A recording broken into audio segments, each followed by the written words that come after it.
low.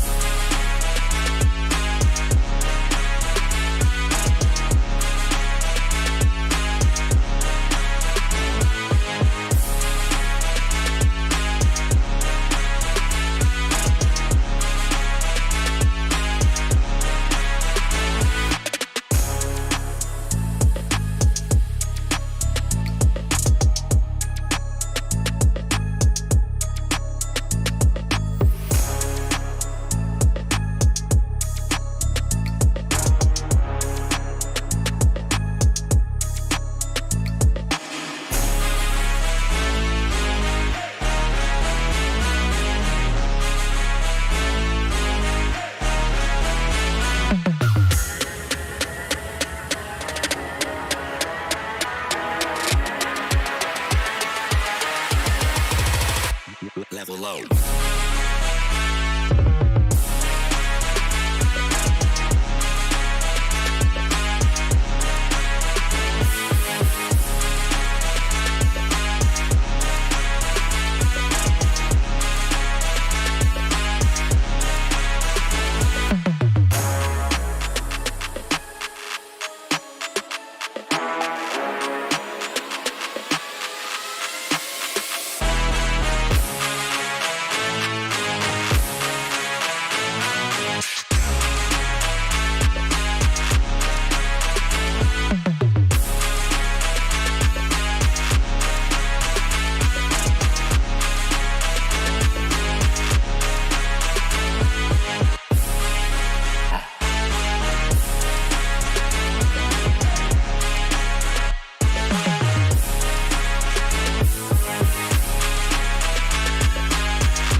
money in the bank.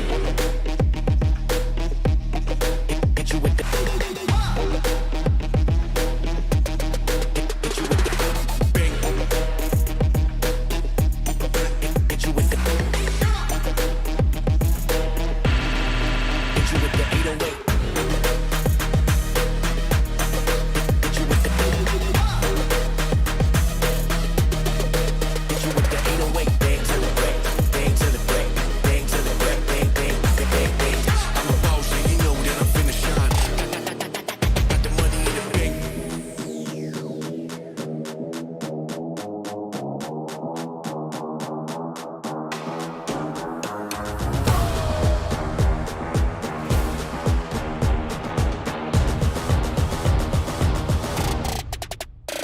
money in the bank.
Show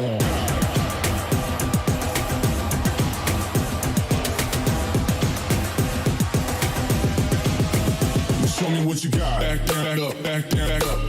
Back down, up, back down, back up. Back down, up, back down, back up. Back down, up, back down, back up. Back down, up, back down, back up. Back down, up, back down, back up. Back down, up, back down, back up. Back down, up, back down, back up. Back down, up, back down, back up. Back down, up, back down, back up. Back down, up, back down, back up. Back down, up, back down, back up. Back down, up, back down, back up.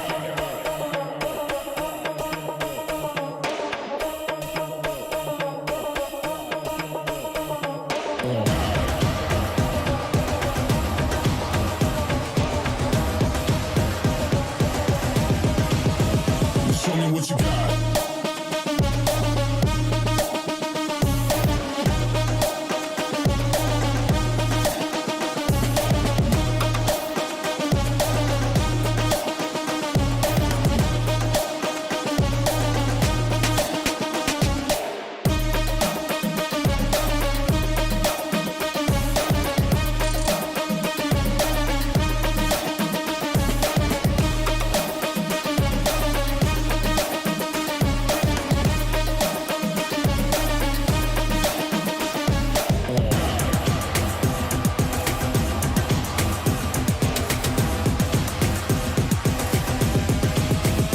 Show me what you got. Down, up, back, back, up, God, down, up, back, back, God, down, up, back, back, up, God, down, up, back, back, God, down, up, back, back, up, God, down, up, back, back, God, down, up, back, back, up, God. Ain't no reason to back down, so step it up. God, down, up, back, back, up, God, down, up, back, back, God, down, up, back, back, up, God, down, up, back, back, God, down, up, back, back, up, God, down,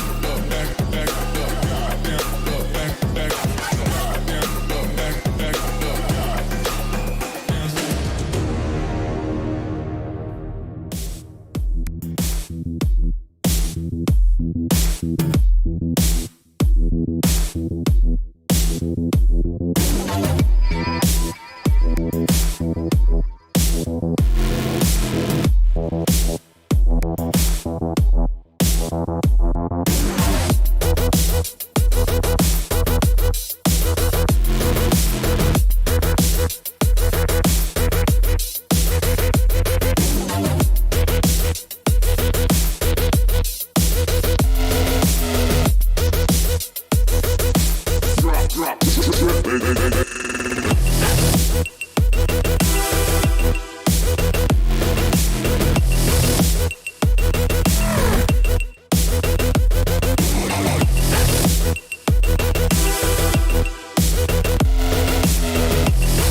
The money in the bank.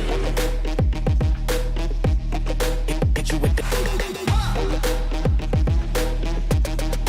Hit you with the bank.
with the 808.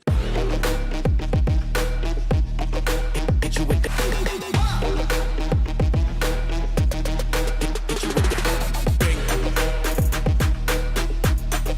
Hit you with the bang. Hit you with the 808.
A new dawn brings with it a new opportunity to turn dreams into reality. Virtually infinite probabilities abound as we collapse on yet another tipping point on the final road to Masters Berlin.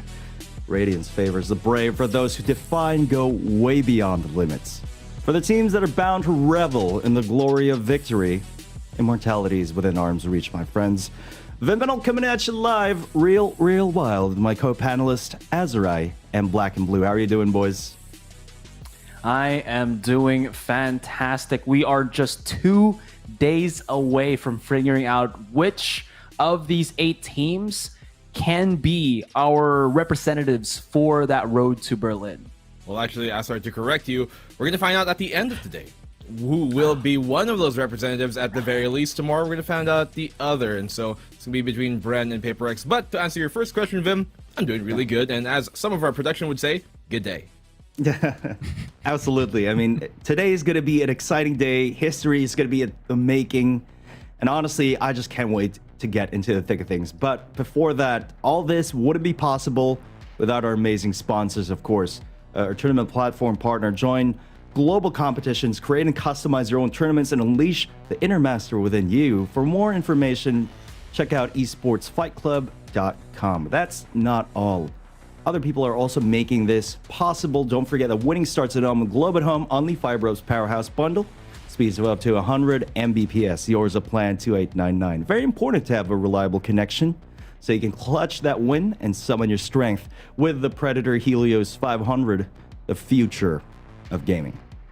And guys, we have a bit of ground to cover before we get into today's games, before we get into the opening matchup. You know, yesterday was such an eventful day. I mean, obviously, each day we had here at the VCT Southeast Asia has been utterly eventful. And there's just so much to So much that went on here. Azure, walk us through. Well, yesterday, which was day number 2, we did see a lot of big upsets, I would say, for the upper brackets, or not really upsets, but maybe stuff that we were just kind of expecting as well. We saw Bren push themselves further and beyond up against Big BAAM, who really took them, even though they won that best of 3 2-0, it was still incredibly close, with I think a lot of overtimes. But still, in the end, Bren was able to solidify a win, and now they're looking up against PaperX, as Black and Blue mentioned. There was still a lot more that also happened. We have lost Cerberus and CBT Gaming in this tournament. It is a lower bracket. There is a lower bracket in VCT Challengers, but the problem is, if you lose that, there is no other chance. And we did see at least 2 of our contending teams here be knocked off, and well, maybe we'll see them on the next one. Well, for the next matchup, Full Sense here versus Cerberus. It really kind of was a wash in the way of Full Sense's side. And by all means, you know, Cerberus, they've done so much already here for the scene, but Full Sense, they're a different powerhouse, and it really was a difference of power levels, and this clip was clipped. I saw on YouTube the day after, and so, well, actually a few hours after.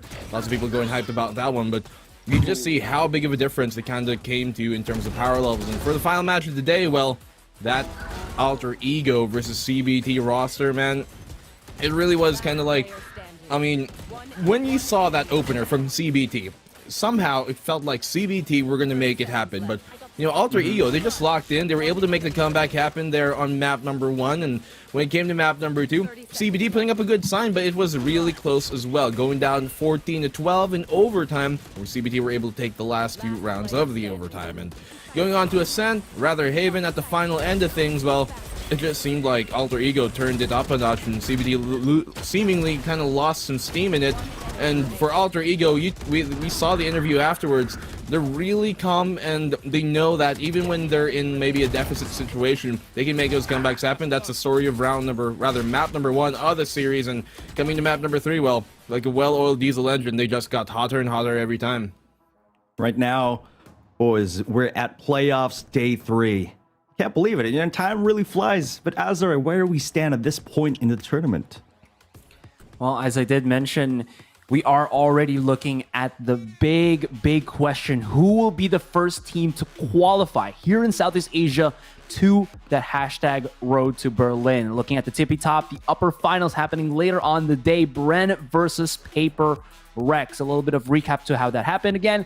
Bren defeated Big BAAM 2-0, and then on the other end it was Paper Rex that got Boom Esports 2-0. And then on the lower bracket, we do still have a couple of the team favorites that we will have here. They still have a chance to get back into the grand finals, provided that they can go through the gauntlet. And we do have 4 more teams: Boom Esports, Full Sense, Big BAAM, and Alter Ego, that are vying for that right here and right now. It all comes down to this day 3 as to who will have that opportunity to get the other slot. Now, honestly, both of these upper and lower brackets are absolutely stacked. They can't wait to get into it. But Black and Blue, break it down for us. What are we looking at right here for the prize pool? Lots on the line, not just brownie points and bragging rights, of course, but you do also get that Masters 3 seed. At the end of today, between our PaperX and Bren Esports matchup, we're going to find out who's going to be that first seed into the grand finals itself, or at least, well, the trip to Masters Berlin. Second seed, well, we're going to find that out tomorrow, but they also got that prize pool to fight over here, $25,000 for the top slot, 15 for the rest, and going down and so forth, 10, 8, 12. You can see the numbers on the screen, but another important fact that you should keep in mind are those circuit points, because just announced, by the way, Southeast Asia C will get 3 slots into the last chance qualifiers. That means every single circuit point here is going to matter. Those with enough circuit points to qualify into the last chance qualifiers are going to want to fight for every single slot they got. And for the rest of the remaining teams that we have here on still in the C Challengers, every single point matters. They might not get into the top 2, but if they can get that 3rd slot and get 80 circuit points, that is a lot, and greatly increasing their chances for LCQs. Again, a lion's share of the $100,000 prize pool going to the first place. And let me tell you guys, I'd probably take over the world with that kind of money. But let's head on over to talk about the first matchup of the day, the opening best of 3 series. It's going to be Boom Esports versus Full Sense. And I do believe that you guys have quite a bit to say about these two teams heading on over right now to face off against each other. So first up, we got BAAM Esports. And Azura, I know you have a lot to say about this roster. I definitely do. BAAM had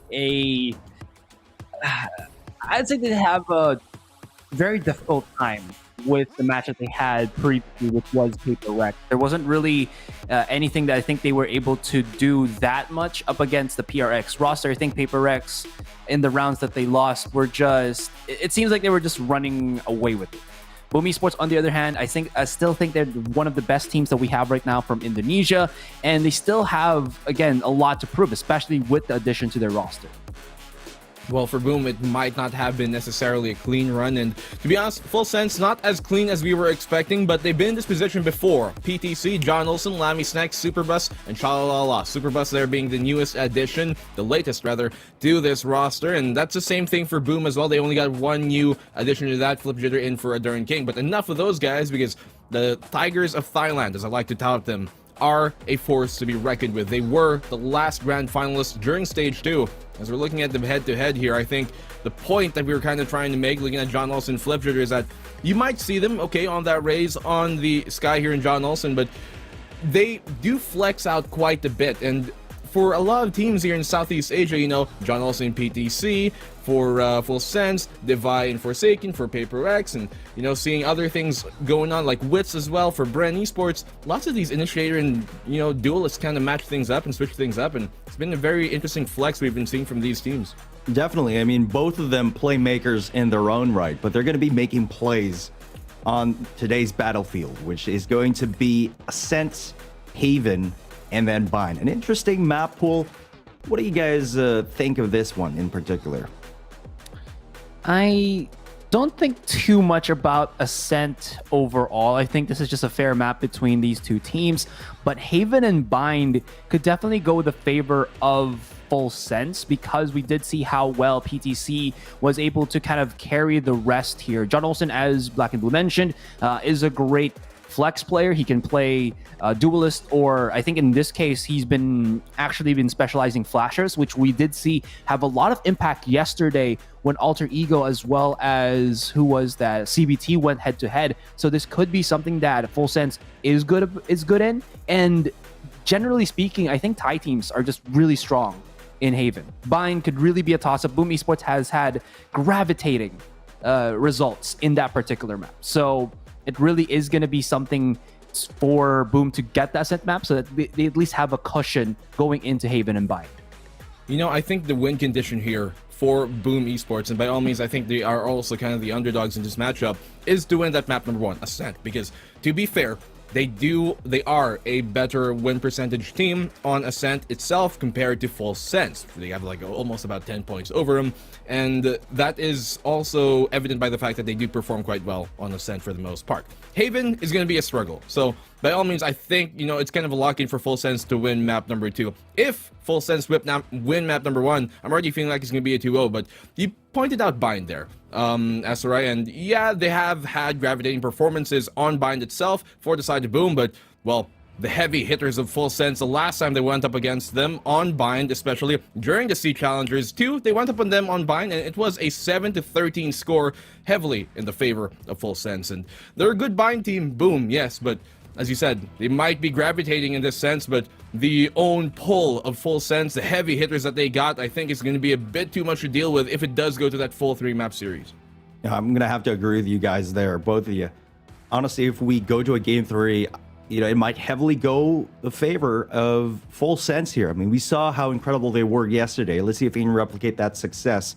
Let's head on over directly into our predictions for this matchup. I'm going to start things off, guys. This is going to be a bit of a toss-up. It's a bit of a tough call.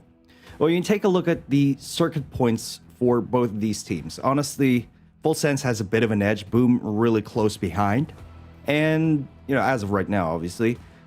And BAAM, on the other hand, has been way more consistent throughout this tournament. Full Sense is like the coldest of the colds and like the hottest of the hots. So it's either they go up to 11 or they're kind of like just there in the middle. So it really depends on whether or not they woke up on the right side of the bed to be quite honest. Azure, for me, it's going to be 2-1 in favor of Boom. Okay. Wow. That is a prediction. I will have to go the other way and say that even though I also agree that the rest or Full Sense as a whole does have its hot and cold moments, their newest addition, Superbus, has been one of their most consistent anchors as well as controllers that has really helped them kind of solidify a lot of these rounds.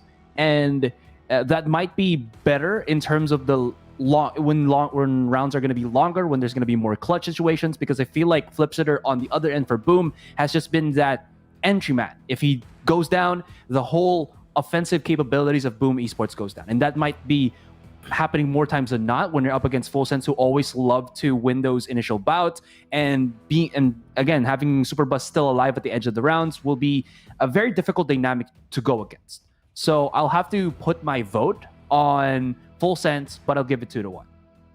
I am going to agree that Full Sense are probably going to take this, but I have to disagree that, Full Sense are the more inconsistent team, because I think they are one of the most inconsistent teams that we do have here in the playoffs. It's Boom, who haven't really been looking up to form, in my opinion. And, we talked about, at least I pointed out, where I feel like the win condition here for Boom is to go 2-0. If they go to a full 3-map series, I don't think they're winning this. And the problem in that is they have yet to win a clean series in this entire group and playoff stage, either going 1-for-1 in the group stages or getting 0-2 to get sent down to the lower bracket here in the playoffs itself. And so they have yet to really do that. And, on map number 1, Ascent, that is their biggest chance to pull off an upset. They have to win map number 1. If they lose map number 1, I don't think they're winning map number 2. And in that sense, I don't think they're winning map number 3, considering on Bind last time, to correct myself, it wasn't a 13-7, it was a 13-6 in the favor of Full Sense. So in this case, I'm going to go Full Sense 2-1.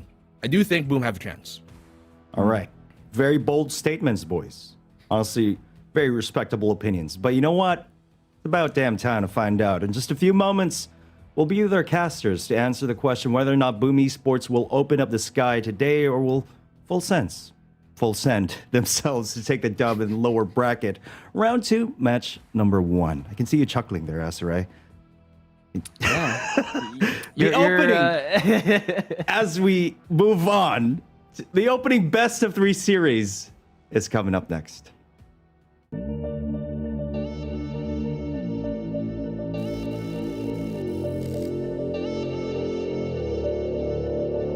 Another day and we just trying to make a way now. The hatred growing stronger every single day now. I hear these rappers, they ain't trying to talk about it, they ain't trying to get involved, and they would rather catch a wave now. But how cool is the gunplay when the strays will hit the playground, eh? But never mind about that, cause once you make it out, you think this world just don't affect you anymore, until somebody from your past come back to settle the score like Tupac.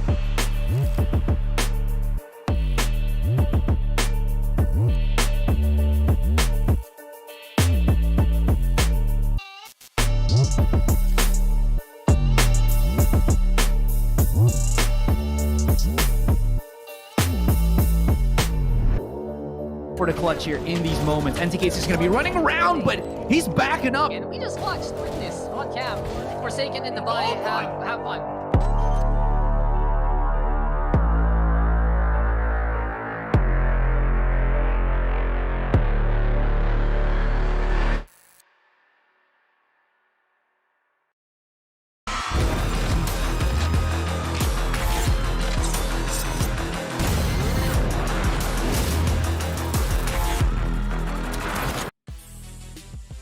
There's a lot of discussions happening because we are almost done with VCT Southeast Asia Challengers playoffs. Now we're about to begin our match between Boom Esports and Full Sense. My name is Astrai, and joining with me now is Black and Blue. I was about to say Bren for some reason.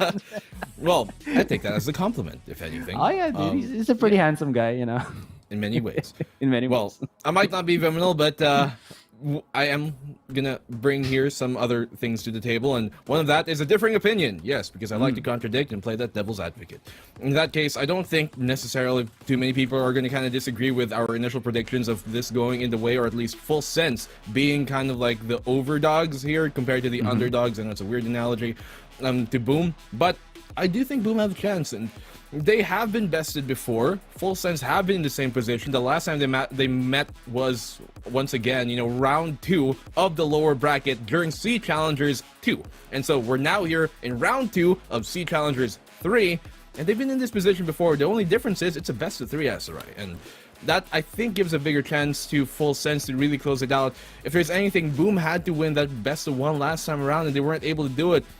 The best of 3, more often than not, the better team does prevail. The more consistent team does prevail, and I feel like it's been Full Sense so far. Yeah, definitely. Because best of ones always give you that catch-off factor. You can always just try to do something cheesy, and it works out because your opponents only have very little time and very few rounds to try to react to it. And that was, I think, the best shot for Boom here. It might seem that we are looking too much towards the favor of Full Sense, but that is because Full Sense has kind of proven themselves, especially here in the playoffs. Yes, we've mentioned how they were inconsistent, but this is still a team that in a series of 2 was able to take a game off of Paper Rec. So that is still something that I think looms over the head of Boom Esports when Boom was just knocked off the face of the earth by Paper Recs in total. But still, they were able to take that particular team 13-11 in Icebox, but we'll see how this kind of pans out. Because again, we did mention that these maps might not be in the favor of Boom. If we ever go to that third map as Bind, which is going to be a final nail in the coffin for either team, just wanted to point out that Boom has lost almost all of their Bind maps during the group stage and the playoffs, only having that victory over Big BAAM, which was from Vietnam. Any other team that they went up against, it's all been losses, Black. So there is the statistics here. But there's also another statistic that I do want to point out, is that last time you mentioned, right, that best of 1, they had a different player in each team, where in Boom, it was a Dern King, but now it's Flipsitter. And then for Full Sense, it was Zelen, but now it's Superbus. So can this addition of these individual super players elevate either of this team to get that W in this best of 3? Well, I mean, it was kind of, a thing that we were kind of worried about, at least for both of these teams looking into it, because Boom, it's not a small loss to kind of have a Dern King come out of your team, but fortunately for them, they took up another all-star in Flipjitter, who has been performing like a dream so far. Now, I don't think any of the, mishaps that has been happening to Boom here, at least in the performance-wise on the C Challengers playoffs and groups, has been his fault. There are some times where he might not be, as performing as well as we expect, but we also know that in big moments, in clutch rounds, he brings the game. The thing is, on the other end of things, though, we were kind of wondering, how will Superbus, this relatively unknown name who was benched on other rosters, how will he perform on the full 5-man lineup of Full Sense itself? One of the best teams in Thailand, perennially the second best, and I'm kind of wondering how really can he perform. But I think in the group stages alone, he made his stock go up. We all know now that he is prime time, that he can bring the game when it matters, and he's gotten clutch after clutch, round-ending kill after round-ending kill after round-ending kill, like 3-4 rounds in a row off of great positioning, great flanks, and we know this guy is a defensive monster, and that is what they need from him. Zelen was also a great player. He was their controller player, the Viper, a lot of the times, but here on the Astra, Superbus is making a case for himself to be one of, if not the best Astra player in Southeast Asia, and he's really doing good in that job. And so I think for both teams here, their new additions to the roster only, if not at least kept them at the same levels that we saw in C Challengers 2, it elevated them even more so past that. And that is, I think, kind of like the one thing that Boom have got here, is that Flipjitter, to be fair, is a bigger name than Superbus, but the performance when it comes into it is really what's going to matter. As we go into the best of 3 here, we talked about Ascent, at least in my opinion, this is a map that they really need to win. A lot of times when you are that underdog, you kind of have to take map number 1 away from the team that is favored to win the matchup, and especially here with map number 2 and 3, as we're touting it kind of being a bit more favored in the way of Full Sense. Everything is on the line, honestly, in map number 1. If they don't take map number 1 here, Boom, I'm not too sure about their real chances of getting further in the bracket. And full sense, they've been in this situation before. They went down in the lower bracket in one of the early rounds there during versus Paper Rex during C Challengers 2, and they made that comeback all the way to grand finals. If C had 2 slots at the time, they would have been making a trip to Iceland, but in this case, well, they're looking to make that comeback happen once again. It's another round 2 lower bracket matchup between these two teams, and it's a revenge match for Boom, but can they bring it off? Can they pull it off, Astra, I think is the real question here. That is going to be, again, what we're going to be answered today.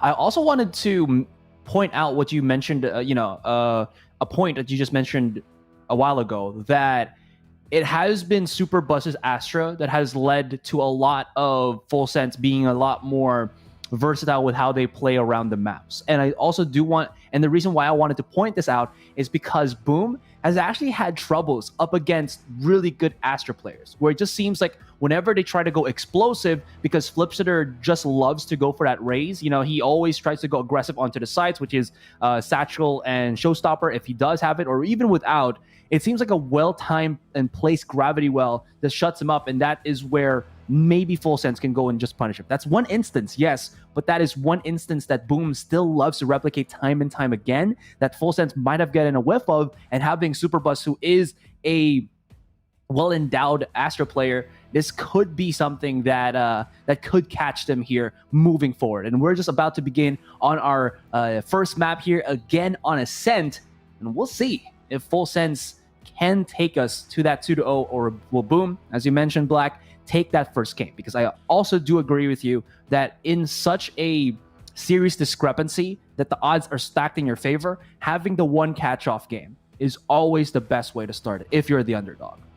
And to be fair, we have seen, I think, Boom kind of win more map number 1s than Full Sense. I think it kind of seems that way, at least theoretically, because they typically, in the full best of 3, will win map number 1, give up map number 2, then come back map number 3, if not make that comeback in the second and third map. But, I mean, looking at it, the roster here, we shouldn't just kind of put our eggs, into the basket of, maybe this backline players like Superbus, or the frontline players like Flip Jitter, because honestly, kind of those midline players, the Skies, the initiators that they do have on either team are really good. And for Full Sense, I think that's one of their biggest feats and one of their biggest strengths, honestly, in this whole C Challengers playoff stage, because you got players like PTC, you got players like John Olsen, and for them to both kind of be taking a Jet and Sky role, at this point, you're kind of not even sure who really is the Jet main here and who is that Sky lock-in, because it really comes, depending on each map is what you're going to get. On the flip side of things,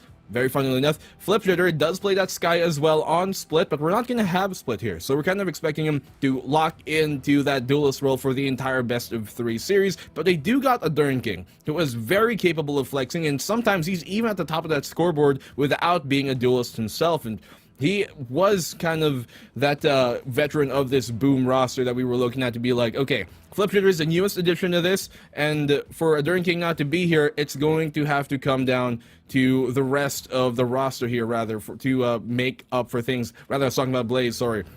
For Blaze to be there and the Dern King to be out, well, he was the one who has to lock things down, and he's also been flexing very, very well here for the side of Boom. And, Flip Jitter seems to kind of take his lead more often than not, and that's very interesting to see, considering the fact that it's Flip Jitter who's typically on the duelist, but seems like it's Blaze who's kind of leading the pace of the game itself. But now, speaking of the game, we're going into map number 1, Ascent.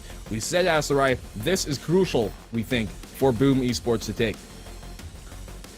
Well, this is coming down to the wire, Black. Tournament life on the line for either Boom or Full Sense, and we are looking at Ascent to start, ignite this series, and looking straight into their agent selection. PTC, as he has been doing quite well on that duelist, will still stick to the Jet, and Flipshooter, that he's never gonna go anything else other than the raise if he's gonna go for that duelist role. And interestingly enough, both Superbus and NC Slasher will be bringing out the Astra here, and wow, we have actually both Sovas. All right, so it's almost a mirror matchup, just the change of the duelists. Well, yeah, it just comes down to which you'd prefer on this map. Jet and Raze both equally viable, I do think, but we're finally starting off on round number 1 of map number 1. First day of day 3 here at the playoffs itself. Loser of the series goes home. The rest progresses in the lower bracket. Now, Full Sense, early mid control. This is not something we typically see, actually, from their pistol round, so they're changing things up here. Maybe they're just wanting to get as much map control as possible on mid immediately. Having Lammy Snacks on mid as well as B main does give them a lot of control, but as soon as a Sova drone comes in, you pull the trigger onto the side. PTC's already charging, spots out Flip Shooter, got to back away for the moment. There's going to be a gravity well that will slow them the pace just a teeny tiny bit, but that will not stop the entrance. Jumps up and down. John Olsen and Superbus making short work of the A personnel. And, well, this is not looking too good for Boom, but at least the good thing about that is they were supposedly going up against lower members, but having John Olsen with the heals, just not gonna give them that solitude, that salvation. And first round, Full Sense, they don't mess around here, Black. They were all, like, stacked there on the generator itself, but fortunately for them, there wasn't really much that Boom could do to lead that charge, and you did get the Trailblazers stunned, the concussed, but you know, on the pistol round, how do you really follow up on that in 2v3 or 2v4? Isn't much you can really do, but Full Sense. All right, I like this. Changing things up on the pistol. You typically see them start the pistol round with maybe 3 here on B lobby and 2 starting on top mid to try and split things up and then progress further, but I really like that initiative for them to just go full send, 5 stack, push that mid for control. PTC is probably going to get the kill here on the Blaze. He's caught out in the open from the Trailblazer, and John Olsen will follow up as well. 1-0. It's a quick 5-3 already here. Lammy Snacks holding down the flank just in case they push through that smoke. In local terms, we kind of like to call it poisoning it. Just trying to be as toxic and push the smoke like a criminal as possible. And PTC, he's going to get the triple to end off the round. Now this time, PTC on that jet. John Olsen on the sky. That's what we're talking about. These guys, they like to shake things up. You never really know sometimes who is going to be picking that sky and who really is that jet side if you maybe just look at their map historically. So on Ascent, this is typically how they do go with PTC on that jet.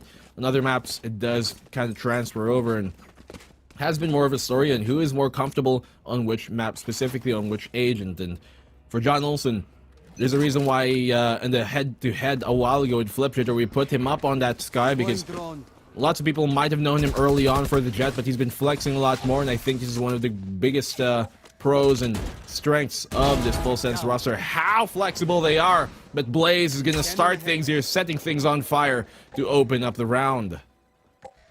Full Sense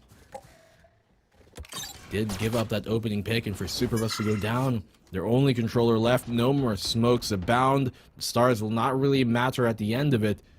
Superbus has been taken home, but Boom Esports, even with this, look at this. Blaze, I'm not too sure if this is advised for him to go on the peak. You're in a 5v4. You don't necessarily have to make a play, but he's looking for it anyways. That's right. Oh, and he gets a double, a triple to open up the round. How does he do it? Might be ill-advised, but he doesn't care. No care in the world at all. Gets them probably honestly securing the round. PTC able to at least get away from that boom bot. Sprays down. Flip Shooter is going to take some damage.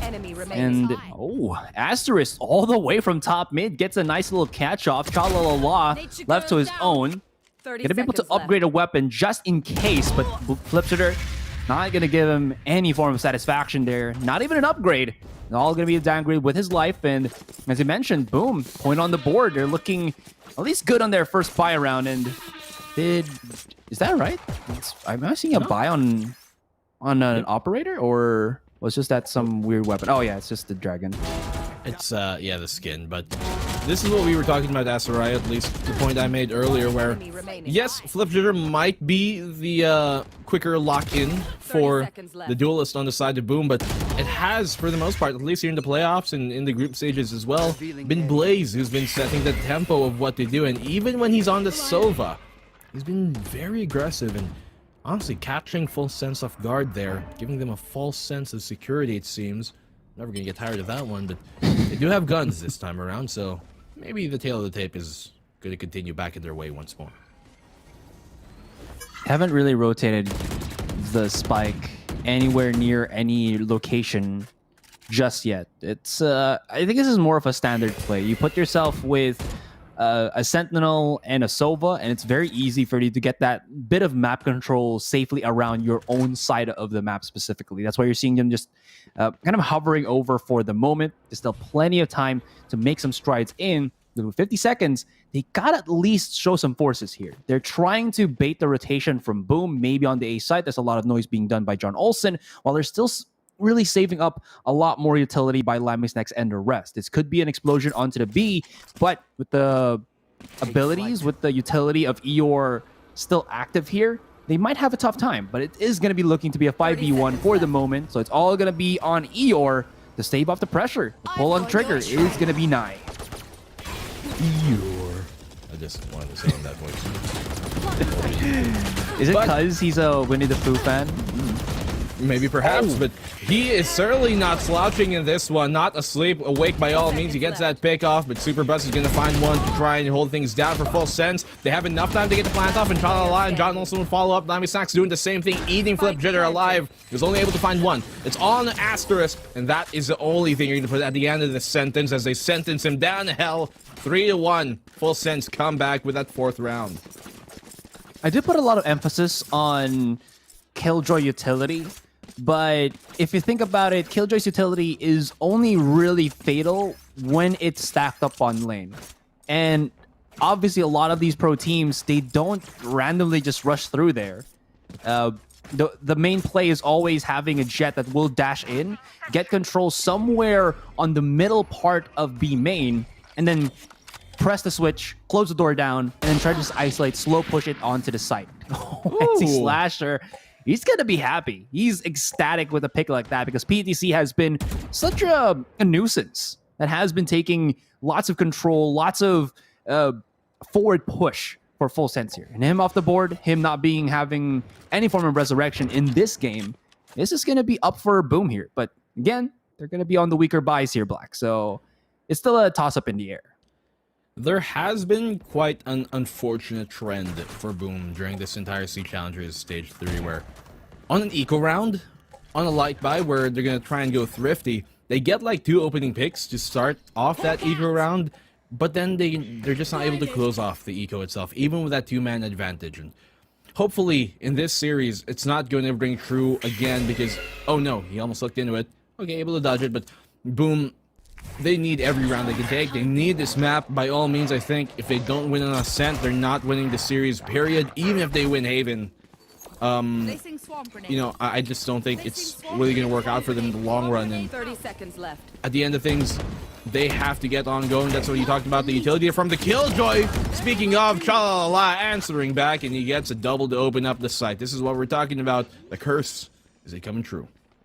That was smooth. They knew that they didn't have the explosive push of a Jet, so they just made sure that they can play around the recon dart. John Olsen's going to be charging right in here. Flipsitter, they've already located his position, and it's only just that thin layer of defense with that wall that keeps him safe. But in the end, only a matter of time. And full sense, they got a shot off. This all in PTC was fantastic, but again, they immediately knew that Boom had no right to be able to win that round, and with just a little bit of positioning and timing with their utilities is just going to let them net them that round victory. Good heads up by John Wilson to keep his eyes trained on his own sector there, looking towards CT. Even though he knew Asterisk was literally right around the corner there, he also knew that his teammates got his back and can get the frag for him without having to worry about it, and he can keep his eyes trained on the other open alley, which was that CT position. So Shock Dart to start things off here. Good dodge from PTC. He's got the blades out early on. He's looking to make a play with it, but the double stack here from short might just be his demise. He's not able to land the shot, gets taken down very low. Paint shells, I think, to flush him out. As the flash comes out, the guiding light will show them the way. And for at least full sense, they're like, okay, the way is, let's back off. Let's try going A main instead. This is the way. Well, not that way. The other way, to the A site on A main. Because short, as you mentioned, there's just a lot of bodies being thrown right now by Boom. I think what Boom want to try to make sure here is passive control not really what they want, so they want to have at least that little bit of vision. But PTC up for round 2. He'll lose that, get knocked out.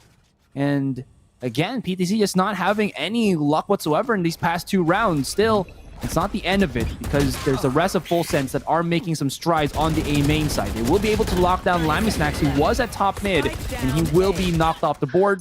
And this should be a round for them. 20 seconds for the clutch. Chalala has gone all the way in heaven, and we're left with Superbus. He's swinging wide, but Flipsitter is just keen. He's aware of the situation, aware of his surroundings, and the clutch will happen. Well, not a clutch, but just a round in the end for Boom. Bit of a messy round there, to be honest with you, coming from Full Sense, and props to Boom for capitalizing on that. But you saw PTC, he wanted to try his luck a second time around on that short side, but Flipshitter's like, no, don't double dip. That's not right. That's not sanitary. Get out of here. And he's like, PTC's like, okay, well, that's my Blade's dispense. Not really finding much value from it, but Full Sense, well, they have enough economy to buy up into this one. Though, if Boom win this round, it's can easily be 4-4, as Full Sense will have to go on the ego. Once again, you like starting off here on the attacking side with that heavy B lobby presence and looking to flex if maybe they can go B main or maybe they can go through mid, and that's something that not all teams like to do, but something that certainly Full Sense are quite favorable in. There is still, with Full Sense having those 4 rounds in, they do have the money to be able to buy up aggressively if they do want to, or actually if they need to, which they do. Now, Full Sense, since they've been kind of losing a lot more and just leaving PTC to dry out in the open, maybe they can take a slower pace here. Leave PTC with just a little bit more breathing space and then try to make something with that. Gravity Well as well as the Shock Darts will keep B main a little bit clear, as Full Sense cannot push through, just even more so. But looking into mid, looking into Pizza, there's something to bacon here, and it's PTC's position. Just hold near that alarm bot of Eeyore. 30 seconds left. Nice play would have been on that defense, but look at the lurk already coming here from PTC. Blaze just leading the way. Flip Jitter there as well to help him on out, and Lammy Snacks, he's able to find a pickoff, but can he really do much more with the information given away? They know where he is here inside B main. And 10 look, seconds left. PDC, he got found there on the flank itself. Almost could have gone for a nice play, but the call will be for the save here. Full Sense, they have no economy to buy up into the next round. And this will be a round taken by Boom.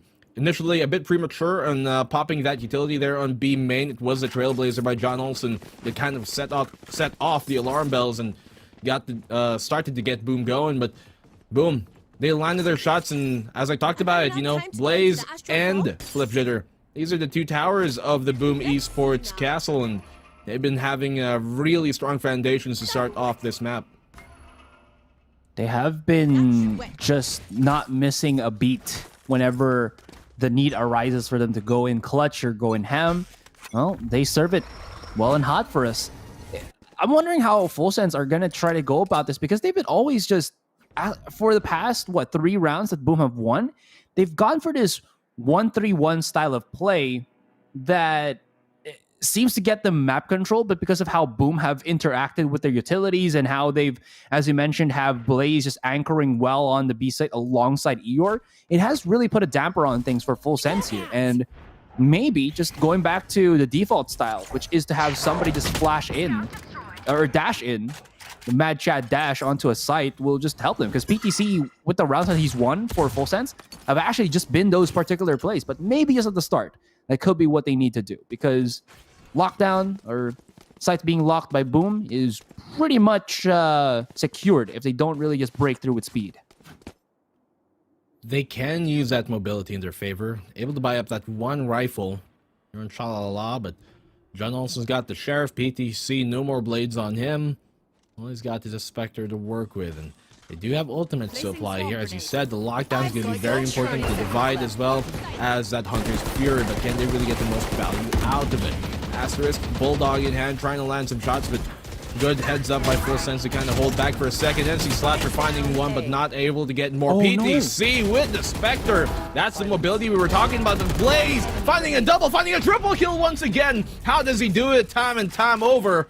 Now Boom Esports, they have brought this one back. They've tied the score on up, and Full Sense are in a very shoddy economic situation.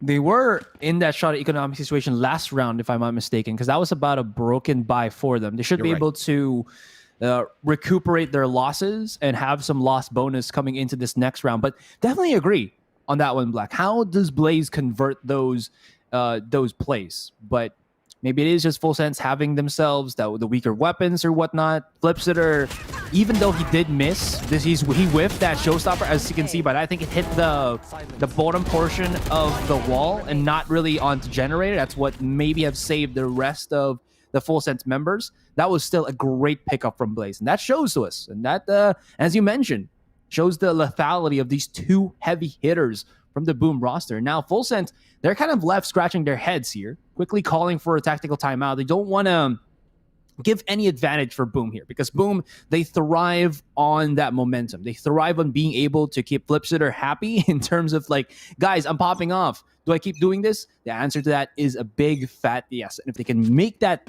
continue with rounds on end, especially when this first half seems to be looking Boom's way, well, future is looking, as Viminal says, radiant for this first half for Boom. I mean, I'm sure they're already probably there, and so if there's a higher rank than that, then perhaps they would transcend. It's the saying, man, not the rank. I know. Did you know that before it was called Radiant, the highest rank in Valorant was called Valorant? Yeah. Yeah. I like the change. I think I'm for it. Same. Maybe after that, what would be called? First lighters? Maybe. Oh gosh. I don't know. I remember back in my day. Well, a year ago, it was they called did Valorant. have economy here, that's right. But they still chose to kind of not really trend that way. Going for the sheriffs and some utility instead, really wanted to build up some actual economy to get the full real buy up for the next round. And so Boom, by all means, this first half is looking pretty good for them. And thing is though, Ascent can be quite defender sided, so they're gonna need to at least end this with maybe a 7-5 in their favor. And they get those 3 next rounds, it seems like, well, the way that Blaze is performing, it's definitely a possibility. But Eeyore is going to be the first one to chime on in here. PTC not going to let that get too out of hand, but Blaze, he's got 2 toes dipped into this, going to dip back out. Shock dart there to keep him at bay, and he's doing a really good job of delaying time here. 30 seconds left. Well, they've already opened the site in. As you mentioned, Blaze is still there. So many footsteps. And with all this what heard, Boom exactly knew that Full Sense was not in a full sense of security. Oh my gosh, for lack of a better term.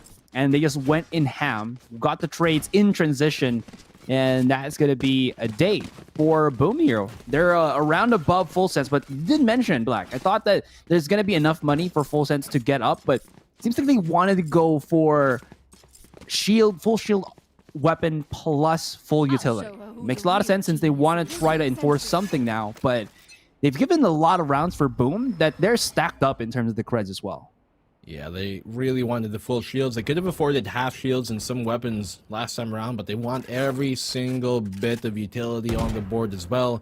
They wanted to go into this with as heavy of a backpack as they possibly could, and so Full Sense looking to go back on this hiking trip, back to the top of the entire region. The Boom Esports are currently in their way, and we said the win condition here of Boom should be to take this map number 1 theoretically and statistically. They have yet to really close out a series cleanly 2-0, but this could be a change here. Boom could make a difference right now. Blaze has been doing really good. The rest of his team kind of has to stand up. Flipsitter as well has been doing pretty nicely for Boom Esports. And a very nice start, but Blaze here going to push out. Oh, the timing's perfect for him. He could potentially find the frag, but no, up close. The Phantom's going to win. PTC finding that one. Eeyore is going to find one of his own. True Sentinel on the back of the site. Not able to find more. Going to be shut down. They've taken control of it right now, but NC Slasher answering back. It's a 3v3. The plant will go down for the most part. Hunter's Fury here to keep them at bay, and that should secure the plant. That should secure the plant and the round. But hold the thought. Flipsitter as well as NC Slasher are here. We haven't talked much about NC Slasher, but he is also a capable duelist, or a capable fragger if need be. Superbus is alone. He's the back of the site, but that wall separates him from Lammy Snacks, and as he throws out that recon, oh boy, do you know what is going to be coming. Swings out wide, making a lot of noise here, but he's trying to isolate, and this could work. But this box is all that's actually separating the rest in this 2 versus 1. And that box stacks on top of the death And that's going to be another round stacked on top by BAAM, 4-6. Or rather, if you look at it, 6-4 favor of BAAM. He already, burned his Hunter's Fury in trying to get that plant down in the first place, that he didn't have enough utility to try and hold on to it. A lot of times, the Sova is one of the last things that you want to go on against in a 1vx situation. In that case, though, Lamisnak's not able to make it happen. The Astral Divide, the Cosmic Divide, rather, perfectly placed, gonna make it a lot more harder for him to know and realize when the defuse is actually gonna be happening and stuck. And so, good job here by BAAM Esports to hold on to the round. A good opening once again there by PTC from False Sense's side, but they like taking this mid control a lot. It's BAAM who have taken a lot of A main control, so for the meantime, they can be secured, safe and sound. That it's not going to be going in the way of A anytime soon. The spike is still towards the lobby. In Full Sense, they're looking for a pick here. You can see by how much they spread out. PTC has already crawled his way into the pizza itself, but the pizza is a bit too hot for him to deal with. He's going to have to pull back even with the blades up. I actually don't like anything crawling up my pizza. Yeah. This does not sound good to me. Oh, what's not good either is this recon dart, or rather Sova drone tag, that PTC might get banged on the wall. But interestingly enough, we haven't really seen Blaze, be one of those Sovas that buys the Odin on Ascent. Might not be comfortable, but you know what? It's fine. I think he's one of the top shooters that we have right now. And Slasher will get spotted out. This kind of separates the rest of them, but there's a good stack already onto the side. PTC gotta go big! Woo! And up above, he rains down below, and PTC opens up the site, and this catches off the rest of BAAM here. That was used a couple of times, a few rounds ago by Full Sense, but it's only now finding its value, its mark. The Flipshare still being alive is a big thorn in the side of Full Sense as they try to hold the round in this retake. 4v3 here, Lamisnak going down, and I think one of the big reasons why Blaze doesn't pick that Odin is because of this. Look at that. John Olsen, he finds a double. NC Slasher gets one of himself. And Chalala will close off the round, so Full Sense bring it back. But as I was talking about Blaze, I think it's because he is, to his heart, a rifler, if anything. It's pretty surprising to see him on the Sova, because I think on almost any other team, he's probably going to be a duelist, if not like Sky, but going to be on Sova, still do this well. It's really good, but at the end of it, it will be Full Sense bringing that round back. A double by John Olsen, answer back there as well from NC Slasher, who almost made it happen, but man advantage going the way of Full Sense, and they're one round away from tying things up here to end the half. BAAM, we said, they need at least a 7-5 for the most part to get this map number 1 going to the second half on the attacking side, the more difficult side here in Ascent. For the most part, you kind of want that 7-5 to go in your favor. There is an operator buy for Asterisk. And he was, I believe, on short a while ago, but they've long just rotated NC Slasher to short and have left Asterisk here, which could be good because he's a turret now. That Trailblazer will spot nothing. It's field of view a bit too low. And I don't think they have any more flashes left for John Olsen. Might still be on cooldown. What is going to be a big thing here is that Killjoy ultimate. Well, let's see if Flipshooter actually does have a lineup with the... Oh no, the satchels. This is going to make it difficult to maybe hold the site in. No more safety of that lockdown, but Full Sense still forced the issue. In this A site, we're going to have ourselves a 5v5 retake, but... Another Killjoy ultimate. Okay, let's go. Oh, Flipshooter opening things up, and that gives him the showstopper to use here. Lockdown will be destroyed, and he pulls it out as said, as advertised. Gonna try and push out the wine. He's gonna get that free pick off. Gravity Well gonna try and pull him in, but he has no qualms about that. Gonna try and stick the defuse again into half, but taking down quickly. Lamisnak's the only one left alive in the 1v2 rather here right now. Down to 30 HP. No utility. Make that quick recon bolt up in a second, but it will be too late as NC Slasher will get the round, and boom, they bring this 7-5. By all means, Asteroid, this is a very, very possible map number 1 to go in the way of BAAM. This is a BAAM that is the most convincing that I think we've seen them in such a long time. Everything is just, it's just meshing well for them, Black. Anything that they want to do, whether it's retake or taking the site or getting some form of map control on the defending in that first half, it just works. And now they're looking mighty fine into it. That was a beautiful set of play. You did see that Flipshooter only had one target that he took down, which was, I believe, John Olsen. but it was because he did the valiant effort and wanted to sacrifice his life rather than risk the 2 with his teammate. And now, you do flip the switch. It's going to be full sense on the defensive. And we'll see how good the attack is of Boom here. Can they really pierce into the sides? As I mentioned, Superbus's Astra has been a big part of how Full Sense make it happen, as well as Full Sense really struggling against Astra. But that's more in BAAM. We'll see here how that works on Ascent. PTC. Oh, that's his hubris, trying to go for the 2v1. Turret versus with human plus against human. Well, what do you think wins? It's machines. It's Terminator all over again. Well, I don't think that's an outcome any of us want. It's one of the maybe worst kind of apocalyptic situations you could hope for. Like, what can humans even do at this point? But, I mean, for the meantime, they do have the power of technology to help them out in this one.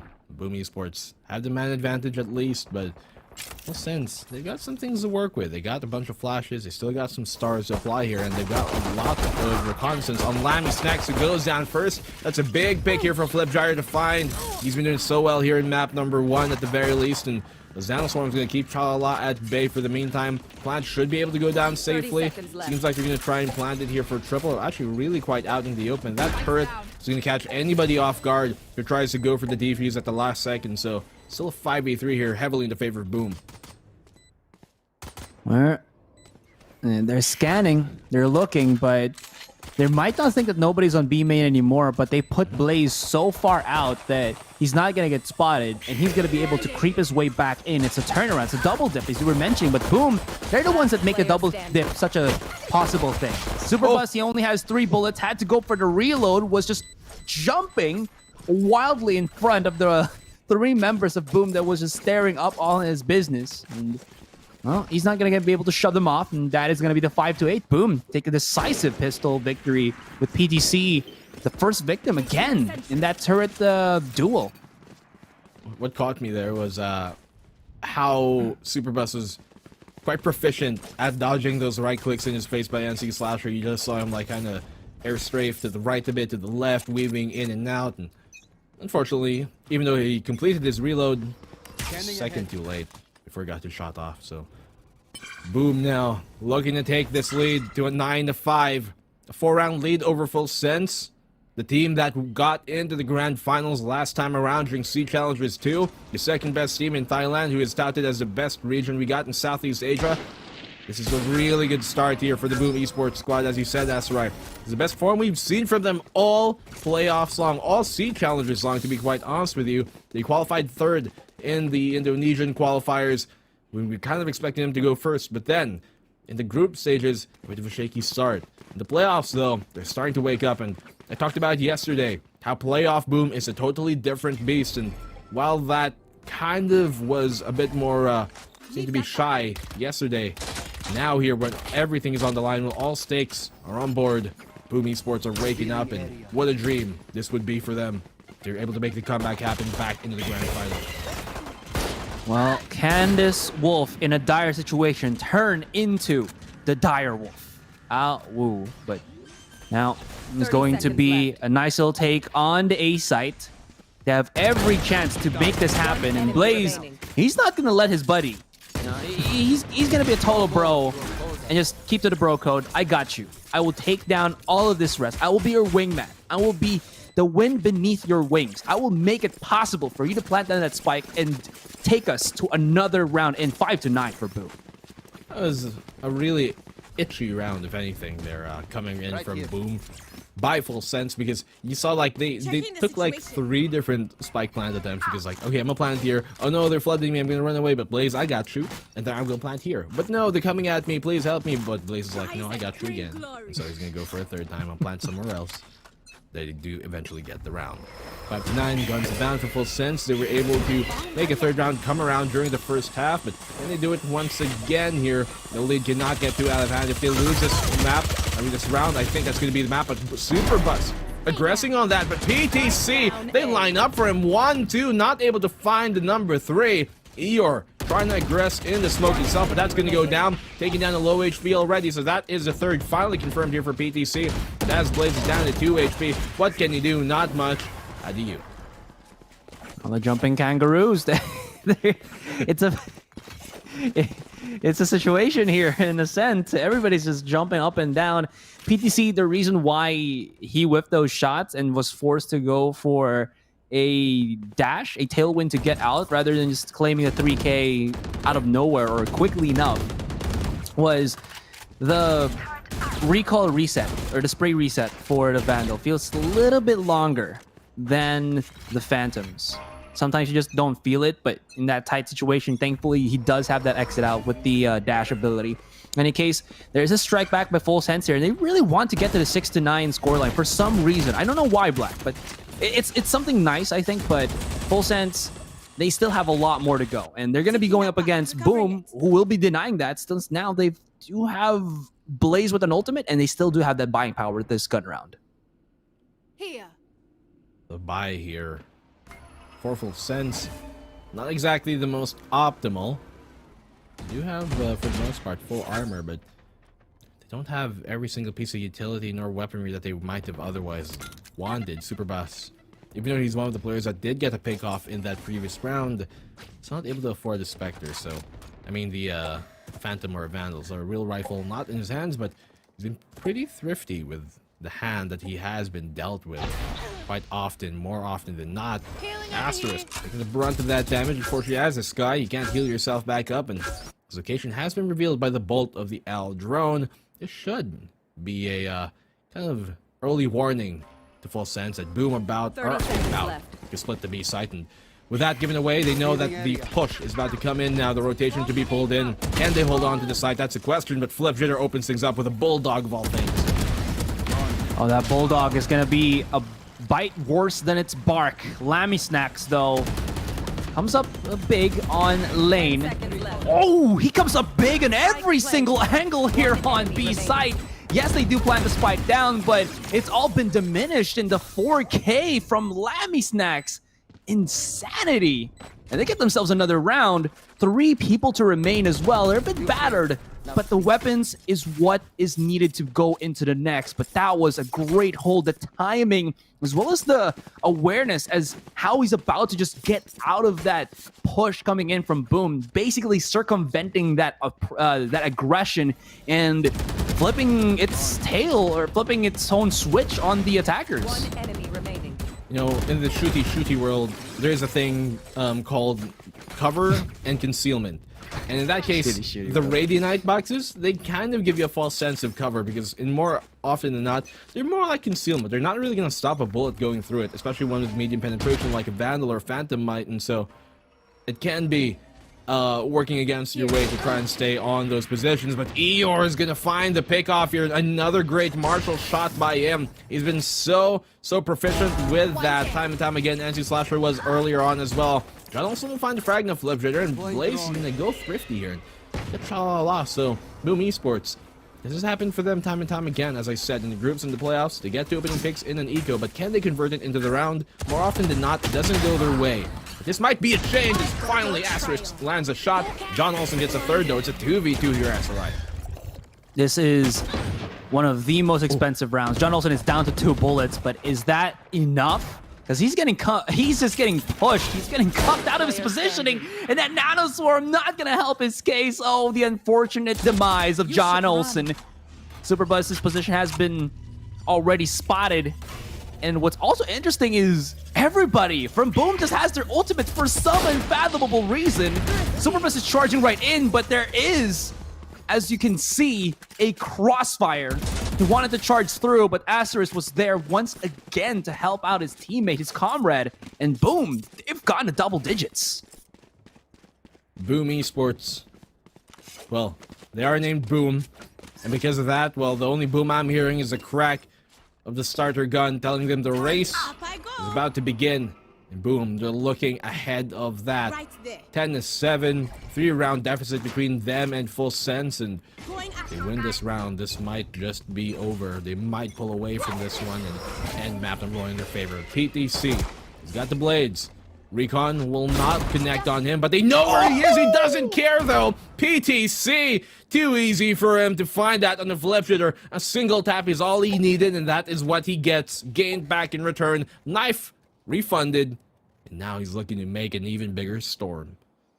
That's what you call a step back jumper. Oh my god. He just hits those, doesn't he? I think PTC has done that multiple times during their playoffs run.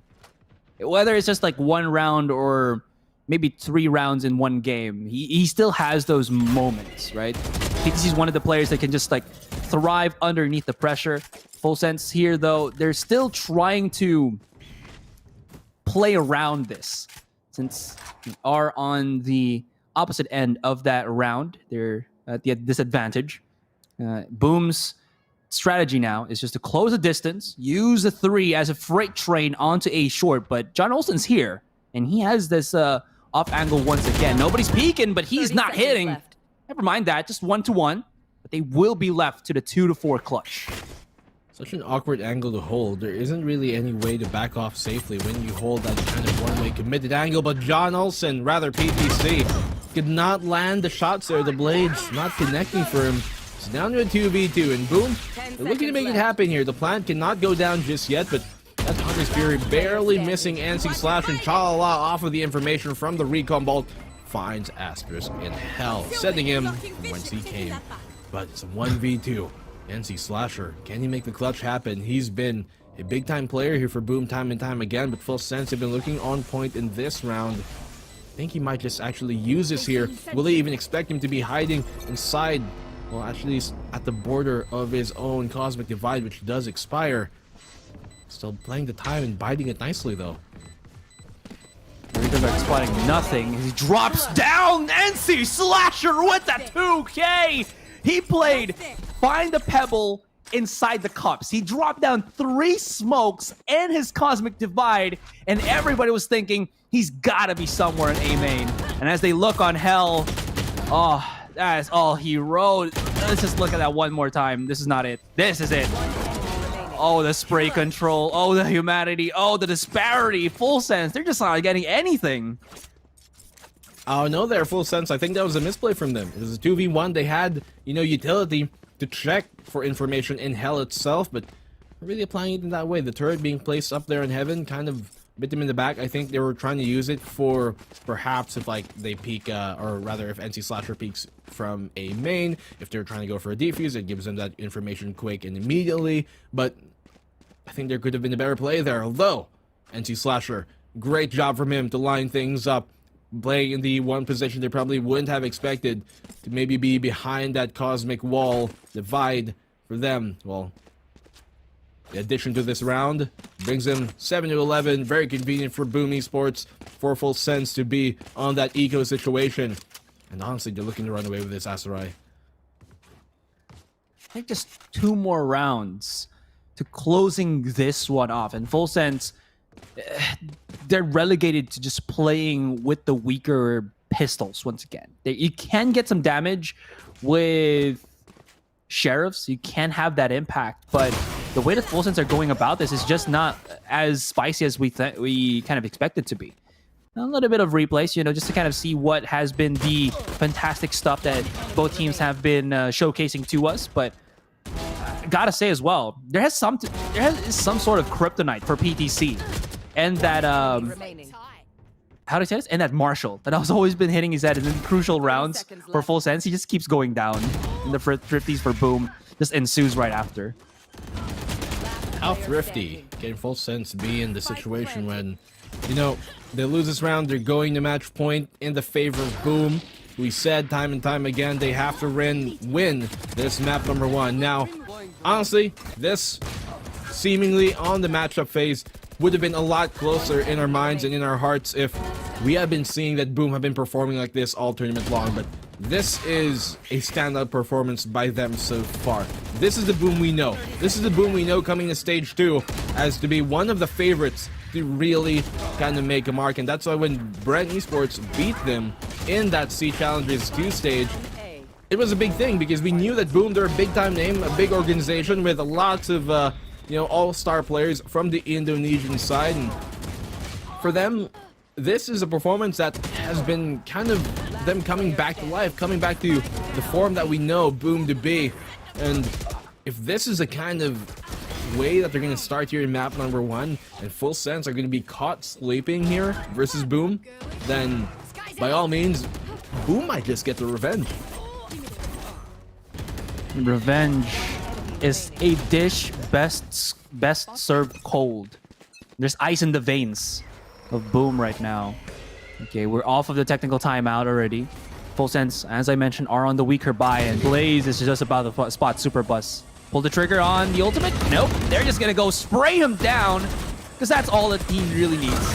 Now it's a good heap of lead thrown his direction, and Boom should have a clean take on this side. Lammy Snacks. You see that? He body blocked the Nano Swarm. Still in the end, though, this is gonna be a clean side take, as I mentioned. And 3v4, but the rest here of FS don't really have the weapons to make this possible. But we'll see. Okay, flip jitter. Oh, great shock dart there to find Lammy Snacks. He knew where he was. Perfect tool for the job. NC Slasher finds one. PTC did get the pick off for himself with a frenzy, but he only got 13 rounds in the Mega that at some point you're gonna run out. And 7-12, man. This is not the kind of expected outcome, at least I think, here from map number 1 in terms of how we got here. For them to do it this dominantly versus Full Sense is a really good start. Maybe a sign of things to come for the Indonesian roster.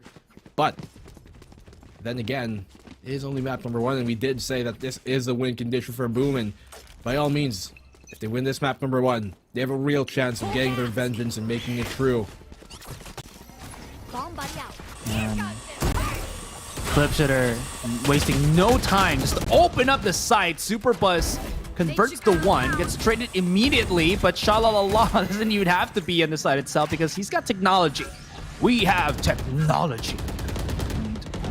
He seems us to the 3v4, but even so, this is going to be Boom with a decisive control on the A side itself. They have at least a lot of good post plans, with Blaze still having his ultimate. He can play A main all day long, does have his recon dart, so if he has any lineups, this could be good, but he's not going to leave out his teammate to dry. Now, that does happen, but Eeyore has held himself underneath Hell quite well, but not going to be this time.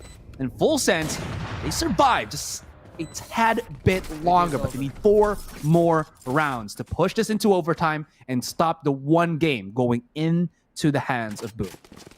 I see you with those side strafing bunny hops, PTC. You can tell who spent a lot of time on custom servers back in the day, but alright, okay, I like it. Classic right clicks. How more apt of a way to come back into the round than that? But it's a 4-round deficit here now. Boom still have a round to buy up. They got economy here. They do have ultimates to maybe seal in the deal. Full Sense are going to have to go 4 rounds straight perfectly. And if they can get this round 9-12, they can easily 10-12, as Boom will be on that eco. And so at that point, it's anybody's game. But still, the hand here is in the favor of Boom. The dealer not necessarily giving Full Sense a great situation to play with, but then again, that was Full Sense's own making, so no one else can be blamed for their demise. It's Full Sense trying to go in the initiative here, even with a smoke in the mid position, and with an operator. They're looking to take the fight up close. Scanning ahead. Well, they want to get close and personal, as PTC does have an operator. He's already sounded it off, but as you can see, he's doubled up quite well with John Olsen here. Boom, taking a slower pace with this, but now, oh, there it is. That's a big one already. Seekers are coming out. PTC's firing some shots on market, and immediately the callback from Boom is just to go straight up onto short, giving only solace for Chalala to maybe stop this from coming in. That's not really going to happen. Super Bus at the back of it with just the Spectre. They're waiting for utilities. This is smart from Boom. They left themselves some time to work around, and this could be possible, but Super Bus! Oh my god! He has just ripped through the rest of the opposition. Eeyore, as well as the rest of Boom, now have to trade positively, but we're down to NC Slasher, and he's caught rocking the hard place. Can he just carry it to victory? Not gonna happen. He had 2 other opponents that were incredibly low, so John Olsen was the true target, but John Olsen converts 20 kills in the Full Sense roster, and they survive another bout. Super Bus driving them to another round here. He's the conductor of this defense from the Full Sense side. We've said time and time again, has been so good to hold things down when it matters the most. He might not be in the top of the scoreboard but he gets the job done when it matters. And I honestly thought that Superbus was going to try and bide his time there, wait in the corner, and try and peek out maybe at the last second before they check him, but actually peeked out a bit earlier. It still won the fight, the confidence on this man to convert it into the round. Very good job here coming from Superbus. Full sense. We talked about it last time, Asarai. If they win that round, then that puts Boom in a quite a shoddy buy situation. And because of that, Boom are going to have to go in eco. This could easily be a 10-12. Boom, historically, have not been the thriftiest of teams here in the Sea Challengers playoff stage 3, nor in the group stages as well. But everything, all the trends here for Boom that might have been negative in the past, they've been changing here. Now in this matchup specifically alone, looking for the revenge. And Boom, they've won an eco round a while ago.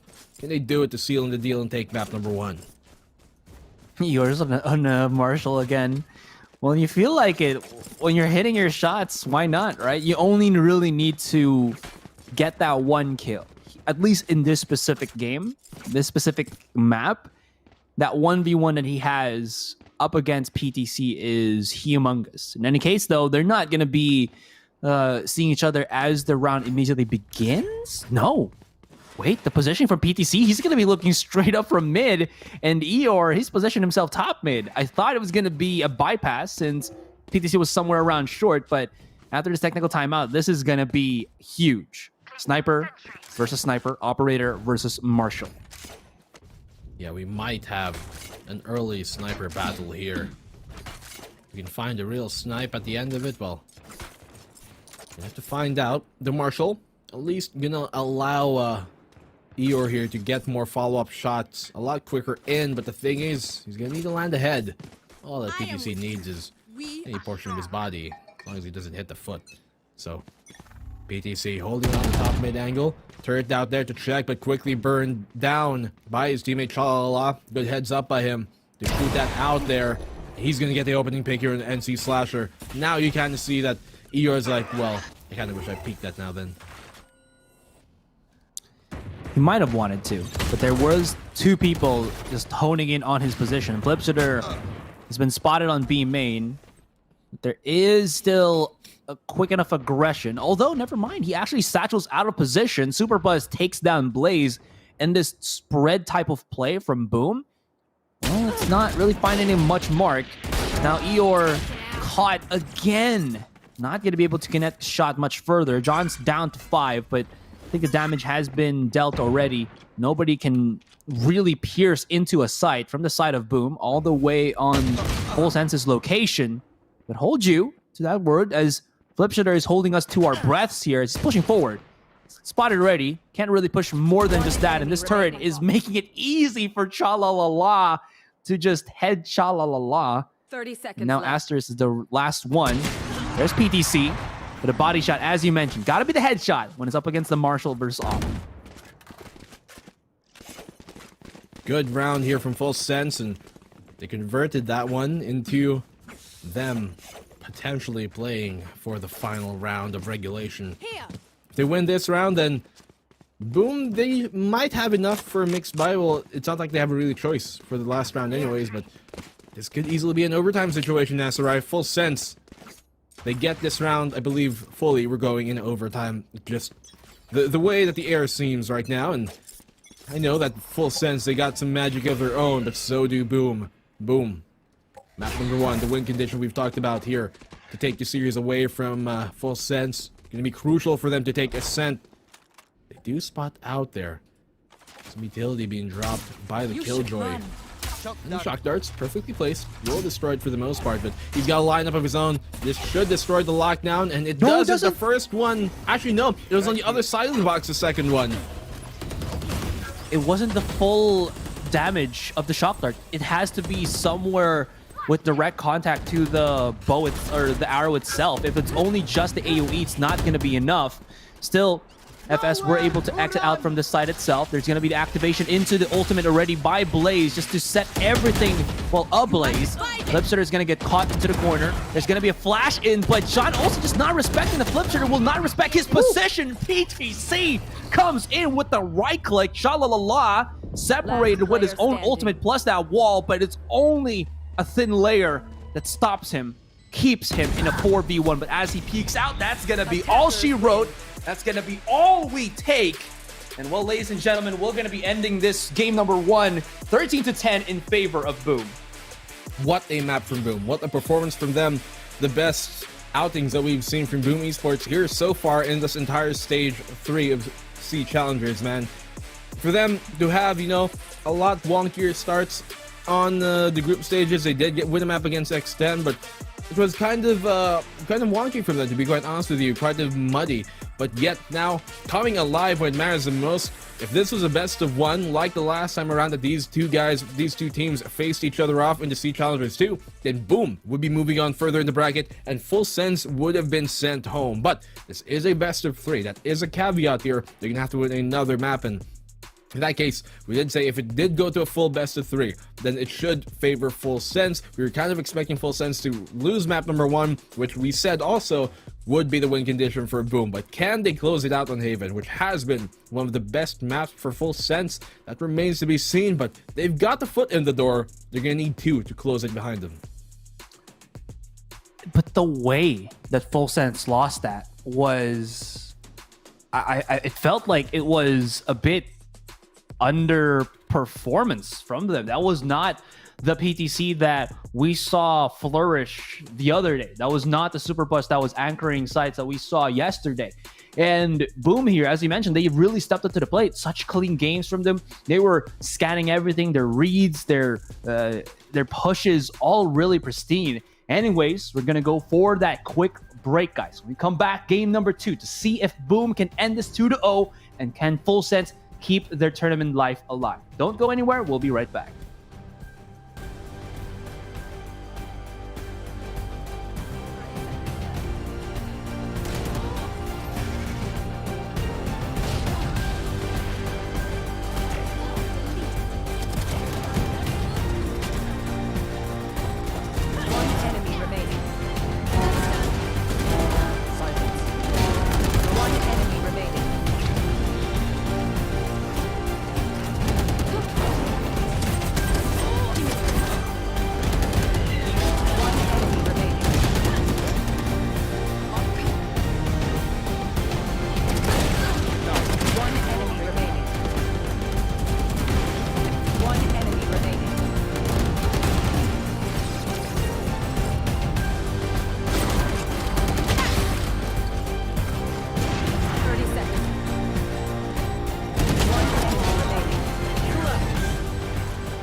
Starting things off with a bang as Boom Esports took the win over Full Sense in map number 1, Ascent. We touted this to be Boom's win condition. Perhaps, is there a possibility for a reverse sweep here in the favor of Full Sense, guys? What do you think?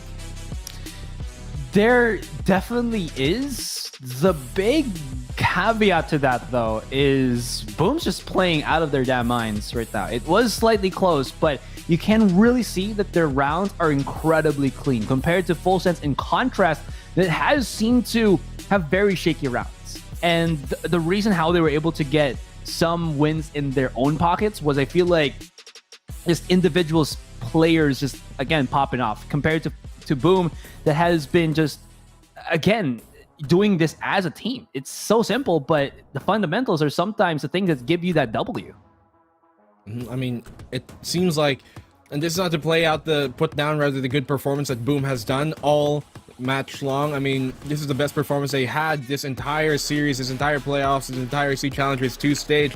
But then again, Full Sense, they didn't really look up to form there. That's to the credit as well of the shutdowns being put in there by Boom Esports. But we know that Full Sense on map number 1s like this, they have kind of that that caveat where they might be cursed on map number 1, but they are usually able to make the comeback on map number 2. They did that against Paper Rex in elimination last three challenges. They are doing that, I think, here again. But we did say, yeah, Boom, they have to win map number 1. That's their win condition. But I don't think that anybody's really expecting them to take Haven. And in that sense, we're kind of wondering, are Full Senses already alive for Full Sense here? Maybe they need a bit more tinkling in their toes and their fingers to get things going. Absolutely. I mean, that could definitely be a possibility. We've known quite a lot of teams tend to get really fired up when it comes to map number 2.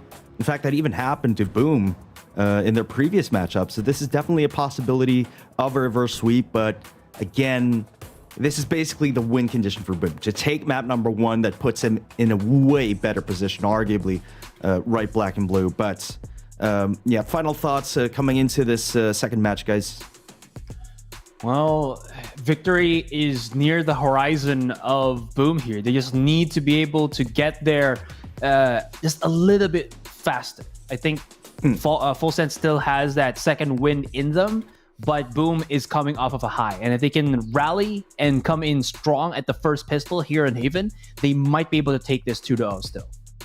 Well, I mean, from my experiences as Ryan, from what the movies tell me, the higher you get, the harder you crash. And it just isn't really, I think, a good kind of thing that Boom should really ride on here. They have to kind of reset themselves. They can't be like, okay, we won Ascent, we're gonna keep on doing what we do. No, this is Haven. This is a completely different map. This is a map that by all means should be, if not one of the best maps for Full Sense, and they're gonna have to try and reset things completely anew. I don't think we're gonna see the same Full Sense that we saw in Ascent by all means. Maybe a bit of change-ups here and there, but for the most part, Full Sense, they're gonna bring their A game here into Haven, and they know that, you know, Haven, this should be by their map. It should be their map, but I don't think that's going to let them get complacent in this. When you're down in 0-1, we've seen Full Sense for the most part come back into it. I am still touting them to win this series, but Boom, they have a real good chance right now.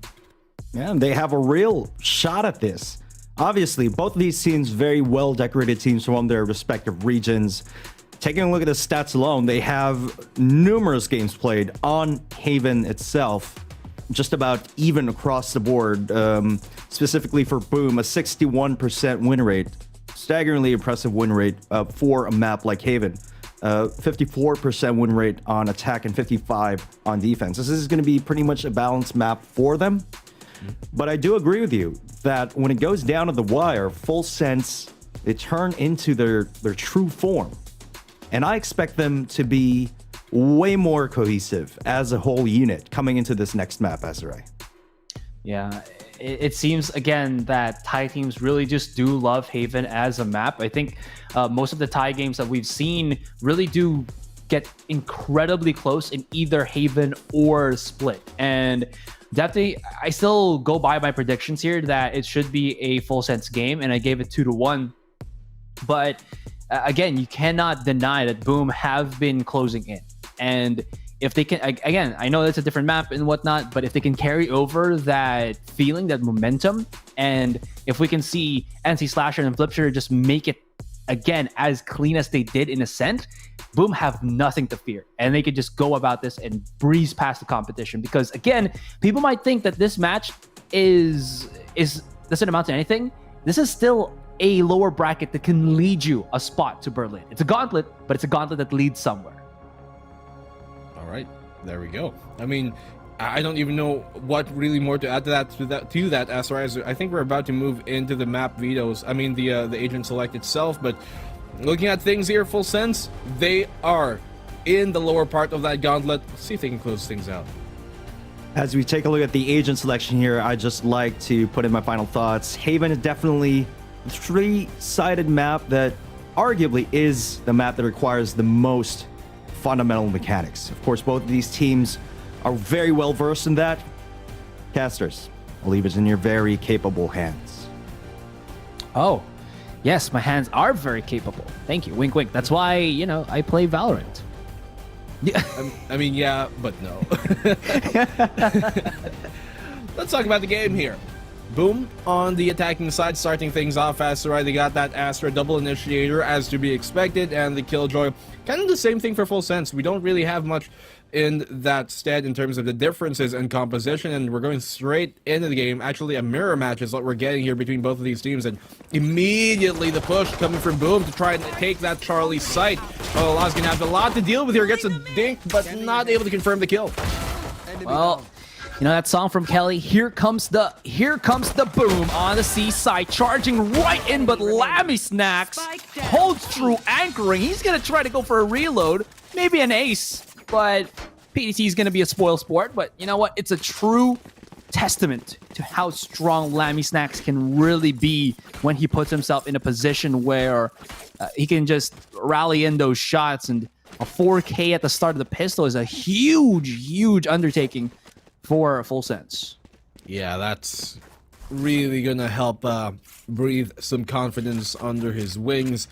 Maybe start the solid foundations of the comeback here. Coming from Full Sense in the series and opening 1-0. Looking to continue this on. Now, we talked about it on Ascent there, as Asarai, the Marshals have been kind of gatekeeping here.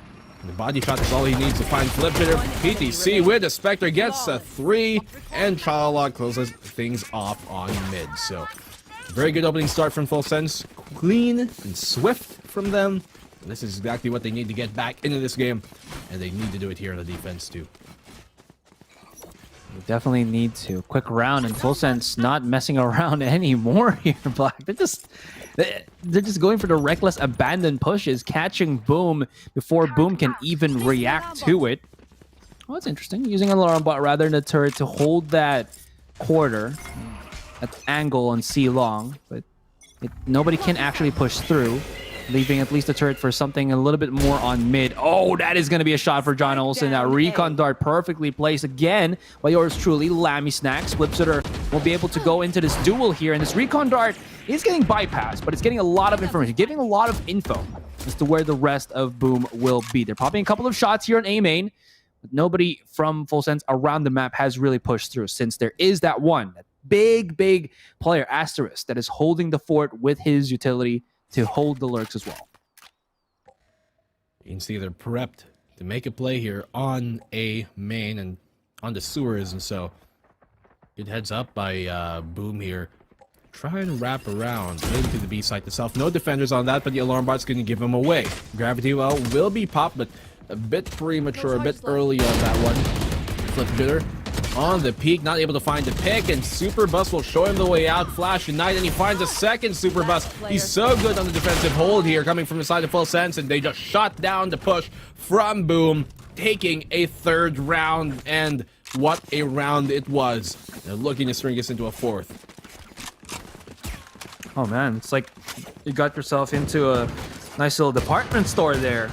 Able to upgrade your shoddy weapons for better ones. Sometimes you just want to be able to treat yourself to something nice, right? And that round did really allow them to mull through the rest of Boom here. And Boom have yet to take a single round. This was not what happened during that Ascent game.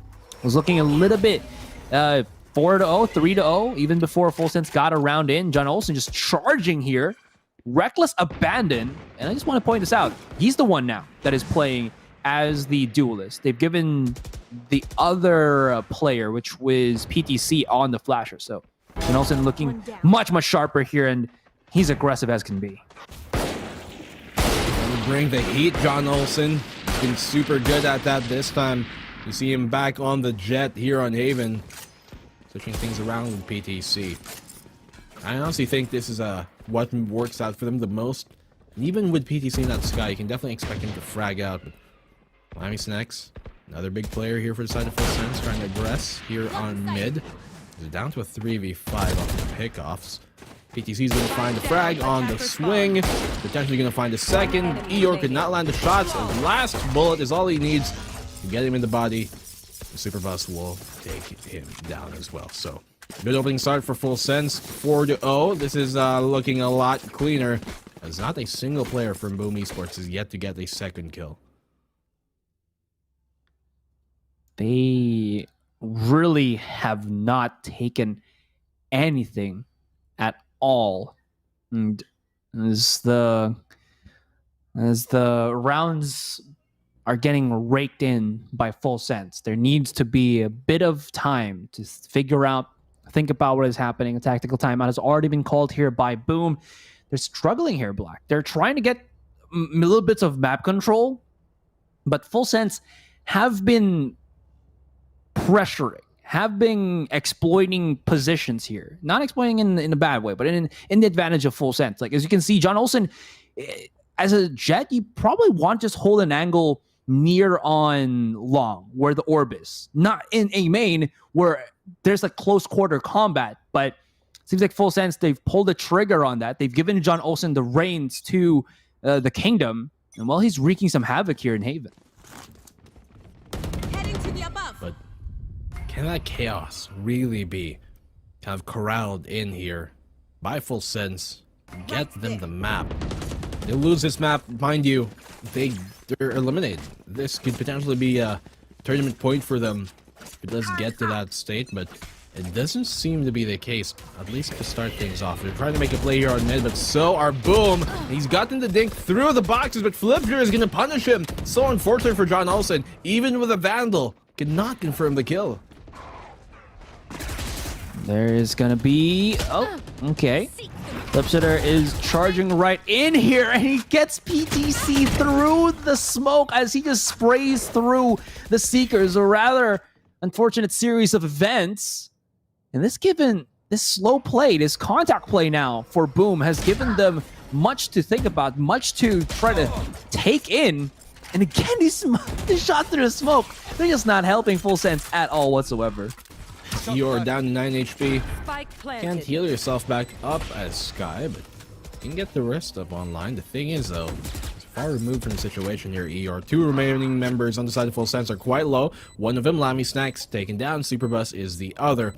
Is trying to find a cheeky way to push through this smoke. Gonna pull out the divide, rather his stars, to get things going. And that concuss is actually going to help him out on the push here as Chalala finds a big Superbus, finds it somehow, even below HP. It's down to a 1v1. Killjoy versus Killjoy. But whose fun will really be destroyed here? To whose own detriment? Asterisk. He knows that Chalala is on this. Chalala has no idea where he is to, and will finally secure the round in the clutch here, coming from Asterisk. The first one by BAAM. Did I see that right? Did Chalala spot Asterisk, but then did nothing? Right, we'll probably see it in the replay. Oh yeah, that's really unfortunate. Sometimes you just do not want to charge with your Seekers because instinctively people will just shoot through it. Like, there. He looked at him. Oh. Yeah. Split second sometimes. Maybe he's playing 4-3. Maybe you just don't spot that. But still, that is unfortunate. Well, certainly a case to be made in the favor of native players, widescreen players, but I like my games. Hey, bro, I play 4-3, 1280 by 960 master race. Same. Right? Literally Yeah, you're not an FPS enthusiast without playing non-native. Some people play on native, some pros even do, but I mean, for a game like this, for Valorant, it just doesn't feel right to me in my heart. So, I mean, That's just how the cookie crumbles. But this cookie is a tasty one to start off with for Full Sense. But seemingly, Boom Esports, they've got the cup of milk, and they can't really close things out and make things a complete package without either. So John Olsen tagged here by the Aldrone. He's going to fall back instead, but they now know the operator is towards the A site. There they are. And these flashes are really just deterring John Olsen from getting any peaky points. Lammy Snacks will be having to hold, but look at where Flipster is just looking straight into his direction. John whipping out the blades here. That Killjoy ultimate flush out PTC as well as this this jet. He's gonna be in an island. Although these blades actually making quick work. Goes above, misses the right click. That's not gonna be what the script was for. But you do get a kill. Oh wait, somebody has to take the op. Oh, they can't peek it. Oh, Superbuzz got the clutch in, but that, yeah, he didn't save it. Unfortunate. They still get the round. They do. 1-5 and Full Sense send Boom on another eco situation. They've only been able to win one eco buy versus Full Sense in the series so far. That was earlier on Ascent, but have yet to really do that this time around, and fortune has not been favoring them the same way it was on the first opener map of the series. So now trying to split things up. You got this triple push on towards mid, and two of them trying to aggress on the A lobby itself. Blade Storm out for Flip Jitter. Was trying to maybe do some damage, but I don't know if it's going to be enough. Superbus does find NC Slasher.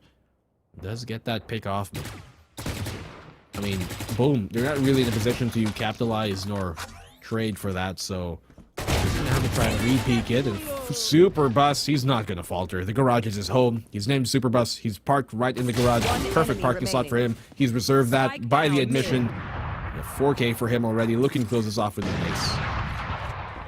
Oh, he's chasing for it. And there it is. Just served to him in a silver platter. Full Sense. Well, is it coming full circle for them? Because there is just no quarter that Boom has taken in this entire map. They've gotten the one round. That was the one round after the tactical. And look at this double spray down.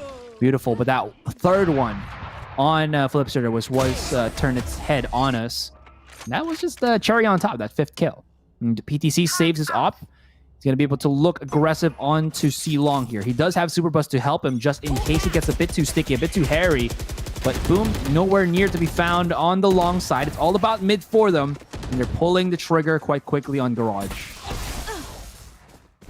Okay, well, we know that Superbus has been really good in holding us down, and with that, they go for the wall bang through it, and they find Lammy Snacks there instead. Still, very good pickoff. Now, 1-6. John Olsen answering back. It's a 4v4. Been, for the most part, quiet with the operator in the series, but now pulling it out, and we know that he can be very deadly with that. You bring to that 4v4, as we said, and I think Boom Esports are looking to split this A site. They're going to be looking to... Oh, PDC. No. He was able to go and traverse around the alarm bot. They're just about to peek him, and the collateral has done the damage. You saw NC Slasher. He was actually full HP, now down to 0. And Flipsitter, well, this all falls into his hands. He's going to be able to try to maybe carry it, but there's just way too many angles, and Superbus finally steps up to the podium. Gets another kill in his hands. He's at 13 right now, only seconded by John Olsen at 11. And yes, ladies and gents, John Olsen did use his Cloud Burst to go through the alarm bot. Or, actually no, because the Killjoy was already dead. Either way. Would have been, well, a nice play, no matter which way it did turn out, but point is, he does get the round, and it's a triple kill off of that to boot. Good flank from him, and the operator here might just be what they need to really secure this game securely. But Flip Jitter with the reconnaissance finds John Olsen out in the open on transition. PTC with the fadeaway gets a double. The second one through the smoke. They're both blind by the team flash, but PTC will follow up for a third. Lammy Snacks chiming in here and gets the double. The initiators making everything happen for Full Sense on round number 9, and they're now up 8-1. This is just different. just incredibly polarizing in terms of what is happening. Boom, struggling on the defend here.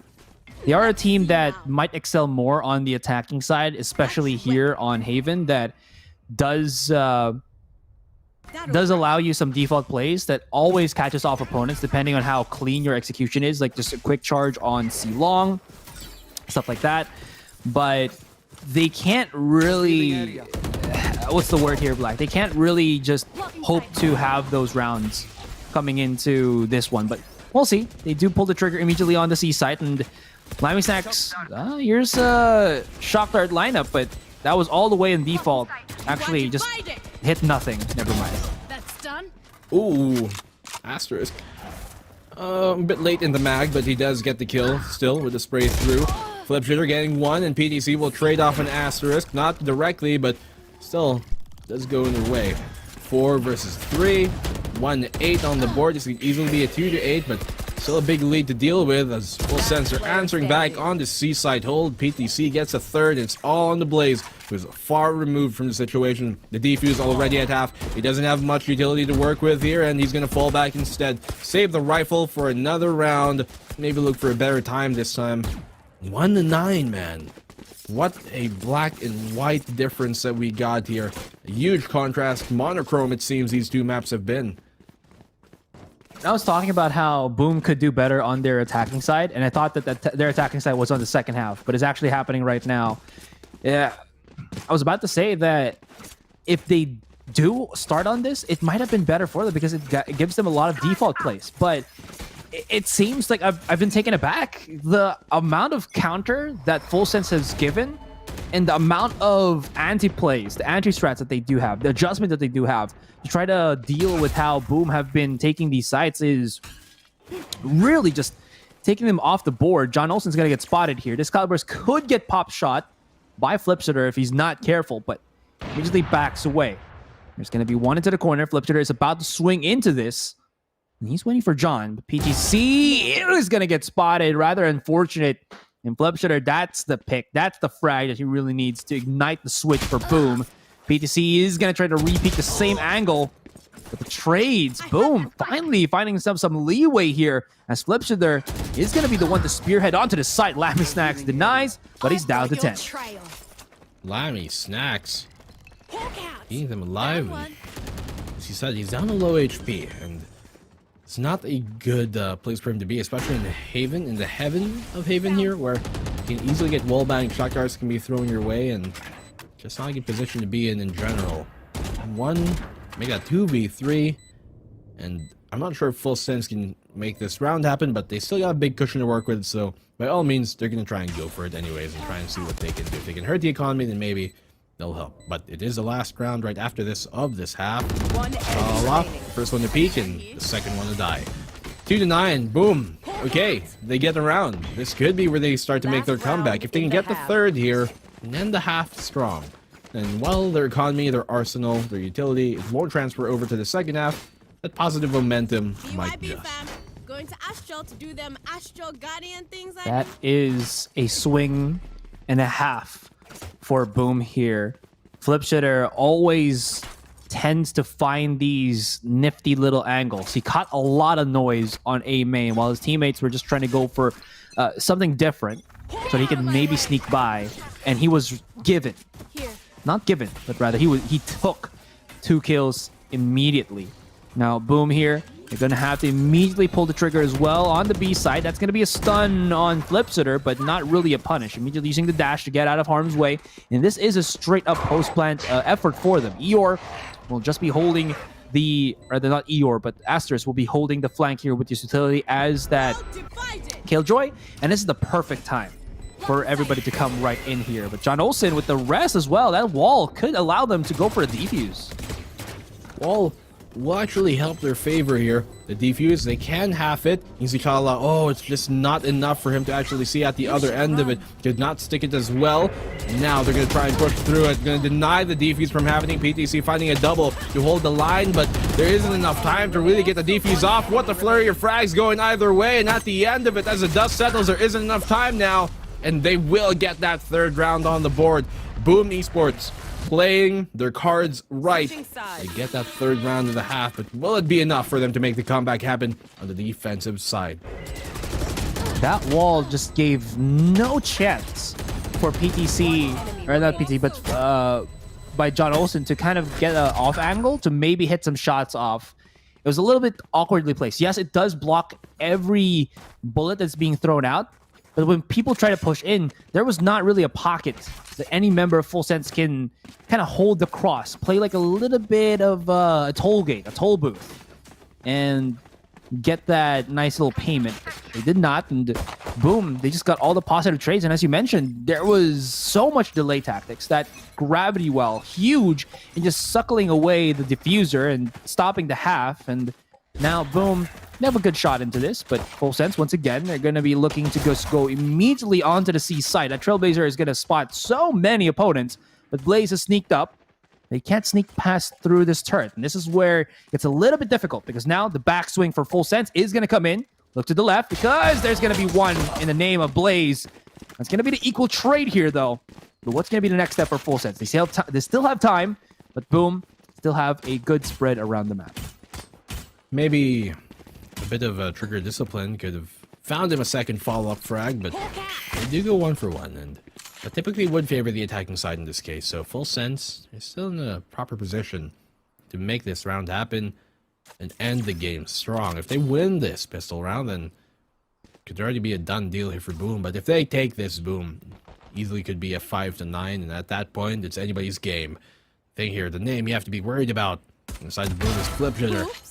And that's exactly why he finds John Olsen another name that is of marquee performance. And Flip Shitter, he still has his dash to bail out of any fight. He burns it right there. Cloudburst still up online, and Eeyore, not much utility on him to help out this fight, but he's got a gun in his hands. Can he convert it into a win? Superbus able to find one. NC Slasher to chime on in on the help. Quick cleanup here from Boom as they get the round, and they have a sliver of a chance to make this comeback happen once again. The 9-3 curse. It is real. We do have at least that one round, though. It's still not the biggest of leads or the biggest of comebacks for Boom here, but that is definitely a good start. And you did mention Flip Shitter. He's been a stalwart. He's been the marquee of madness for Boom here. He's been Dennis the Menace. And Full Sense, they're going to be back to the drawing board. They're not really going to buy into anything too special, but a couple of frenzies and close quarter combat could be something. As John Olsen just immediately pulls the trigger into this. He's charging right in, but those Nano Swarms is just lining them up for Asterisk. Make that an exclamation mark, why don't you, as Boom make a point that nobody holds Garage better than they do. Put an exclamation affirmation on the end of it too, period. They end the sentence, and in that case, well, they're sentenced to death. 5-9, Boom Esports here. They're gonna have to, make the most out of these SMGs they've got in their hands, so the long-range battles won't really favor them. Now try and make a play off of that. You can see that they're stacking up here towards A main and on the sewers itself, looking to go a bit more aggressive, knowing with the arsenal that they got, they kind of have to take the initiative on these fights. With Flip Shitter doing exactly that, he's walling up here, crawling up, does get the kill on the PTC, able to back off safely just in the nick of time there. The Blaze is also looking to back him up, and boom, they did what they needed to get that opening pick, take the initiative with the aggression, with the Spectres in hand. That's all they really had to do, and I don't think they're going to expect the Blaze to be here, especially with this coming on in. Perfect play, perfect teamwork coming in from Boom right now, and we taking that 5 versus 3 lead. I have the That spike. was so smooth. Trailblazer can be a death sentence for you if somebody is there to pick up the slack, the kill. Daze is just very strong. It's as good as, it's an ability that's as good as the Fault Line. Anyways, here John Olsen just creeping himself up, similar to what PTC did that last round.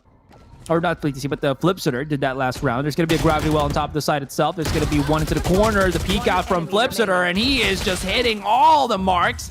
He's going to be checking out all the boxes, and boom, they're just 3 rounds away, 6-9. That was perfect, and they played their cards perfectly to get that round. You saw that You know, as Full Sense on the attacking side there, they see Blaze on the Sova, they see Ear on the Sky, push from A main, and the only player that they do see in sewers was Flip Jitter, who did get that opening pick, and he was able to back off. And when you see that Flip Jitter was all the way there on the top of short itself, right, going to the site itself, you would kind of assume that the rest of the sewers was clear, especially since the last time we saw Blaze, he was towards A main, but no, he was able to rotate in at the right time, bide his time, wait there in the corner, and they had no idea, none the wiser to what the play was about to be made, and, well, they were the ones who were made out at the end. 9-6, Full Sense still have a lead here, have a cushion to work with, but Boom, who are certainly pounding and hounding away at that one piece of utility at the time, is really, really good sign of things to come, perhaps, for Boom. Oh, yeah. I mean, they do have a bit of cushion, as you mentioned, but that cushion is getting thinner and thinner. The dash out from Flipsitter, but he's in the back of the site, and Lammy Snacks converting the kill. Blaze looking to try to go for the punish, and this has gone awry. The crossfire not looking too hot in Full Sense. They're getting the trades that they want to. Asterisk, he second guesses himself, and the Trailblazer devours him. 2 versus 1 now. It's going to be the quick charge out, and oh boy. And it's going to be Seeker for Seeker.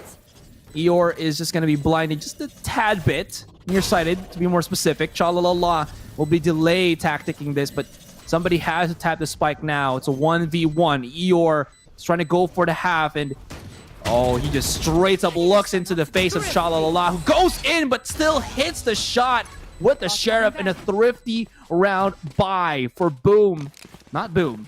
Against Boom. By Full Sense. And that all came into just missed timings on the refrag. Almost making it happen, but Full Sense. A great round for them. On this attacking side, they barely get the plant.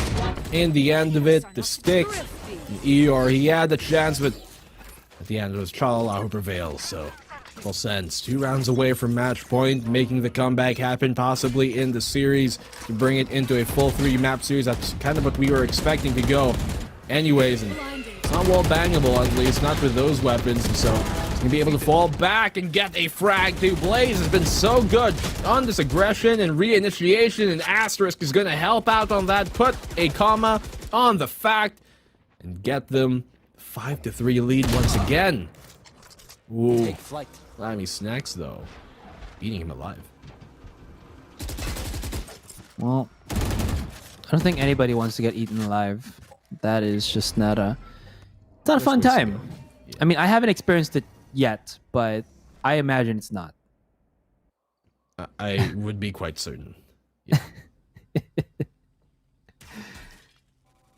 Well, hold on to your horses. We'll see if Full Sense can eat this site at least, or swallow it, or what's the word here? Devour it in a single take, as they need to. It's 3 versus 4. They don't really have that many utilities to really go and delay any much more, and yep, that's not gonna help it.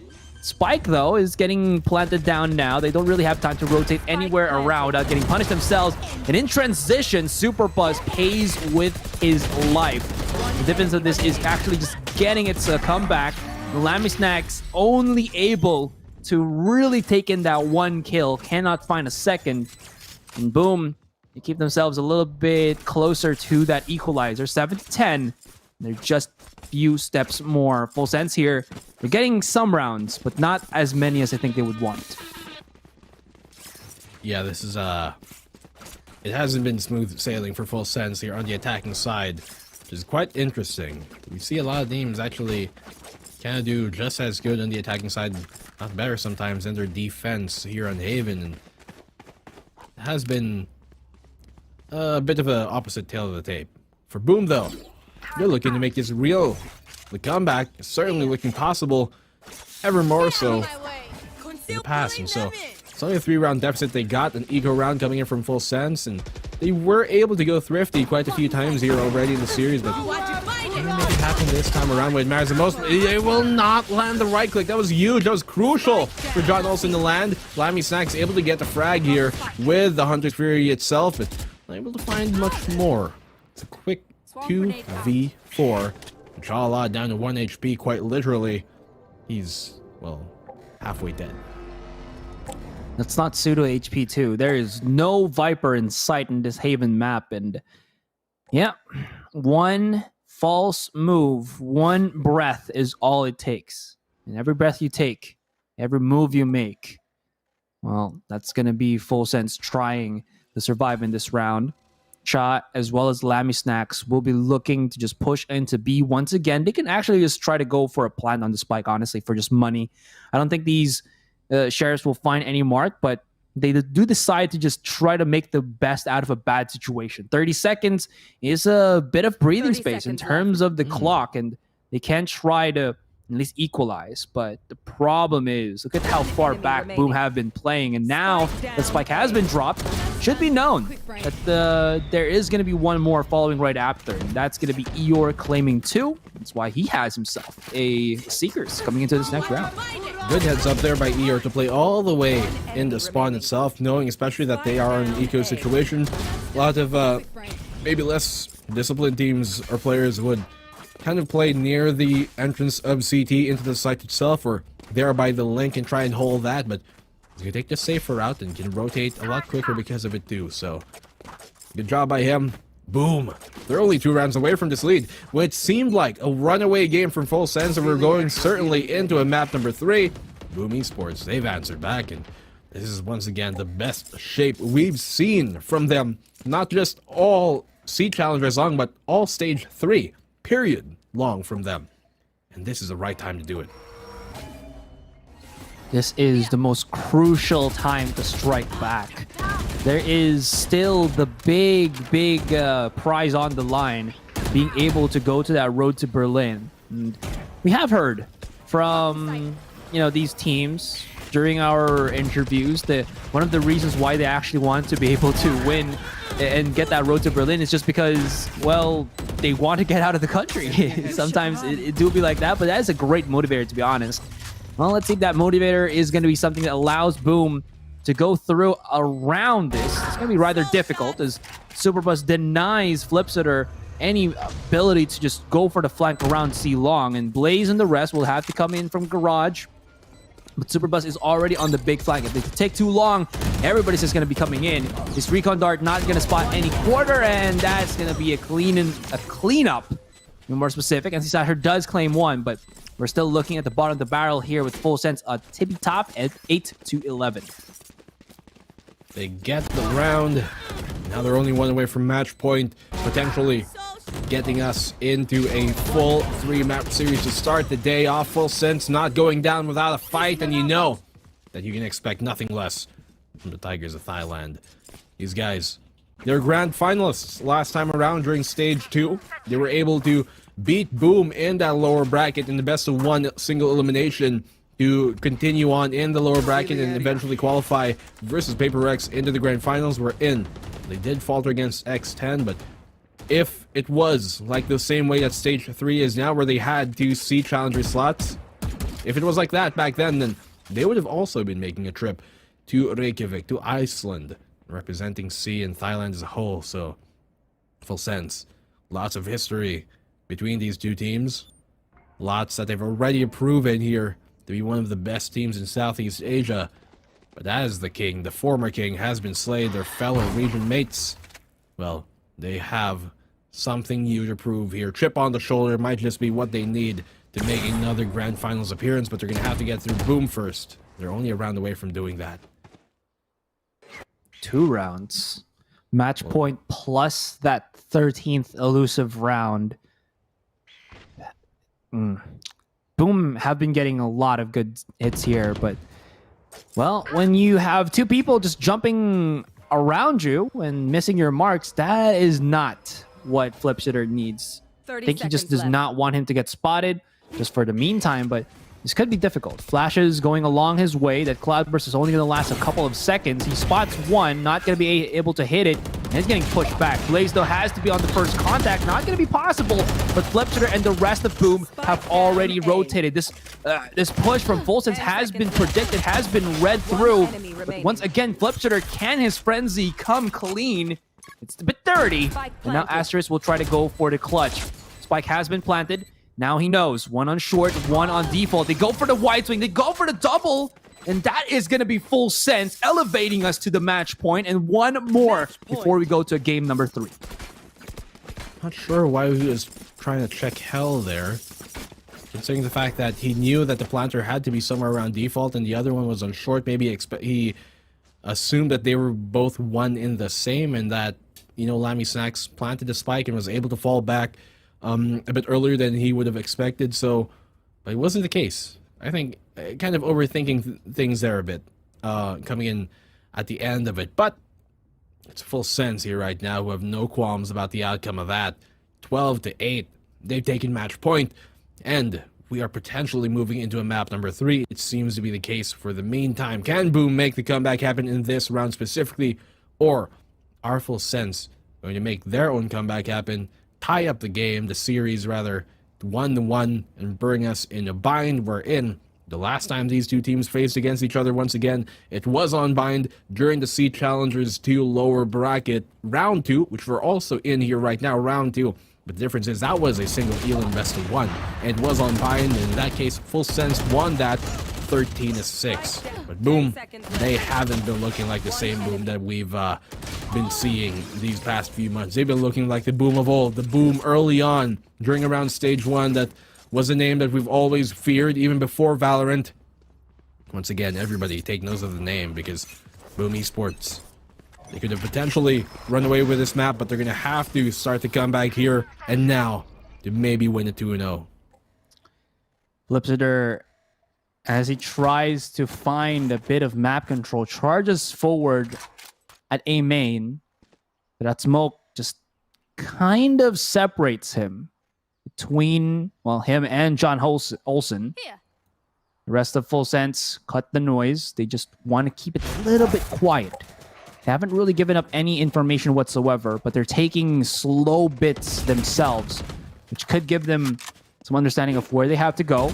John Olsen has crept his way all through garage here, and Blaze, he's lucky enough that the smoke at least keeps him alive. Those pop shots not really going his direction.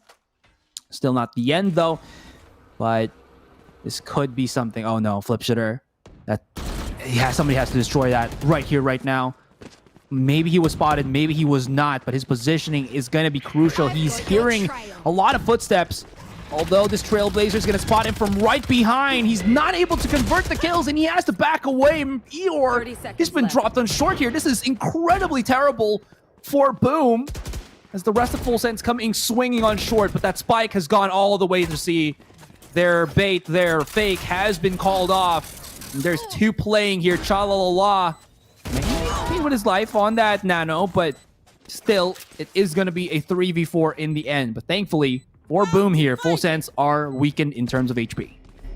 Full Sense, they have a very real chance of closing off map number 2 to bring the series 1-1. Chalala finds a pick. That's a good sign of things to come. It's on the Blaze here. Has been setting things on fire, but he will get shut down at the end of it. Super Bus, the conduit, the conductor of map number 2. In Full Sense, bring the series back 1-1. We're going to map number 3.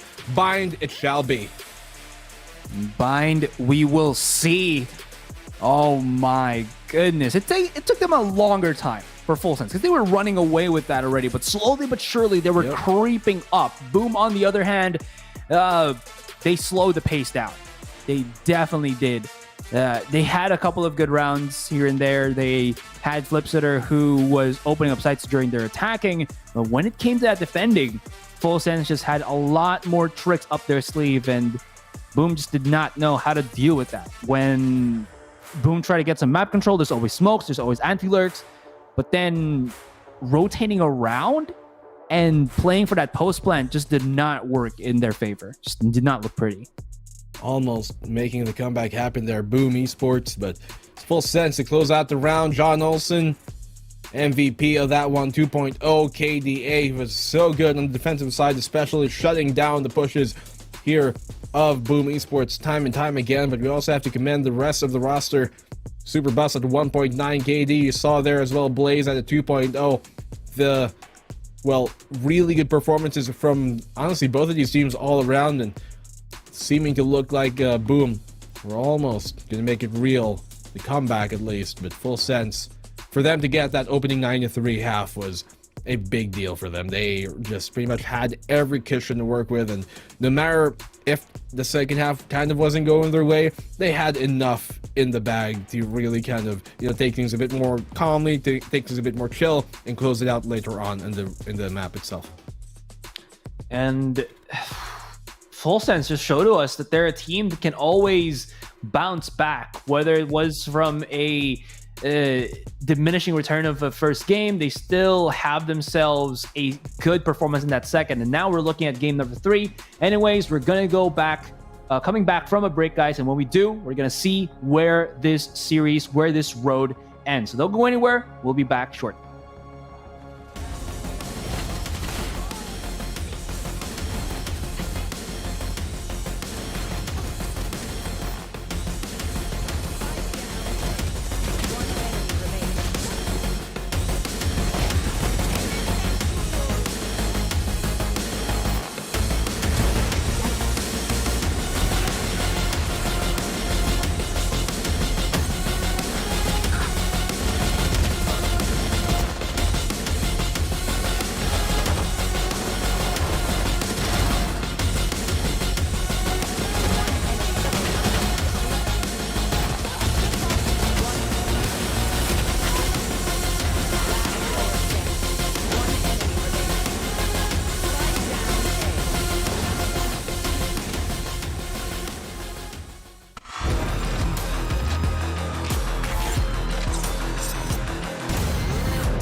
Show me what you got. Back down, up, back down, back up. Back down, up, back down, back up. Back down, up, back down, back up.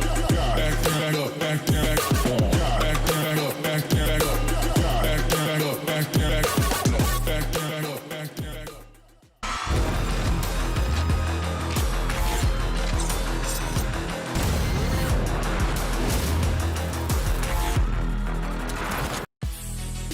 Welcome back, folks. We just witnessed map number 2 of the lower bracket, round number 2. The score is tied 1-1 between BAAM, Esports, and Full Sense.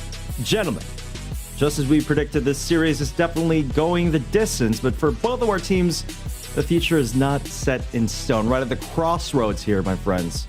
The future is theirs for the taking. We're coming to bind now, which can really go either way, in my opinion. Well, I was just about to point out there, Vim, that it really could, but I still think that this third map is where Boom underperforms the most. But they have shown that they have propensity to be able to prove us otherwise. And maybe this is the time for them to get back into it. This is going to be Full Sense starting as a defense. And I just do want to point out that whenever Boom starts on Bind, in the 3 to 4 matches that they've started during the group stage, they have lost hard on the attacking side, pretty much consistently. Well, I mean, coming on the Bind, we did say that their win condition was to win map number 1, and we said there's no way in hell that they're winning map number 2, Haven, right? And that has ringed for the most part true, but can they win on Bind? Well, the question is it possible? Yeah, sure. Is it plausible though? Probably not. And do we think that they're the favorites to win this series? Indubitably, no. So I think at the end of it, it comes down to, can Full Sense, continue kind of the performance that we expect from them, or are Boom Esports gonna show up here and really basically tilt Full Sense, honestly, because I don't think if Full Sense are on their full gears, if all 6 cylinders are, hitting at full stride, then they should win this map. And that's not a knock on Boom. They've been one of the greatest teams we've seen in Southeast Asia, but Full Sense, they're another beast entirely. You know what? You guys make some very valid points. You hit the nail on the head there, Black and Blue. And I'm pretty sure Full Sense is still the favored ones to win this all, but really, I beg the question that when it comes to the point that you brought up, Asarai, the win rate percentage of Boom being consistently downhill since the whole tournament, have they learned from their mistakes? And this can definitely speak volumes to their adaptability as a team. If they're going to learn from their mistakes and bring out the big guns, it's going to be here and now. So I'm going to stick to my predictions here, guys. And honestly, Full Sense, on the other hand, we've seen how structured they can play. We've seen how powerful they can be on Bind.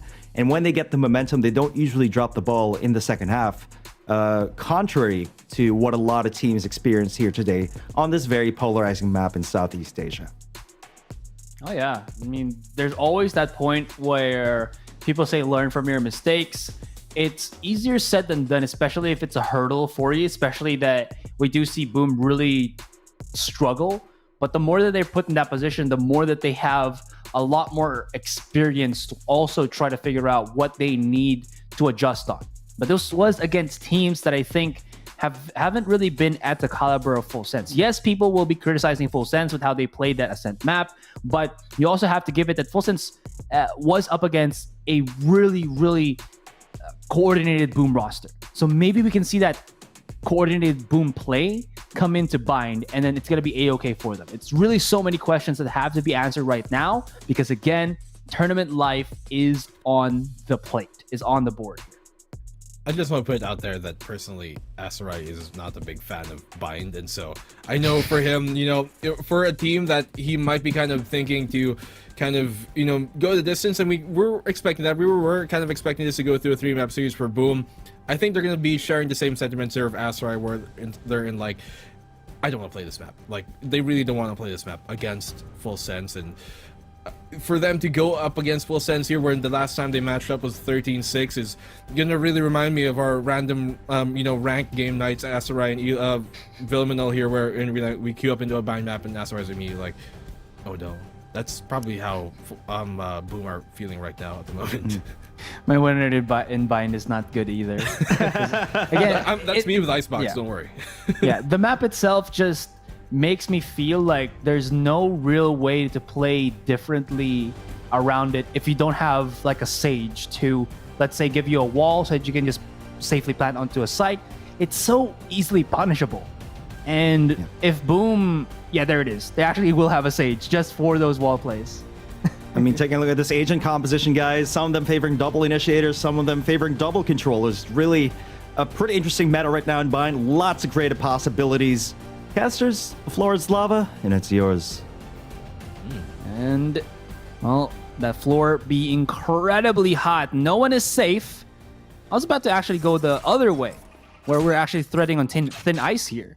And one wrong step will make you fall down. But yeah, I'll go with the lava analogies too, because one wrong step can maybe put you in a pool of heat. John Olsen, though, is going to be in a pool himself. It sucks him right in, and that grenade will just pop him straight off. PTC is going to be holding the close, but that's going to be a positive trade once again for Full Sense. This Frenzy just rabid and just taking them down one after the other, and it's a 4K for PTC. Very nice, aggressive, offensive gravity well there being placed in by Boom, but at the end of it, they still do secure the round here, full sense, even though John Olsen did go down. But get the round, which is more important than... Look at this, all that utility just raining in on him, could not back off even if he is a jet. That gravity well a bit too strong, a bit too much to pull in.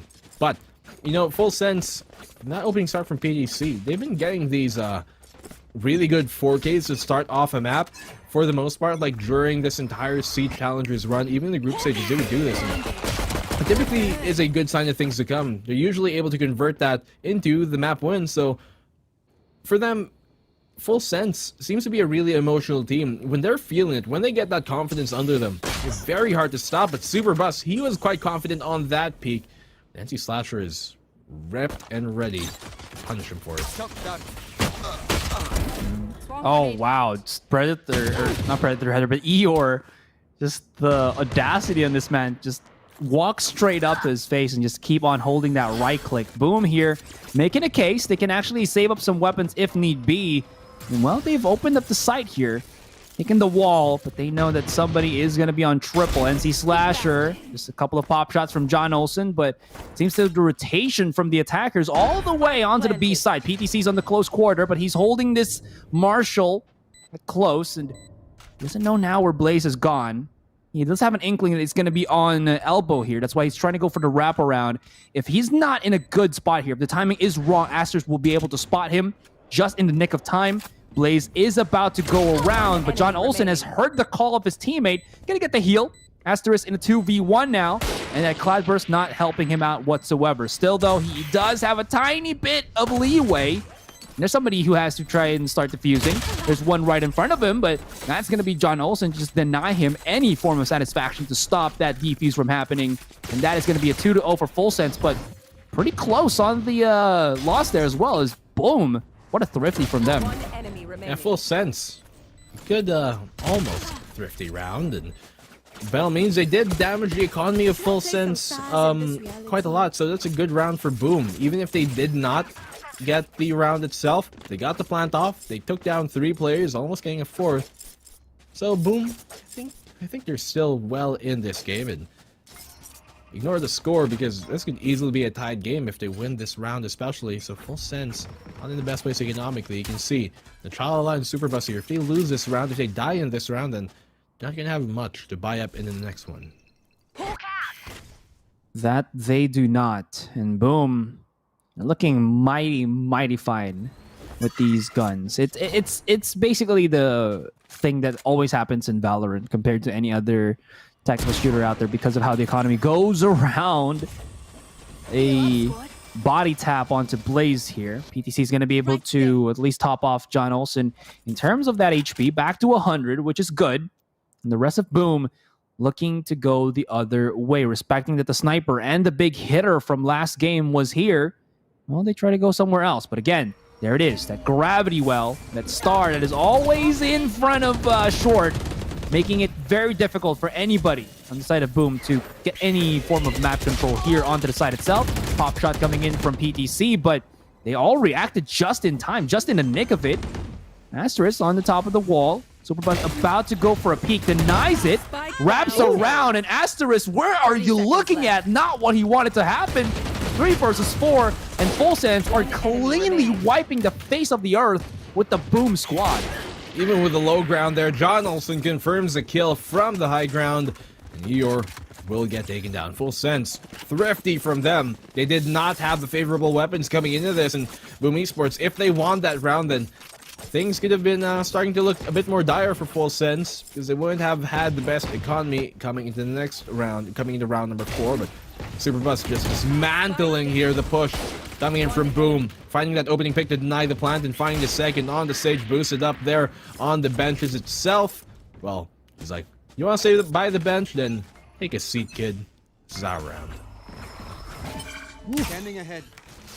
Well, he was benched. Simple as can be. Eeyore, oh, he's brought out the Marshall, hasn't he?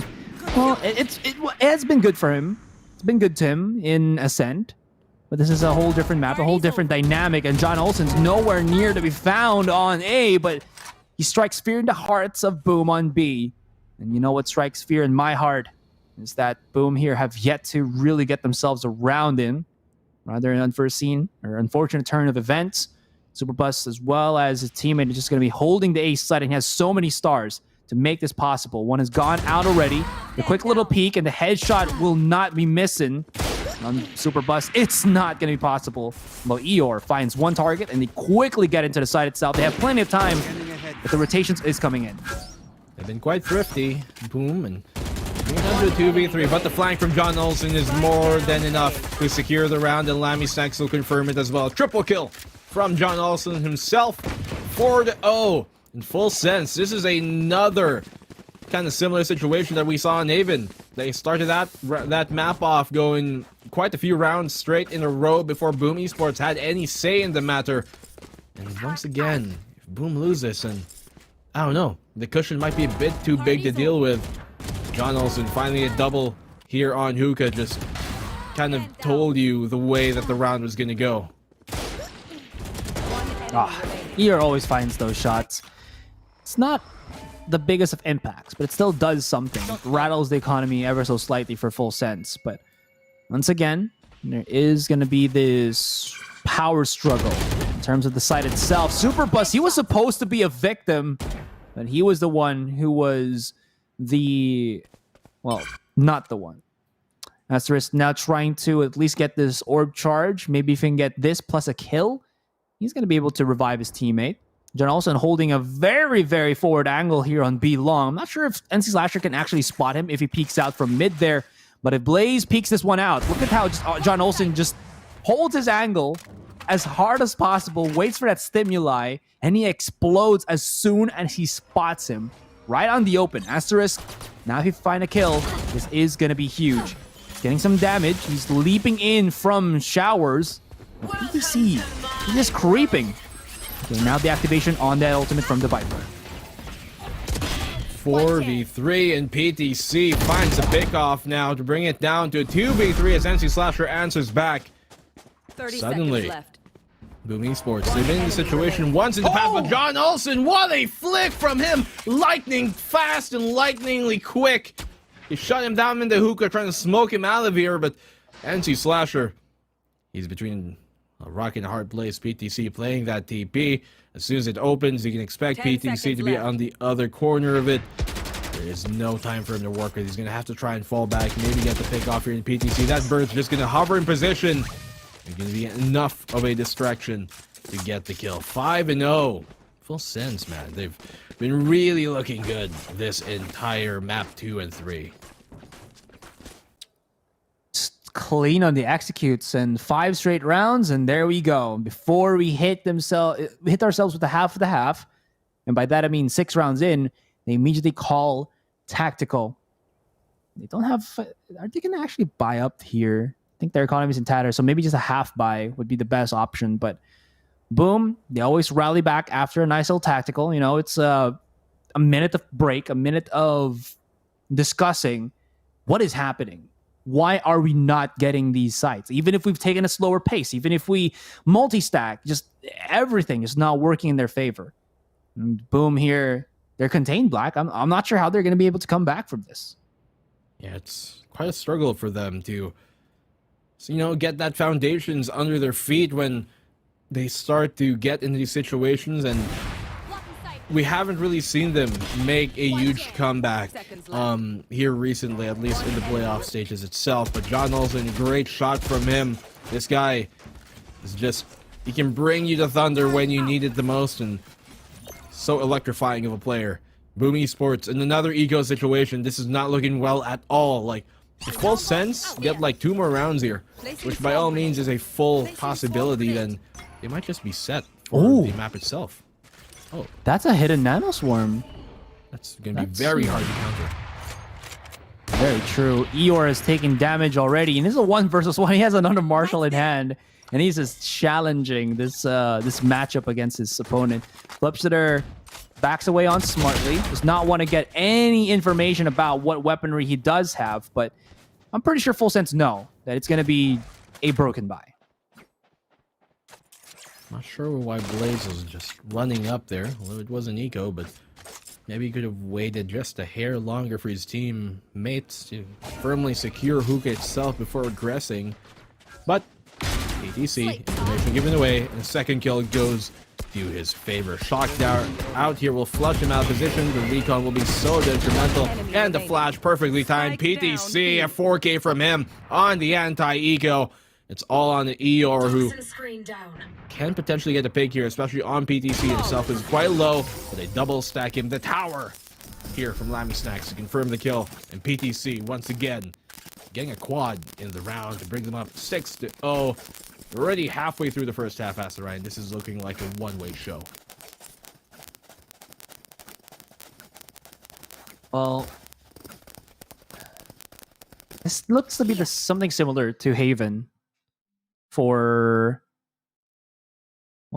Full Sense here. They've been kind of getting the shots in, and well, it's looking a little bit difficult for Boom to come back. And as you mentioned, that 6-0, not really a good measurement at all. It seems like Boom, you know how you just try to drive up the road and then you're enjoying the cruise and whatnot, and then as you're in the freeway, there's this big stop sign that says, no, gotta go 0.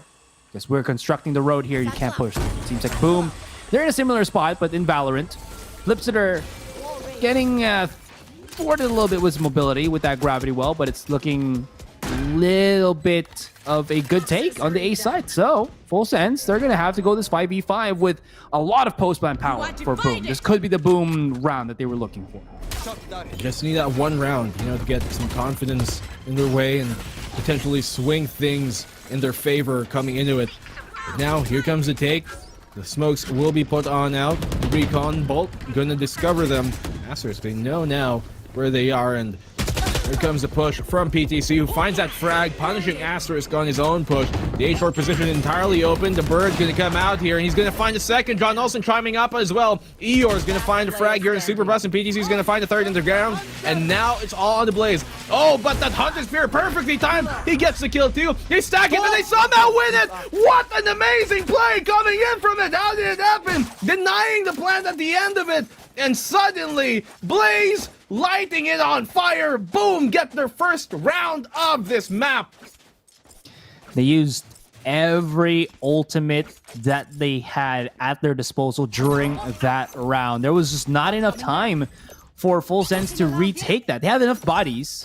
Because again, if you're full HP, you can always just tank about one ultimate, one pulse of that Hunter's Fury. So they could have just interchanged, but the big problem there was the time, and they all died. They all fall down. Rather unfortunate, but Blaze, he knew what was coming. All he really had to do was just play as far back as possible so that he couldn't get punished, and he had to make sure that his Hunter's Fury was going to find its mark, which it did. In Full Sense, as you mentioned, just did not have the possibility of clutching that. What a great round for Boom, and we've seen in the past that when they get that one round that they need to get some momentum, they can certainly turn it into a snowball of an adventure. Plant will go down here behind the wall rather.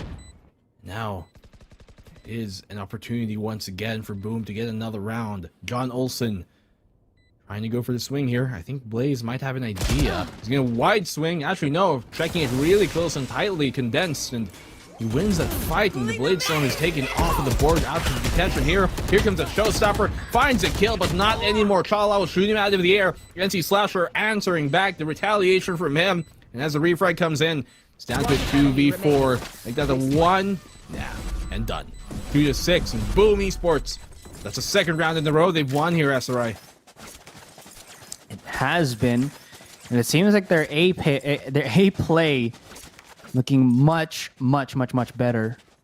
They're charging aggressive into it. There is still some amount of money for Full Sense. I think they can still even buy into the next round if need be. But they've kind of shift things up, and this has made it very difficult for Full Sense to react to it, because the post plant on A, if you can keep 5 members of Boom alive, is incredibly powerful. And you saw it. Like, members of Full Sense, they can try to go push forward. They can try to go as aggressive as can be. But if there's just nobody done, nobody taken down by Full Sense, when that happens, they have so much post-plan to make it possible. Speaking of which, though, that's going to get delayed now. And quick use onto the teleporter gets them down and out. Oh, that's rather unfortunate because Asterisk was actually the second victim. And what that means is there's no ultimate. It's no revive that he can use to bring them all the way around back. Shalala, he'll be spotted, only having himself a pistol. They're coming back, but that teleporter user, I believe that was Blaze, has been knocked his block off. And we're left with NC Slasher and Flipshooter just trying to clutch once again. Flipshooter, though, making a couple of noises, but these noises have given away his position. And NC Slasher rocking a hard place, 4 versus 1. He's in the showers. A place he'd normally like to be alone in, but not in the situation when it's a 1v4. NC Slasher can dice things up here and make it into quite a hefty clutch. 30 seconds Smoke left. can give him some concealment, but they know where he is. He just basically extended his demise a bit longer. 2-7. It was inevitable, but Full Sense, they've taken 7 rounds already in the defense here. Defensive half, and we're only coming into round 10. It's a really good, perhaps a premonition of how the series might go at the end of things, but we've seen Boom make it really close near the end of map number 2. We'll do it here with a bit more momentum to end the first half. As now, Full Sense, they look like every single, well, sense of theirs is up online. A lot more blood in the fingers, in the joints, in the knees as well. They're looking to perhaps get this map gone, running away with it. You sound like you're somebody who has experience in the joint, brother. From the hood. From the Huska. Yeah, Yeah. it'd be. Or maybe watching a lot of those Comedy. jailbreak movies. Yeah. Yeah, you know, like Stomp the Yard, was it?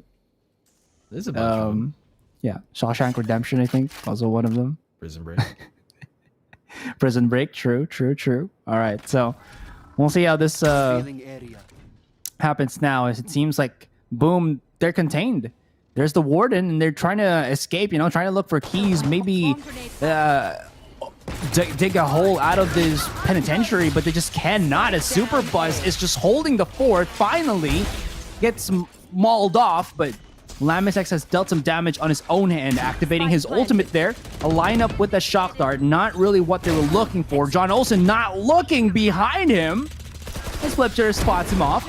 There's going to be a quick charge from Chalalala. No damage really dealt. There's one more underneath Lammy Snacks, and he's going to be throwing out a shock dart here. So 2 versus 2, and PTC is coming in with this Seekers. Not really fortunate, as it sniffs out the last target, NC Slasher, who has picked up a judge, but he is nowhere near being able to, stop the defuse, because he only had the shotgun, and I think he's just trying to maybe make some damage, pick up a weapon, give it to the next round, but even more so, they still lose it in the end.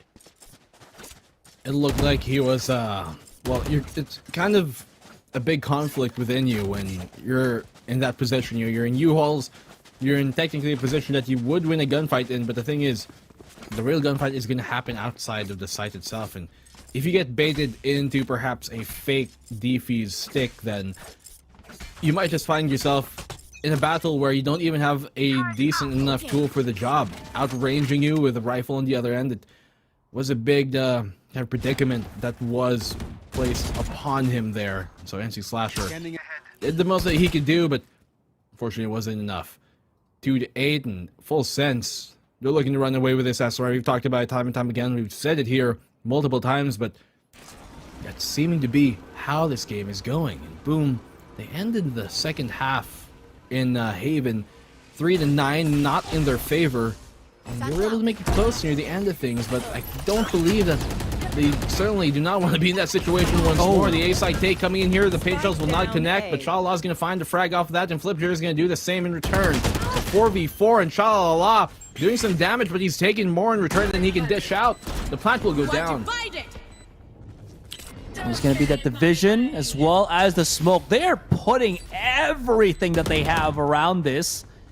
Eeyore not missing a beat to go for the punish with his own ultimate plus his own comrades. Flipshitter has an off angle here, loving to use on this Pixel, but that Pixel was actually quite utilized by the rest with PTC and Full Sensor coming around the corner here. It's going to be rather difficult to go for the retake as that judge not really fatal. And John Olsen, he's left with an operator. And what he probably will do, as you see him just rotating around and the spike ticks even faster, is to save it coming into the next. Is Boom, they got themselves a hefty round there. Keeps them alive, keeps them contained. Still in the end, that's not going to be enough. 3-8 is not the scoreline that they're really looking for. Maybe 4-8. And we'll see if they can make that happen in this last round. Be very frustrating when you're almost there, but not enough. And for the meantime, it will give Boom Esports a bit of solace to bring it to a 3-8. This could give them a chance to bring it 4-8, which would be a million times better, not literally, but theoretically, than that 3-9 scoreline they ended up with on the first half of Haven. So, John Olsen giving his position away. Operator now has also been revealed. He's still holding down the angle. Oh dear, that Boombot sometimes surprises you with the range it's got, but that's gonna alert them to try and go towards the B site itself. With the wall here from Viper on the Boom Esports side, from Eeyore being on the A site, that's even more so gonna sell the fact. Oh! Those double util, I thought that was a misplay from Boom, but it seems like it's baited Full Sense enough. Nobody is on the site at all. It's all about that retake now, and this wall plugging up that murder hole. It's going to make it very, very easy. Very, very defendable for Boom on this post plan right here, right now. A couple of pop shots through the wall. Not going to find any victims, and John Olsen whiffing, provided that he doesn't actually see anybody. But this gives the best case scenario, I think, now for Boom. No smokers for Full Sense. It's all about the hits here. But again, Boom has all the post plans that they could ever want. You have great positions to potentially clutch the round out. PTC going to find an opening here for the side of Full Sense, and John Olsen going to do the same to find Asterisk, but Flipshitter's going to answer back. PTC taking out this huge, and Nancy Slasher and Blaze both answer back. It's a 1v3 all on John Olsen, who finds a pick off, and he's trapped between a bunch of shots coming his way. If not dying to the Gilson, certainly the Hunter's Fury would have secured it, and Boom Esports, they secure the 4th round. This is looking a hair better, to be quite honest with you, compared to their Haven map, and who knows, they might just be able to take this pistol, and at that point, 6-8, they can make the comeback happen. Some silver lining here, some light at the end of the tunnel left for Boom. I'm actually surprised that Full Sense went for the full 4-man rotation. It's because of the fact that it was only these 2 utilities, and they didn't really hear the satchels, where that was the kind of go signal for the most part by Boom here. Boom really rarely ever tries to do something without Flipshitter starting off the site with somebody just, charging right up. But that kind of turns on their heads, and it could have been much better for Superbus, but because he peeked out and got caught, all he really could do was just spray rapidly and not really find any form of solace. In any case, this B site immediately pulled the trigger on. Spike has yet to really be planted just yet, but there is a, how many is this? 4-man rotation coming in from Hookah. They might be able to hear this. The run is through, and Ear's been spotted, and they can actually go around as quickly as they could. This is perfect for FS, although they're just baiting them to come in through B because this is a 3 versus 5. Oh, they jump in! Oh no! To their own demise! They have designed Full Sense. What a round, what a pistol from them. Just, I get the idea there, okay, at least they don't single peek everything, but they all literally hop in the one basket that ultimately they thought it would bring them down the River Jordan, but just honestly brought them down to the River of Hell. And so, Full Sense. Yeah. River Styx, brother. They all fall down. I mean, if it was synchronized swimming, I'd give that a 10 out of 10. But but instead of going for a dive, they kind of cannonballed into that one and splashed around a bit too much. Shallow waters, brother. If you cannonball in shallow waters, where there's some hurt coming in your way. Speaking of hurt, look at that scan from PTC, just spotting out Flipshitter, and He's flicking so hard here just to check out corners just in case. Now, a double stack on both PTC and John as they try to get themselves that orb control, which they do. It's going to give him halfway through his ultimate, but this round should be a round where he just looks to get as much value as possible. Everybody charging in the way of Super Bus. He finally loses bullets, but that's going to be all she wrote. Asterisk a little bit too late to the party. Last man standing, and that is going to be 10 rounds in for full sense. Boom. Now get themselves that much needed, much awaited gun round. 21 frags on PTC. Oh my, oh me. Oh no, that Sky. We said right at the start of map number 2 Haven that you might see this guy on the Sky, but do not be fooled. Do not turn a blind eye. This man can definitely be in the top of the board and show you there once more that he's certainly capable of carrying his own weight and honestly helping this full sense get to this lead that they've already surmounted super efficiently. Wall will keep him at bay for the meantime. The shower's position will not be aggressed into. This flip jitter shows him the way out. PTC taking off the board early on. There's still Superbus who has equipped himself with a Phantom. Lots of noise being done on showers, but they have no idea that U-Haul is just infested with Superbus, and he's lighting it up. Oh, unfortunately, wait, he survives. Shaw was able to keep him alive, and this is turned on its head. Yes, there's going to be a counter post-plant snake bite. It's only gonna delay the inevitable. The save has to come from Boom. This is not the good situation for Boom there. If this is a mission and you were, or maybe if this was an MMO and you taking up this quest and you're like, oh, I have to do that, well, I'm back out of that one, take something else. But unfortunately for Boom, it's kind of what the hand they're dealt with here right now. Buy full sense to them, so you'd have to go on the eco instead. You can see how spread out they are. Trying to keep some control to not necessarily be flushed out too quickly and too early, at least both of them. So I certainly would have expected the trade there to happen as soon as he did push that Lamp's position. But fortunately for him, Chala was right on the money, on the swing, to get that trade off in full sense. They're around the way from series point, tournament point for Boom. Just a hair near there. And Boom, they have really yet to budge. Look at how diminished in terms of returns and kills they've gotten. They've only have like 9 as the highest with Blaze and I think NC Slasher at the helm, but I think a lot of those is ultimate kills as well as yeah, basically being able to play around the big ults. But this is where Valorant becomes a bit tricky, because if you're trying to always play for your ultimates, it's not as easy now that it was a few patches ago, because they've made the huge impact ults be around 7 to 8 charges compared to the 6 to 7 of before, and 1 orb charge difference is already quite huge. And Boom, unfortunate sad to say that they have been riding in the coattails of those big utilities, but maybe it could be a different spell here. Maybe they can find something else. They haven't really equipped anything with an operator or something. I don't think they want flip shitter on that, but charging right in sites, it hasn't really found them anything, whether it's on retake or taking. It's just not possible. And these off angles, or these not really off angles, but pixel peaks from Superbus, giving him so much map control. He finds 1 kill, 4v5. Shoulder exposed there for Blaze, and it's enough for well, Superbus to line the shot up through the corner of the wall itself. The woodworking here turned rotten. NC Slasher, the only player inside the site here for the side of Boom Esports. He's gonna have to go big.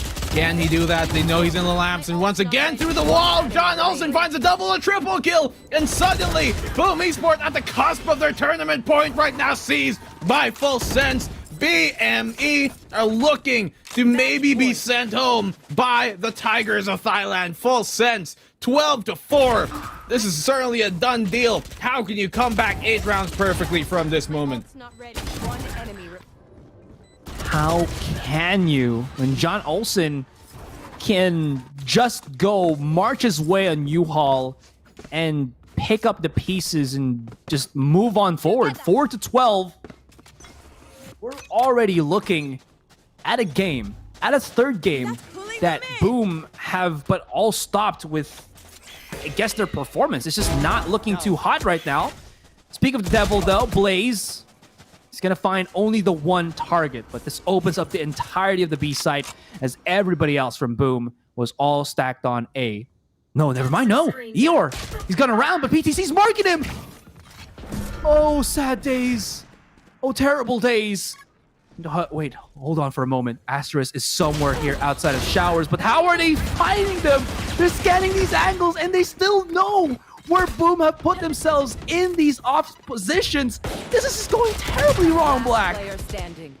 It's not looking well at all. And, well, that is the series done, concluded. Full Sense are moving on further in the lower bracket, and Boom Esports are going to be sent home. Full Sense, the last remaining bastion here, the flag bearers of Thailand, continuing on in the gauntlet that is the C Challengers lower bracket. They're not going to falter just yet. Taking the series 2-1, completing the reverse sweep. Oh my goodness, man. That was just heart-wrenching for Boom. That last round, everything. Full Sense just knew what was coming. Every single angle that Boom wanted to try to make a difference was just deleted. I mean, guys, undoubtedly, the discrepancy right there in Bind was so real. The gap was just clearly evident at that point in time. It was neck and neck, 1-1, right smack dab in the middle of the series. But Full Sense, when it comes down to the wire, they really go beyond the limits, man. And they definitely deserve that victory over Boom Esports. A very formidable team in and of itself. And honestly, I can't wait to see what the future holds for Boom Esports. But for Full Sense, it's looking real bright right now. They're still alive, and they're looking better and better. The difference right now for Full Sense is it seems like they're very slow to start, but once they find their footing, their foothold on the game itself, it seems like they just did not let go. We started, 13-10, then 13-8. Now it's even better for them, 13-4. They just keep dominating rounds and rounds, and maybe it's the maps, but it seems like they just start communicating a lot better with each other. I mean, dude, looking at it, it seemed like it was just a bit of a mishap on map number 1, and that is also to not really put down what Boom did, because by far this is the best performance we've seen from Boom the entire C Challengers stage long, and it was really close near the end of map number 2 and map number 1. They were able to take that one, not super decisively, but it did seem like Boom were the leaders of that map, and you're kind of expecting this to go to a full 3-map series with Boom having to win map number 1 to be that win condition, but they could just not make it happen on Bind. And the last time these two teams faced each other, once again, it was in the C Challengers Stage 2 in that lower bracket round 2 in a single elimination game, and it went 13-6 in the favor of Full Sense, and once again, they do it even more dominantly here, ending the series 13-4. And what can we say aside from Full Sense? They are still, even though they're in the lower bracket, one of the best teams we've got in the region. You know, I tip my hat to both of you for getting the predictions on that reverse sweep correctly. That was a keen sixth sense on your end. But it was really interesting to note for the side of Full Sense that John Olsen and PTC often swap agents. Yesterday, John Olsen was on the Sky, and then now PTC is on the Sky. Perhaps it really depends on their map pick, but it just goes to show that both of them are playmakers in their own right.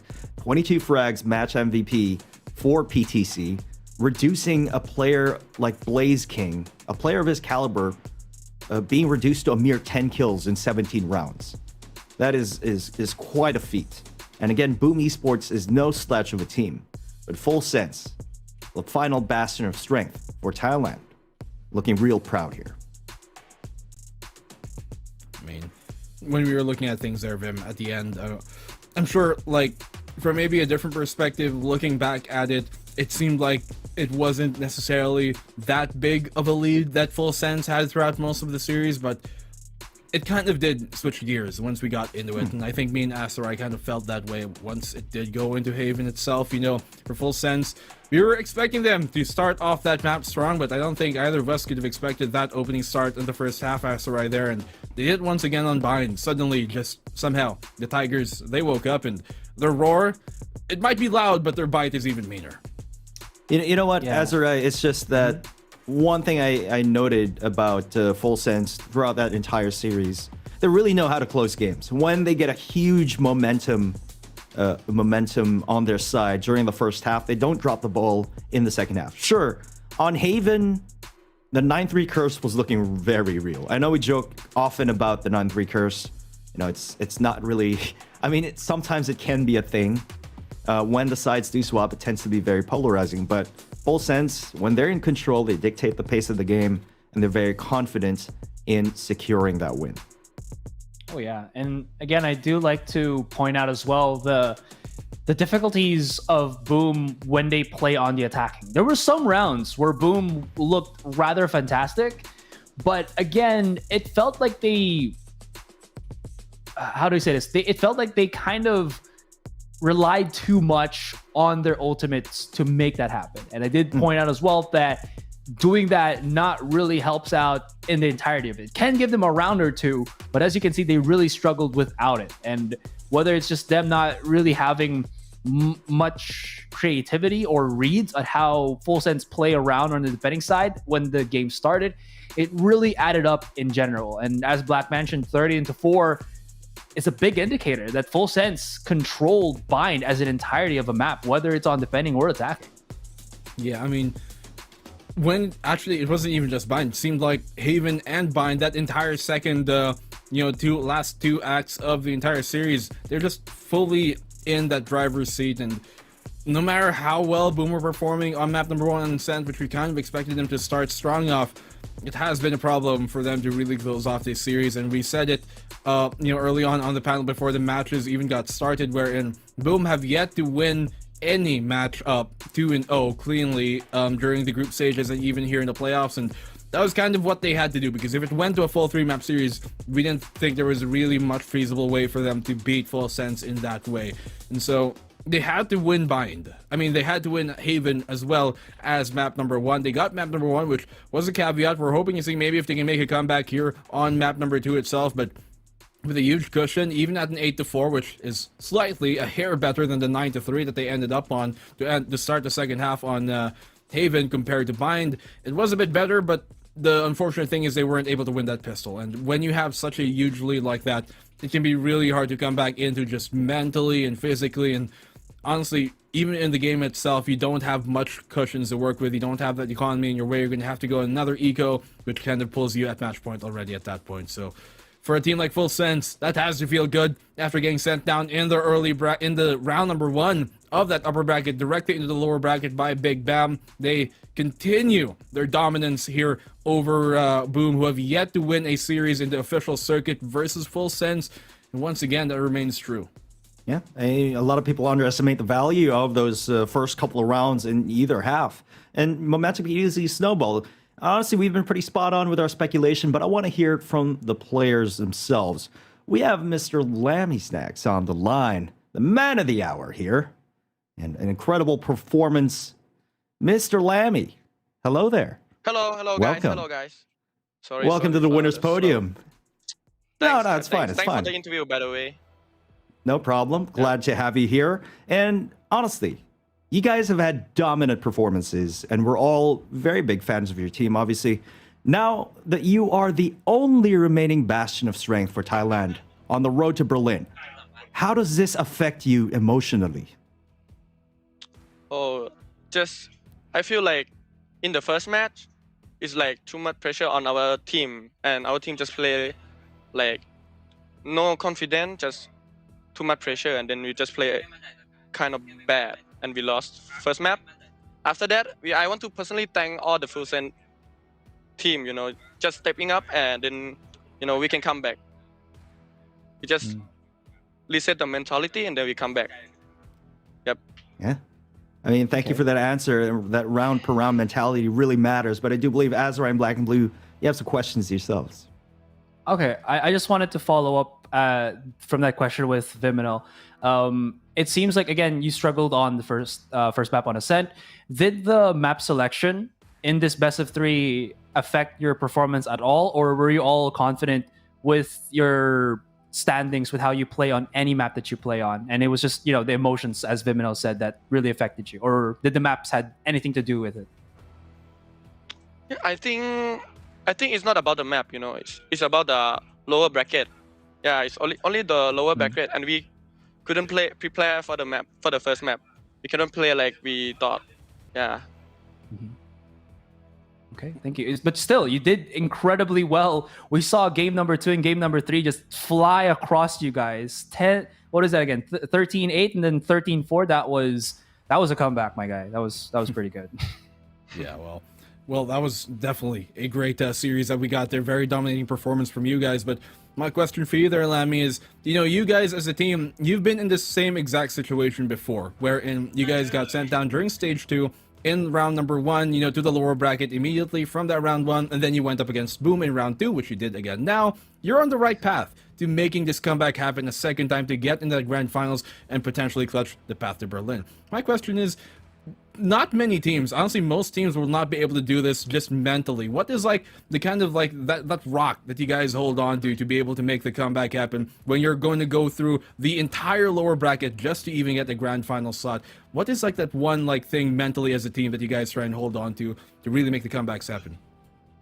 We're just talking to our team, we have to do this. These are last opportunity of my life, of my career, and then we do the exact thing before the stage 2, right? And I guess we can do again step by step. Yeah, we're not thinking about Berlin yet, but let's see soon. I think that's the right mindset to have. Take things step by step. The goal ahead of you is the one right in front of you. Thank you for that one. You know what, Lammy, it's been nice chatting with you. Congratulations again on taking that win. Moving on further in the lower bracket, I'd just like to say, man, good luck further in this tournament. Thank you, you guys. Thank you, everyone, for the good interview. Thank you, everyone. All right, we're going to be back here onto the panel, guys. But final thoughts, my friends, on that previous series. Again, such a phenomenal performance from Full Sense. Can't wait to see what's next for them. With regards to that interview that we just had, it seems like, again, a lot of these teams really do try to just stick with what they already know and not make anything complicated. If they're starting to lose, all they really try to do right now is break that mental and then just go back to square one, where it's fresh for them. It's a whole different game. They can just do whatever they've been doing before that was successful and just keep repeating that. They lose, just reset once more, and it seems to work time and time again, especially for Full Sense that seemed to struggle on that first map. Second map, it seems like it went a whole lot better. And then third, it seems like it was close to a trilogy. And it was a good trilogy, to say at the least, because now they're still alive. Fortunately for the other side, BAAM, they're out of the tournament already. But that was still a great performance from both squads. Yeah, the last bastion here, the last flag bearers of Thailand, still continuing on, the strugglers, but they've been in this before. They can do this all day, and they can do this all tournament long. And so, if I'm going to the lower bracket, I think Full Sense are kind of like the last team I'd want to face in this moment. They have proven that when they are on the line, when elimination is just around the corner, well, they can throw that all to the wind, all caution out to the air, and come back into it. Perhaps, maybe, they can seal the deal in this time and get that grand final slot once again. We're going to have to find out, but Full Sense, by all means, I think any doubters of their capabilities should be, thrown out, because they've proven it before. They're looking to do it again. You know what? Only time will tell, my friends. But as the first series done and dusted, we're going to get into the second series in just a few moments. But first, we're going to take a short break. And then when we come back, it's going to be Illustrated with us on the panel. We'll be talking about Big BAAM and Ultra Ego.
What's up, guys? Viminal back at it again. Wow, I just realized I started that off just like a YouTube video. But joining me right now, Azurai and Illustrato, bringing the fire. Illustrato looking sharp as always. You gonna unbox something for us on this stream, Viminal? Yeah. Oh my gosh. Yeah. Back at it again with another video. Back at it again. But anyway, yeah, we're back at it. We're back at it. Right into the thick of things here, guys. We just had an incredible start to the day. Honestly, phenomenal performance from Full Sense. Deserved every ounce of that victory. But it's time now to talk about lower bracket round 2, match number 2. It's going to be a bit of a banger here because Big BAAM, of course, is coming into play. And then, of course, Alter Ego. They're going to be facing off here. Initial thoughts about this, guys? For me, it's really got to be all about the last two remaining teams in the region here. Vietnam, they're holding on strong, the last hope for them. And at the same time, it's also going to be the last team here from Indonesia. So two of these teams here are, I'd say, arguably, in my opinion, the two strongest teams in the region. But one of them is going to go home. And this has to be playoff mode for both of these guys right now. Well, speaking of playoffs mode, Big BAAM went head-to-head yesterday against Bren. And even though Bren got them 2-0, it was multiple overtimes in both those two maps. So we're looking for them to be able to replicate that.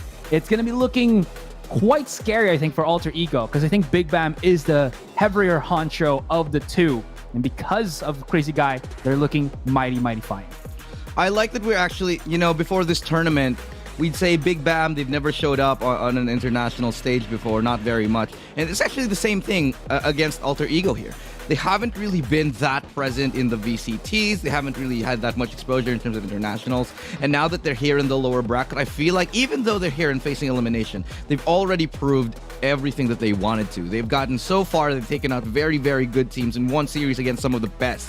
But at the end of it, it's just all about whether they can take that win or not. But regardless, they certainly have made the regions proud. Getting into the player head-to-head here. Again, it's Crazy Guy versus Elmi Moore. Elmi Moore tends to flex, sometimes duelist, sometimes initiator. Crazy Guy, though, team captain. Such an incredible player. Forced to be reckoned with here and very, very impactful. As we take a look at the stats here, 261 ACS on an initiator at that. Mind you, that's why I love highlighting the talent of this man.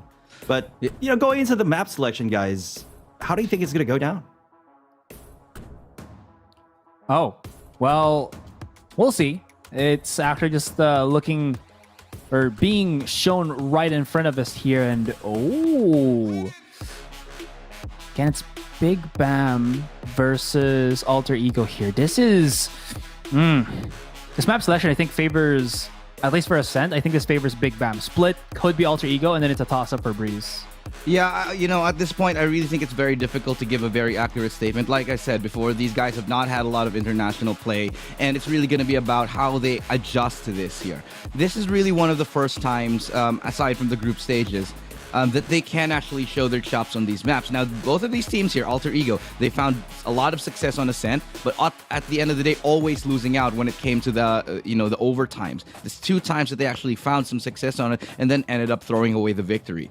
I don't expect it to be the same, and that might actually be one of the reasons that Big BAAM has decided to pick this map against them, because they haven't really found that the crucial turning point on these maps.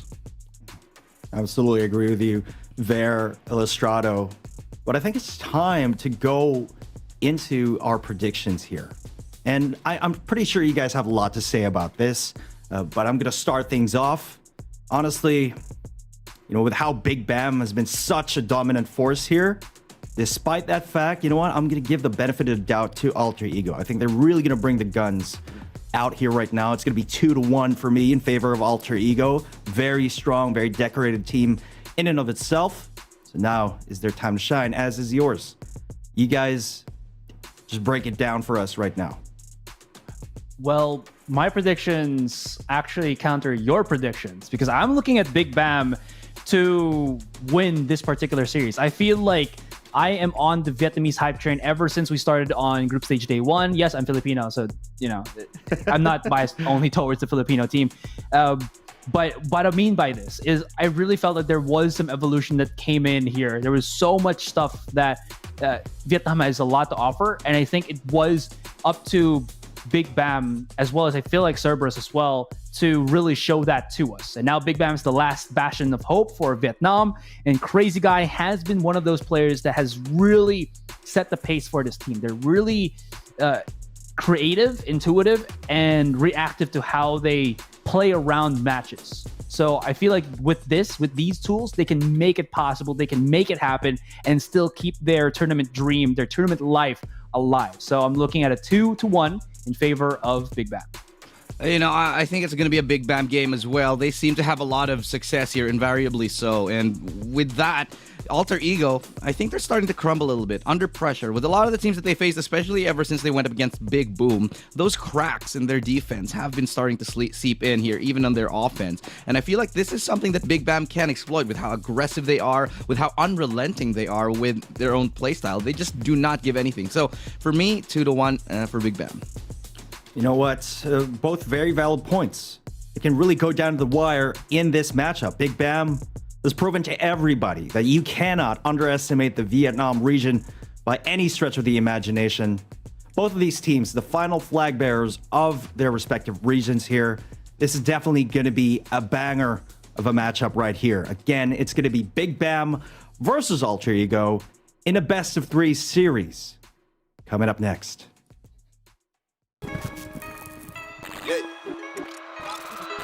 Another tragedy, and we just seem so numb. Need the peace, humanity is dumb. In the streets, we see police don't freeze but run. And then that thing that somebody reach for the gun. Okay. Murder get reciprocated. But I swear that culture discombobulated. All these people picking sides, I'm just trying to circumnavigate it. Got me thinking, man, the situation getting complicated. Let me tell you all the 90s, baby.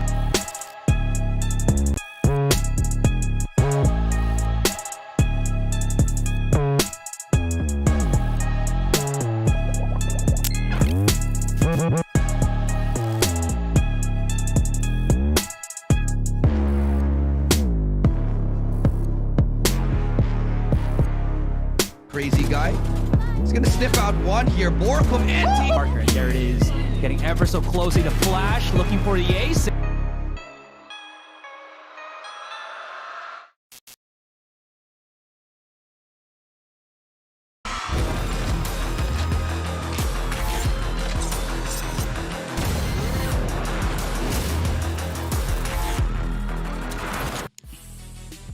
Here we are, elimination time, and 2 of these teams are going to either go home or stay at home. It's really all going to be either one of the other, but one from Vietnam and one from Indonesia here. One of these guys, both of these teams here, the last representatives of their respective countries, their respective regions here. It's going to be a toss-up and a very difficult match to predict. We had our predictions before we got into this, and Asar, you chimed in here. You were on the Vietnamese hype train, so was I, and I was chugging along, going choo-choo right behind you. Because they have very much. Why are you giggling at that? Stop giggling. It is, of course, going to be a very tough one to call here. But when we looked at those map predictions, Asarai, it did feel like it was more on the Big BAM side, especially after we saw map number 1. Yeah, I mean, there's only so few maps that we can actually have right now in the current rotation, but still, it really did feel like these are maps that I feel does lean towards the side of Big BAM here. Although, gotta give it to Alter Ego with their performance yesterday and with the interview that we had with their coach Sleepy.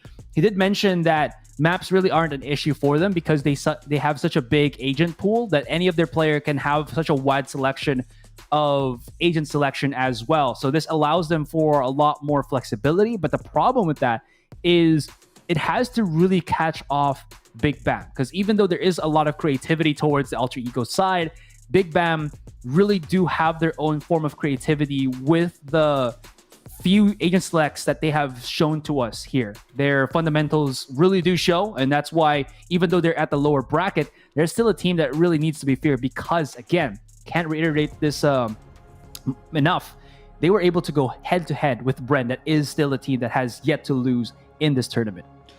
I agree, and at the same time, you mentioned that with a very, I'd say not limited, but very precise map select that Big BAM has, they've been able to show a lot of creativity on it.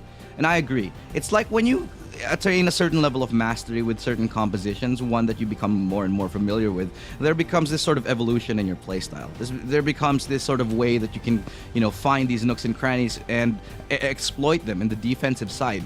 Now, Alter Ego, they did something similar yesterday up against BAAM, but eventually they got more red and red as time went by here.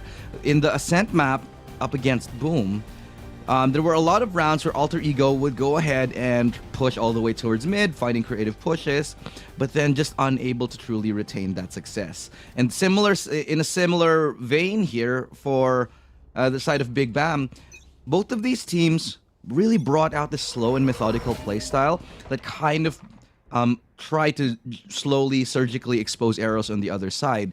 I wonder if we're going to see more of that today. But here we go, ladies and gentlemen. It's going to be the game number 1 here. The second series of the day. Elimination time. Will it be Indonesia? Will it be Vietnam bidding farewell in this tournament? The last 2 remaining teams from their region are holding on. Who is going to go up on ahead? And it looks like it's going to be a quick entry here. Crazy Guy is going to be taken down very, very quickly, leaving 2 only up against Alter Ego's 3. Well, they were able to expand on Berserks immediately, so that's at least alleviates their looks to go straight onto heaven. And Pina, if you like Pina Coladas getting caught in that rain, well, you gotta love this guy. Nats Laurent, though, spraying through aggressively. He's hounding him down, but he got the reload just in the nick of time. And bam! They clutched the round. This should have been Alter Egos. Dwarf should have never been allowed to reload after that one, but still he gets around the corner and they both take a little bit of time, but eventually the kill does go through and Big BAM secure a very vital win here.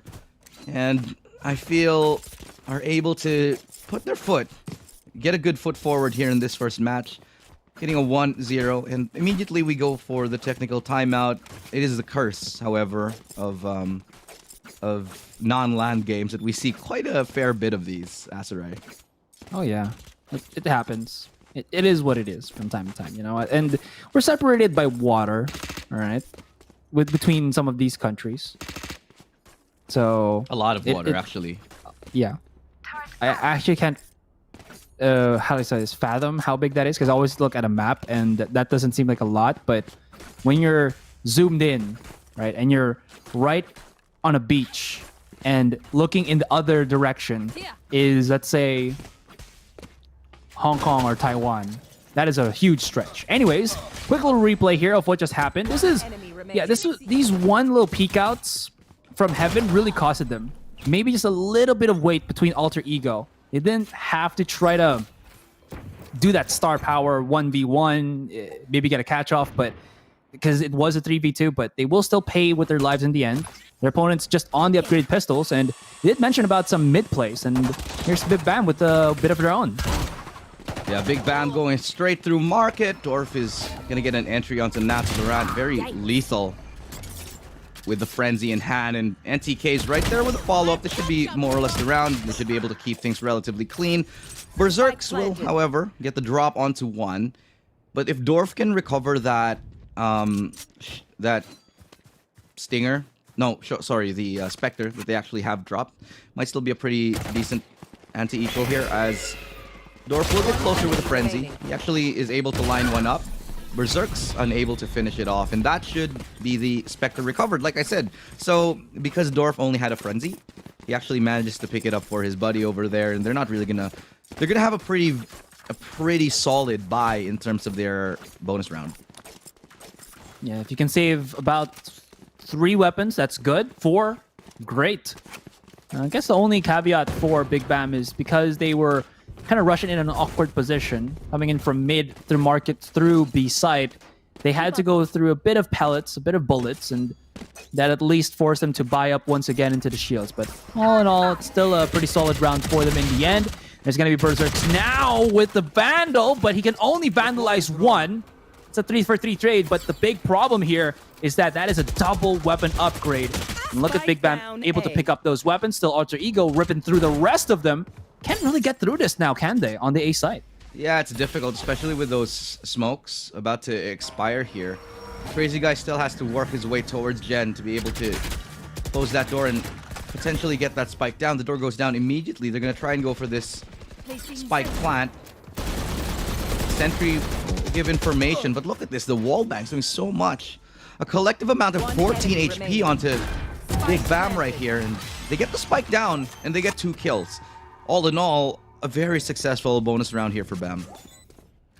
I thought it was going to be looking much worse for Alter Ego. They lost some control on A main, but they came back out of nowhere. Natsulrant, that is an expensive show of force. Alarmbot is what, 200, 250? But he's alright with it. He's going to be able to buy that right back up. And I'm looking quickly into the ult economy here because I'm curious if there's going to be some big ones, big ones that Big BAM can use. Seems like they do have Dorf almost nearing his lockdown as well. The full gun round now coming in for everybody. Tabitol will only be on a Spectre, but will happily trade out that Vandal or Phantom for more utility. Sky, very much an expensive agent to run with a utility, and so there are some sacrifices to be made if you want to have full utility. And that's exactly what they're going to go for this time here. A little bit of a default, but the lockdown should be deployed here. A little bit of hesitation, a little bit more time will be asked for as they try to wait a little bit longer. But now, lockdown will be deployed, and they're going to be trying to draw the veil on towards this B site. Will be taken down right there. No, they don't actually get it destroyed here with the shock darts, but Berserks with a good double from up and above has another opportunity to find 3 in Berserks. Beautifully done, actually even finding the detained player there towards the B side. That's not Laurent who goes down, but the damage has been done. Berserks has come up in a big way with the Blade Storm. 31 HP on him. Tebotol making that rotation. He's going to be able to get healed up right there by Tebotol. Should come in and bolster his teammates' life force for the meantime. They're going to be now hearing the spike getting planted on the ground. It's all about that retake here. Berserk's no more flashes, or no more dashes, but that flash will be covering the B main. There is a wall. They're going to play Ring Around the Rosie here. Berserk, he's waiting for a push from NTK, and this is just going to be in the nick of time. Left click, right click, and Peanut left to clutch. Fat Penguin and Berserk's already on the site, but I don't think he can hear the spike being diffused because of that wall nullifying, muffling a lot of the voices, a lot of the audio, but he muffles and silences the lives of Alter Ego with that wraparound, who both of them were looking on stairs. All that's left after that round, Requiescat of the both of those players onto that site after a beautiful spray down by Pina. A great attempt from Berserks. He gets 4 kills. And it looked possible for him to get the ace.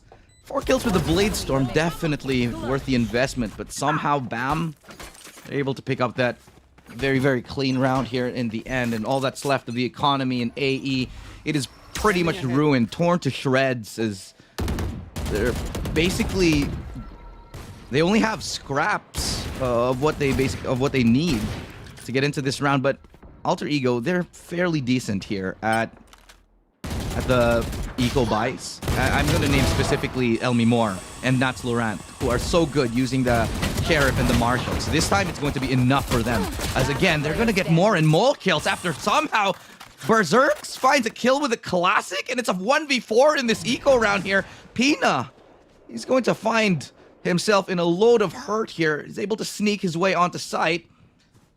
And Fat Penguin is none the wiser. And he walks into 2, but Berserks with a classic is able to close out that round. Very, very scary prospect for Alter Ego. They almost lost that one, but in a round they had no business winning. They'll take that any day. Berserks seems to be a classic user. You saw it already with his usage of the Blade Storm, where he did a left click, but then also was reminded, oh, if it's close range, I have an easier time getting a kill by not getting headshot, but just pressing my right click to use all of my ammunition in one go. And he does the same thing here with just the pistol itself. And as you mentioned, they had no reason, they had no chance, no opportunity to actually make that work. It's gonna be a 1-for-1 trade. The Crazy Guy just aggressively peeks out in B main. That's gonna spot out Nats Laurent here. Crazy Guy has the ultimate, but he wants to go for the challenge. Although that challenge has been swiftly concluded. Vandal is better than Sheriff, at least for now. And at least know that Big BAAM really did not do anything in terms of that force buy, only the upgraded pistols. They're gonna creep up here towards the A site. They have found a little success for the Sheriffs. And Dorf, he has a rifle in his hands. He could actually go ahead and make things interesting. But what a shot from Pina. Berserks is able to bring it back here, but NTK now has the blades here. Spots one out and is able to close the curtain here towards that short position, but there still is some work to be done. NTK, these rounds are just going topsy-turvy here. Doesn't matter if you have rifles in your hands. Doesn't matter what guns you have. They're landing them shots regardless of what they have. Lesser buy, greater buy, doesn't matter. Nats Laurent finding one, but Dorf is there for the refrag. And a thrifty win after thrifty win. They're trading blows here. Neither of them landing the knockout punches just yet because they always want more in the next round.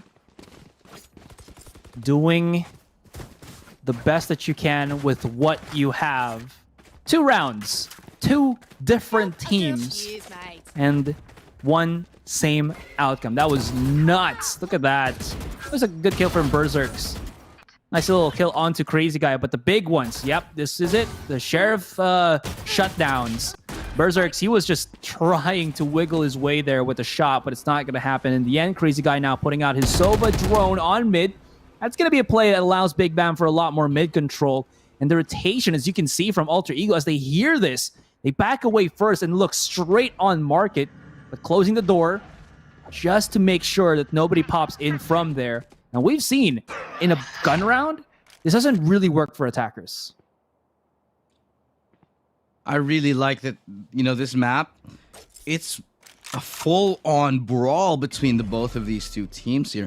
No opportunity for respite, no rest for the wicked. As even on the eco rounds, they have to keep their guard up. And now they're going to have to deal with a full buy. Both of these teams, actually, Berserk's getting one, but the trades are quick as well, leaving us in a 3v3. There are a couple of big ultimates here for Alter Ego, but Crazy Guy and Pina, they have a couple of their own. How will they deploy this? Ult economy in balance here. So that's the first one that they're going to be deploying. The lockdown going to be utilized for now. They're going to try to destroy it with a Hunter's Fury. Should be able to get this, and he gets a kill as well on the Fat Penguin. The lineup. All right, Crazy Guy. A little bit of a stroke of fortune there, but he'll take it any day. As Pina, the last, finds the second to the last player. However, Nats Laurent, he goes down, and so does Elmi Moore. Finally, 2 rounds in a row for Big BAAM after what seemed to be a ruckus, a tumult of rounds on both of these sides. That was messy retake, to say at the least, for Alter Ego here. They had no information whatsoever, so they really just had to. And that double whammy, getting the destroy on the lockdown, plus the kill onto Fat Penguin was just, I'd say that's just luck. You just lined up. But still, in the end, that added to an easier round here for Big BAAM to take. Now, there's going to be weaker weapons again for Alter Ego. But we've seen how Swift rounds can impact the rest of this this game. Maybe they can make it happen once again. They can wallbang through this with the Sheriffs. Dwarf is hard on the chase. He gets one. And here comes Red Neville. He's down very low, but he does have the showstopper. Much respect has to be given to this as Tebatol swarms right out as the Nano Swarm right underneath him. That's going to get him a kill, but not really much right after. And we're left again for Alter Ego here to try to retake the site. But thankfully enough, they do have some firepower with Berserks on the Blade Storm. They have proven that their success on the eco rounds have definitely not been a flash in the pan. Recreative and variable success from Alter Ego here. They have found the kills, but to convert the rounds has been a different story. Now, they're trying to get a little bit more information as he does give over the weapon to Fat Penguin to strengthen their retake even more. The gravity well will slow their pace for the meantime. Berserk is unable to see the shoulder and connect onto it, but he's good for one. Resets his blade and knows where a couple of them are. Dashes in, finding another, oh my god! 4 kills for Berserks! And absolutely making mincemeat sushi time here, but does he have time to defuse? It goes down to the wire. 0.38 and the heroics of Berserks. Unfortunately, they're gonna have to leave a memorial for him as he goes down with a spike. Oh, that is so unfortunate. Berserks, he just had a round that could have brought them back. That was brilliant. That was astonishing. A 4K, smooth on the push, smooth on the uptake. But again, just a bit too short on the time. You know, that's what life's all about. Sometimes you just have to make the most out of what you have now, with what little we do in terms of that father clock thing. But Big BAAM, they still take the round in the end. Now, Alter Ego here, with all of that kerfuffle, with all of that battle, again, as mentioned, happening, they will have another gun round. It seems like everybody, all of these rounds, they're just, BAAM are just inching them out, like barely. It's coming down to mere threads, just like these peaks, like these duels. It's very expository here. Red Neville, he gets the kill. He's left with 10 HP, and that's going to be another beautiful kill from Fat Penguin as he looks to hold on to that site right there. Doesn't want to give up a site just yet. The support will come in, and Seekers very close to finding the mark right now, but Elmi Moore is landing a couple of shots there will keep him at 1 HP, but regardless of the outcome, Fat Penguin, he finds 3 kills, and that will secure Alter Ego a very, very good round, and it's going to allow them a little bit of respite here. But let's take a look at the numbers here.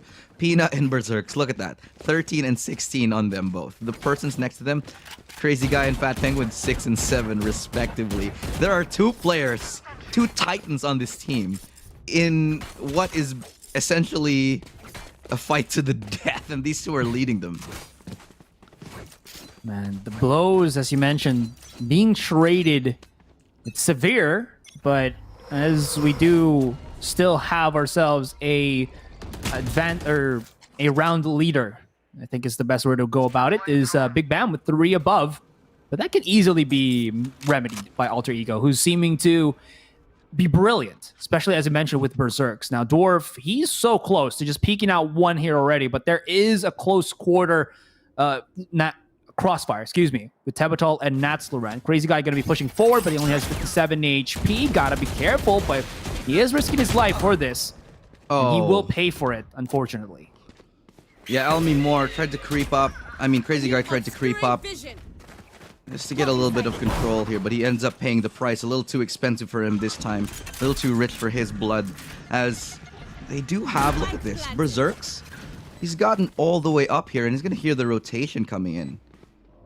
But he's going to be picked off from 2 angles. Did he see the head? He did see the head, but he didn't register it. Now Berserks has an opportunity to find 2. And Berserks is just an absolute disaster for Big BAAM here. Cataclysmic, if you will.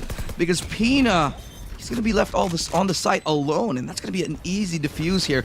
Alter Ego have yet again found themselves in a little bit of space to get a linchpin upon Big BAAM, and they're able to fully capitalize on him. We saw this yesterday. Berserks on their 3rd map in Haven was phenomenal. He was hitting shots as a Phoenix, and now that he has that extra mobility on this jet, even more so. Pre-aim is great, and his reaction time even better. What's the reaction here for Big Bam after a big turnaround by Alter Ego? Seems like it is going to be, yep, a weaker buy once again. So they're going to just be looking to maybe go to that 7-5. But we have seen Thrifties, as I mentioned, be a little bit different for the teams. Berserk's, he's feeling it right now. He's really vibing. So he wants to go for this forward peak as much as possible. And that's why he does. Because his shots just find its mark. And the second one, well, step up to the plate. But, well, that plate is just being served all to the favor of Berserks. Good flash right there, Tebatal. And Sable, it's enough to force off NTK off this angle. And Berserk is yet again just doing all the work for his team. Round after round, it's triple kill. He knows where. Why did he look away? I mean, he was the last remaining player, but regardless, he still gets the kill. And at the end of it all, finally, a round that brings us to a little bit more of a stable timeline. Look at that. Asura, 22 kills on Berserks. That's not something you see every day, Asura.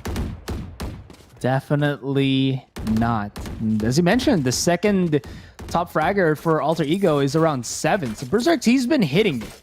I don't know what kind of virtual gym he's been building up, but his gains, bro, it shows. Yeah, he's pumping iron, dude. And right now, it seems like he's lifting his team. Oh my god, yeah. 22 in round 12. He is pumping radiant. Yeah. I think the person next to him has, what, 8 kills or 7 kills? 7 kills? Yeah. Like, he has 3 times the amount of kills of the next guy. Well, when all is said and done, you cannot deny that Berserks has been that pivot point here for Alter Ego. I honestly thought it was going to be someone different, but as of recent, from yesterday and the day before that, actually doing this playoffs, I believe Black and Blue did mention about how BAAM Esports, you know, another Indonesian team, they have their BAAM playoffs mode, where it seems like Alter Ego also have their Alter Ego playoffs mode. I think it's more than just Alter Ego going into playoff mode. It's like it's like LeBron going into playoffs mode, dude. Because like Berserks, he's pulling up those threes, dude. He round after round, 3-pointers, literally 3 kills, almost every one, and it's quite the spectacle. As the rest of the team struggling to kind of keep up with him, but I think at this point, Alter Ego's starting to realize, you know what? Let's just ride on this train. Let's get Berserks hotter. Let's amp him up. Let's bring him to 11. And it seems to be working. Everything they're doing to support him, to get those kills for him. Tebatal, he's doing a fantastic job setting up those flashes. Elmi Moore is doing a wonderful job getting those that information for his team. And though we highlighted at the very beginning of the series Elmi Moore, and actually throughout the tournament, Elmi Moore, all the time, this is the Berserks game. This is the quintessential perennial Berserks game that he will have for the rest of his life. Oh, yeah. Very true. Seems like we are experiencing some form of delay. So, are looking to maybe just fix that with the tournament organizers. So, we're just going to come back to our faces for just a teeny tiny bit. And continuing what you mentioned there, where he's been the quintessential player for Alter Ego, definitely do have to agree. I did mention a while ago how in that match that they had from yesterday, it did really seem to have a lot more impact because of Berserks and how he's been just coming off online. Again, this wasn't really what we witnessed, but this has been, I think, his time to really flourish in these trying times for Alter Ego. And they're so close to losing, but they're also so close to winning. And Berserk stepping up to the plate really has helped this Indonesian roster again flourish in such situations. There's just something about the lower bracket, Asarai, that just forces the flowers to bloom out of the concrete. And this is in the worst of situations where you truly see the stars and they just sort of shine. Berserks is no exception to that. And on the other side, sure, they have Crazy Guy also popping off. But this growth, this performance from Crazy Guy, it's exponential. It's going and going. I feel like I'm watching Magic Johnson versus Michael Jordan yet again in the playoffs here. It's one of those teams where they are carrying their teams off their back. But who's going to be the more successful one? Which one's Mike? Which one's Magic? Which one's Michael? You know. I think you're gonna spark some conversation in the Twitch chat now, bro. Oh, you mean of Michael Jordan, who's like the best NBA player of all time? The person that is not LeBron James. Oh, we're not gonna go into that here. All right, brother. Well, I do have my thoughts about that, but we can probably talk about that on some other time, maybe. I don't know if we're gonna do that now. I mean, well, okay, fair enough. Yeah, though. we're on break anyway, so either way. Apologies, ladies and gentlemen. We do have a couple of technical issues that we do resolve. I think one of the teams has an issue that they want to get in check here. We will update you on the latest findings and the happenings of what is going on. But I do think I want to point this out. What we're seeing here right now, this is probably gonna go down in the history books for sure. Like, this is all, and I know I'm saying it a little bit preemptively because we haven't gone to the second half, but it seems like it's got the makings of one of those classic historical Valorant games that we're gonna see in Southeast Asia. At the beginning of every timeline, at the very start of each scene, there is that one game that says that people look back to and say, hey, this is one of those games that it's going to be seared in everybody's mind forever. This is looking like one of those, with performances like this, with rounds from Berserk where he just gets, every time he has the Blade Storm, he has 3 or 4 kills. It's absurd. It definitely is. And in Southeast Asia, that has been something that, again, we've been craving for such a long time. Something for us to follow on. Something for us just look back on and say, this guy was insane. Back in his heyday, he was somebody that could just 4v1 an entire squad and uplift the rest of his team. And it's looking to be the same thing. Lots of barriers being broken, lots of milestones being achieved, and it all starts with, again, this Southeast Asia culmination of competitors. And now just a little bit more we're about to figure out. We're about to be notified as who can go up against the international teams. Who can we send to that road to Berlin? So there's so much that we still have to offer, and there's still at least a little bit more time for the teams that have survived up until now. I feel like when you're talking about Southeast Asia, you have to, see it within its own scope. All right. Yeah. Because if you look at the advent of, say, esports here in Southeast Asia, that journey has been very different compared to the other Western-facing teams. You look at, esports in general, a lot of the best CS players originating from Sweden. A lot of the best teams in, League of Legends originally came from European scene. And that's because their infrastructure, that support, has been there for a very, very long time.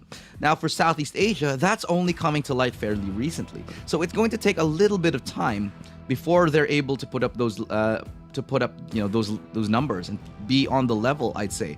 But what's important to see here is to look at it for what it is: the Southeast Asian growth in and of its own, without any other factors in the mix right there. Because for what it is right now, in this 1 year alone, we have seen tremendous growth in the Southeast Asian region, and with with the support of the developers and the community, the teams are really starting to get to that competitive level. Yeah, there has been, I think, in the span of a year, we have really seen the differences from how these teams have played. Like, I do remember back then with Bren, when they were still like Team 5, Adroit, there was such a different style of play that we're seeing. Even though they were good, they weren't as good as what we saw coming into right now. So there really has been, I think, an evolution for everybody. And with this 1 year, it's looking promising. Maybe in the second year, even more so. So there's just, all this infrastructure, all this support plus time equals more possibilities for these Southeast Asian teams. Yeah, you make a good point there. We look at, say, the beginnings, the primordial soup of Valorant here, and Adroit was one of those, the very beginnings, and a couple of these other teams as well, like AHQ, who is now known as more commonly CBT. they have come to an evolutionary process here. Even Boom, they have went through this, I'd say, metamorphosis here, and we are shedding that skin of the first wave of Southeast Asian Valorant, the second wave of Southeast Asian Valorant. It's going more and more as the meta develops, as the players develop, as the infrastructure develops. It's just growing into something that is, I'd say, which is why it puts us in this place where nobody's really definitively at the top. And so, sure, the same thing goes for like or EU, maybe not so much NA because Sentinels are just way too good. But here, at least here in Southeast Asia, it's hard to place who's the number one, who's going to stay at number one, because the growth of everybody just seems to be, some teams are growing very much in one place and the other teams are growing really well in another. And we can't really have this transitive property where success in one area leads to another. It doesn't. The results, it's a very, very complicated mathematics problem that I have neither the expertise nor the ability to do the mathematics on.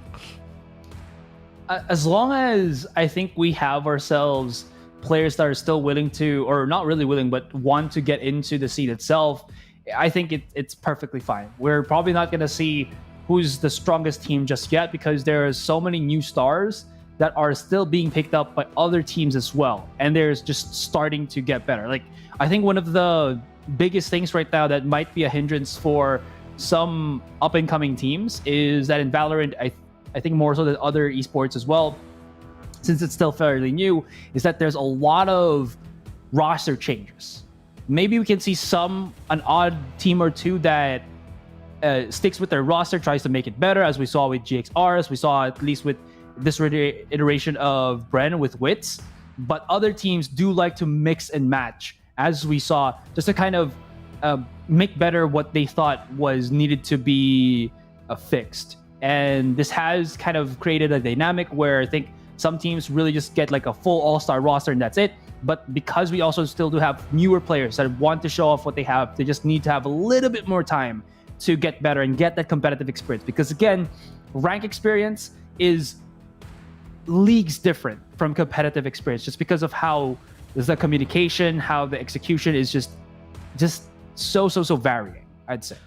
I mean, look where we are. Where we kind of are right now in the Valorant scene in Southeast Asia, I'd say we are in its infancy, or maybe in its adolescence, where a lot of the players and a lot of the organizations are finding their identity, they're figuring out their play style.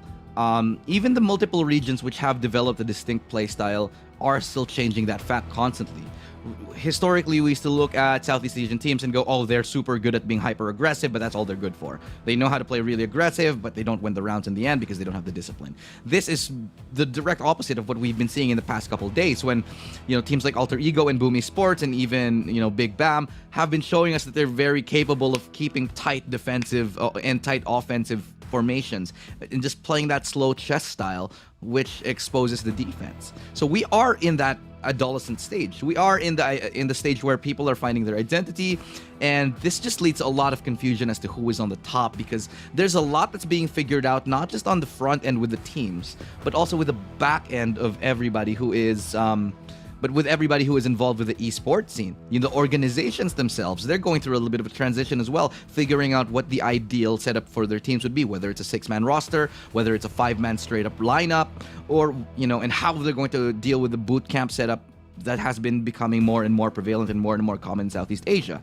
So with that, I think there's going to be a lot more time needed to figure out the true direction of Southeast Asian esports. Eventually we'll get there. Maybe next year, maybe in 2 years, but definitely this is the beginning of it.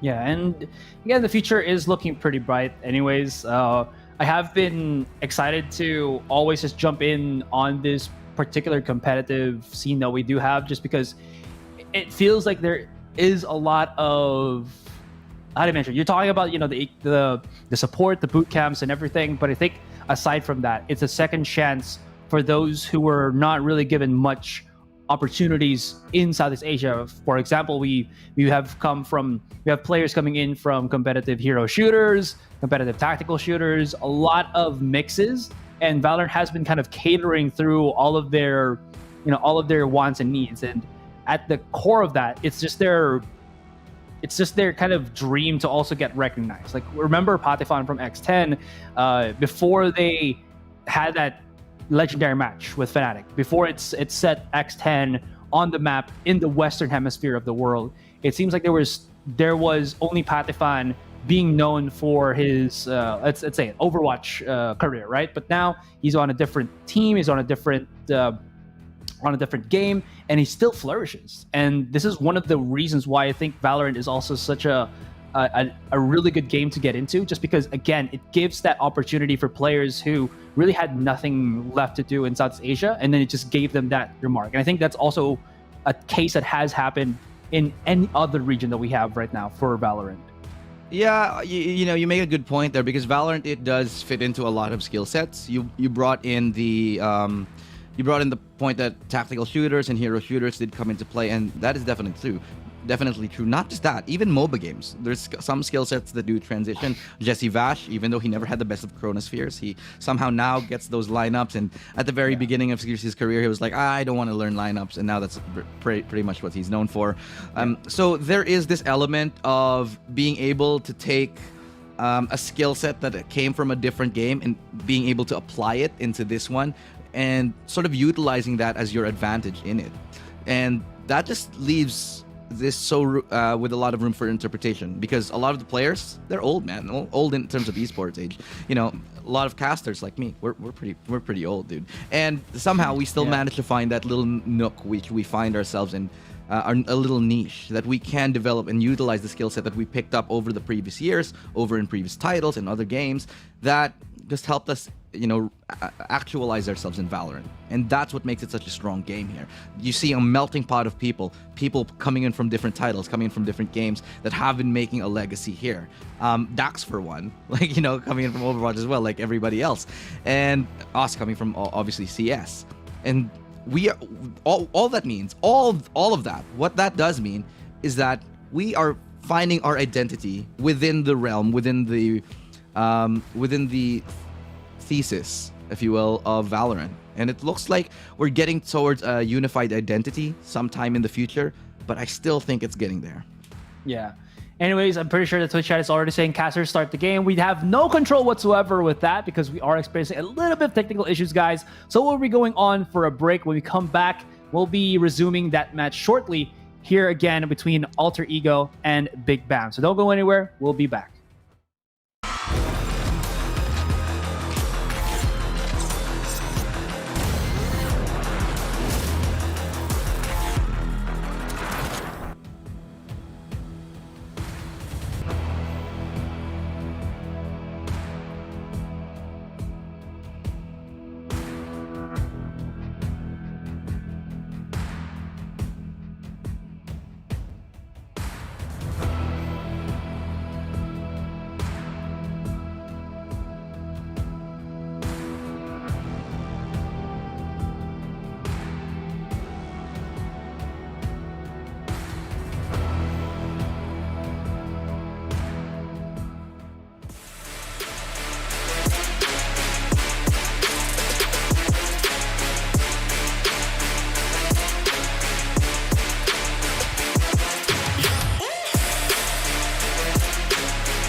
Got the money in the bank. Hit you with the bank. Hit you with the Hit you with the 808. Hit you with the Hit you with the 808. Bang to the break, bang to the break, bang to the break, bang, bang, bang, bang, bang. I'm a boss, and you know that I'm finna shine. Got the money in the bank.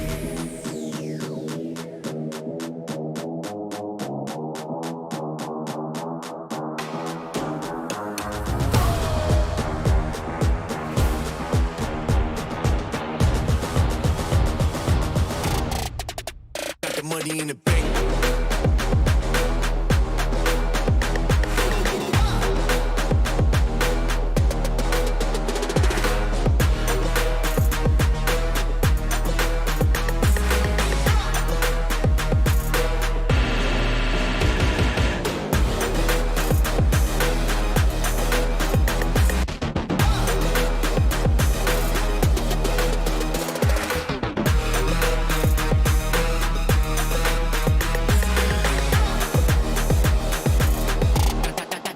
Got the money in the bank, bank, bank, bank, bank, bank, bank, bank, bank, bank, bank. Got the money in the bank. Hit you with the 808. Hit you with the Hit you with the bank. Hit you with the Hit you with the 808. Hit you with the Hit you with the 808. Bang to the break, bang to the break, bang to the break, bang, bang, bang,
money in the bank. Hit you with the bank.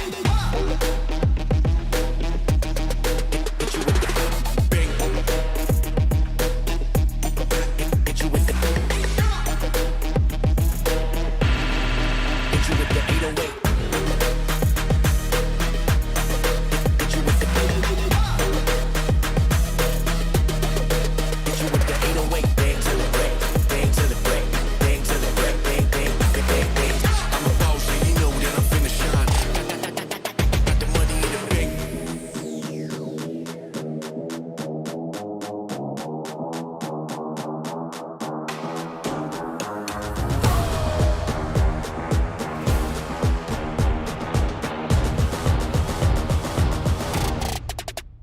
Money in the bank.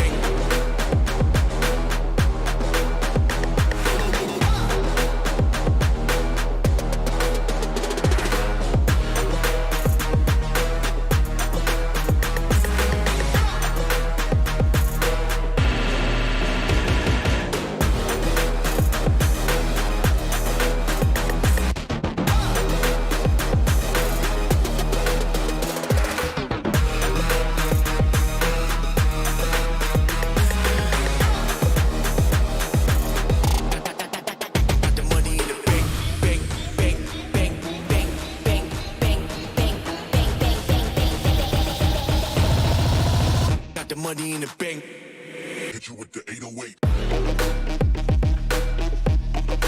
Hit you with the bank. Hit you with the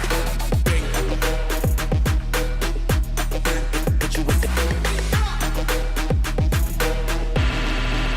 with the 808.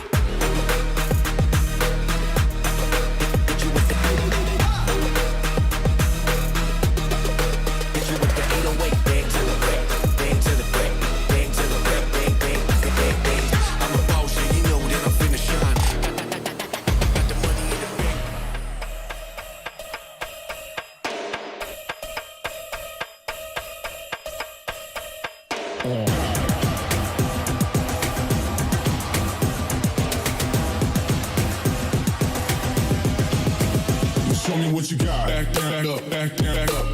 Back down, up, back down, back up. Back down, up, back down, back up. Back down, up, back down, back up. Back down, up, back down, back up. Back down, up, back down, back up. Back down, up, back down, back up. Back down, up,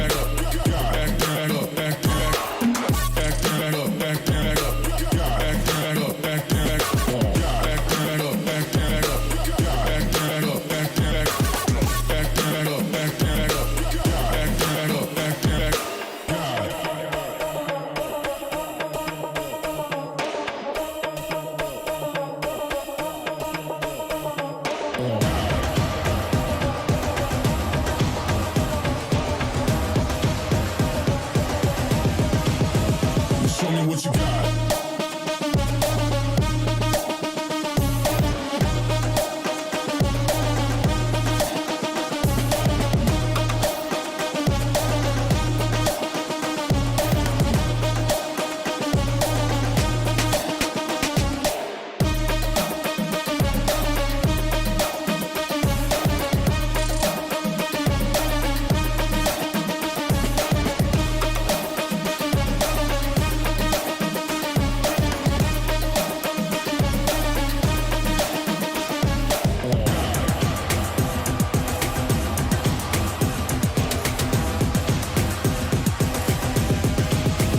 Show me what you got. Down, up, back, back, up, God, down, up, back, back, God, down, up, back, back, up, God, down, up, back, back, God, down, up, back, back, up, God, down, up, back, back, God, down, up, back, back, up, God. Ain't no reason to back down, so step it up. God, down, up, back, back, up, God, down, up, back, back, God, down, up, back, back, up, God, down, up, back, back, God, down, up, back, back, up, God, down,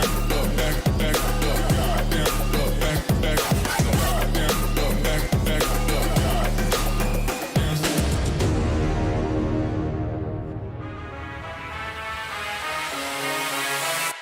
Level low.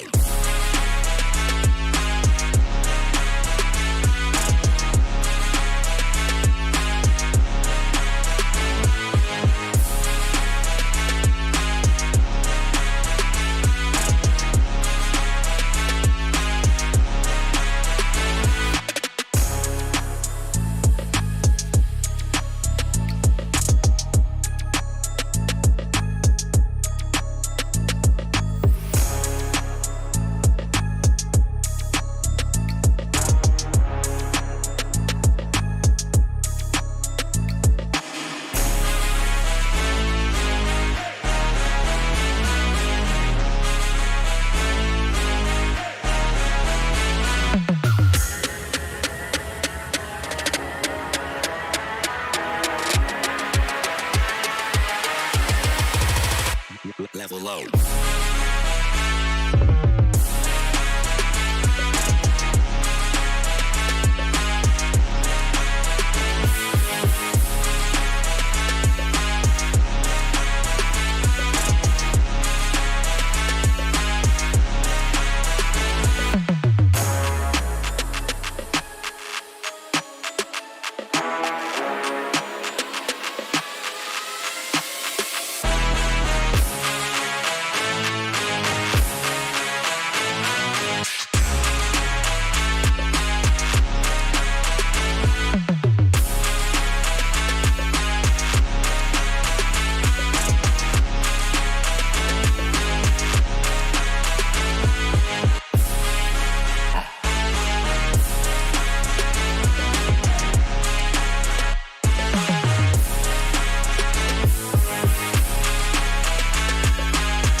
Show me what you got.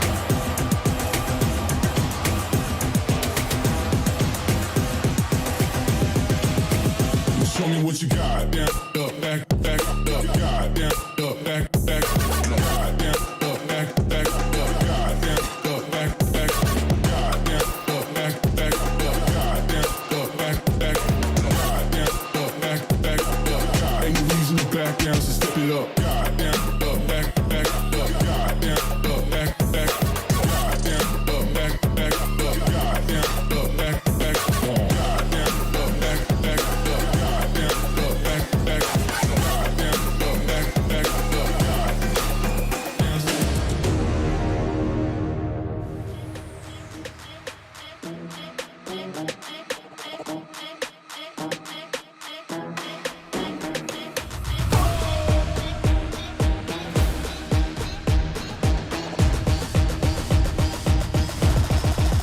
Got the money in the bank.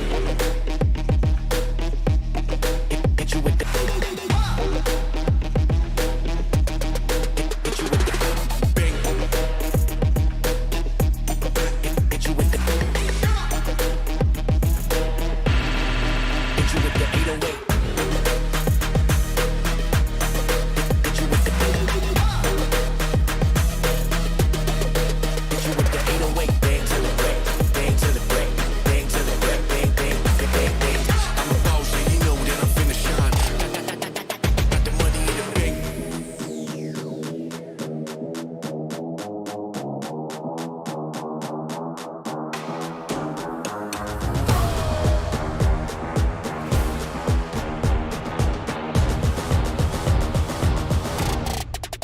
Got the money in the bank.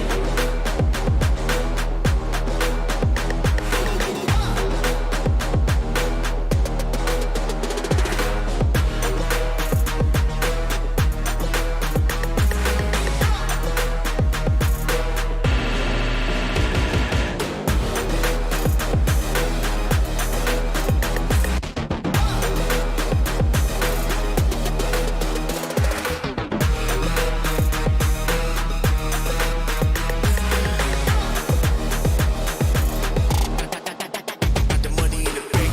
Bank, bank, bank, bank, bank, bank, bank.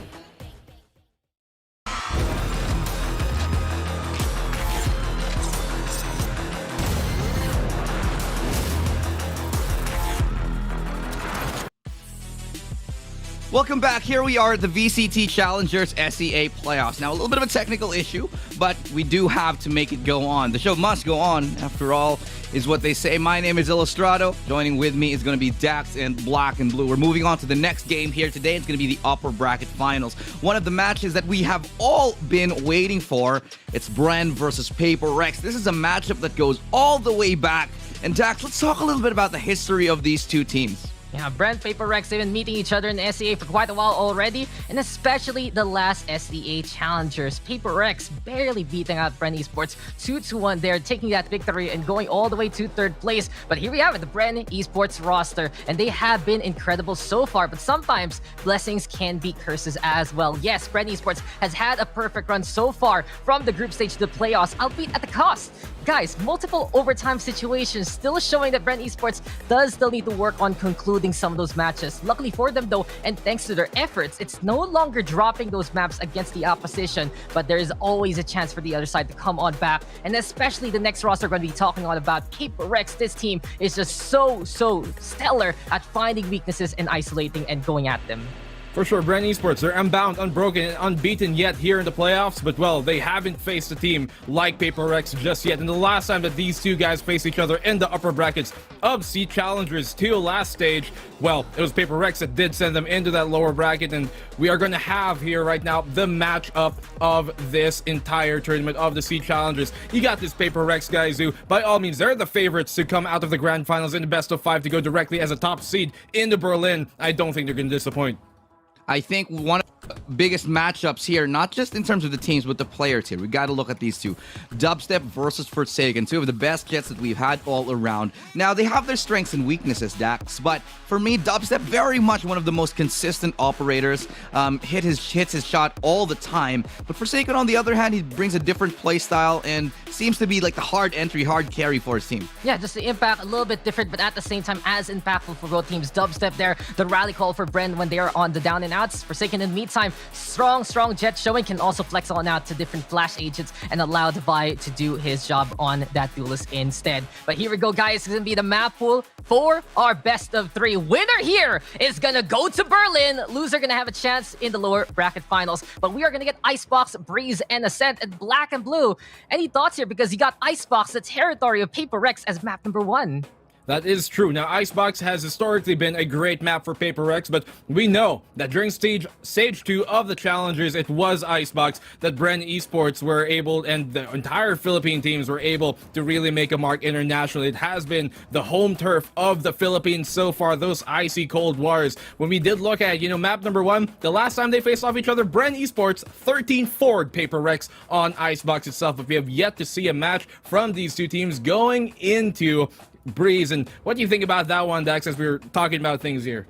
Breeze is going to be a little bit interesting because there's not much history for Bren Esports as a whole on Breeze, and they haven't found that much success on it in both the local and the regional circuit. On the other hand, Paper Rex, knowing their origins, knowing their roots, they just love to play this map, especially from the CS days, basically. And as we say about them, they came in as a roster here from CS to Valorant. They only made one roster change so far, but Ascent, it's going to be absolutely special. Contention point, not only in the PH or in the NYSE region, but also the whole SEA boundary. So really goes to show that there are going to be strengths and weaknesses highlighted here, Ilustrado. One thing that I think really is important here is the fact that Paper Rex has the confidence to let their worst map through, and instead they go and bind Haven, which is arguably the best map for Bren. Now, this might throw a wrench in the plans here of Bren, because to some extent, in best of 3s, Bren have come to rely on being allowed to play on Ascent, especially on those knockout performances that they've been having recently in the past couple of days here, where Dubstep was just an operator on the attacking side and defensive side, still getting those pickoffs. What does it mean here, Black and Blue, that we're not going to be able to see Haven for Bren? Well, Haven being that kind of, number 1 map at the moment here for Bren is really gonna kind of throw away. If you have that Uno hand and you've got the Uno deck in your hand and you got that best card, you got that +4 waiting in there, well, they just picked it up and threw it away there for the side of Bren. So Paper Rex gonna have that in their way. Ascent as a map, the last time they met each other, 13-5, heavily in the favor of Bren Esports. But as we're looking at things here, the final map of the series, that is really where we're gonna go down. I don't think that we're gonna get anything less than a full 3-map kind of game here. Gonna be difficult. Yeah, well, I do have to ask you guys right now. Let's make a little bit of a prediction here. I'm gonna get your thoughts and your expectations and your predictions on this one. Dax, let me start off with you. Well, I gotta look at the map pool and say Paper Rex has a stellar advantage from the get-go. Icebox and Breeze coming on in. Bren has a lot to prove, especially that they haven't played those maps yet here in the group stage and the playoffs for SEA Challengers number 3. But from the momentum so far and just how strong and how incredible that Bren journey has really come to pass over the past few months. I gotta give it to Bren Esports this time. 2-1 in favor of Bren Esports. I feel like Paper Rex will make them work as hard as possible to make this victory happen. You know, I'm gonna make myself look like a villain here, especially to the Filipino fans. My heart is with you. Every ounce of me wants Bren Esports to win this, but I firmly believe that their run will not come just yet. They are going to make their stellar performance in the lower bracket. I think that's where Bren Esports are really going to make their mark. For this one, I have to do my job, be objective here, and honestly, Paper Rex is the team to come out of this series to get to the grand final. By all means, they're the favorite to win this entire tournament, to win this entire SEA Challengers playoffs, and in that stead, I'm going with a very, very much diluted and painful 2-1 in the favor of Paper Rex. I'm actually gonna go the other way around on this one. I think Bren, they have the chops. They can play on Icebox. They can play on Breeze. I think it's going to be 2-0 for Bren. It's gonna. I am going to expect overtimes here, just in the same dramatic format. Bren 2-0. But it's time to get into the match itself. Could be the match of the entire tournament. El Clasico coming up for you guys. It's a battle for Southeast Asia, and the two frontrunners are going head-to-head in the upper bracket finals. Again, my name is Illustrato, but I'm gonna leave it all in the hands of Dax, and Black and Blue.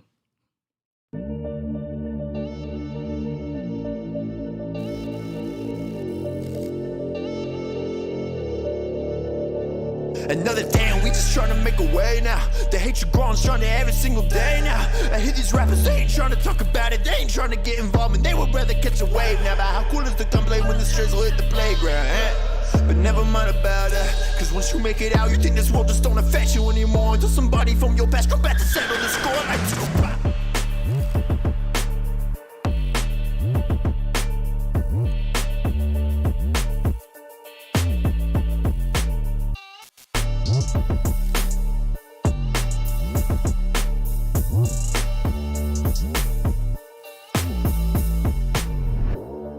For the clutch here in these moments. NTK is going to be running around, but he's backing up. And we just watched this on cam.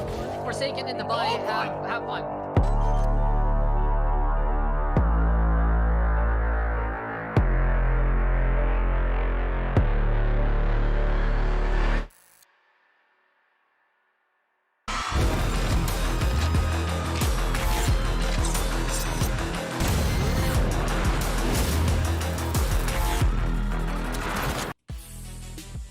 You know what they say? History is written by the victors. But only one will be victorious at the very end of the upper bracket. And not only will their name be down in the SEA records, but also going to be the first seed, for the first slot rather, to Berlin. Welcome, ladies and gentlemen, to the upper bracket finals. This is gonna be one of the biggest, baddest, and best matchups ever for SEA. I'm Dax here with Black and Blue. And Black and Blue, really, there's just... my heart is pounding right now. The pressure is on because one of these two teams are gonna represent SEA, Southeast Asia, for the very first time on the world stage. Yeah, you heard it here right. The winner of this series is going to Berlin. We're gonna find out the first new face of Southeast Asia to represent that Valorant style, that brand of Southeast Asian Valorant in the Masters itself. Going to Berlin, that's only a huge feat that some of these best teams could ever hope to attain, but one of these two are going to get that dream come true. Will it be Bren Esports, undefeated, unbound, unbroken so far here in SEA Challengers? 10-0 record, the most perfect record we've seen in this entire VCT program here when it comes to the international stage. Or will it be Paper Rex, the favorites to really come out of this? The team with that prodigy Forsaken on his name. Can he finally live up to every expectation that has been expected from him from the past few years and bring his team to a international glorious land? We're gonna have to find out, Dex. Yeah, and this is the thing about these two records. Sure, Bren Esports, they have a perfect record overall, but how many times did they have to go overtime? How many times did they have to be so close? And just remembering the semifinals versus Big BAAM, yeah, that went the distance truly in their two-map set. In the meantime, for Paper Rex, they only lost a map to their bitter rivals Full Sets in the group stage. Besides that, it really feels like it's been convincing Black and Blue in the upper bracket. And I do agree. Paper Rex right now, they've been absolutely incredible. And just the records right now, just how much of a base they built for themselves in SEA from Masters 1, from SEA Challengers number 2, and right now here in SEA Challengers number 3, PRX is here to stay, here to play, go their way. Yeah, I mean, Paper Rex, we were coming into this thinking, it was either Paper Rex, Bren Esports, or Full Sense to go into that grand final slot and represent Southeast Asia in Berlin. And for the meantime, all three of that is looking true. The thing is, though, when you are Bren Esports here, and this is the same exact team that during round 2 of upper bracket and stage 2 of C Challengers that sent you guys down to the lower bracket with Paper Rex taking dominating maps there to send them down, win the series 2-1, sending Bren Esports in the lower bracket. This is their final shot at redemption. By all means, if they lose this one, they can still make it happen in the lower bracket. And that's honestly kind of how I'm feeling things to logically go, theoretically, although my heart speaks otherwise. But, for a team like Bren Esports, for that chip on their shoulder to be coming into this game, for them to have that looming over their heads, the clouds have been over them ever since that loss. That just gives them an edge, I think, honestly. And so, while I did predict Paper Rex to go 2-1, it's really a 50-50. I think it's a big toss-up in the air. It's a coin flip at this point on who's going to take it. Black and Blue, this is it. History versus momentum. Paper X has the historical advantage over Bren Esports. Looking at the first 2 maps as well, looking at the stats that they've had on those maps, yes, Paper X, on paper, they do have the 1-up over Bren Esports. But what does Bren have? The growth they've really shown for the past few weeks, for the past few months, not just only in the local stage of the PH, but also in the regional stage as well. Many a exhibition tournament, you can see Bren Esports really competing, really playing their hearts out, and showing how strong their 5-man team has become.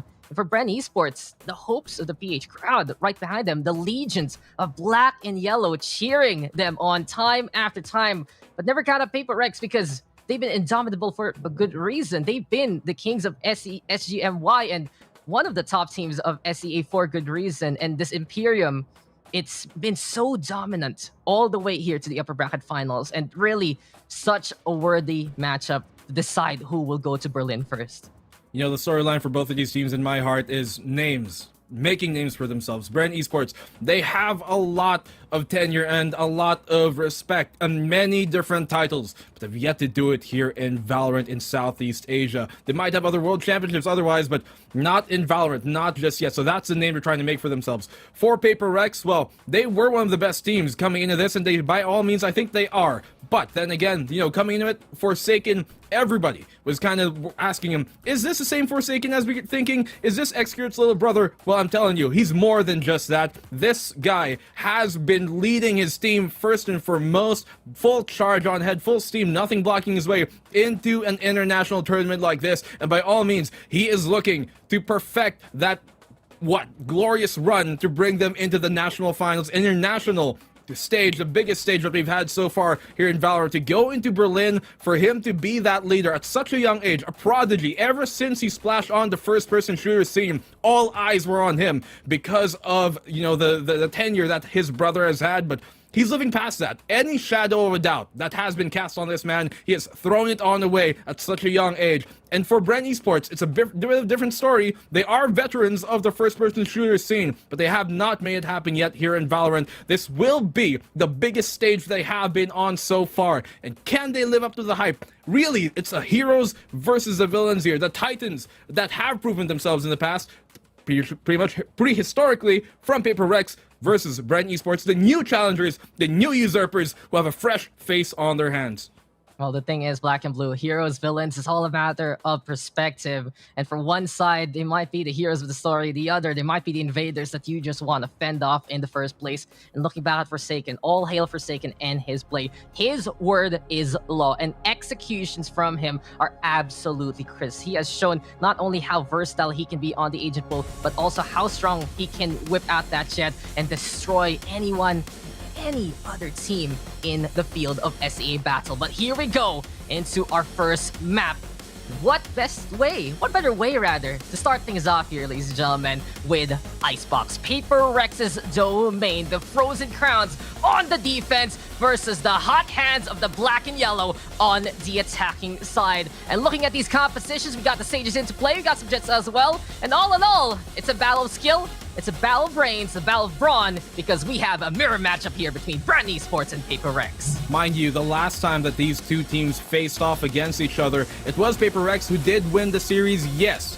but map itself, Icebox, that was taken by Bren Esports in such dominant fashion, 13-6. They're looking to do that here. You can see composition-wise on the side of Bren Esports. Well, you got the Sage, of course, coming in from Wits. He's going to look to battle it all out on their Borkum, on the Viper, and on the other end of things. Pretty much a mirror matchup is what we're getting here for the most part from Paper Rex and Bren Esports. The only real difference is, well, how will they apply that into this game, as we're getting a full 5 mirror match on either side. I cannot re-stress how important this is to the history of the Southeast Asia region in Valorant. Let's get the pistol game going around Dax. Speaking of history, last time Bren and Paper Rex fought each other on this map, it was Forsaken on the Sova. This time he is back on that jet, and he has been incredible so far in this tournament. But Mind Freak off to a good start there. Catching out Jesse Vash. No Linus for you, good sir. Wits and Dubstep on the board. Oh, and Bren Esports now taking 2 so far. 4v3 situation, but Bren Esports, they're not gonna overcommit onto that B site. Dispenser here playing with his third. Forsaken though, gonna beat down Dispenser there. And now it's 3v3 through the middle. Dubstep though stepping on Forsaken there for Borkum in the meantime, catching out the Vi as well. It seems like for Bren Esports, they're just finding all of these pickoffs all around the map. They did not overcommit, and their patience was rewarded. They're black and blue. Dax, they want a pistol round. They want a pistol round. Oh no. They want a pistol round. Oh no. Oh dear. You're right. Oh My dear. eyes The wide former open. curse seems to have been shed here for the meantime by Bren Esports. A clean pistol round, I might say. It's only 2 picks off. Yes, they did lose 2 players, but for the most part, it did seem swift and clean in their way. So Bren Esports, that's a good start for them, especially here on the attacking side on Icebox itself. But you can see, Paper Rex, they're looking to make a play themselves with that Viper on Mind Freak playing on the long angles. Well, gonna save up on the pistols here, not really investing much into anything. Be able to make sure that their 3rd round buy is one that they are capable of making work. Wall is gonna be up, and Paper Rex trying to at least close the distance to make their classics as effective as possible. But Bren, they know the Paper Rex playbook, and they understand that someone's gonna try to make a play there, and Shiba will get caught on out. But really, the storyline of the tournament so far for these 2 teams, Black and Blue, has been both Bren Esports and Paper Rex actually having difficulties at the start of these games. We saw it there versus Paper Rex and Boom, where Boom was just off to the races from the get-go. And really, Bren Esports in the meantime, historically a slow-starting team, but they're happy to improve on that facet. As Mind Freak finds one, forces Dubstep to dash on the way, goes now in hand. And from the yellow box, he will drop on down, but Mind Freak, he's not done. He's blowing the minds and the economy of Bren Esports here. It's 3v2 though. And for Paper Rex, this is already a good eco-state situation. Forsaken now, Cloudburst onto the turret, which is deactivated just in case. Spike is planted. Bren should have a good handle on this round, but Forsaken only a bullet away from his demise. But really, Mind Freak there, making it a bit more costly versus Bren Esports. And that's all he really had to do. And for Bren, you can see Dubstep wanting to take no half measures, pulling up the Phantom, landing a spicy shot, and Forsaken's going to try and do as much economic damage as he can, but ultimately he will try and die with the spike itself. Now, for Paper Rex, this is maybe not the way they would have wanted to start, but all hope is not lost just yet, and Forsaken's looking to maybe steal a weapon away here. Oh no, Dispenser, really expect this? He is gonna actually find his position out, and he's gonna get the kill at the end of things. Bren Esports, a good 2-0 start for map number 1. Yeah, but this is where Paper Rex really starts going on the PRX Express. Once you give them the guns that they need to fight on back, they just look like a completely different team. Their pistol rounds aren't bad at all, but at the same time, when they are down 2-0, it's that 3rd round that you not only have to be careful of, but you actually have to be fearful, because PRX, they turn it up 2-11, 2-12 when the guns are out. And here we go. This is where the game really kicks off between Bren Esports and Paper Rex. If Bren shows up for the bonus and takes the win, this is going to be such a bad sign for Paper Rex, proving how much momentum Bren Esports has as a whole over the past few weeks. PRX, they are no slouch. Forsaken though, having to back on away after the pressure there from the pipes, and Dubstep, he wants to go for the chase down into the takedown, but can't see anything past the Toxic here of Black and Blue. Wall perfectly keeping them at bay for the meantime, and he has to fall back because of that Forsaken's position given away, but fortunately for him, he does find a bit of a restitude here, a bit of respite in the side of the site itself. Still, Bren Esports, even though they are at the gates here knocking, saying hello, we're about to attack the Alpha site, not necessarily stepping on the gas just yet. He might find the timing, and he does. Dubstep, a second sense on him. He's got that Spidey sensors, and he does get the kill on Forsaken too. Dubstep sense, it just tingles there, and Forsaken, he will get tickle fancied by the Phantom there of Dubstep.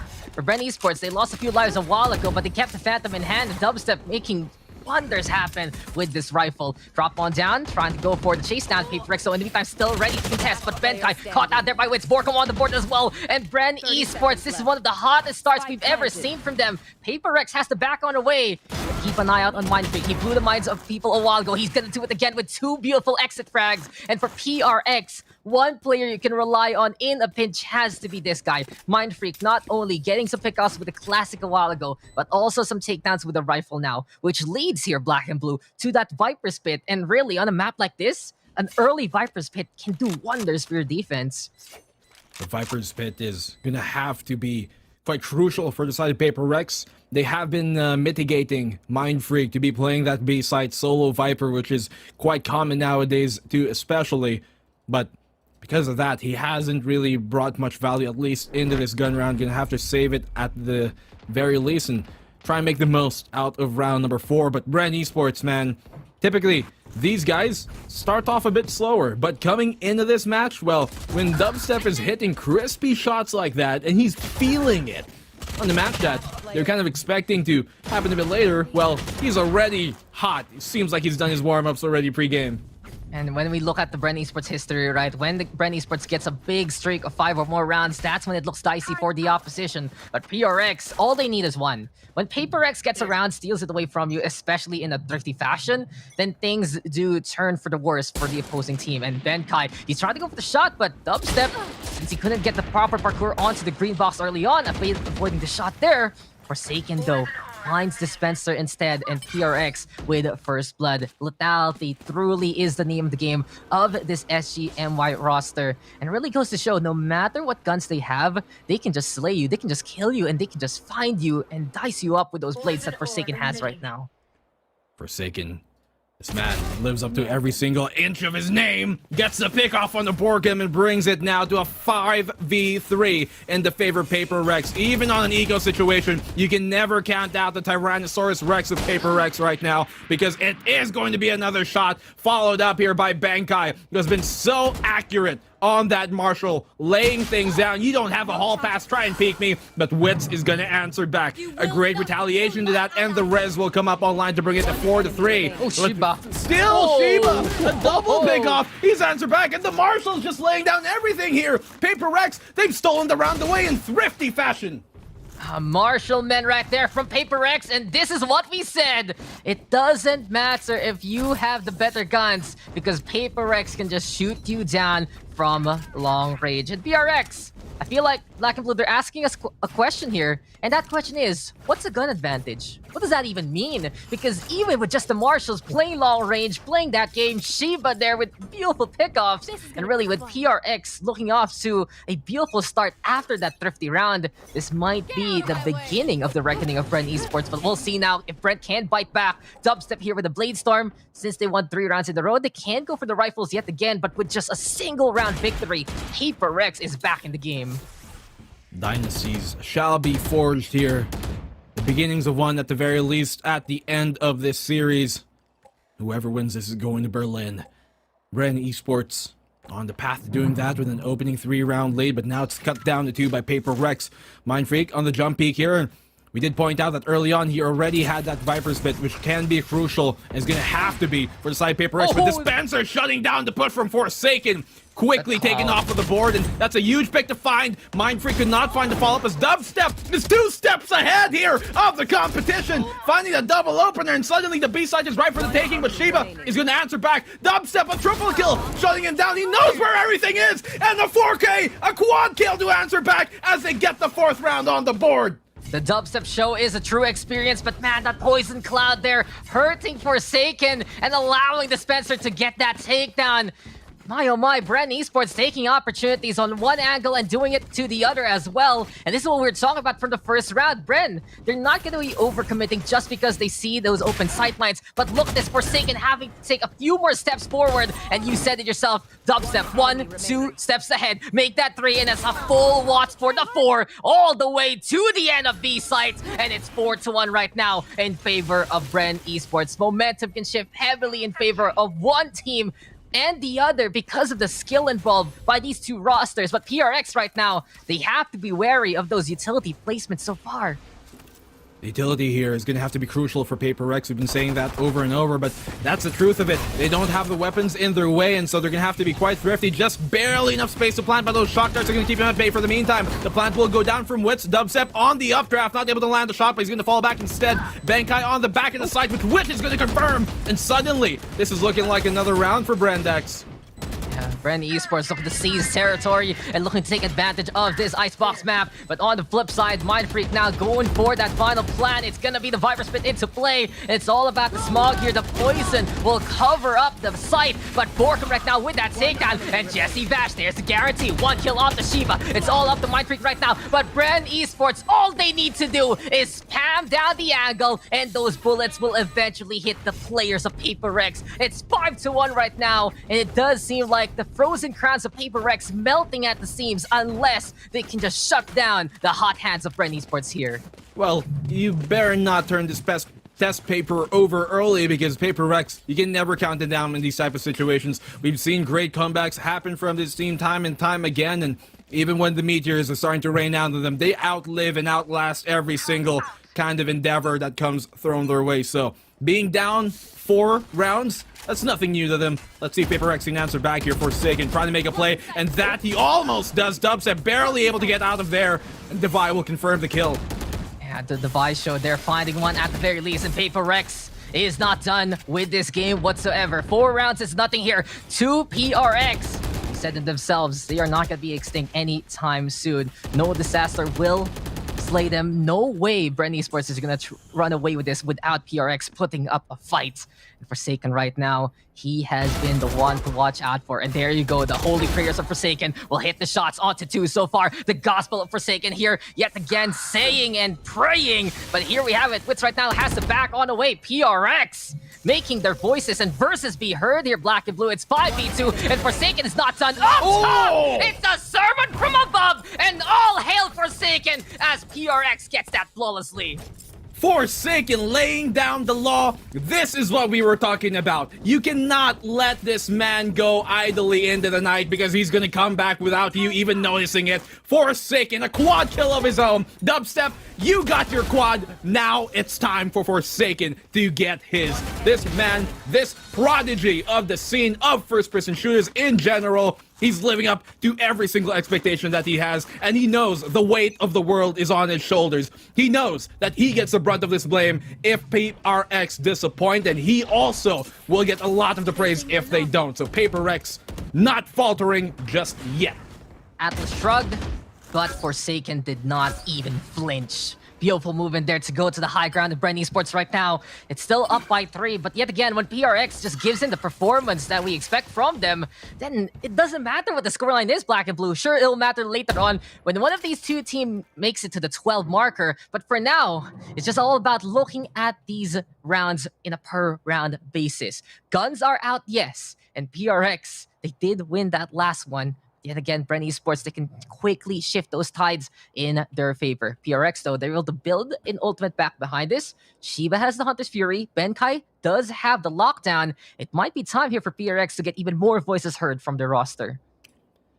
That is what they're going to need here, Dax. It cannot be a one-man show. It's a great flashy way to win a map, but not the most consistent way of winning a series. And for the rest of Paper X there, I'm sure that they are well aware of that endeavor, of that factor. But here comes the wall out.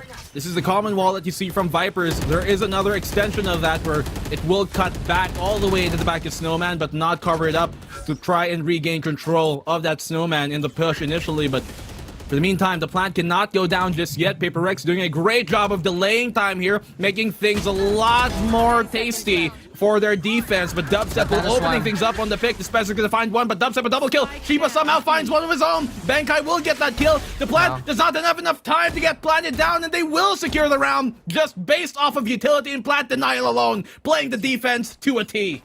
Bren Esports, they forced to play that default and they got punished by it, by the Nano Swarms. As soon as you saw Jesse Vash's life chip on away, that was the chip on the shoulder of Bren Esports that they could not get over from. 5-3 right now, Paper Rex playing it smart. And we know this matchup, it can just be an absolute brawl. It can just be an out muscle between the Jets or just the frag fights between the whole teams of each side. But then again, just the aptitude of both Bren Esports and Paper Rex are going to be put to the test. And PRX, they got that question right. Well, Paper Rex, the questionnaire here seems to be tilting their way, as if they win this round, then Bren Esports might not be in a great situation economically. So a site, once again, they're going to try. It has been a bit more successful in their way here, Bren Esports, to try and go for that A-side take. And Mind Freak to try and buy this time. The Nanoswarm's going to keep him, flush him out of the corner. Almost getting the angle there on the Wits. And Suz, though, in return, Dubstep trying to go for the spam here through the smoke, but will not catch Mind Freak out. So with the rest of the Bren Esports members. But they have some control right now, but it really isn't much. It's quite shallow still. Yeah, Bren Esports just dipping their toes onto a site here. And a good spam from Mind Freak already, trying to break down that wall before it's even fortified.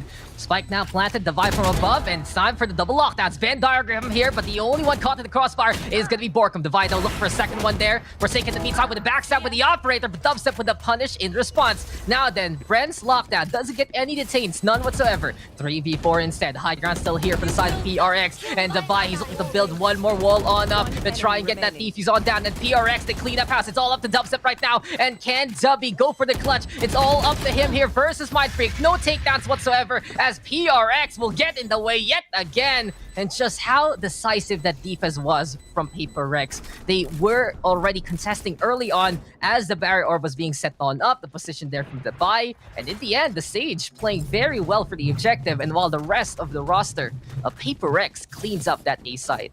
A clean retake coming in from Paper Rex to secure the round, only losing a single player there, Forsaken, who was able to find a pick-off of his own with the operator.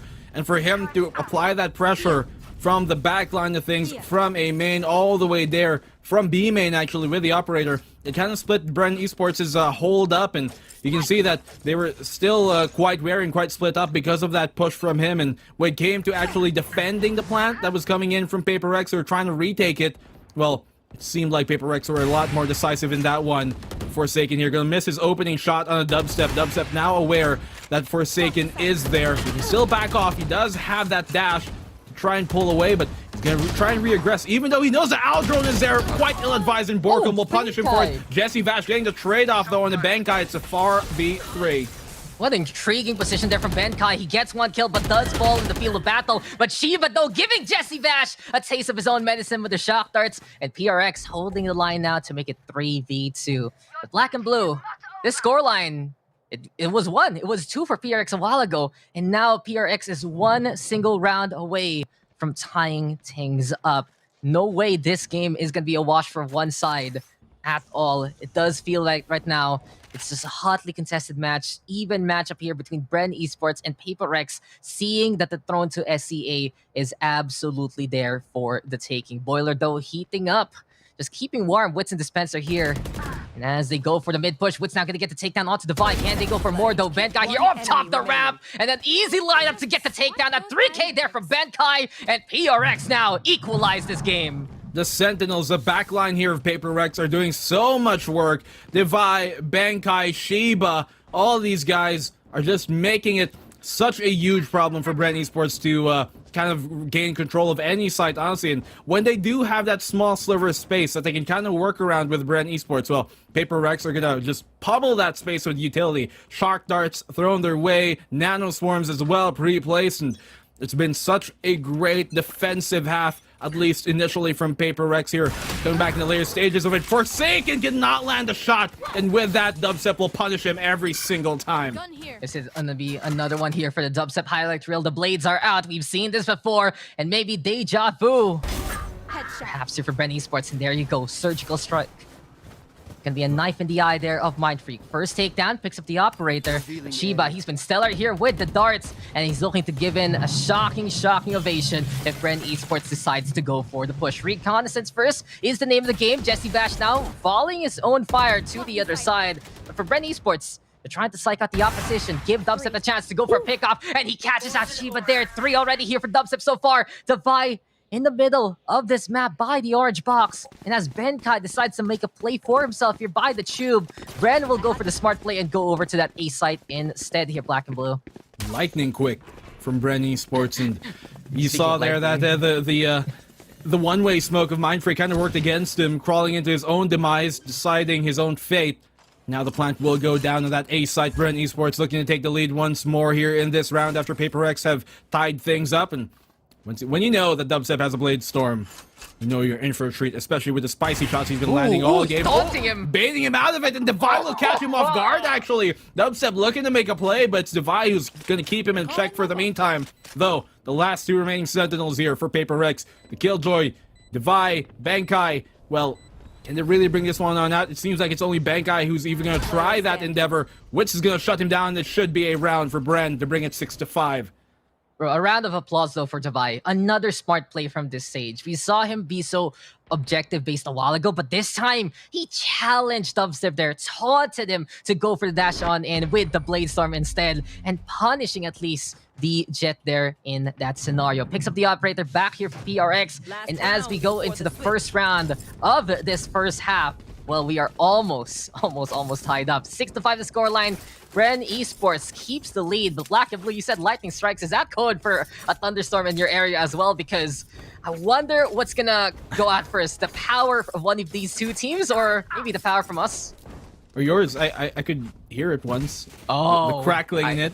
Well, I think it is, Zax. I think it's an perfect. omen. It's a sign. It's an omen. It's perfect. The guarantee. This match is going to be electrifying, and if you can smell what Bren Esports and Paper X have cooking, then you know you are going to be in for an absolute treat. Now then, PRX, they still have the operator, the Blade Storm, as well as that lockdown. So 2 ultimates plus that sniper are going to help them out immensely. But for Bren, what's the play here? Can they get Wits a single kill to give them that resurrection if ever?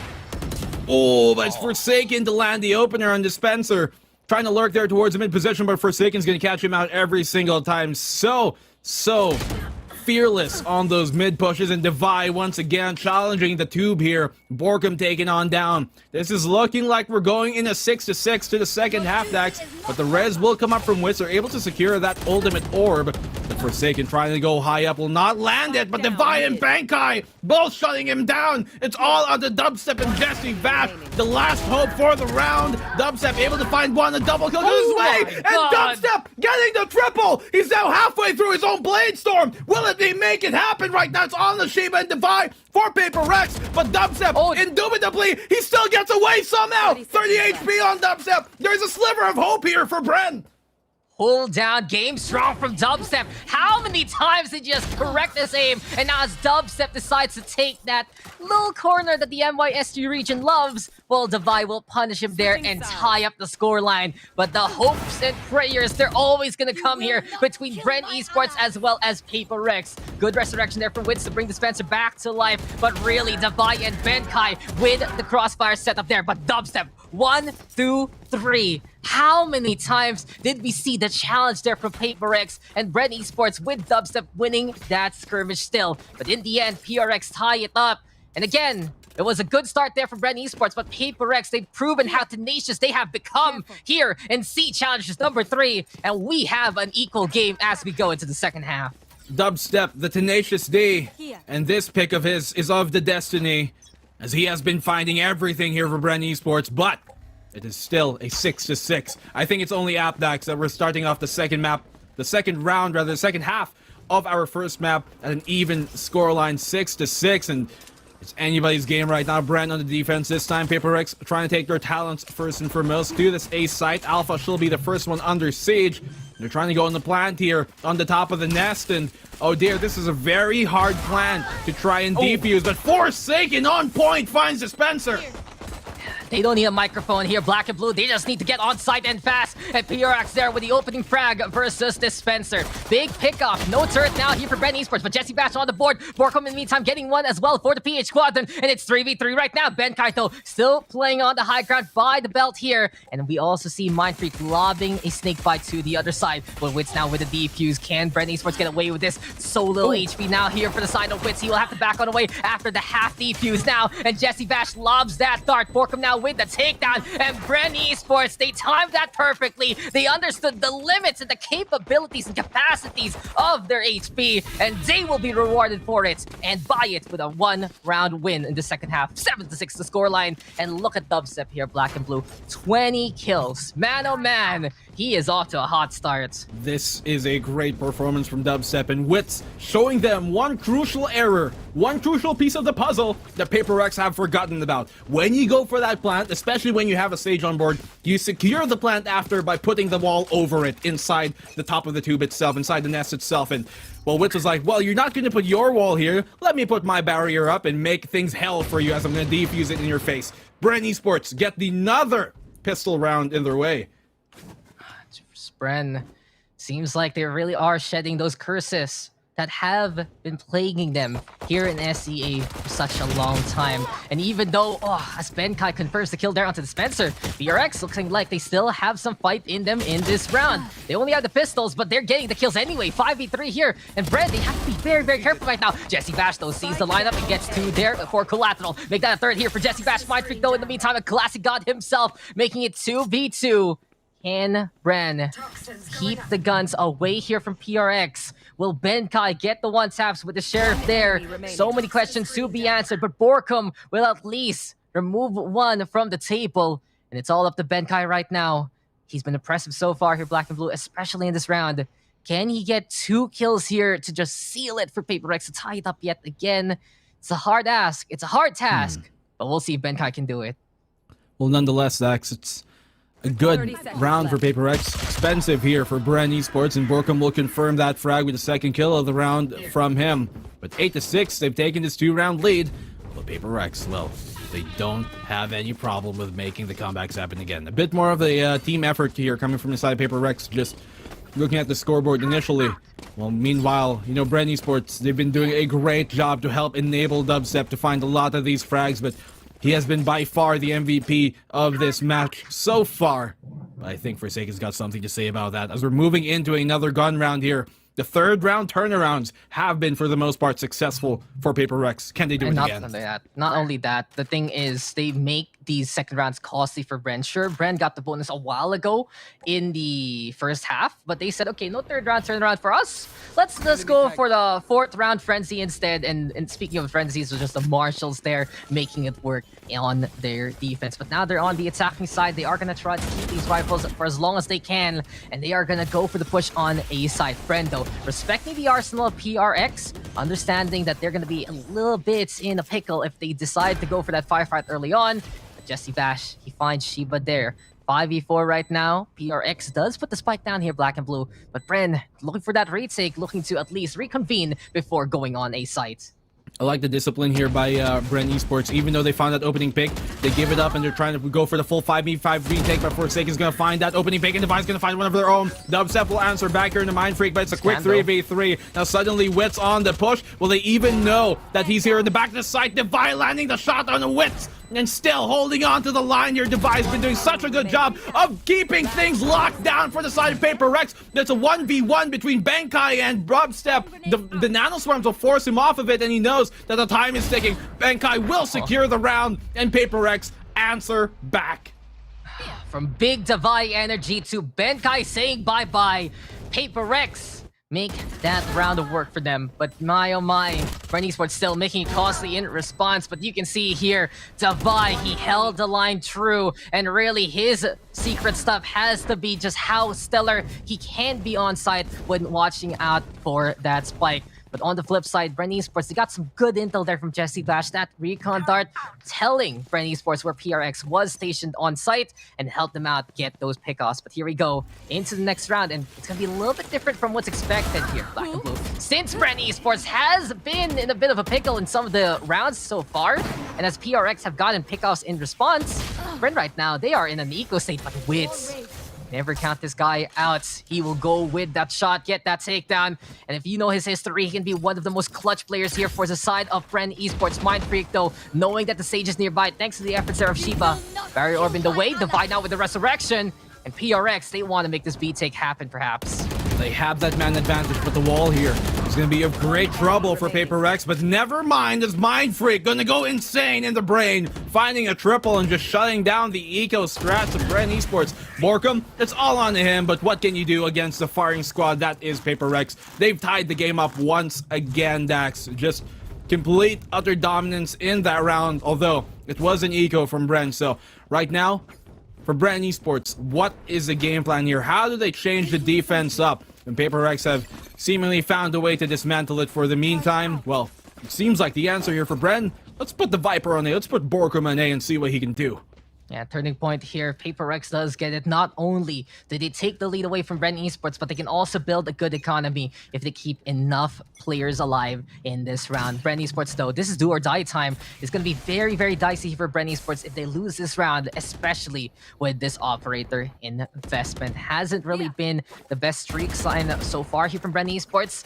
So the money that they will be receiving isn't at the best state whatsoever. But in any case, Paper Rex, again, a little bit of that fulcrum onto A side, perhaps. Jesse Bash, though, he's already gotten an attack on Shiba. Can he line it up to get the kill? Not this time, says Paper Rex. And luckily here for Shiba, the Vi does have the Barrier Orb, but finally a reprieve in the game here, Black and Blue. The tension is building, yes, but for Bren and Paper Rex, they have a sigh of relief so far before the action commences yet again.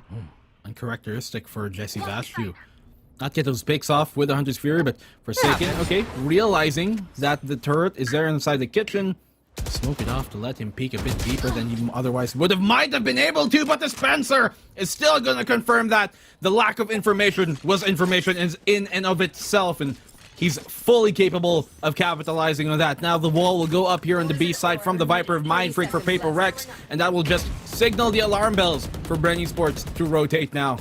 I mean, Paper Rex, they were trying to innovate there, but Bren Esports found the Isolate instead. And that's a beautiful flick off onto Forsaken, one of the biggest targets on the PRX roster. But here we go, Jesse Bash now lobbing those shock darts to the default, trying to buy some time here for the side of Bren Esports Divide, though. Can he actually get that pixel plant on? Wits in the meantime with a kill on the Shiba. Mind Freak catching out the Spencer inside the smog, and time is ticking as the spike is planted. Benkai, though, looking for the backstab. And this might be the perfect time here for Benkai. Mind Freak, though, still on the inside. This is his domain, and the snake is going to be in that grass, in the ice here too, for 2 trades so far. Wits with only a single HP point left. He goes for the res. There we go with the Nanoswarm being thrown up here by Benkai. And there's the peek right now by Wits, but Benkai will get 2 so far to make it 3 in a row for the round. 1v1 between the Killjoys dispenser in a safe ground here, but never mind. The wall back from Benkai. He sees all, he knows all, and he will kill them all. Paper Rex take the lead away from Bren Esports. The all-seeing eye of Benkai knows that you are going to stick it.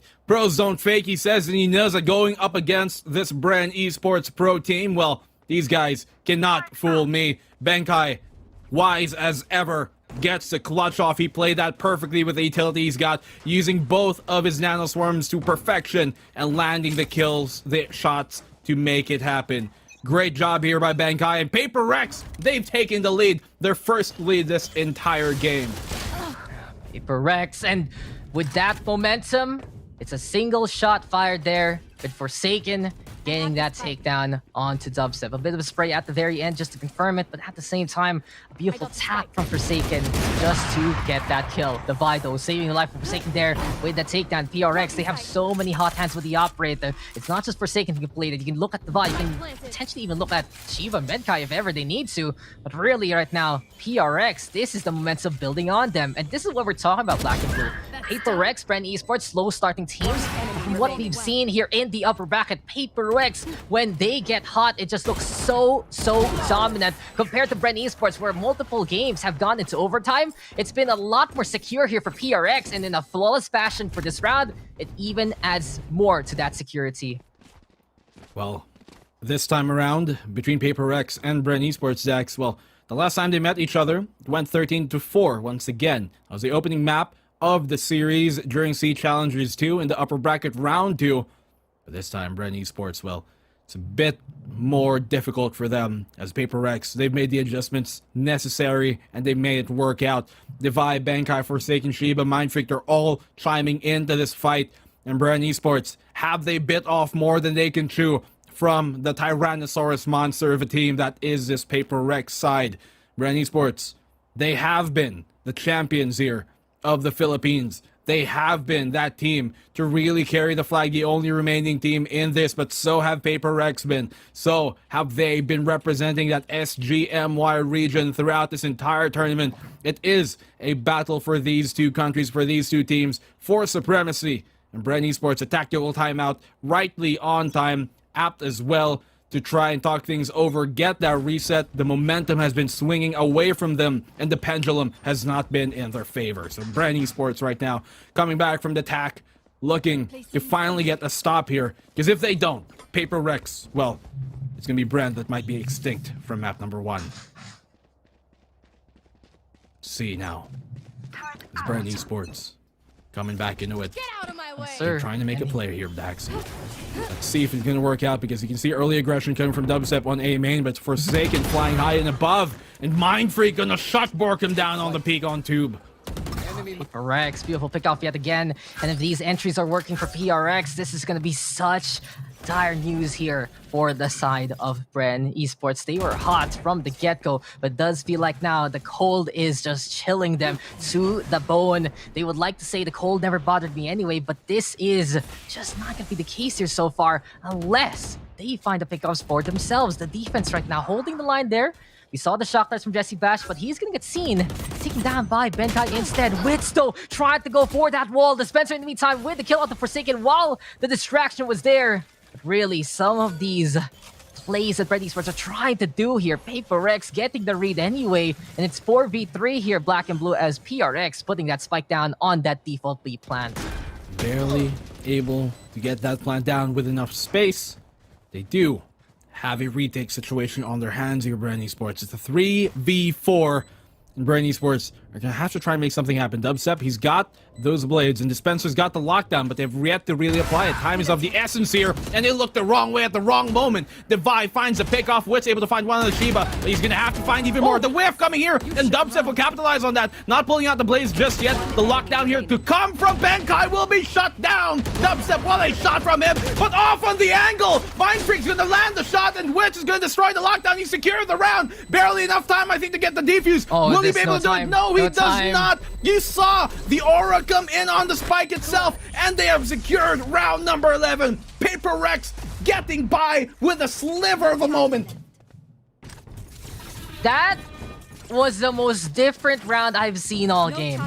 Not only did we see an operator shot that was so secure already, still whiffed because of potentially one step of movement here from Divide. Let's see here in the replay. Did he actually move away at the very end?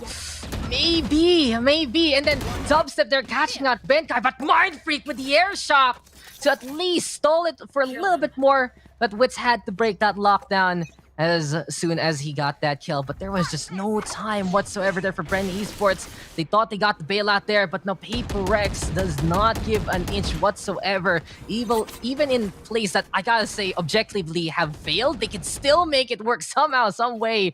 And it's really just a matter of time. Paper Rex, such a smart team when based on time, when looking at that clock, and really that experience in tactical shooters helping them out immensely. Gotta say though, same case for Bren Esports. Their history in SEA, the history of the players, it is pretty much unmatched in the PH region. But then again, it's Paper Rex here who are 2 away from taking map 1.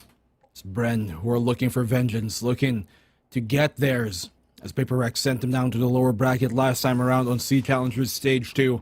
But Bren and Paper Rex are both trying to finally make their dynasties come true in the first place. Dispenser finding a double just when he's been having a cold game on the sandy shores of Icebox. He comes alive here. Benkai to answer back, and he will get the dink on the Mind Freak. Not able to confirm the kill, but he's done his job to go 2 for 1 and almost get a third at the end of it. So the heal, well, rather his life here, Mind Freak not taken down just yet. Shiba will get the trade off, and Witz will do the same, but Shiba, oh my dear, answering back. It's all on the Borkum. Now Borkum, he's one of the most consistent players in a clutch situation, just as Witz is his teammate.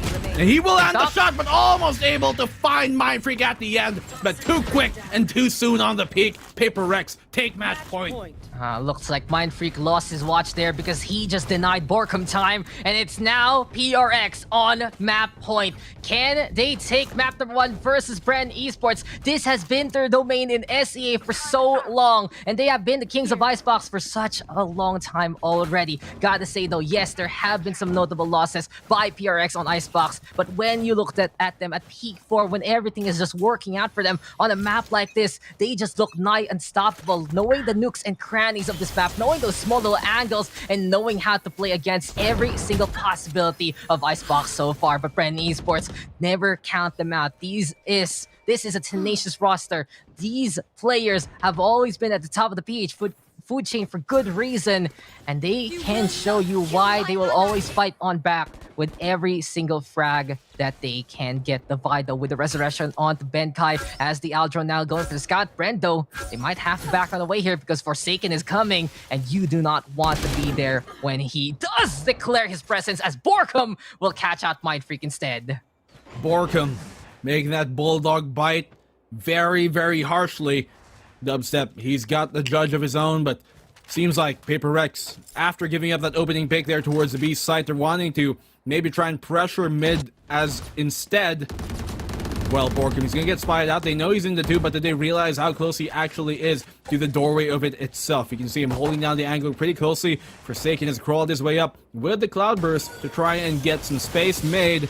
Not gonna expect him to be here, but he whips the shot. They now know his position, but Jesse Bash is able to capitalize on that with the Guardian still from the boiler. And Jesse Bash, he finds a double kill now. Shiba's gonna follow, and so will Defy. He's gonna drop down. Forsaken, oh no, this could be crucial. No, Forsaken, he's gonna pounce like the snake that he is waiting in the grass. They had no idea that Forsaken was here, and he strikes suddenly without any notice, without any warning. And there's only 10 seconds left on the clock. Paper Rex, they have to do something about this. The wall will be capitalized, and Bren Esports, off of the time, will get the round, staying alive. We're going to round number 22. Temptation in the Garden of Eden, and Bren Esports, they just got away with that one thanks to time. PRX, just the trigger discipline there from Forsaken. Not only did he not expose his position there versus Jesse Bash, waited in for drop down, saw Dispenser walking his way. He really confirmed that he was the last one there, basically. He was at the very back of that formation. And just the discipline to go for quick taps, so sure, so secure. You can see the skill of this guy has to be one of the best, if not the best, in the SEA region. But Bren Esports, they still will fight for a next round. They will fight for tomorrow, and they would like to contend the PRX standing right now, as it's only 3 rounds to gap. With those spotting out Forsaken, who dashes on in. It's a special delivery here. It's a quick airdrop from the side of Forsaken. But while the objective has in place, it's Dubstep now with a takedown. Lockdown, though, is ticking on away. And PRX scrambling to get away from the Dome of Doom. Benkai, though, does get spotted. Seen now by Dubstep. There's the flick into the takedown after correcting his aim. And it's all up to Dispenser here to go for the defuse. Got halfway done already. Shiba, though, will cancel it out with the Hunter's Fury. There we go, with a stick perhaps. Never mind, drop down yet again. And PRX, they're playing with the opposition. Brendo, in the meantime, they need to secure that spike immediately. Borkum, though, with 2 so far. All up to Defy right now. And will this be the decisive blow? Will this be PRX making it work? No, it does not.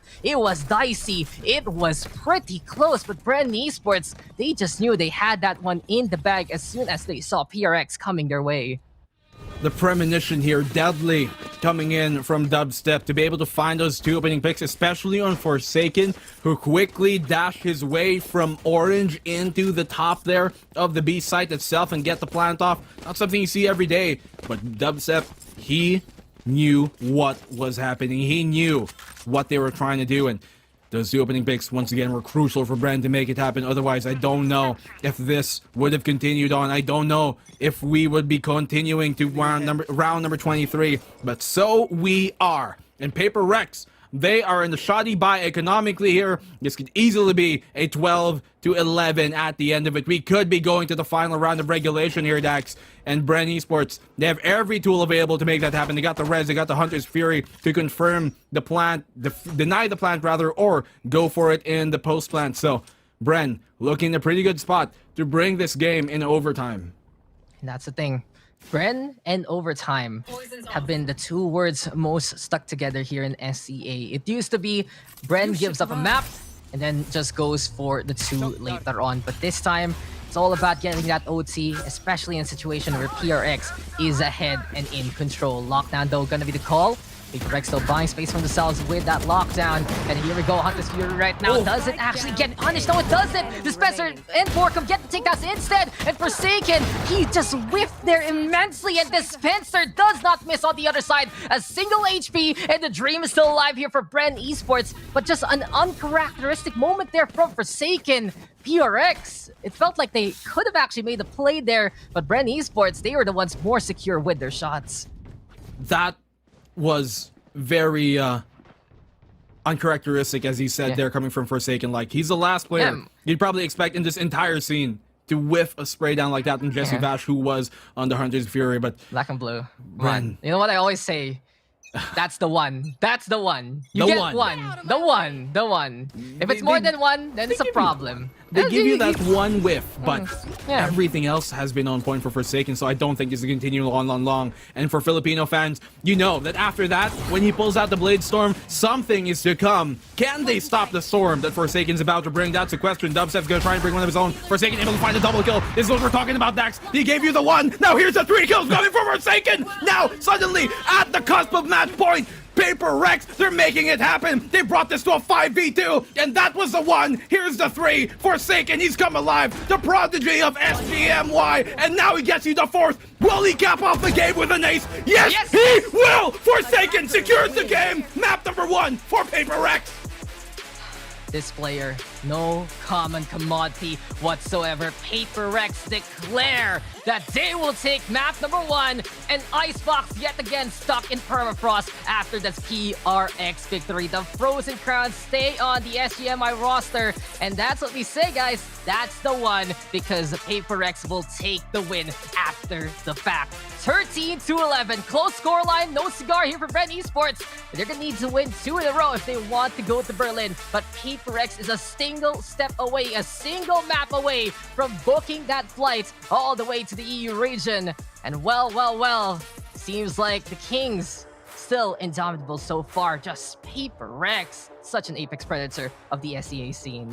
You kind of felt it in the air, Dax, when, you know, he whiffed that shot going into round number 23, and when he pulled the Blade Storm out on the final round of regulation, round number 24, you felt that there was something to come, and, well, he brought the Storm, and he ended the fight. Forsaken, by far the MVP of that one, but what a performance from Dubstep. That opening half that he had to get 20 frags going into the second half already, that is insane from him. But unfortunately, they could not secure map number 1. That was a crucial map for them to take. Now we're going over the breeze, the map pick for Paper Rex, and suddenly Bren, it was only a matter of time before they dropped a map in this entire playoff stage, and here it comes to the hands of Paper Rex. And Paper Rex finally smudging the records there of Bren Esports. Gotta say, though, I still want to give it to Divine Mind Freak and how smart they've been playing that map multiple times. The movement from those two players, especially giving Paper Rex chances for the spike. And as well, you got Benkai, Shiba. They have been incredible as well. Benkai, I believe, has the highest KD for the side of Paper Rex. But for Bren Esports, yes, it was the dubstep experience, but it didn't feel like it was the full Bren roster stepping up to the highest level. Yes, there were incredible plays there from Bren Esports. Yes, there were stellar shining examples from them, but in the end, is Paper Rex who was able to dominate the competition and take that 13-11 victory. But after such a hot match, we need to take a break. This is the upper bracket finals of the Valorant Challengers SEA playoffs. I'm Dax here with Black and Blue, and we'll be right back in just a bit.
if Bren is the messiah of the Filipino esports scene, then Paper Rex, they've left Bren wondering, why have you forsaken me? Because in that last game, it was Forsaken who turned it up all the way to 11, shutting their chances of taking Bren to Berlin, to Brenlin. And what a heartbreaking way to do it there. You thought for a minute that was it. That was Bren turning it around and maybe taking us to overtime yet again. But their hopes and their dreams did get shattered right here. My name is Osrado, your host here today as we are in the intermission part. Alongside me, Dax and Black and Blue. Help me make sense, guys, of what the hell we just saw. Well, it's simple. So he whiffed once, that was the one, and then he became the chosen one. Just Forsaken. Incredible efforts there from the side of Paper Rex as a whole. And when you look at Forsaken and when he puts on the show, it's just one of the best things that you can witness from SEA. But really, such a team effort there, especially on working for that objective. I really gotta give my props there to the multiple defensive roles that the Viper and the Sage took in that situation. And PRX, they played smart, they played cool, and then they suddenly just impacted Bren Esports on the other side. Well, Bren, though, they got a good start there, Black and Blue, and it really felt like that, okay, this is such a changed Bren because they're getting off to the races from the get-go and had such a good advantage. Now, Black and Blue, this is, for me, absolutely crucial. As Paper Rex, they are one map win away from going to Berlin. What do you think this means for not just Paper Rex, but the entirety of the Southeast Asian region, and as well to all of the fans of Paper Rex there? Well, no matter who wins this series, no matter which teams are going to Berlin, we are going to get fresh faces. As X10 is out, we do have new champions to face to kind of represent that Southeast Asian brand of Valorant in the international stage with Breeze as a map. This is going to be the toughest challenge so far for Bren Esports by far. They had a good start on that opening map, but for Paper Rex fans, you know, for them, I bet it feels like it's about darn time. We got the Forsaken we've been waiting for. This kid, he's not even legal drinking age, might I tell you, I think for the most part, or he just turned into the legal drinking age because he's been completely, you know, just a prodigy ever since he came on the arrive on the scene, and now he's completely destroying everything in his path. But Bren Esports, this is their final moment. They got that lower bracket still to fall back into, but that's not a position they want to be sent to again by Paper Rex. Come on, let's be real, guys. The SEA bracket has been full of irony, and the irony of this next map is, even though we're gonna be getting quite a map to look at, it's not gonna be a breeze whatsoever here for Bren Esports. They've struggled immensely in a few of those matches historically, and we'll see if they can really kick it off to a high gear this time to recover for the 1-1. So right now we're facing up into Breeze. We're going into Breeze here. And Dax mentioned that it's not going to be an easy time. This is Black and Blue, the Paper Rex map pick. They already stole one away from Bren. Do you think that Bren could be ready to rise up to the challenge here? I mean, this is a map that I think Bren are comfortable on, and they have been playing it a little bit. Not so much. This is right now a very big cause for concern for not just the Bren fans, but the entire Filipino fan base in itself. But what odds would you say that you'd give them? I don't think it'd be misplaced to kind of have some concerns here or worries for Bren Esports, but honestly, I believe that they can make it happen. After that start there from Dubstep, I think Bren Esports are only going to get hotter. And we haven't seen much of Bren on Breeze. Yes, that is true, but that also means that neither have Paper Rex. And that means Bren Esports, they probably have a card hidden up their sleeve. And if there's a moment to bring it out, for Breeze especially, now is the time. They finally lost their first map in this entire group, in this entire playoff stage, 4C Challengers. And they're not looking to make that a second. Yeah, well, it's one round a while ago to try and make it to the overtime, but here we go into map number 2. Breeze will be the place to be, and we'll see if Bren can at the very least tie things up. This is going to be incredible. This is going to be such a stellar matchup, and we can't wait to get into game. Estrado, thank you so much for everything you've done on the panel, because we are going to be getting now into the second map where we will see if Paper Rex can take that slot to Berlin. Well, Black and Blue, gotta ask you now, what else can Bren bring to this table? What else can Bren do now to stop the rampage of Paper Rex? Can they use the example of Dubstep to keep the rally call strong and keep the PH banner alive here? They're gonna have to use Dubstep as that lighthouse when the storm is clouding over everything, when the waters are so murky and the night is dark, the night is nigh.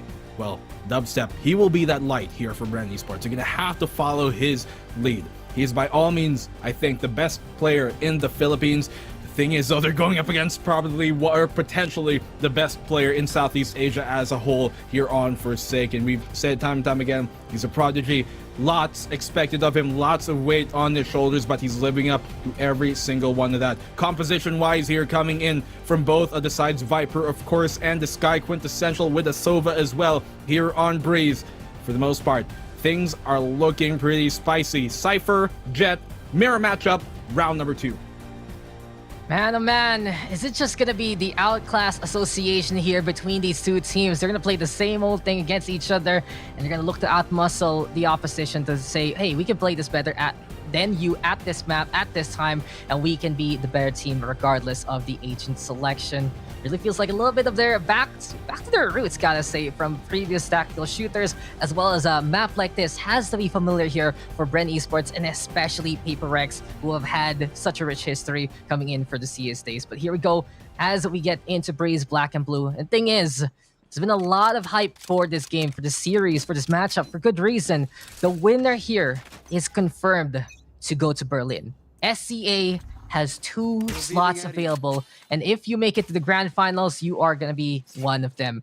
Question is now, can Paper Rex wrap it up with a neat 2-0 and be the ones waiting in the grand finals, or will Bren Esports still find the fight in them and tie things up and force a map number 3? Here we go for Forsaken, though, up top the box. He has been the loudest voice so far of PRX, but Dubstep sees Forsaken there, blinded quite a little bit by the guiding lights. And that's going to be Dubstep with the takedown. It seems like Bren Esports taking advantage of that situation. I think there was a flash from Devi, actually, the team flash there, unfortunately enough, but they do get the trade-off, punishing Dubstep on his position. He couldn't fall back out instead, and now it's brought down to a 4v4, which does favor the attacking side for the most part. Mind Freak here, taking some damage, and he's quite low. A single bullet can do him in, but you talked about Dex, you know, this is for Berlin. This series is to go to Berlin. And if Paper Rex, well, they're 13 rounds away, potentially, from Berlin itself. And right now, Paper Rex, though, they have to lock in. They have to close the series off first and foremost. They cannot let Bren Esports go for the comeback, because Bren, you've seen them do it against other opponents, but none such of the caliber. That is Paper Rex. And so Paper Rex on the B site, attack Borkum, trying to play it close. They say keep your enemies afar. Well, keep them closer this time. Wits finding a double somehow on mid, but Devi's going to answer back, and Jesse Vash is going to find one of his own. A quick 1v3. It's all on Devi. I mean, the closer they are, the easier they are to shoot, and Devi now, the only one left, does have the spike in hand. Can he make it in time to put that spike down? Yes, he does, but he needs to commit, and because of that, his hands are tied, and Wits will be there to catch him instead. 3 kills for Wits. Bren Esports does get the pistol, and yeah, Bren Esports, I'm impressed. 3rd time that they won the pistol in the 3 times we've had it so far. And it really goes to show that they have worked on some of the issues they've had all throughout the year. But then again, Paper Rex, they're happy to give that one up, because even though they go down 1-0, 2-0, they will make it costly as much as possible. And when they get the guns, that's when Paper Rex looks absolutely scary. Paper Rex, you cannot let these rounds slip away from you. They need every single round here, Bren Esports, and even on an eco, we've seen Paper X be very scrappy, very thrifty in many senses of the word. Information found here by Dubstep, rather Dispenser on that Cypher, to try and be the anchor on the site itself. Wits there to support him. Long range, they do have Spectres, but it can still quite work out in their favor. Dispenser trying to play this a bit sneakily. Forsaken's give his position away and will be taken down here by Dubstep, who's ready to help. Recon Bolt will also give away the position of Dispenser, but he doesn't mind. This is Dubstep, well, the D&D connection. He's got his back. He's going to capitalize on this, and this should be a quick cleanup round from Bren. A flawless one so far. Ooh. That they will confirm. 3 for Dubstep on the round, and that has to feel good for Bren to start off the map like this. Mind Freak's still scary, though. Give him a classic and he can still kill you. That was so close versus Dispenser. But it goes to show Bren has done their homework, and they've set up some proper fortifications here on a site, especially with that Cypher. It's a little difficult to run the Sentinel on a map like this, especially that A site. But at the same time, if you know the angles for the tripwires or the nanoswarms, if you're playing that Killjoy, if you know how to set up that camera well as well, then it can do wonders on your defense, especially on a map this wide. But in any case, though, you know, pros and cons It's all about trying to outclass the competition when you have the exact same lineup on each side. Forsaken though, he sees Wits, hits the head there. In the meantime, Dubstep right now going after Forsaken, does get a takedown, looking for more, and Dubstep is hungry, and Dubstep will get to Benkai though in response. Deathmatch now in the middle, and things are just falling apart in terms of formation because it's all about killing each other in the middle of the map. There's Borkum now getting on the board after Dubstep has gotten 3. And all eyes now are on Shiba. They don't know though where he is. Now he will expose his position with a backstab there onto Dubstep. 2v1 though, Bren Esports, they can set things up well here by the spike. And it's up to Shiba to figure out what's going on. But oh, he went for a quick Aldron there, Black and Blue. And I'm worried here because Jesse Bash is just hiding on the side. Shiba might not know his counterpart is there. He still confirms the kill off the Borkum anyway. 1v1, but Shiba does it anyway. It's a clutch here for Paper Rex. And this is not gonna be a cute bet whatsoever. It's a ferocious beast. And Shiba, you will hear him roar. Shiba, ay caramba, how does he do it, man? It seemed like Bren Esports had that one in the bag. A great play for them to secure mid control real early in the round. And at that point in a 1v3, you thought surely there was no way that Shiba could bring this back, but he did, because Shiba is better.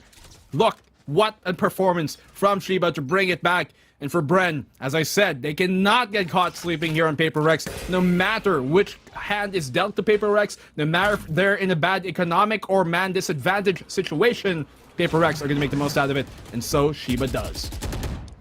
If you spend even a second spacing out versus Paper Rex, you will get punished by it.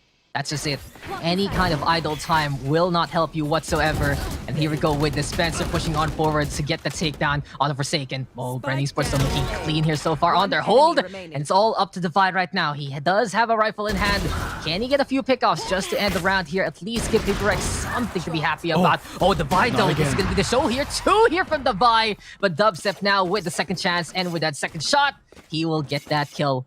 Brent's A defense though here, Black and Blue, looking pretty ironclad so far. It's a lockdown by the pyramids. No way you can visit these wonders if your name is Paper Rex. Yeah, I mean, just like coming into this series with their perfect record, so far they're perfect here on this A-side defense. Has been quite the struggle for Paper Rex to get into, and that is to no fault as well of them, because Bren Esports have been really good on holding down the line here. Ironclad, as he said. Well, I'm gonna tell you something, lad. Whenever you see Paper Rex in a 1vx situation, any single one of their members, and they get the pick, you start to fear for the side of Bren, because you know that they can clutch it out no matter if it's a 1v3, 1v4. Certainly possible. Divide found 2 there. Almost looking for more, but for the meantime, they will be on eco. This could allow Bren to get some momentum. The thing is, about Paper Rex truly, is every single one of them can frag out, as you mentioned. And you need to respect this team if you're the side of Bren Esports, because you can't think, okay, we made it 5v1, 4v1, etc., right? We can't go for that single peak, just outduel the opposition, because Paper Rex, they will always have that fight back. And right now, they are going to be fighting on back with the Blade Storm instead. It is an eco state here for PRX, and they are going to go for the push. But Benkai there, effective enough to catch out Borkum after he gets one. Dispenser on the board, but Forsaken flying on high. It does feel like the graces of Forsaken will just be too much to handle there for Jesse Bash. 3v3 though, and actually get Wits here to get some confirmation with the Guiding Lights. Neural Theft going to be into play instead, saying hello to the other side. And PRX waiting for Bren to come. Dispenser though, the first target, Forsaken with that takedown. There we go with the Trailblazer scouting on the round. And Dubstep with his own blades here. Marchbeat going to go on down. And can Dubstep find these 2 last targets? Benkai right behind this rook. And what's the call here for Dubstep? Forsaken though, trying to go for the backstab, but he cannot hit all of the shots. Benkai there to confirm the kill instead. And PRX, man oh man, just never count them out. That's the whole summary of all of this, because they win that in a thrifty fashion there, Black and Blue. Both of the rounds that Paper Rex have won so far are when they've had that disadvantage. Earlier on with Shiba, it was when they had that 1 versus 3 disadvantage, Shiba able to clutch it out. And now Paper Rex on an eco, coming in very scrappy, thrifty from him. And he said it, Dax, you cannot sleep on these guys no matter what situation. You might think like, okay, we're in a 1vx, or rather, we might have the weapons here, but Paper Rex, you give Forsaken that Blade Storm, he's going to give you full value out of it every time, and more often than not, convert it into a 1 round. He is such an incredible talent. And Bren Esports, you're going to have to respect that. And they do. But the rest of the Bren Esports roster, aside from Dubstep, in the meantime, have to stick on the shoddy buy that they got. Jesse Bash on the judge. Dubstep is the only one with the rifle in hand as Paper Rex are looking to maybe kind of split the A site here. Just feels like it's a different kind of pressure versus Paper Rex. You know that there's going to be an opportunity for them to win no matter the situation. Compared to when you're facing off against Bren Esports, the pressure there is the streak. If you see Bren Esports get that streak, you know they can be nigh unstoppable. But PRX, as you mentioned, they just have the answer naturally. They can win a round no matter what. They will have the firepower to do so. They will have the gunplay to do so. And they have the skill in spades in their roster. For now, though, Forsaken just going for the operator, looking for a target or two. It's all about the cyber cages though on site, but Dubstep and Dispenser coming on close and getting takedowns. The D&D connection getting two so far. Shiba though and Devi on the board as well. Wins in the meantime with the answer, and now it's 3v2. Can Forsaken find the angle here on the east side of the pyramids? Devi though coming on close. Forsaken now with the takedown. One Wits there with the frenzy, and it's 2v1. 52 HP left here for Forsaken. He catches out Jesse Bash there. Guiding Light gonna be it to play, but the fake flash doesn't work. Forsaken does not fall for it, and he's the last one standing in this 3-3 scoreline. You cannot forsake Forsaken himself, and he shall not falter in those situations. Forsaken coming up alive once again. Bren Esports, though, a good eco round by all means considered, as they were able to bring it down to that 1v2 situation and really hurt the economy here of Paper Rex, and that should allow them for the most part. If they win this round, Bren Esports and Paper Rex are going to be in a shoddy bye, but Bren, they finally can invest into this one themselves. See if the gun round will work out here. For the most part, when it has been a full gun round, Bren Esports have been able to win that round in their favor.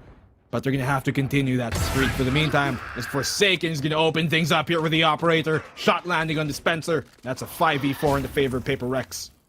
That's huge here, making it so much easier for Paper Rex to navigate around the map, especially without that pesky Cypher gathering intel and bothering sightlines with the cyber cage. But really, the pace of the game has changed here with the black and blue. It was a while ago, Icebox contested with some of the hottest plays from each side. This time, though, it feels like there's a little bit more of subtlety right now from the PRX movement. And yes, they have the flashy plays. They get the kills. Brendo, in the meantime, though, just a stellar defense from them as well. But really, there's a lot more reservation coming into map number 2. And the respect given to each side is something we noticed. Dubstep, though, in the meantime, does catch out the Vi as Forsaken catches out Dubstep there in response. 3 here for Forsaken so far. Swapping over to the Phantom. The Hunter's Fury was called there. And Forsaken with the shorty surprise inside the Cloudburst. 4-3 here. PRX takes the lead, and this is going to be a bad sign here for Bren Esports, because the last time PRX took the lead, it felt like it was just them with full momentum and full steam ahead.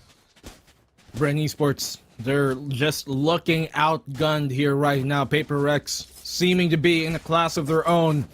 Bren Esports are right on their tail, but to get back on that trail, they're going to have to try and make something happen here on the eco round once more.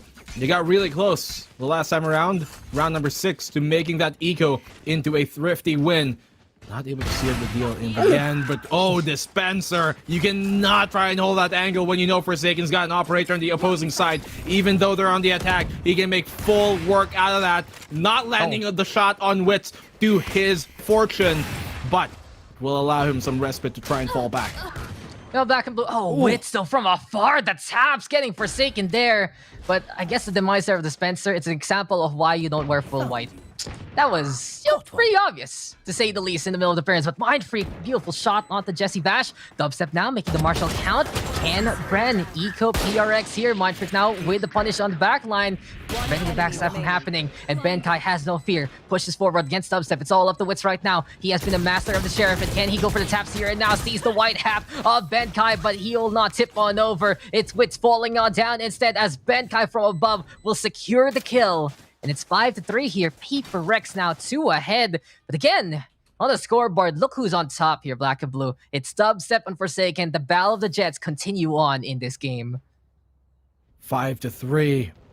Bren Esports, this round is crucial for them. They lose this round, they're not going to be looking good in this map, honestly, at least in the half. Wits and Dubstep, very valiant jobs for them to try and make it happen, but in the end, this did not confirm the rest of the kills and clean things up when they were at that disadvantage. Bren Esports right now, an opening pick here from Dubstep. That's a good answer back now for Bren. Can they make the comeback happen? Well, it seems like there is a premonition of possibly things to come. As Paper Rex, Forsaken trying to out-snipe here. Maybe find Dubstep in return. It's just that realm of possibility. But here we go. Coming into this game, it has really turned into a bit of that snail pace with the operator signaling the start of the rounds. But is this going to be the sniper duel we have been awaiting? Forsaken though missing the shot. Same days there for Dubstep. Jitters from both sides. It's now going to be 5v3 as Jesse Bash waits patiently versus Benkai. And we've seen PRX play patience before here on a map like this, especially with some of the lurks. In this case now, Bren Esports in prime positions and with prime punishment. But Shiba with a beautiful takedown there onto Dubstep. Jesse Bash wins right now with the kills. And well, that's gonna be that. Bren Esports, they clean up house pretty thoroughly. They only lost Dubstep there in that round, but PRX just caught out by Bren and the locations that they found those pickups from. Jesse Vash getting 3 kills in that. Majority of his frags were found in the final round, the previous round rather, and I mean for Jesse Vash, he might not be the flashiest of players, but he is always, for the most part, making those right decisions and getting very, very well, sneaky with a lot of his positions as well, and in that case, dropping down the shoot, well, shooting Paper Rex in the back of it afterwards. The B-side push, we haven't seen this much coming from Paper Rex, but they've been so far successful on that endeavor by Borkum! Borkum! 3 kills for him, almost giving him the 4th. Forsaken answering back, but Benkai's got the response to all of that too. It's a 3v2 here right now. Bren, they are 2 picks away from tying the game up, Dex. TikTok walking to the clock as we saw a bit of Borkum time there, waiting on the angle. Wits right now looking for the takedown, but Jesse Bash with the guarantee, and Jesse Bash with 2 there. So Bash, so good from afar. 5-5. Bren finding angles and finding miracles for themselves, earning that round. Look at this, both Jets, Forsaken and Dubstep, 13 frags apiece. You can see these guys are neck and neck in terms of their power rankings in Southeast Asia. Like, quite literally, I think if you check like some of the official rankings, they're literally like 1 point away or 1 circuit point away from each other. So, Bren Esports and Paper Rex, this might just be the new rivalry of the scene. Previously, it was Bren versus Boom and Paper Rex and Full Sense, but I mean, Bren versus Paper Rex, they're making a case for their own, and Dubstep finds Forsaken. That's a huge pick for him to find, a confidence boost and a half as well.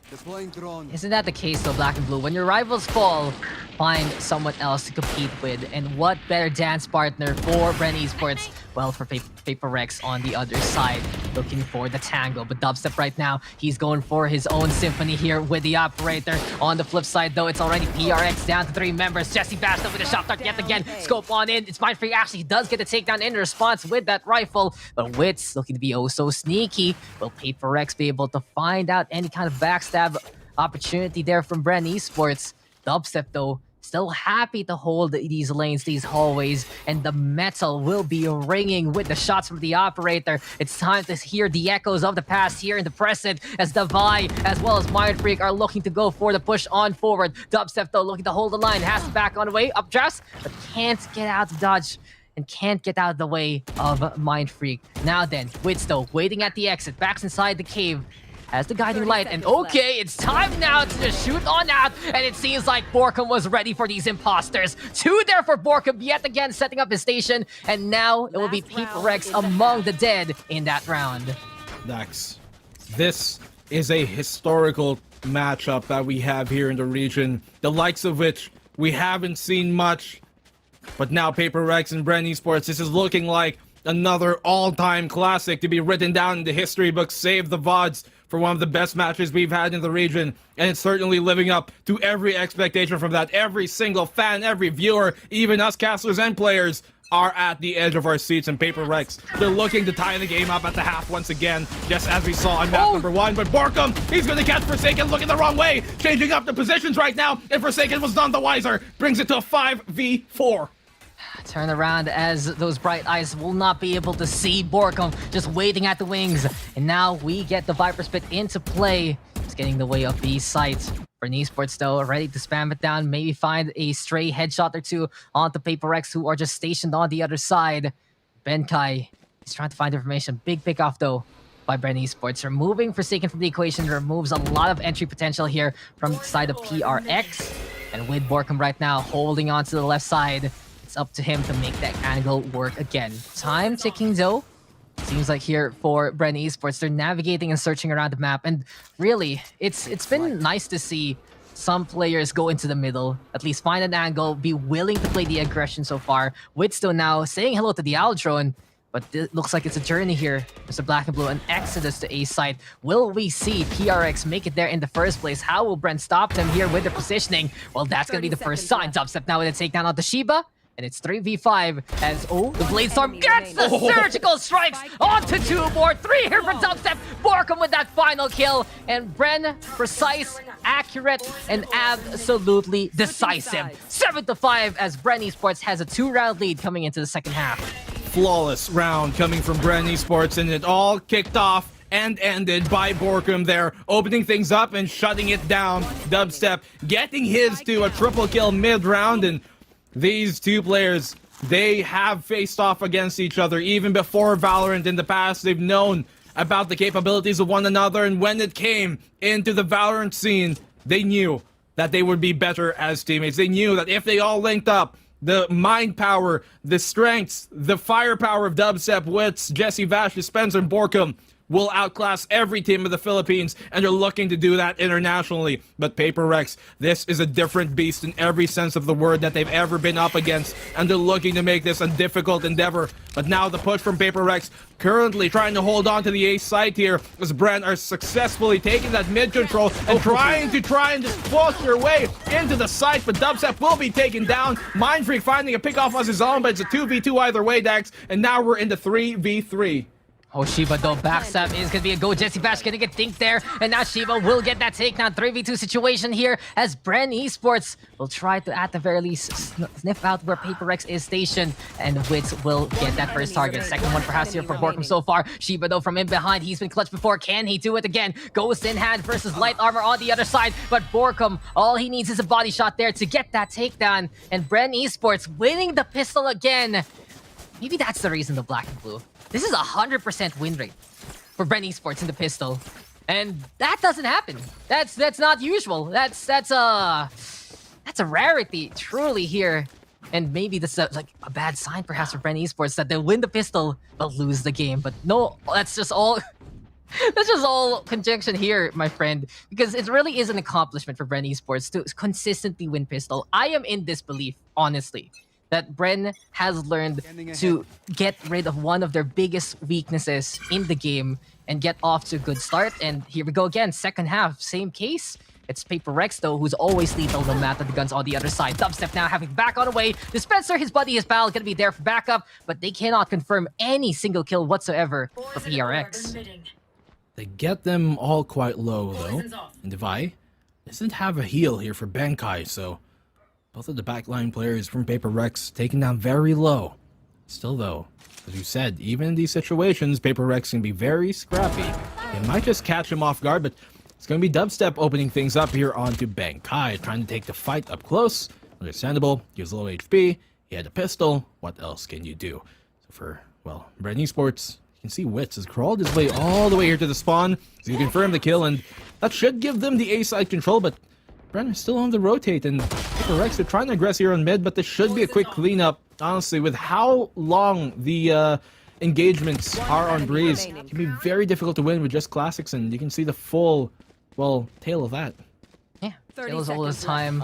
Long range is a crime, and those classics, while they can be lethal, especially that they're free, still Bren Esports putting that spike down. So this is actually a really good sign here for Bren Esports. I do believe they've been winning rounds in a row, and as we mentioned before, that's the biggest strength of Bren Esports. When they get that momentum in their favor, when they feel the wings of victory right behind them, and that is the perfect opportunity. But come on, Mind Freak with a classic is a completely different champion. He's incredible with it, I gotta say. He's been stellar with the free pistol shots, but Wits at least will not fall to his hand. 9-5 though, and it's time for us to see what the scoreline truly is. How is this working for Bren Esports with Dubstep with 19 and Wits with 15? It's that momentum. It's always been that Bren momentum, the Bren dominance, the Bren streak, all the patents looking for the pending. And if you add in the first half here, Black and Blue, this is 6 rounds in a row. Bren Esports is happy with a score like this, happy with how the rounds have undergone so far. are, because they know that they have that legendary momentum. They know that they have that win streak that they've always been banking on, and the confidence here for the PH Squadron, it is sky high versus PRX. But you can see that PRX, they have no mind in that. They're going to confidently push this double doors. Devi spraying through, and well, he isn't able to rather land a shot, but I think Paper Rex here quickly already fully rotating onto that A side to try and hold on to things as Bren have taken control of it for the most part. The plant will go down now. Finally, you can see the rest of Dubstep and Wits trying to aggress here on mid just in case there is a flank coming on, but Wits might going for a flank himself. Devi will find that pick on dispenser. That's huge for the retake to be even more possible here. Borkum still 2 points away from his ultimate, so that won't be coming up online anytime soon for the most part, and he could potentially find the frag, and he does! A double for Borkum! That's his ultimate online, but he's taken down. Dubstep's able to find one of his own. Devi removed off of the board, and Dubstep coming up alive again! It's all on the Bankai! Can he make the clutch happen? We saw 1v3 come in from Shiva, but Bankai's gonna recede this round. He's gonna have to go for the save here. Dubstep trying to hunt him out, and he will do successfully, securing the round for the third kill. And Bren Esports, they've taken this to a 10-5. He investigated that shoot, and he was able to confirm that the Cypher was there. 10-5, as you mentioned, but for Bren Esports, just love the stacks of plans for them on that A take. If plan dispenser doesn't work, you got plan B, plan Borkum. Distracting the opposition with the double kill, giving space and time for Dubstep to line up a few more of those takedowns. And when the dust settled, it was Bren Esports now taking that round and taking a handful of the lead. 10-5 the scoreline. And we've seen PRX in a situation like this before, though, Black and Blue. Tactical timeouts have been, I'd say, very helpful, if not game-changing, for these two teams. For Bren, they love to use the tactical timeout to stifle momentum on the other side. Be like, okay, guys, we just need a break. So they have to take a break. Let's retool, let's refuel, and let's figure out what we need to do. On Paper Rex's side, though, it's always that micro adjustment after a tactical timeout. It feels like that they just want to take this time to understand exactly what's going on, what's going wrong, and they will make the necessary adjustments for it in the first place. But we get this replay, and look at that. Dispenser couldn't hit the shot, but Borkum instead. All he needs are pixel peaks, and that's going to be enough to get the takedowns. Distraction into the isolation, as I like to say, ending up with 1v1s in favor of Dubstep. But the reality is, both Bren and Paper X, they do end up using the same tools, but they can play it in such different ways, not only in terms of like the timeout, but the composition as well. But Bren, they've had the advantage here, Black and Blue, and they want to force a map number 3. Well, this should be a round in their way, but we've said that in the past, and Paper X has proved us wrong. Even with whatever hand they're dealt, the martial sheriffs, they know how to lay down the law. And the outlaws here of Bren Esports are trying to make their own matters happen, but Paper X, well, they've been pillars of the Southeast Asian community for so long. They're not going to let this one slip by idly into the night. So for Paper X, they lose this round. By all means, they're expected to. Bren Esports will be up 11-5. We're playing for Berlin here, ladies and gentlemen, friends, folks, far and wide. And everything's on the line. This is honestly looking like a full 3-map series, in my opinion. That's how it's going to go. Will they take each other's map picks? Icebox picked by Bren, taken away by Paper Rex. And Paper Rex now picking Breeze. And it's looking like Bren are looking to return the favor. But we do know Paper Rex are not going to let that come easily for Bren Esports. They're now trying to crawl their way up here to the B site. But will they know Forsaken is lurking right under the window? Will they even check this? Yes, they will. Dubstep, he's had a second sense ever since map number 1, and they've opened up the site. Come on, it's like he has the eyes at the back of his head, as well as just that complete instinct to figure out where Paper Rex is going for in the first place. Spike's now planted. It's 10-5, looking to be 11-5 unless PRX can pull a miracle out of this hat. It's Ben Kaito wearing it right now. It seems like his corpse is going to be on the floor there. Dubstep on the board as well. It's all up to Divide here, but he's going to get spotted. He's going to get taken down. And Bren Esports have proven really that history is basically just the past. History is something that you can look forward, you can look at, you can see the stats, but they can make the present into a very convincing future instead. And really, the maps that we've seen from them on Breeze, they haven't been as stellar as this. So far, so good. And Bren Esports looking to go on the uprise here for Breeze in the first place. Checking the corners, finding the angles, understanding how safe they can peek in the first place. And it just is mastery. That's the thing, right? When we see Bren lose on the local circuit, they get that extra motivation to get even better on that map. Breeze has to be one of those shining examples early on into their Stage 3 career, and right now they're showing the fruits of their labor versus Paper Rex, but this is it. PRX has the guns, and this is where they truly shine. Watch out for Forsaken. He has the operator here, Black and Blue, and we'll see what PRX can do to try and come on back. Ooh, a good counter cloudburst here from Dubstep, but if he slowly peeks into this, there's no way Forsaken's not gonna land that shot. Dubstep's gonna have to be quicker about it. Wits and Spencer, they've crawled their way up here into the B side. Shiba's gonna find the pick off on Dubstep, but I don't think they have any idea that the mid control here has really been given away that much. And Devi, will he find him? He will, but not the pick. As Dispenser answers back, Mindfreak's gonna find Borkum holding onto the back of the site itself. Recon Bolt landing right on him and they confirm the kill through that. Jesse Bash, great job by him, but Forsaken's gonna answer back. Not able to land a shot here in Dispenser to deny the plant, and the plant will go down. 2v3 right now in the favor of Paper X, but they're gonna have to make the comeback here. The retake happened. They know that Dispenser is on the pillar itself. The time is ticking. They're gonna have to play this one perfectly. Man, the Shiba darts are just so stellar here for Paper Rex. Ben Kaido will take advantage. Shiba though does go down the hand of Dispenser, but it's 2v1. Camera now gonna be the play, looking for that eye in the sky, but Forsaken is gonna be the one to seal the deal here for the round, and Paper Rex will get that recovery. From 5 to 11 becomes 6 to 11. Still something magical here for PRX, but you gotta give props to some of the utilities they have in the first place. I keep saying it about Shiba. When he's on that Sova, his darts are just absolutely massive for his roster. They've been so helpful with the reconnaissance, giving information for Forsaken, and they're very aptly timed too.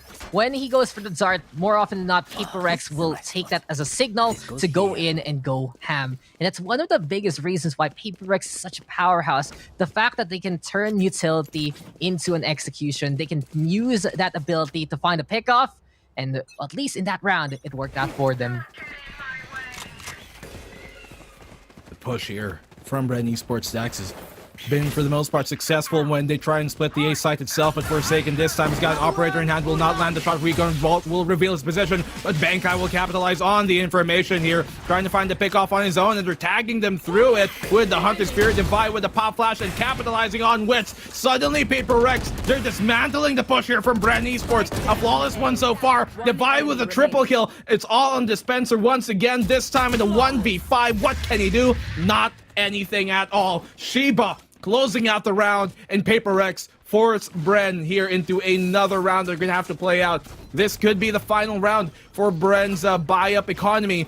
If they do lose this, there should be going on in an eco. Isn't that it? Just back-to-back examples here from Paper Rex, and you can see how they take opportunities with the flashes, with the smokes, with every kind of bit of intel. And PRX, they are not done. They have finally broken the momentum of Bren truly, and that 8-round streak over 2 halves, it is gonna go down in the annals of history. PRX now looking to write the next chapter of this game. We'll see though what Bren can do. Can they get the recovery this time, or will Paper X start to run away with it yet again and tie things up to make it 11 to 11? Any promo codes for for that one, but Bren Esports right now, it's Dubstep alongside Dispenser here. They're waiting, watching, trying to see if Paper X will come their way. But PRX are no fools, and they have an inkling of the opposition on the other side.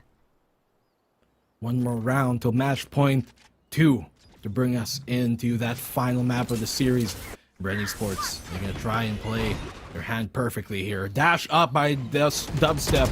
Taking lots of damage through the smoke, but Mind Freaking Forsaken! They just completely destroy the push here from Bren Esports. Dubstep's able to find one, but not much more. Devi answering back. It's a complete shutdown of any notions by Bren Esports. And Paper Rex, this is so difficult for them, for the side of Bren Esports to come back against when Paper Rex are looking like this form, completely unstoppable at the moment. That's the thing. Paper Rex, they can just be the dominant creature when they turn it up to 11. And for now, Bren Esports, they understand what's going on. They need to stop the Paper Rex train, and they will go for that tactical timeout. But what a game we've had here so far, Black and Blue. And we can really see here for the side of Bren Esports, they've gotten that motions yet again. From the group stage to the playoffs, they can get that big streak and get a good lead against the opposition. But this is the crux of the problem. Yes, it has been mostly overtime instead of taking the map loss, which does give them a better record, but it's still the same old thing. Bren Esports having difficulty in closing out the games as soon as Paper Rex, especially finding their momentum. And PRX as a roster, is one that can be oh so decisive on the other side. You give them the chance, they will take it, they will run away with it, and you will just not see them anymore. 8-11 can become 13-11 very, very quickly against the side of PRX, and just shining examples of how they've been playing the angle so far in the past few rounds in these replays.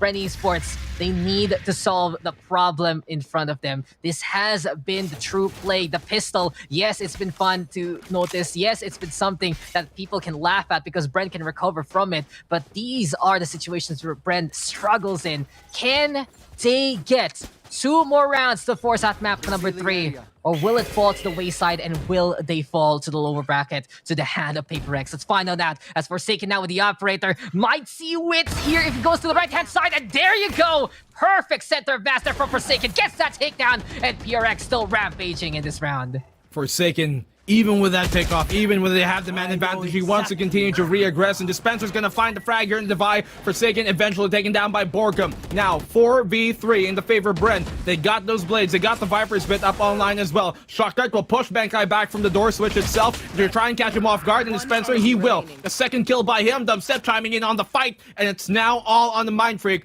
who only has a judge and a sheriff to lay down the law, but the jury's still out on that. How will it turn out? We have seen clutches, but none this grand. You'll be able to retrieve the Vandal here. Drop. Actually, no, he doesn't pick it up. He's looking to maybe use the element of surprise to find an early pickoff with the sheriff and then switch on over, but nobody's really giving that information away. They now know where he is. He can save the Vandal here. The flank is on him. No, it doesn't even matter, as Borkum will get another kill here. Bren Esports take match point. What's been looking for? Those are the 2 words they wanted to get an answer. Match point, or in this case, it's map point now to tie up the series and force a map number 3. And we can do this here. Ascent, rather, if Bren Esports is able to take the victory on Breeze. This PPGL though going to be able to bounce on back. It hasn't been the easiest time here for PRX as soon as they got a fistful of the Bren dominant that has been running rampant on the other side of the bracket, on the other group in the stages, of course, also in the PH local scene. But Forsaken wants to fight on back. He wants to find the answer, and his answer is the operator. Aldrin right now scouting on around after the tag. Dubstep in the meantime spamming down that smoke. But in this case here, PRX, they are able to get on away. They are also going to look to help on out inside the hallway. Shiba catching out Dubstep there. 5v4 right now. Still the up in the hands of the Jet. But Bren, they want to go for CQC here, my friend. It's going to be the Viper Spit in the play behind, or in the middle, actually, of the pyramids. Benkai, though, cashing out the Spencer. And PRX looking pretty surgical here, finding the pickoffs that they need. Danger close, though, for Forsaken as Borkum gets in his face. And it's now 2v3 as that spike is being, well, they're looking for it. They found it now. And it will be navigated to the center of that green souffle. Confirming danger close on that one there, Captain Dax. And Borkum, this is where he breathes. He likes to take those fights up close. Witz is able to find the double. They're a single round away, a single kill away from bringing us into map number 3. And all Mind Freak has is a judge, a sheriff in hand. But in that smoke, that is when it can be the deadliest. Can they catch him off guard here? Because Mind Freak is on the prowl. He is a Viper himself, but this is not the poison that he's grown up with. He's trying to live in it, but Borkum has been birthed by it. The Mind Freak, he will be trying to go crazy here, but Borkum goes insane, and the 13-8, we're going to map number 3.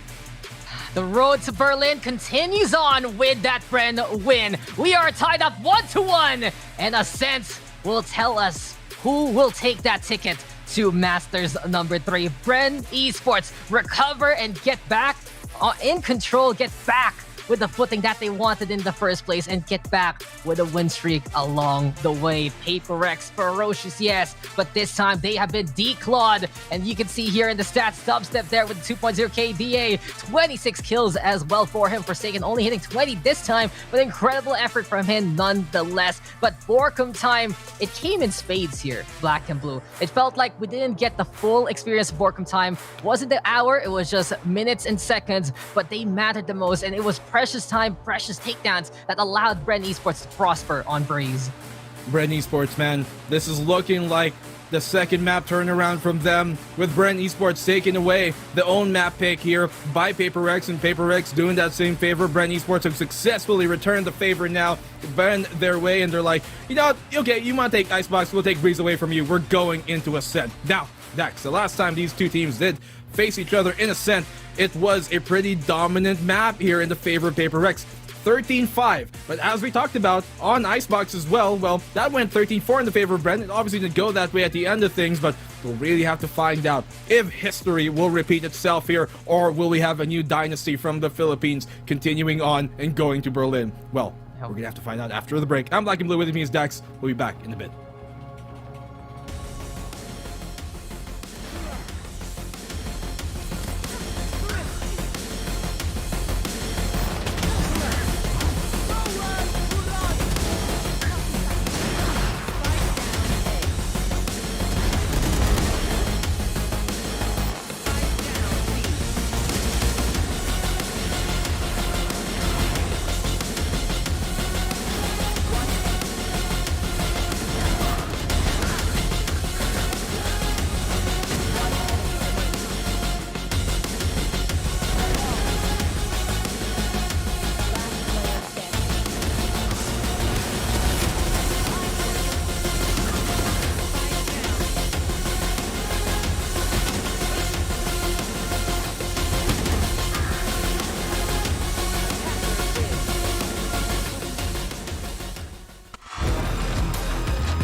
Level low.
Here in the upper bracket, it seems like we are getting the game of a lifetime when two of these titans of the SEA region have been unrelenting, stealing maps away from each other. It won't matter who selects what map, because in the end, it's all gonna come down to the wire. Case in point, the previous game really started to get a little bit shaky for Bren, but in the end, they pulled through and broke that Bren 10 curse that they have been facing. My name is Illustrato. Welcome back to the panel here. Alongside me, Dax and Black and Blue. Now, let's begin to break down what the hell just happened in that game. Popping off the Jets Forsaken and Dubstep, and it's been their story, the heavyweights of these two teams, Dax.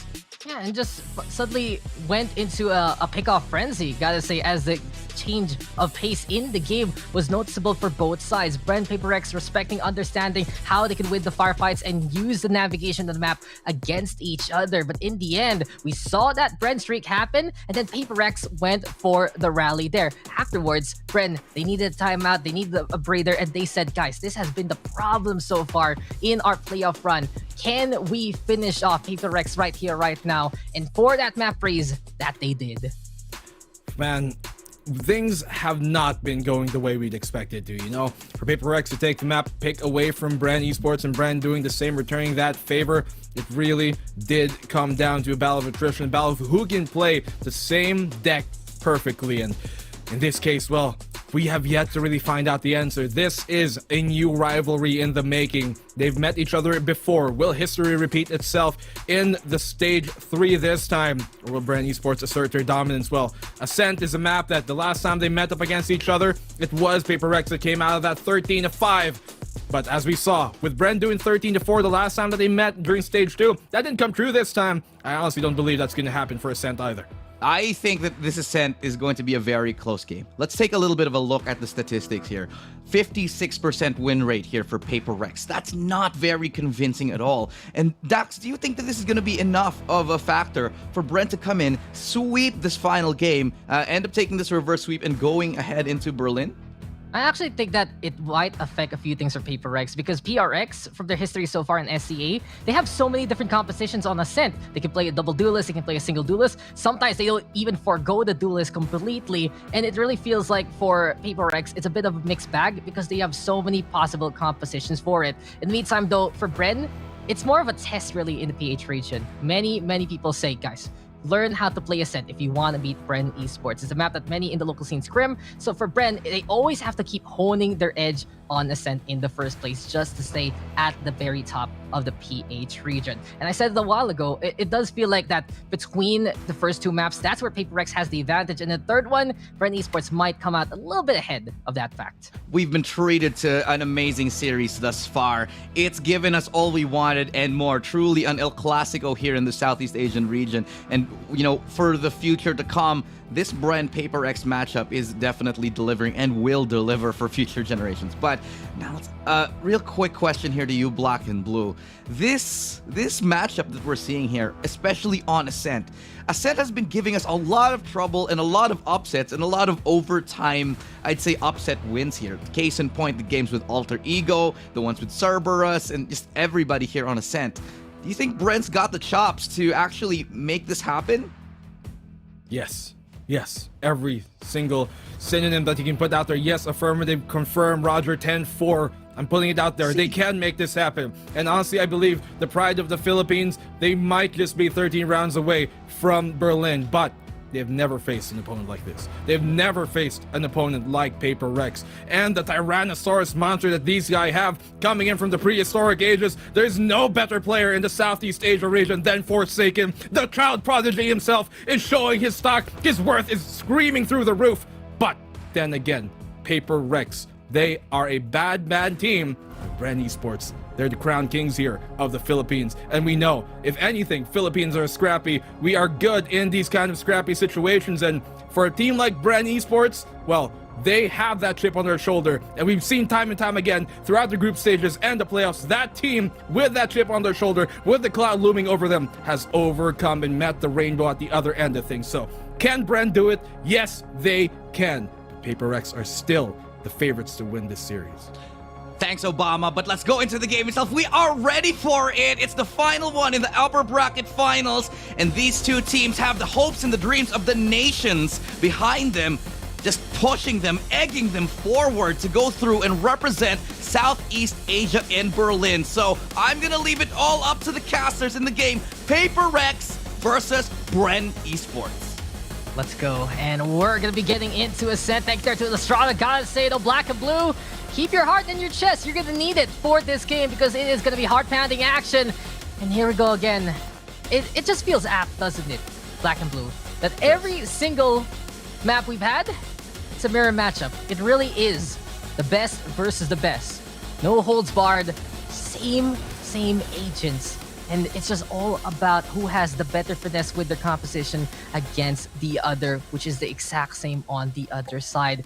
It's just apt here for the first slot of SCA. And after this game, after this map, we will know who our first representative is to Berlin. Will it be Bren Esports of the Philippines, or will it be Paper Rex of the Singapore, Malaysia region? We'll find out now as we get into the matchup, and Paper Rex on the assault first. Let's lock this index. What could be the most historical match, a classic primetime show of what Southeast Asia has to bring to the brand of Valorant here. And we are only in the upper bracket. This is, by all means, potentially a preview of a grand finals match, which would be a best of 5.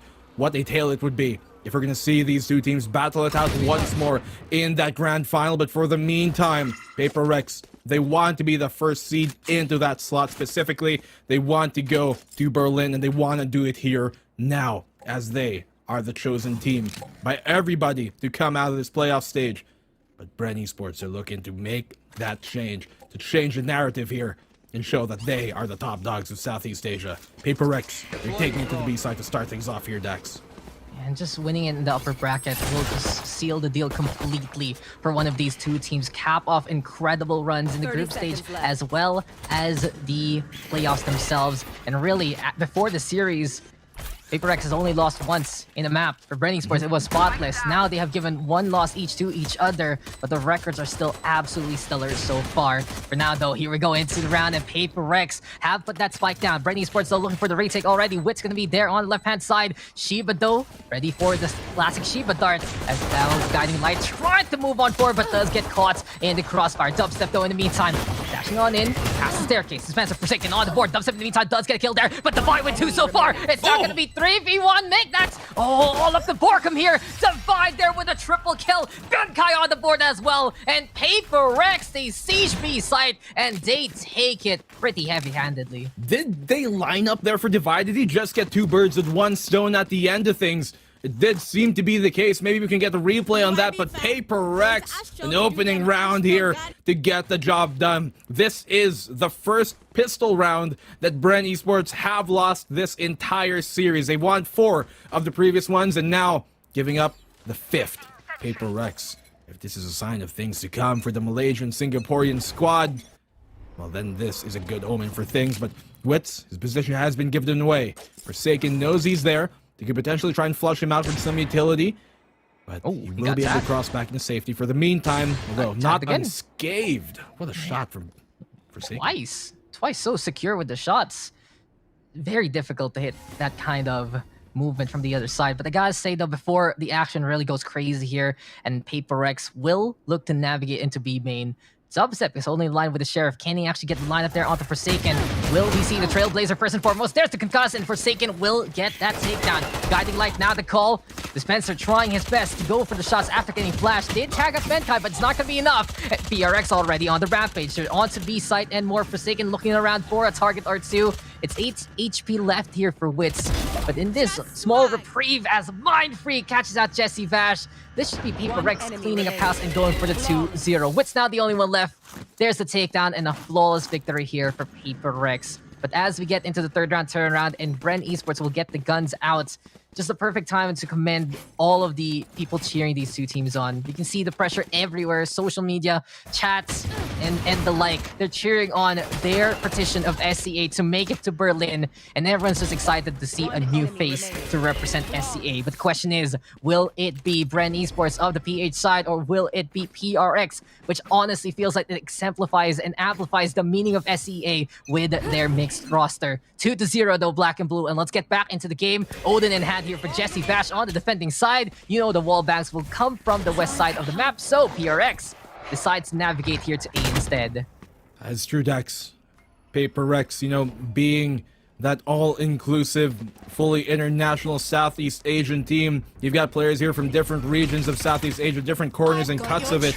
Meanwhile, Bren Esports being that all-endemic Filipino squad who are just trying to make the old dream come true to go to Berlin. But now this is their first chance. Forsaken pushing on here. Witz is going to get caught off guard even with a weapon, but he had his knife out. Borkum holding down the line for the meantime. But Dubstep's going to answer back. Mindfreak doing one of his own. And Dubstep Rather, Dispenser will return the favor to Devi. 1v2, pulled here by the gravity well, but the weight of the world is on his shoulders. He's gonna lift that up. He might be the Atlas of this team here, Dispenser. The double D&D connection, not able to help him out for the meantime, but he is a clutch player of his own. A veteran of the scene. Time and time again, he's been put in this situation, and time again, he has prevailed. But can he do it on one of the biggest stages of his life so far? They're double stacking Hell and Dispenser. He's looking to send them from whence they came, but he is still on heaven here on the rafters. He has some information that they're playing close to him, but I'm not sure if he can exactly catch him off guard here. The time is ticking, and Dispenser, the sands of it are not hollowing in his favor. He drops down safely, but Mind Freak won't let that continue on for longer as Paper Rex take a third round. Hell had no fury, like Paper Rex scoring from the previous map, and they take that bonus 3-0 here. And how the tides have turned. Bren, they've been winning the pistols for the past 2 maps. They've been getting that early momentum, but with Paper Rex now in control of the driver's seat, this is a bad sign here for Bren Esports, winning that bonus, making that 8 take work. Paper Rex getting the pickoffs, getting the takedowns, and just such an incredible angle here from Mind Freak to catch at Dispenser as he went for the drop down reset. This is big here for PRX. All throughout the playoff bracket, we've noticed one thing from them, and that has been their slow starts compared to before. PRX, though, now they're in control. Now they're the ones up by 3. And Bren Esports, they need to find recovery and fast, or else that gate to the plane to Berlin, it's going to be closing in their face. Do deny that Trailblazer from getting much more information. I don't think it would have spotted Dubstep out here, I think a bit too far. He's gonna get flashed off of it, and they will confirm the kill as well.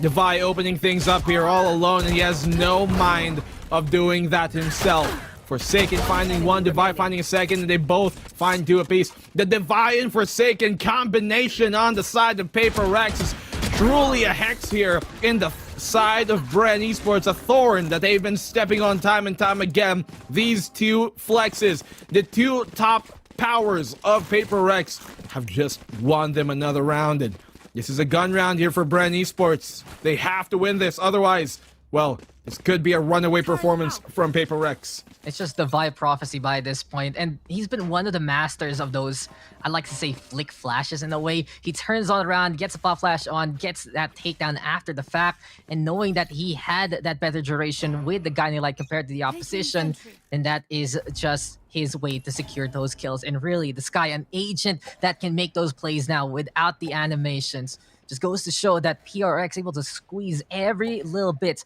of the flexibility of Devi.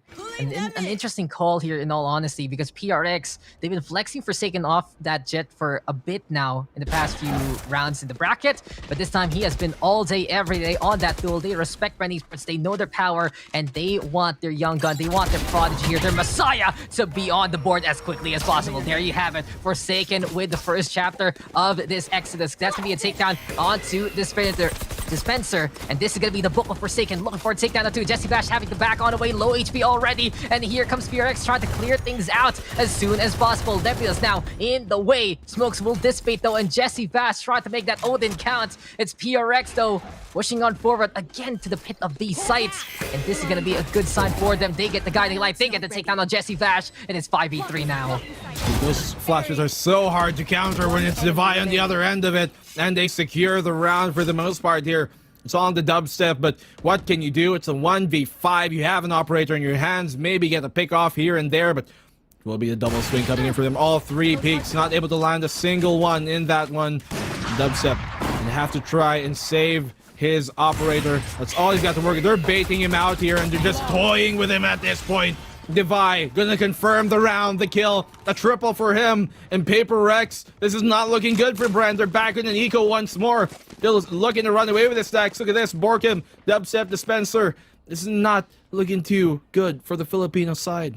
And this is it, Paper Rex, when they feel that complete confidence in the roster, they're willing to push above and beyond any kind of expectations, have some fun along the way. And in that case, Dubstep there getting taken down. Gotta say, I do expect PRX to still play to the level we've seen so far in this series. They're not going to be too overconfident against the likes of Bren Esports, but just that small moment. You think it's nothing, right? That, okay, you're playing with Dubstep just a little bit, but it's such a tense situation. it's a good way to reset that mental. Know that you confidently can get those takedowns, win those duels as much as possible. And Paper Rex, when they thrive, they might overdive in some situations. So this time, they're keeping it cool, calm, collected, and waiting for Bren Esports and their response. But this is going to be a good pick off here from Forsaken. Yet again, the tip of the spear here for Paper Rex. He is the one giving paper cuts to the side of Bren Esports. Borkum will fall to the hand of Benkai, and suddenly it's 5v3. No way, no how. Bren Esports cannot find any of those duels to go in their favor. Dubstep here with the Blade Storm, yes. But he is caught in between two partitions of Paper Rex. He has to claw his way out of one of these already, but Mind Freak will shut him down immediately. It's Mind Freak on the board there, 5v2. Bren, can they even go for a potential retake? They only have Sheriffs here, black and blue.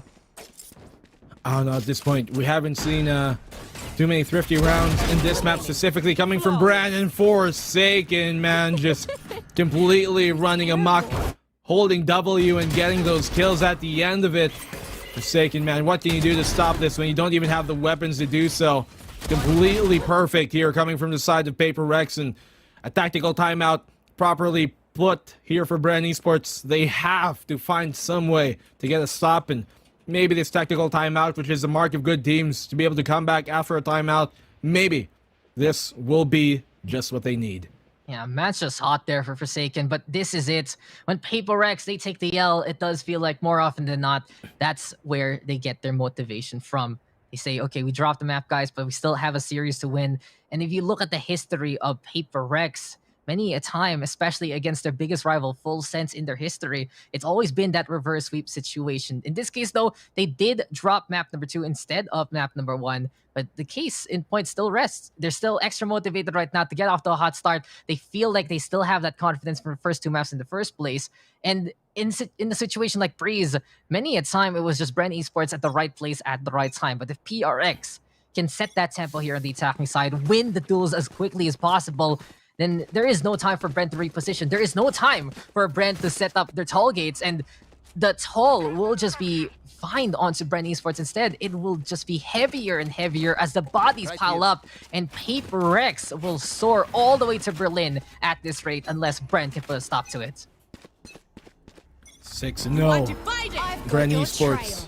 If they lose another round here, this could be a done deal. Dubstep not able to land the shots through the Seekers, but Jesse Vash there with the shock dart taking down Forsaken. It's a big pick for him. He's going to come out with a signature. Oh, then a 4K from Jesse Vash. He's done it time and time again. Defy, how does he do it to come back into that one? But there is no chance here for him to get the round any further. Defy, they've been clutch in the past. Dispenser spots him out and he sees him in return. But Jesse Vash, the signature man on the signature plan. Odin for the win, bringing it in big and getting a round finally here for Bren. Paper X, they asked for that. This is a humbling experience for this game. Yes, you are up by 6 points, but you need to respect the tendencies of Bren Esports. And in that situation, Jesse Vash holding the line on the left-hand side. And Paper X, in all honesty, they just walked into that one and died to the hail of bullets from the opposite way of the speedway, from the opposite side there.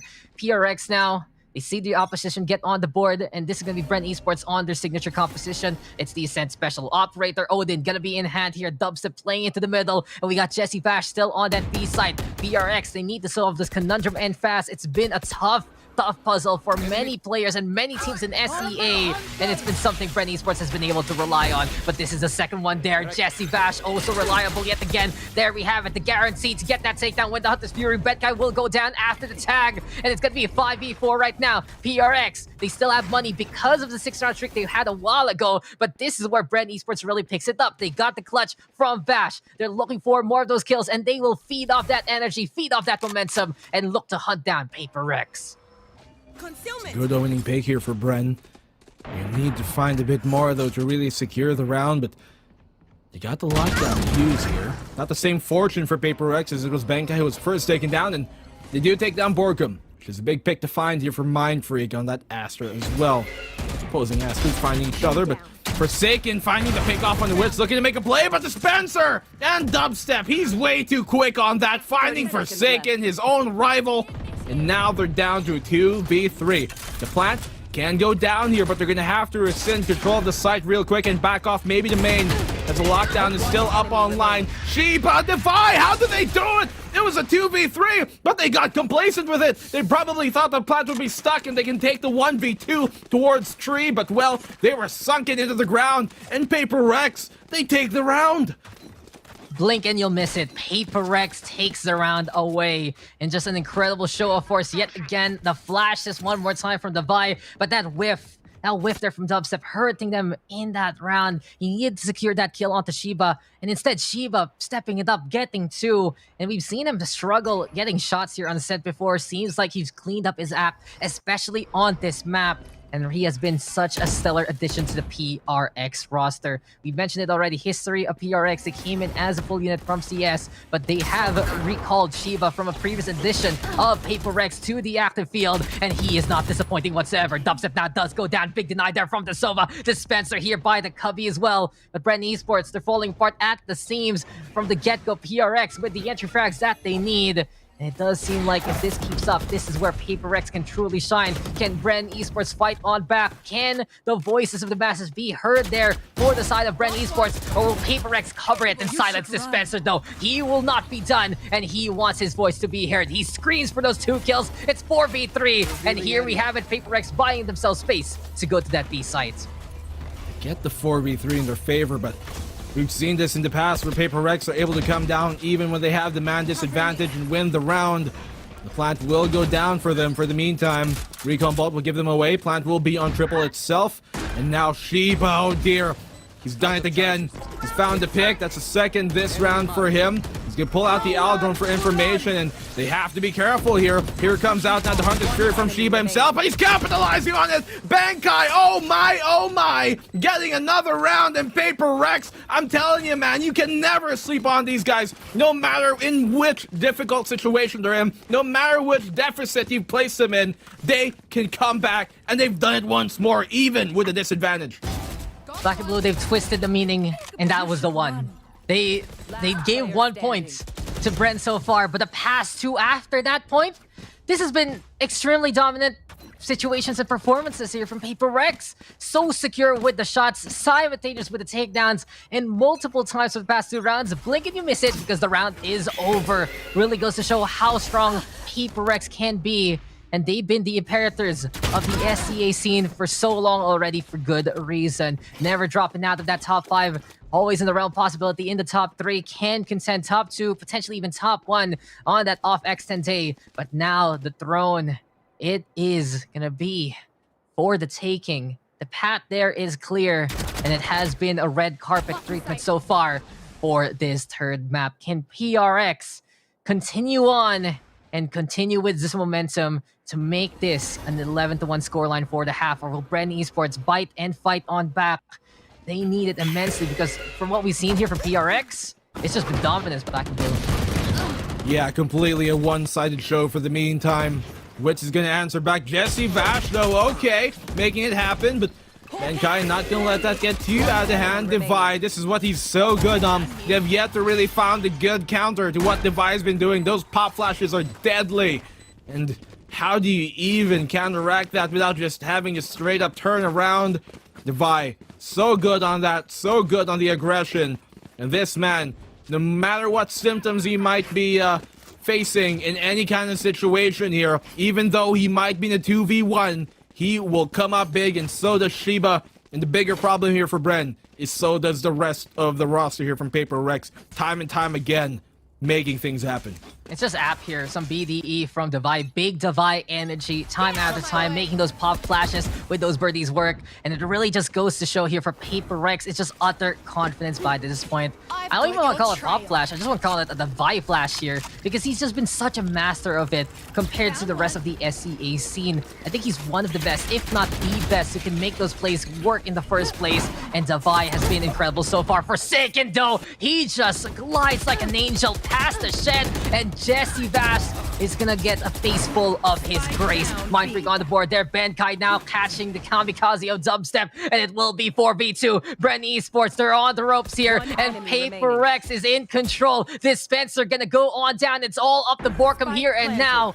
But the problem for Bren Esports, the usual suspects for the clutch there at the lower half of that scoreboard. But this is going to be the time for Borkum to wind that clock back. 11 bullets in the chamber, 3 targets with 1 low on the HP. Devi here on the left-hand side, and Borkum right now waiting for an opportunity, but Devi will give him no reprieves whatsoever. How can you have Borkum time if even a single second is not wasted here by Paper Rex and PRX in a dominant performance here in map number 3 so far, make the scoreline 10-1.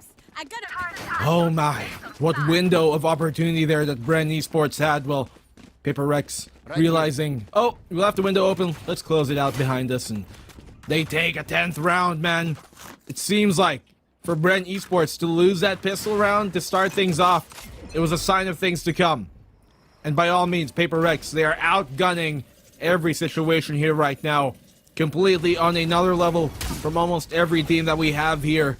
Bren Esports and Full Sense are the only 2 teams that seem to put on a good show against them. Will it be enough to secure the rounds, the games even? Benkai, he does get that pick off here on the Wits. No more Seekers online to play here, but the mixed buy, the shoddy buy on the final round from Bren Esports gonna have to come in big, but Shiba, he is so deadly. He is the biggest detriment, honestly, right now, along with Forsaken for Bren Esports. The reads here from Paper Rex have been incredible and just goes to show the aptitude of this roster. Benkai don't on the board, Dispenser will fight on back, but now it's gonna be lockdown and Dispenser actually caught there. Might not have seen the end of the dome, and as Forsaken is confirmed the backline, Dispenser just stuck here. He is all alone by his lonesome. Paper Rex even going for the smart call to go to B site. PRX, they're giving no chances at all to Bren Esports, and this is the makings of the champion. This is naturally that you can go for, but here we have it. Shorty surprise, perhaps no, Devi will confirm that kill instead. All business from Devi, 11-1, and this has been the most dominant scoreline we've seen here in this series so far, especially from the hands of Paper Rex. 10 rounds to gap. Bren, they need this pistol win, or else this game, this series might be over. Paper Rex, they are still and always have been the favorites to come out of this tournament, at least in the playoffs, as soon as X10 was eliminated. But nobody could have ever expected this series alone to go this way. Will Bren Esports be sent down to the lower bracket once more by Paper Rex, just as they were in the last 2 challengers too? Or can they at least go down fighting if that is the case? They have been clawing back and forth and have been answering back very, very valiantly for the most part, but this map number 3, I'm not sure if Paper Rex have just shifted a new gear, playoff Paper Rex, or have Bren Esports seem to lose a bit of steam here. Really gonna have to find things out, but we're going into the second half in the pistol round. This has to go in the way of Bren Esports. Yeah, Bren Esports, this is do or die time, truly. You might say that about a few rounds that can decide the economy, but in this situation, if they lose this, the hopes, the dreams of the PH scene to make it to Berlin from the upper bracket, they will be dashed, and Paper Rex will be the first one there. And PRX, it really feels like they've been one of the successors to the throne. They've been one of the ones waiting at the wings of X10, and with the fall from grace of the Thai squad, it might be the time now, the SGMY region, to take that top spot. Jesse Bash at least making the shot that count there versus Shiba. But for NYSG, it's been a long time coming. They've been at the top of the SEA scene because of the top-heavy teams that they have in the first place, and a small region making such an impact in SEA so far. 30 Little seconds reprieve left. though, Bren Esports is content with that kill, but they're running out of time here, Black and Blue. They need to rush to a site and fast. 20 seconds left, and if Dispenser cannot clear out this B site, I am worried here for Bren Esports. There you have it. Borkum though going for more, but Mind Freak in the meantime with the takedown. Here we have it. Bren with a hustle onto B site, but time is ticking. Keep an eye on that clock. Guiding Light gonna be there. Dispenser looking to hold the line. Where is the spike? But where is Devi? He's inside the boathouse looking for the kill on the Wits. There we go. Dispenser protecting his teammate, but Benkai with the deny, and Paper Rex are on match point. One more round, and it's PRX goes to Berlin. That's the thin thread that you walk on when you go for an execute that late. It was made popular by Na'Vi early on in the previous days. But what happened there to Bren? Did they realize? Did the time slip from them? Or was it a bit of indecisiveness that bit them in the end, or were they just unable to really find an avenue of attack? Surely they could have just picked one site to go to, but seemed to be a bit too late. And even if they didn't die on that plant, they barely had enough time, which is never a position you want to be in. Now Paper Rex, with the economy in their way, they're looking to close this one off. Bren Esports, this is not a good situation to be in, and it would be unfortunate for them to go down with a whimper here. Forsaken securing that one. Dubstep going down. Dax, this is not looking good. I think the seal is in the deal. It's all on Jesse Vash for the Spectre. There you go. Get the candle wax because this is the Paper Rex treaty right here. No other team can represent SEA better than Paper Rex. Mixed roster, strong results, and now they're on the hunt. Paper Rex, they're going to make an envoy to Berlin, and they are going to be your first representative of SEA. Paper Rex has reached the apex of the SEA region, and they are going to be crowned the emperors of the upper brackets. It's PRX being the first rep of Masters 3. The crescendo of this entire Sea Challengers is to find out who will be going to Berlin, and that tune will be sung by Paper Rex first and foremost. Verse, chorus, ending, all of it. They are going to be running the solo of this entire jam. Just what a great performance from them. There is no team that has reached the heights that Paper Rex has so far in Southeast Asia.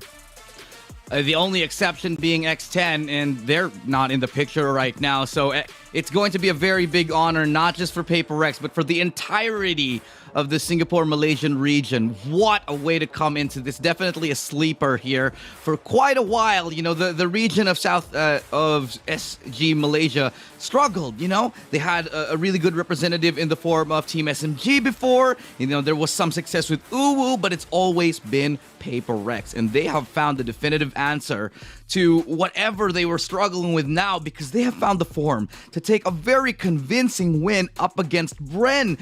And this just is, I'd say, one of the biggest confidence boosters going into the grand finals and going towards Berlin, Dax. Man, if this is the definition of convincing for you, Mr. Illustrado, I just gotta say, Paper Rex just needs to say hi to me, and I'm already gonna fold with a performance like this. 13-1 scoreline, keeping everyone on the Bren Esports roster on the negative KD, and Forsaken just so efficient with the kills yet again. But I really have to give my props to the Divide. The Divide flashes, I'm terming it now. It's no longer pop flashes for him because he just does it in such a stellar way. Not only does he flick reset so quickly, flicking away, so he doesn't get flashed, but also get ready back with his aim. But just how he moves, he's so confident with those guiding lights leading the charge. It's really such a masterclass from him, from the agent. And I really feel like right now, he has to be the best Sky that SEA has to offer. I have to agree there. I mean, Devi, how do you even put him as a Sky? He doesn't even feel like one. He doesn't even play like one. And in his heart, he doesn't even move like one, because Devi, he was just a thorn in the side of Bren Esports during that entire series, and much more importantly, during the final map of it. I don't think anybody could have expected that one to go that way. We kind of had that idea that maybe the series will go 2-1 in the favor of Paper Rex, but I don't think it was going to end that way. And for Forsaken, he's just made a case for the best player in Southeast Asia. I think by all means, any doubters should be proven wrong at this point. How do you even stop a man who can't even stop himself? I honestly think it came down to the map select here. I predicted 2-0, but I think obviously that's because I really thought that Bren could win on those first two maps. Bren have just not been convincing on Ascent. And the fact that they lost their own map pick, really, I think it was them digging their own grave in this one. Now, a lot of it came down to the fact that they weren't ready to play, but at the same time, Paper Rex, they're just showing how very little weaknesses they have in their own map pool, and it became quite evident here that Bren don't share the same thing. Bren had a, I'd say, weaker overall map pool than Paper Rex, and that's why Paper Rex just felt so confident banning Haven on this, banning that best map of of Bren against them, and that just gave them that boost that they need, and it paid off in a 2-1 victory, Dax. Yeah, that's the thing. I think some of the Paper Rex matches we've seen in the upper brackets, they've been won by map drafts. And while Bren has had a contentious history on Ascent, a lot of experiences, the thing about Paper Rex, they have a lower win rate than usual compared to their other maps because sometimes the compositions are hit or miss. They either show up incredibly or they just fall flat on their face. But this time, with the complete outclass composition, it's just all about going for the same mirror matchup. That's where Paper X could truly shine. They knew what tools Bren Esports would bring to the table, and they said, we got the bigger guns, we got the better utilities, and we can play better than you. Well, yeah, well, we can synthesize and analyze it all we want, but there's no better person to hear it from than somebody from the actual winning team here. To join us on this interview, we have one of the members of the winning team, Paper Rex, coming up on stage and joining us. Let's find out who it is, shall we? I think it's, who do we have? Oh, Davai. Hey. Davai, big welcome and big congratulations to you, man. You're going to Berlin. I'm going to start it off. How does that feel? First of all, I think it feels great because like we've been working really hard for this VCT. Like, so I'm really proud of the boys and really proud of myself also. So because we managed to qualify this time, because the previous one we failed to qualify for the Iceland. So yeah, it feels great. Yeah, and it's a very big proving point. Now that X10 is gone, you guys are the next in line to be the best in Southeast Asia. I'm going to ask you a real quick question.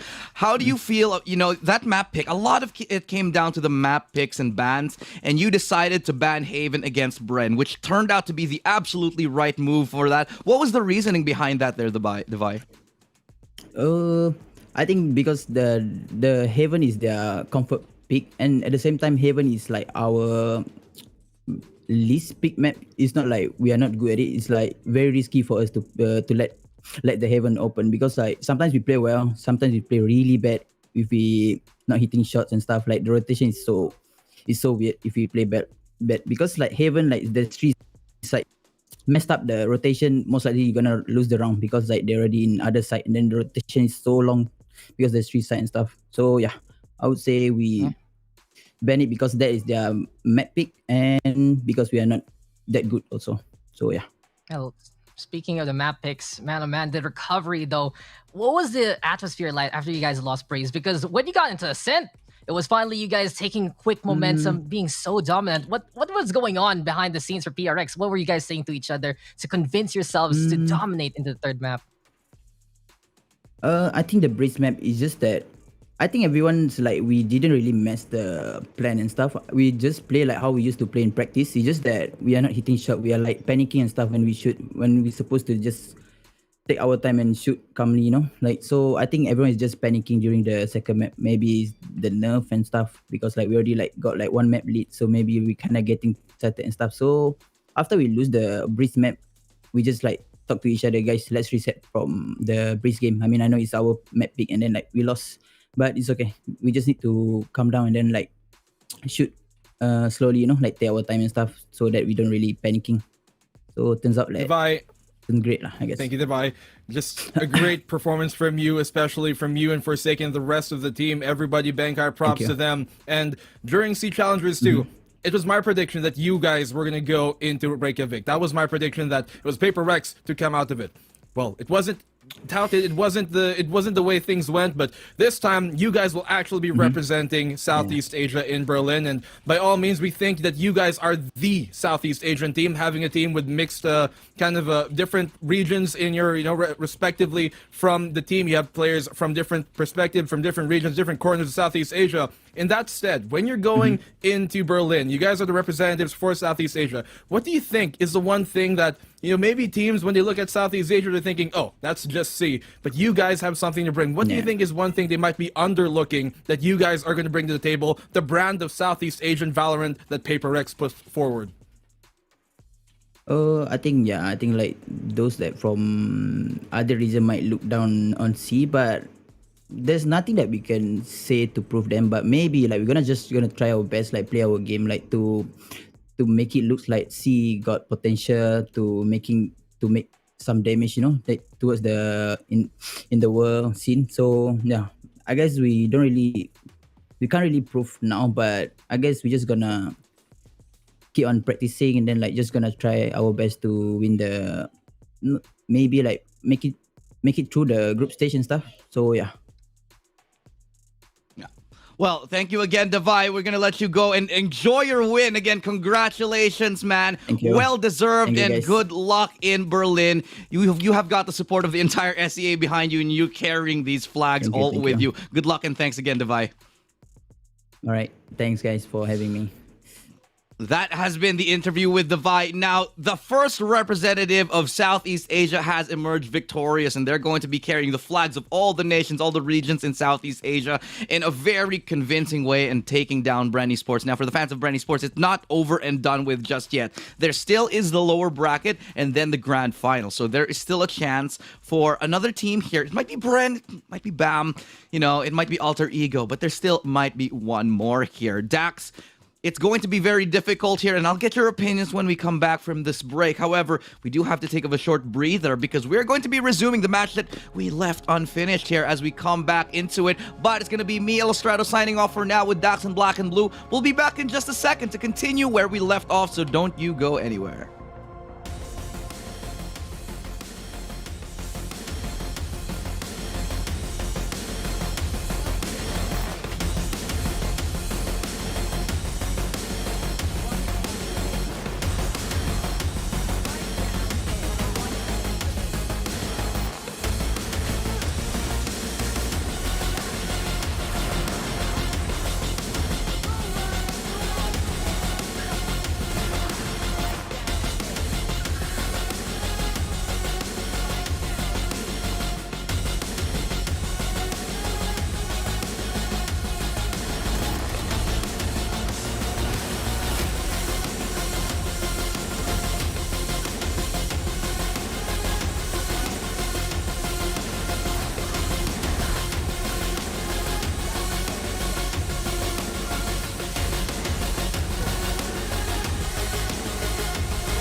How's it going, everybody? Viminal here alongside Azurai and Illustrato. Yes, unfortunately, I'm not going to be unboxing anything right now as we go back to the panel. But boys, it's time to bring in the fire. Honestly, I was just so fired up after that previous series. And let me tell you, everyone I knew was literally at the edge of their seats. But honestly, because of an unforeseen technical issue, we had to postpone the game that we had going on. It was BAAM versus Alter Ego. Illustrato, I mean, come on. You had a lot to say about this game. Yeah, it definitely felt like it was one of the, or shaping up to be one of the best games that we've seen in this entire, playoffs and even the entire tournament. Two of these teams with two of their top fraggers and two of their top players really going ham. But unfortunately, just when we were about to experience a climax, just when we were about to get to halftime, we get cut off and it's like, hey, sorry, you gotta take a little bit of a break. Can't finish right now. So we'll let you guys go on a little break.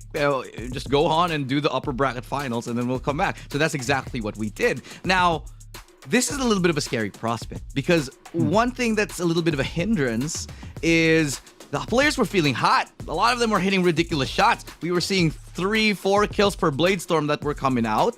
And I just don't know if they're going to still feel the same, have that crispy lock right on after we take such a long break.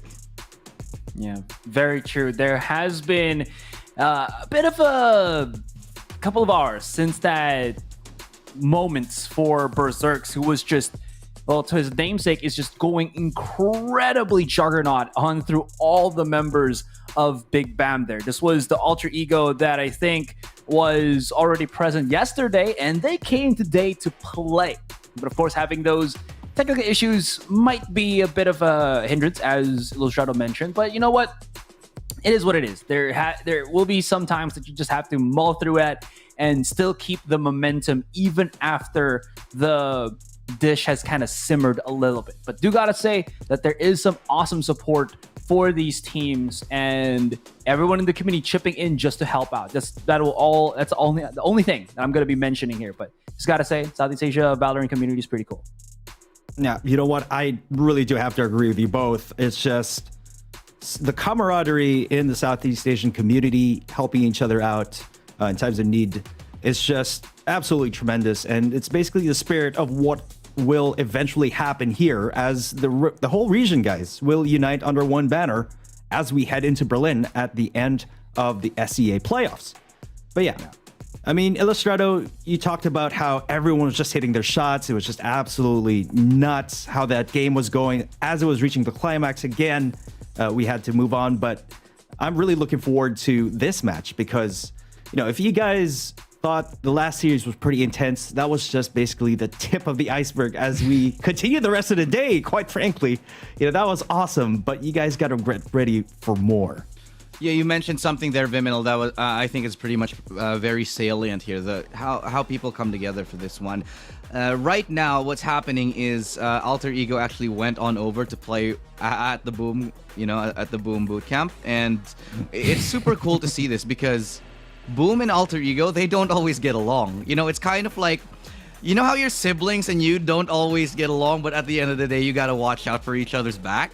That's exactly what's happening here. And this is very representative of the entirety of SEA. There's a lot of bickering about, Singapore versus Philippines in that last game. But when it comes down to it, everybody's going to rally behind one another once we get to that international stage. And I'm just not surprised about it because in the differences, we are united by, here in Southeast Asia. The differences of languages, the differences of culture, the differences of player. But at the end of the day, we're here and we're all still Southeast Asian. Now let's take a little bit of a look at the maps. We already touched on this earlier, and we find ourselves on still the first one. So we've got quite a journey up ahead of us, Asarai. Well, it is gonna be a bit of a hill to climb for both sides. It might have shaken Big BAAM, might have shaken Alter Ego, but in the end, there is still a chance for both of these teams to still have a shot at the road to Berlin. You guys mentioned before we actually came back from that break, there's already one slot has been filled, so there's still one more seating, and all is laid up into the air as all teams now that are going to be playing in lower brackets is vying for that second seed here. And mean, even though, right, we still have to also play, or they also have to play as hard as they can, even if not, because there still is the last chance qualifiers happening pretty soon, and every single high placement that they can get in these type of tournaments will add points to that so that they can qualify for such a prestigious event to lead ultimately into Valorant Champions. You hit the nail on the head there, Azurai. It's just kind of mind-blowing now that we kind of look at an overview of what exactly is at stake here. You take a look at the LCQ that was just announced. You got 3 slots for SEA, and an extra slot was thrown in there. And you're playing for certain points. You're playing for a lion's share of the prize pool. You're playing for that final seed for Berlin. There's just so much at stake here, and it's honestly kind of speechless at this point in time. Yeah, it can get overwhelming, man, especially for a lot of these teams. Like, I know a lot of these teams have come from other titles and maybe other games that weren't really as, I'd say, well supported by the developers.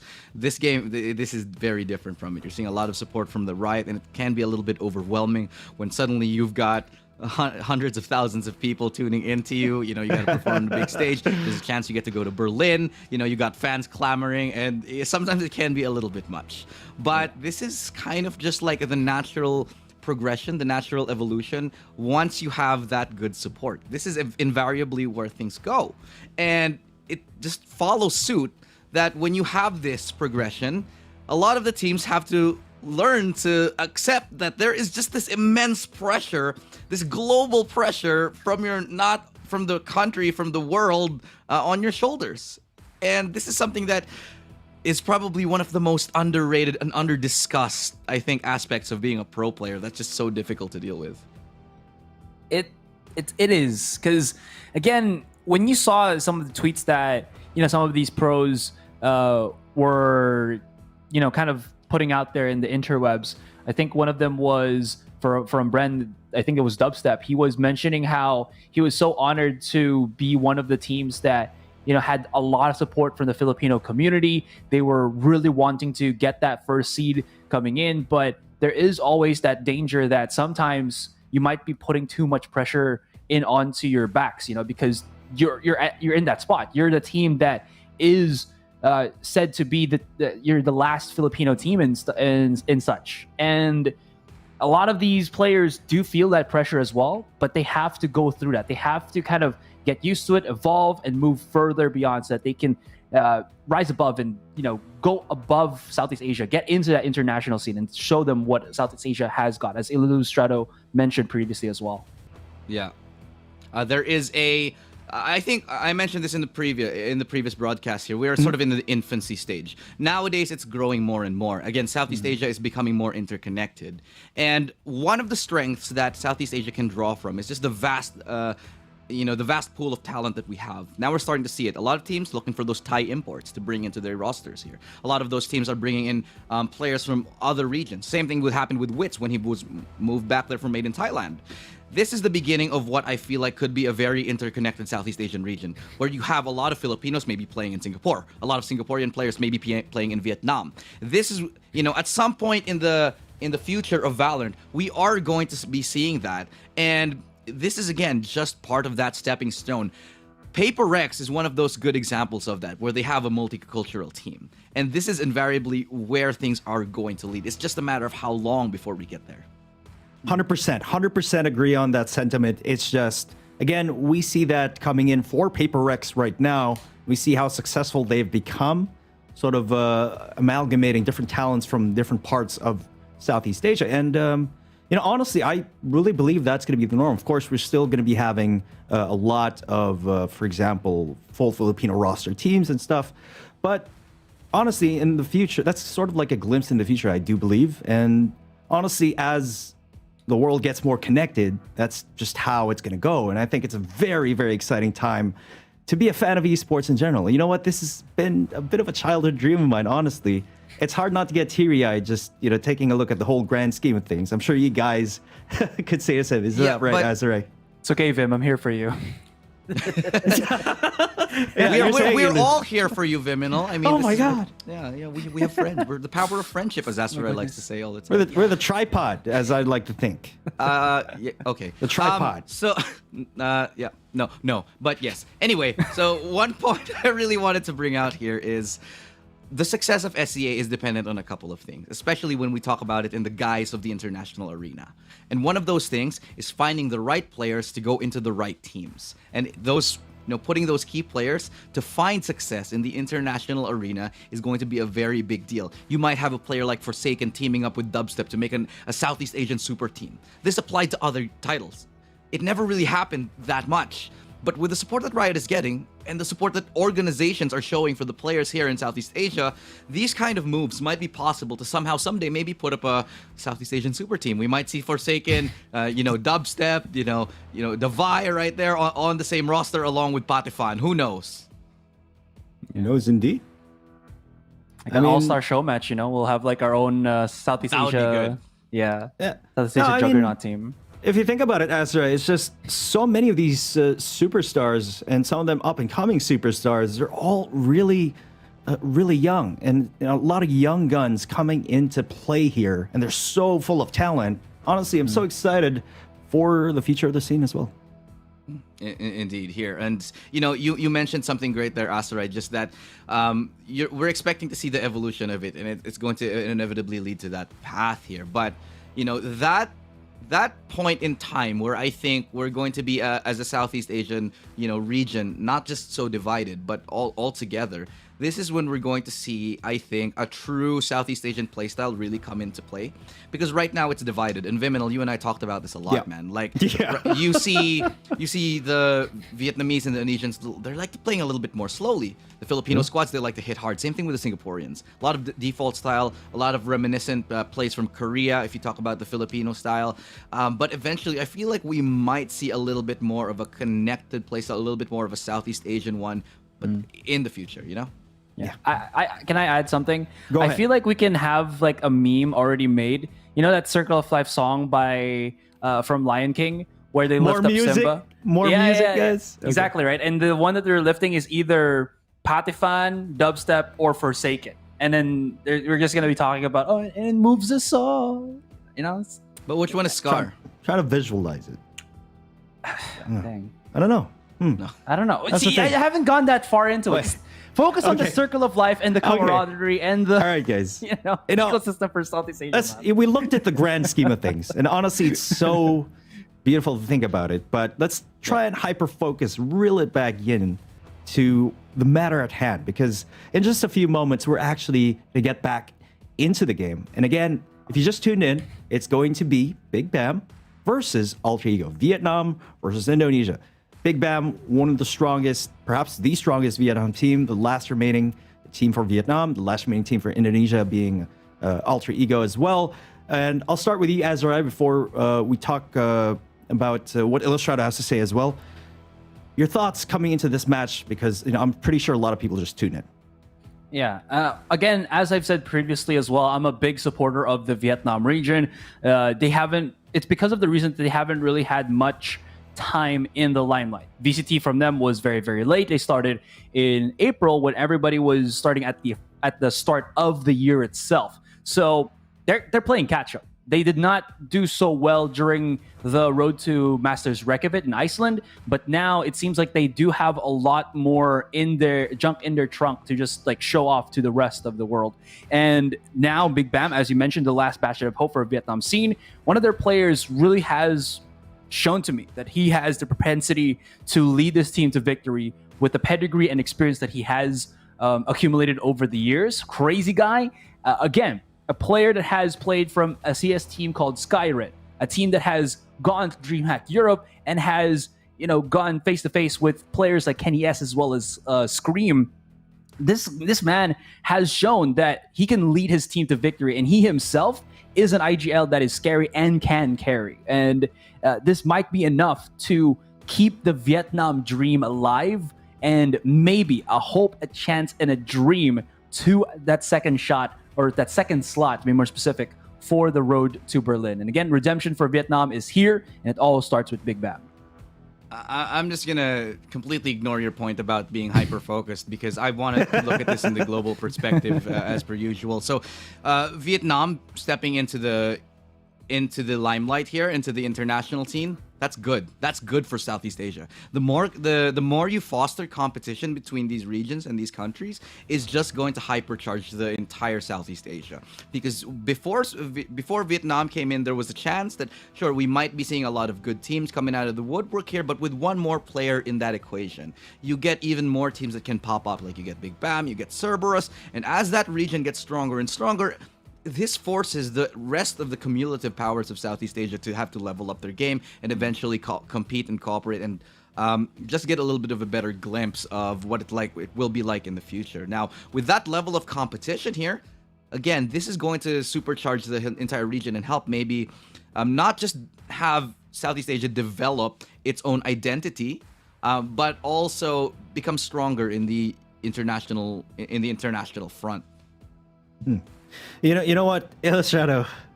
We talked about this already a while back, I think. Go figure. We talk about a lot of things, and everybody knows that. You might as well start a dang podcast. Joking aside, but honestly, I have mentioned before that this whole VCT thing, it's such a very conducive environment for any team that's participating. And with that said, we initially sort of inferred that because maybe Vietnam didn't have as much exposure, as much VCT exposure as other regions, that perhaps they would be at somewhat of a disadvantage. But we were proven wrong. We were proven wrong by Vietnam and also the other regions that were relatively quiet in the VCT as well. But Azurai, let's add something to that if you have some final thoughts before we head into some replays of the first half of that game that we're going to get back into the game later on. I just want to add that it's sometimes the quiet ones that you should watch out for. You never know what they're doing in the background. And Vietnam's one of those quiet kids in school. You just, you're asking them what they're doing. He says nothing. And then after, like, when it's graduation time, they're like, yeah, guys, I'm the one that was top of the class. You know what I'm saying? Yeah, I do know what you're saying, bro. I do know. I was trying to throw it some analogy so that the young kids. We're going to throw it right into the replay now. Illustrata, what do you walk us through here? You're very enthusiastic about this match. I never did the walk. I never finished top of my class, so yeah. I feel you on that, man. Oh yeah. Hey, brothers. God damn. But yeah, so this match here, we've said it before, Alter Ego versus BAAM. It's one of those matches where these teams have just so much to prove, okay? Because Alter Ego, they've had the good fortune of having BOOM eliminated before them. But now it's really coming up to the point where they just need to do one thing, and that's outlast BOOM Esports to be the #1 team in Indonesia. And the same can be said here for BAAM. They're a team that is just an absolute underdog, I think, in this entire tournament. But they have just been showing that they can go head-to-head with the best. The only real, I'd say, definitive loss that they have taken was that 2-0 up against Bren. And with that, it just, I'd say, reinforces the idea that they're a team that, if given the right tools, given the right situation, and maybe even one day on LAN, they can really, truly, I'd say, exceed expectations, because you see their playstyle. They like to go hyper-aggressive. This might be a little bit limited by the fact that we're playing online, but the same thing can be said about all the other teams who might just be better when you're on, you're on LAN itself here. And yeah, like I said, just so much to prove from both of these teams here that can, it's just a moment of truth here for both of these guys. Absolutely agree there, Illustrato. It's just, again, a lot at stake, guys, in this matchup. BAAM versus AE. We're just about ready to get back into the game here. Casters, all yours. This isn't the highlights, by the way. This is the actual game. We're continuing where we left off, and we're going to start it off by Fat Penguin getting taken down by Red Neville. We're back here. It's taken a minute, Asarai, but here we are, the continuation of the lower bracket with BAAM facing off up against Alter Ego. And like a puzzle or a scratch to win raffle, we're now seeing the answer that is being drawn right in front of us. Who can survive longer in the lower brackets? And as you mentioned, this is going to be the continuation of the mowdown, swimming inside the Nano Swarm, taking slightly lesser damage, not missing a beat to use that to their advantage. And an Alter Ego swing hard and wide, and that's going to give us a 6-6. It's like a little bit of a time, but yeah, that is the continuation of what happened just a while ago. We're not going to be restarting game number 1. It's just going to be a resume of what already was being done. Holy hot hell, Tebotol. He just pushed into a couple of nano swarms and ate the damage to get a kill, to get a double kill. That's not something that you see every day. The weight of the world is crumbling underneath the size of this man's massive confidence, if you will. That was impressive, to say the least. Holy hot hell. Are we in the 60s? Gee, hey, Willikers, man. Batman! Keepers. Well, anyways, second pistol is underway here. Big BAAM. You're a boomer, too. Get over yourself, Asura. No, I'm not. I was born in... Never mind. Yeah. Tell us exactly when you're born. The date of your birth, you know, your mother's maiden name, your middle initial. Oh, and also your social security. That would be nice. Thanks. PM it to me on Discord. Anyway, we're seeing ourselves at a tie game. And again, before we took a break, this was one of the closest standoffs that we had all day long. And it looks like map 1 is definitely delivering on that here. We've got NTK holding up the close angle with 38 HP. He's got to get out of that situation, got to get out of the spot. And with map control taken here by Alter Ego, not going to be able to do very much with it just yet. Just forcing the members of BAAM a little bit further back. Alter Ego, as they could not get themselves any form of short control. Seems like they want to explode here once again on mid, maybe even the spawn. We saw how risky this could be if you mistime it. It's such a high-risk, high-reward state of play. The pinch will be coming in from Natzelrand. He's going to be spotted on B main, but they know that there's something coming up already. With the flasher from Tebotol, well, Crazy Guy's the only one left standing in this frenzy. He's about to lose the bullets, able to get one before he goes down. Able to also maybe transmit another kill, but that's going to be transmission denied, and it's only Pina. Already spotted outside here on Pizza, and where he's going to be baked up as the heat intensifies. Gets spotted once more. He's popping a couple of the shots, but at 4 versus 1, I don't think he's going to be able to make it happen. Peeks out one. Yeah. Nope. No chance. Yeah, just out of the frying pan and into the fire with him. He manages to claim one right before he goes down. Pina has been really phenomenal. 15 kills on him. And really, it's Berserks who's going also absolutely haywire. Bonkers. 24 frags in round 14. Okay, so we're experiencing a little bit of I'd say a restart, not just mentally, but, you know, we do have to pick things up. And one thing I want to commend here is just the sportsmanship of BAAM, who allowed this game to go through and actually, you know, allowed for the continuation of this one. It's really this kind of situations with the sportsmanship between the regions here, just showing what a class act a lot of these teams can be. But speaking of, that's a class shot from the Class Ick, as it's going to be followed up by Crazy Guy with another, and the pistols are just doing the work here. Pina as well. And the Classic's clearly the superior gun in this eco round. I mean, it's free. That's what makes it incredibly superior. But Elmi Moore, he can make anything happen with any weapon that he has in hand. And that was a nasty. That was what we call in the best, is just disgusting. He got one, transition to the third, and it was just as beautiful as can be. Elmi Moore. Oh, wow. You saw him like freeze. Like right after he landed that last shot, and he's probably thinking, did I just do that? All me. Yeah. And his teammates were probably giving him fist bumps. That's what it was like. Oh yeah. How I miss playing in LAN because of those fist bumps. Oh. My fist has been bumped in 2 years now.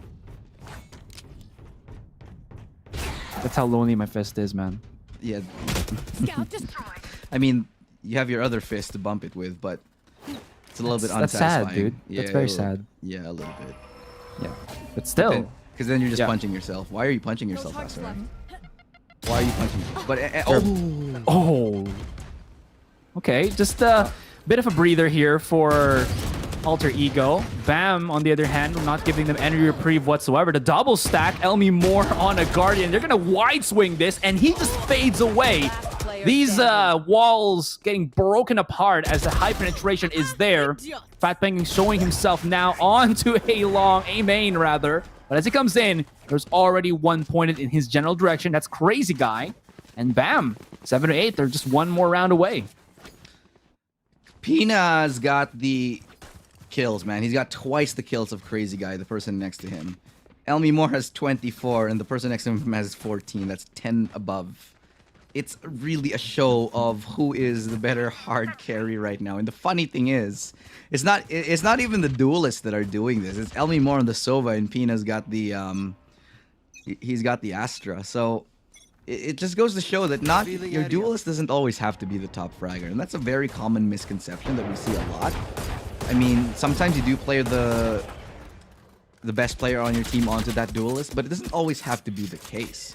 And yeah, Elmi Moore and specifically Crazy Guy, these guys have been two of the best players for their teams, you know, in the tournament.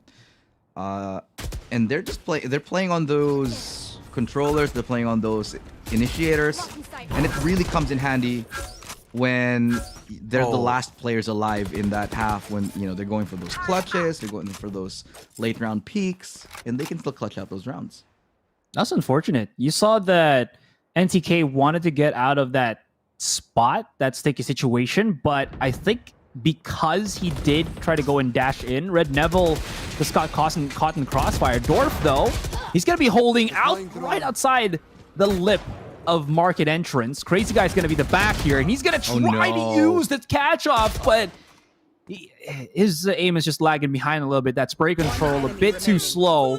Fat Penguin not going to be of that caliber. It's going to be a bit quicker, but this is a 2 versus 1. Pina, he's thinking it's going to be the B side, but since there is a big wraparound from Tebatal, you can see he's already at the spawn. Pina's not going to know this. When the spike gets planted, he's just going to go straight to where Tebatal is waiting and just basically die. I'm already predicting it. It's not going to happen, but maybe if he has fast enough reactions, he could turn this into the 1-1.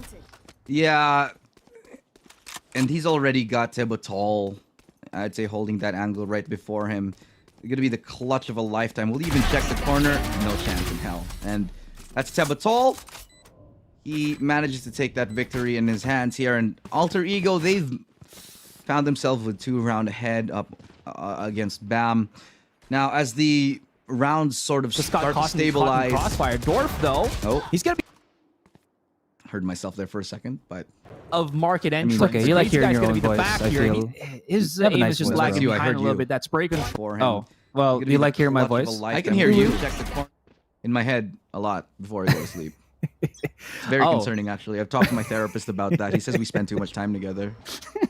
That is true.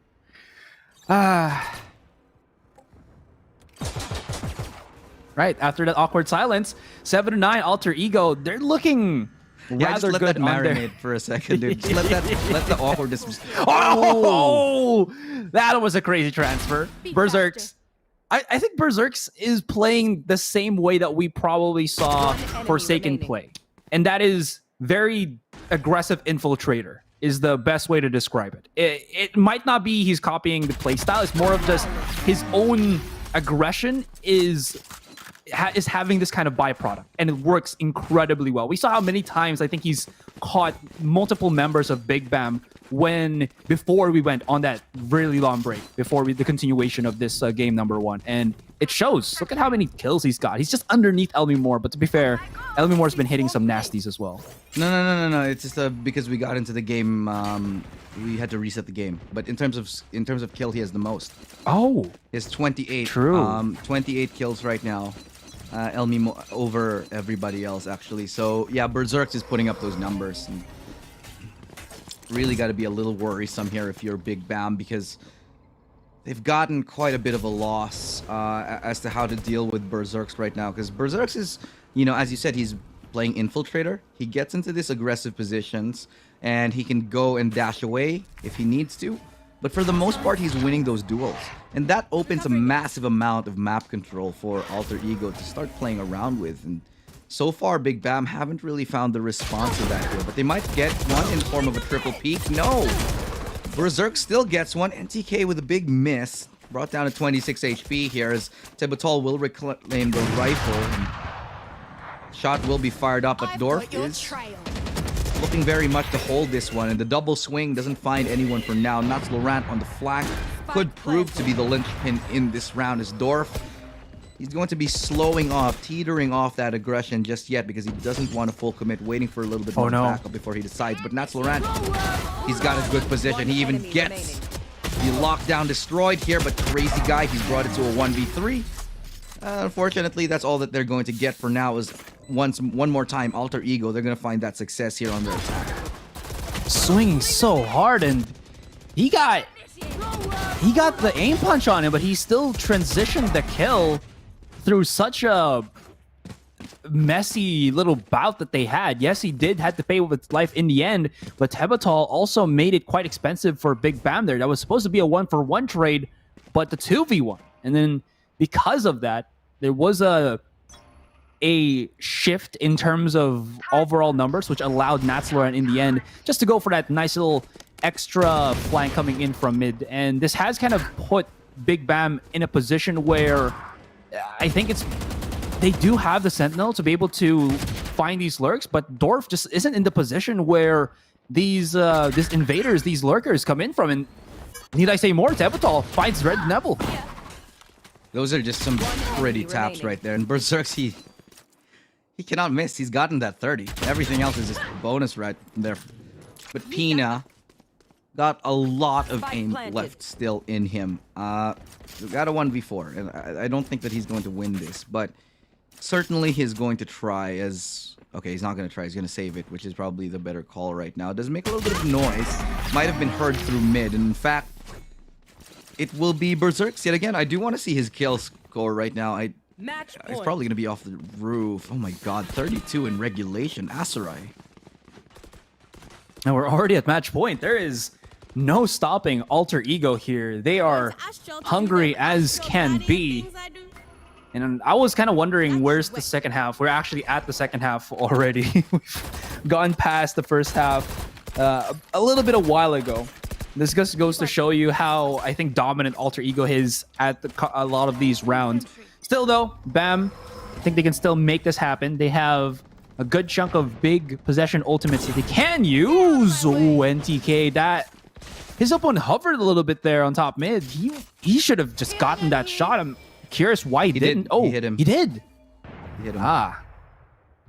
I think it was a leg shot. I think it was a leg shot, actually. Leg shot or a wall bang. Yeah, either one. Maybe a leg wall bang. Maybe both. Who knows? But Berserk's, he's on a tear today, man. He just doesn't miss those shots. No way to get him up. Red Neville. Now, he's a player who we talked about a lot. One of the prodigies of Vietnam. But unfortunately, he hasn't really been putting up the performances that we've been expecting from a player of his caliber. It's really been the story of his teammates who have been stepping up. NTK is able to get one before he gets dropped to the ground by Nats Laurent. And they still have a little bit of work to do here on the defensive side. BAAM, this is a great chance to get back into this map. Otherwise, we're just going to go ahead, the peak of the barrel. Oh, he doesn't see it. No way! Nats Laurent, man, with that close angle on the operator, crouching and creeping on through. And they're able to find a crucial kill. Here is the punish from Dorf.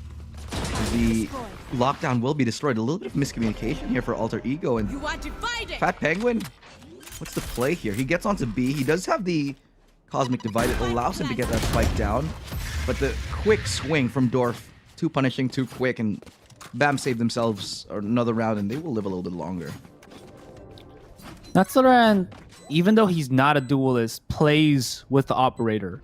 Some people might think that that's a really bad thing because he doesn't have any mobility, but there are some that make it work. It's just more of you can't always have the situation that you want, but you have to read it as well as you can to make it possible. Well, he did make it possible for a moment there, but as you did say, a little bit of lapse of judgment, just no communication that there was somebody that could still be on that B side. It's those words, the woulda, coulda, shoulda. And, well, they could have just maybe scanned it together. Unfortunately, they did not, and that's going to cost them 1, but there's still 4 more before BAAM can even try to equalize for that overtime. They're going for a double operator here. And Crazy Guy, he's very good. He's always been very good. That's a great start here to the round. And TK, he's no slouch himself. And the double operator paying dividends right now. Just able to connect those shots here. Misses that one, but still a lot of damage exchange. And what I like about this approach here for Big BAAM is that they're utilizing that they have a very good operator in the form of Crazy Guy. Now, he used to be a sniper player, used to use the op as well back in CS. And as you can see right now, he is just hitting every single shot. Same thing with NTK. Well, not the same as much as NTK, but still very much prevalent in his endeavors here, as it's going to be a quick shutdown by Elmimor onto 2. They get onto site, so that's a nice a nice restart to help them get into the round. Elmimor's very low on HP, and the Hunter's Fury might just do him in here. Not going to land the shot that he needs. But if this third shot might... No, it won't. Not this time. Still a big advantage here for Big BAAM. Oh, that's not going to wallbang. Ooh, that though. Shock dart, NTK. Unfortunate, but Dorf has gone all the way to A main. And Elmimor fade away shock dart. Wait, how? What? What was the HP of the last one? They were like 13 and 25, or very, very low. Oh, no. Dorf whiffed, and then the other one just faltered to the shock dart. That is the worst possible way to lose a round, but the best possible way to win a round if you're looking for that match or that game over or that victory title already. Definitely a game that we can look back on and say, man, that really could have. That was one of those shoulda, woulda, coulda games. Really unfortunate, but we can't cut the cookie any other way here. Let's take a look at the stats. Elmimor was... Why you gotta put Why you always lying? It's Berserks who was the best. Berserks, honestly, dude, look at... I mean, Elmimor was good, and sure, he deserves to be up there. Especially since, he did win that last round for his team. But the fact remains, Berserks put up a 33, 34. Yeah. People say you can put out a clinic, but I don't understand that. Berserks, he put out a concert for us in this game. As you mentioned, 33. Metal Death. I think that's the best way to go about it. The screaming, the growling, the shouting. Mosh pits, yeah. The mosh pits, yep. The works. Berserks was on top of that. He was singing to the masses, and we were just in awe of his performance there. Really unstoppable. And again, it was kind of how to say this? It's a little bit of a waste that we weren't able to see the whole duration of that match before we went for a technical break. Exactly what could have been. But I also just wanted to see Berserks in motion for one whole game. But maybe you can do the same thing, going into that next one. Yeah, but, we'll see whether that does come to fruition a little bit later. We do have to go on a short pause here. Another one. We're going to be going on a little bit of a break. When we do return, it's going to be the second game of the series here. One team's going home, one team's staying home. And that's going to be very, very... There's a very crucial difference between those two things right now. I'm Lustrado. This is Asteroid. We'll be back in just a bit.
Welcome back. We just witnessed the first map between Big BAM and Ultra Ego. Ultra Ego taking the dub over there on map number 1, which was Ascent. In just a few moments, we're actually heading onto map number 2.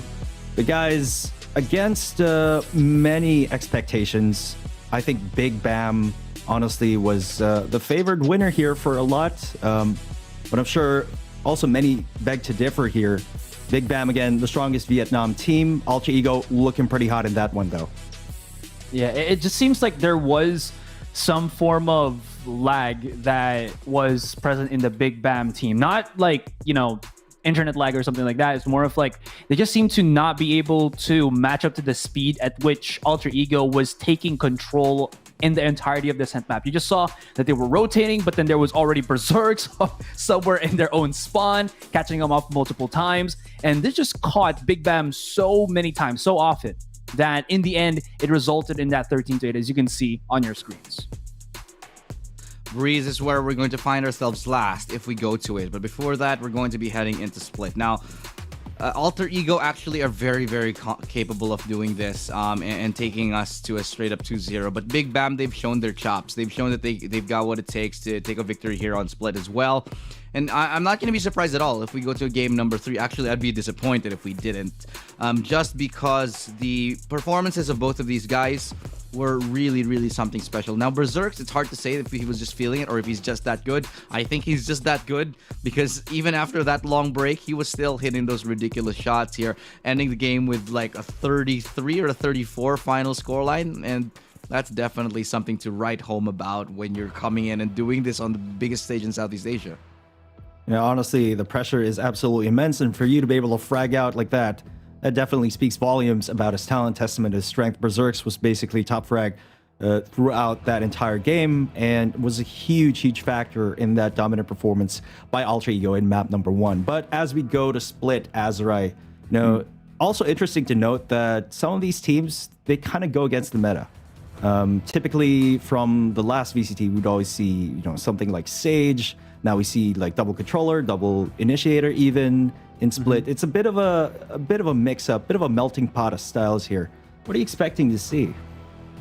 I think we might be seeing something around a similar make going into this Split map. And as you mentioned, there has been a lot more agent selection or agent matchups, variations, yeah, exactly, that has been utilized a lot more in the matches here. I think that's just showing to us the evolution and the creativity of these teams, that there's not only one real style of play that can work, but if you're going to use a different variation of agent selections, you also have to change your play style ever so slight. So in Split, I also do want to point out that Alter Ego, even coming off from a really good play there, still do struggle on the attacking side. We only see them really dominate this Split map when they won up against Oasis Gaming back during the group stage, which ended in 13-2. So they might be able to make that happen if they do start on the defending side. Wasn't paying attention on the sides, to be honest, but this also could be a chance for Big BAM to come back because they do or can play well in both sides of Split.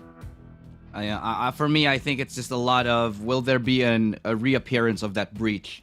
Because when we saw that double initiator lineup coming in here from Big BAM, they were actually doing so well on it. The responsiveness, the amount of times that you'd get instant trade frags and pushes, very coordinated work from these guys to be able to make that breach, that double initiator pick work.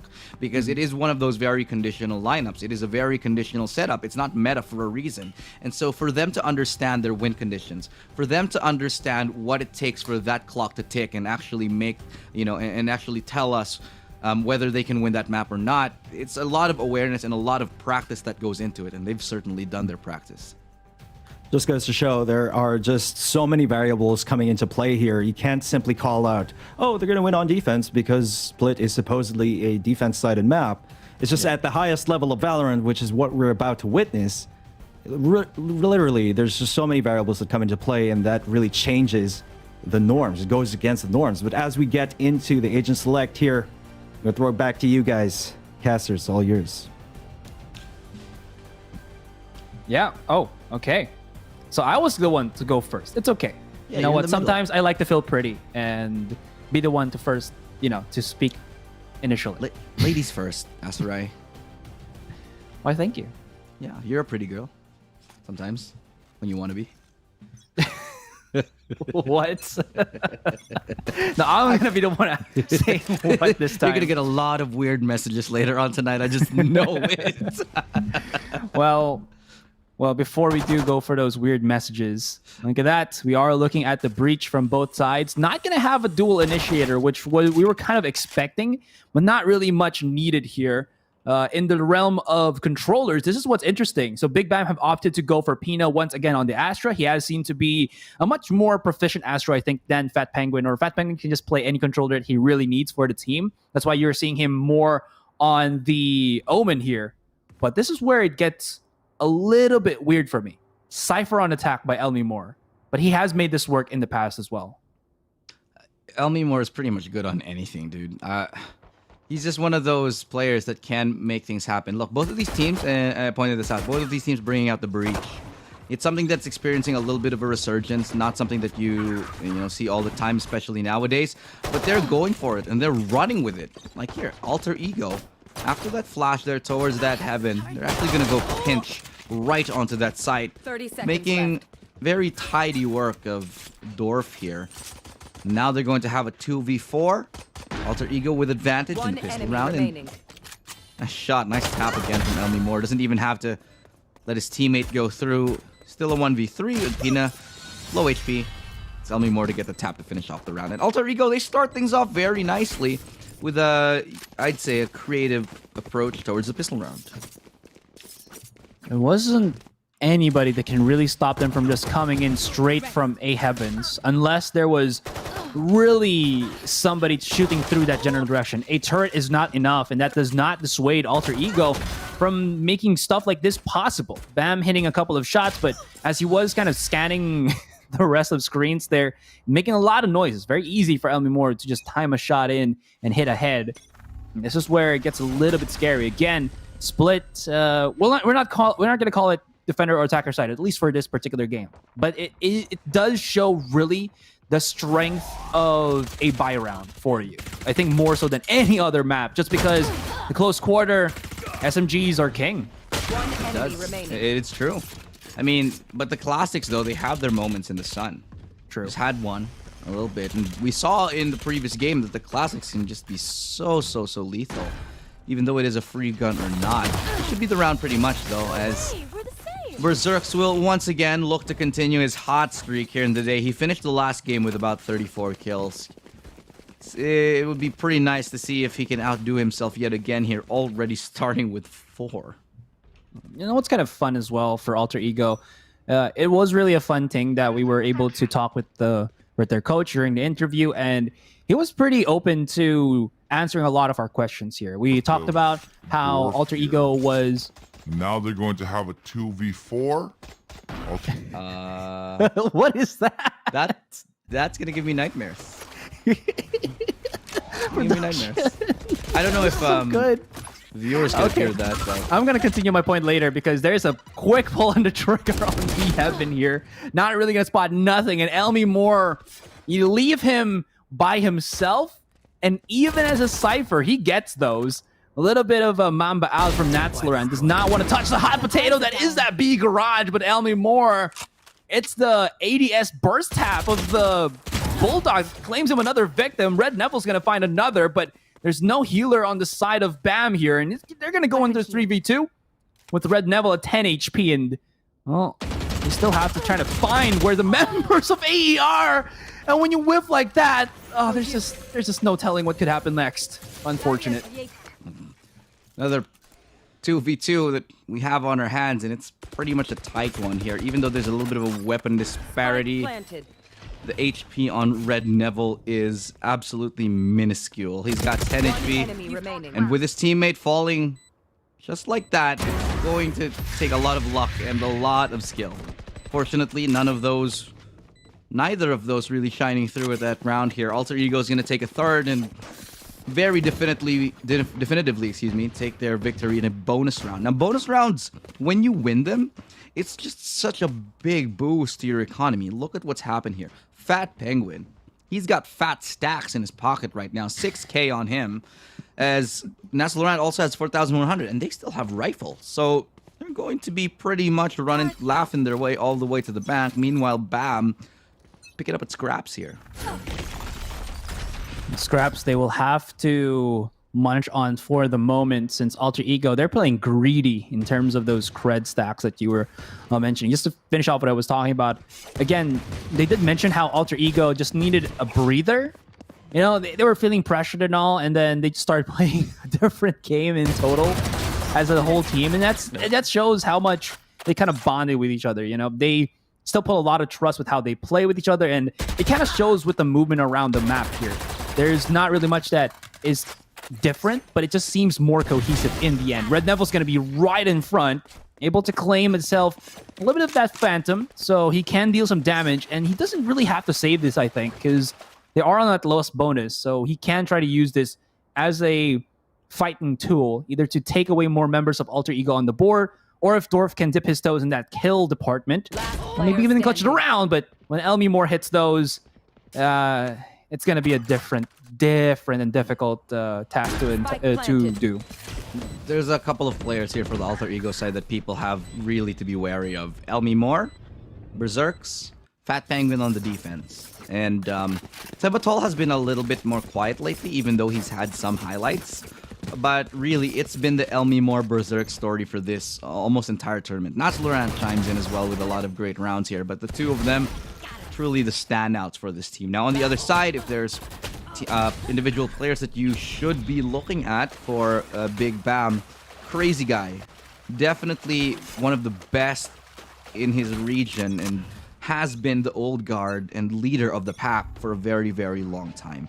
Want to see what he comes up with? Even on the support, he gets a lot of numbers. Even on support, he's getting those entries for his team because he knows how to play both sides of the fence here, and that's not something you get with every other player.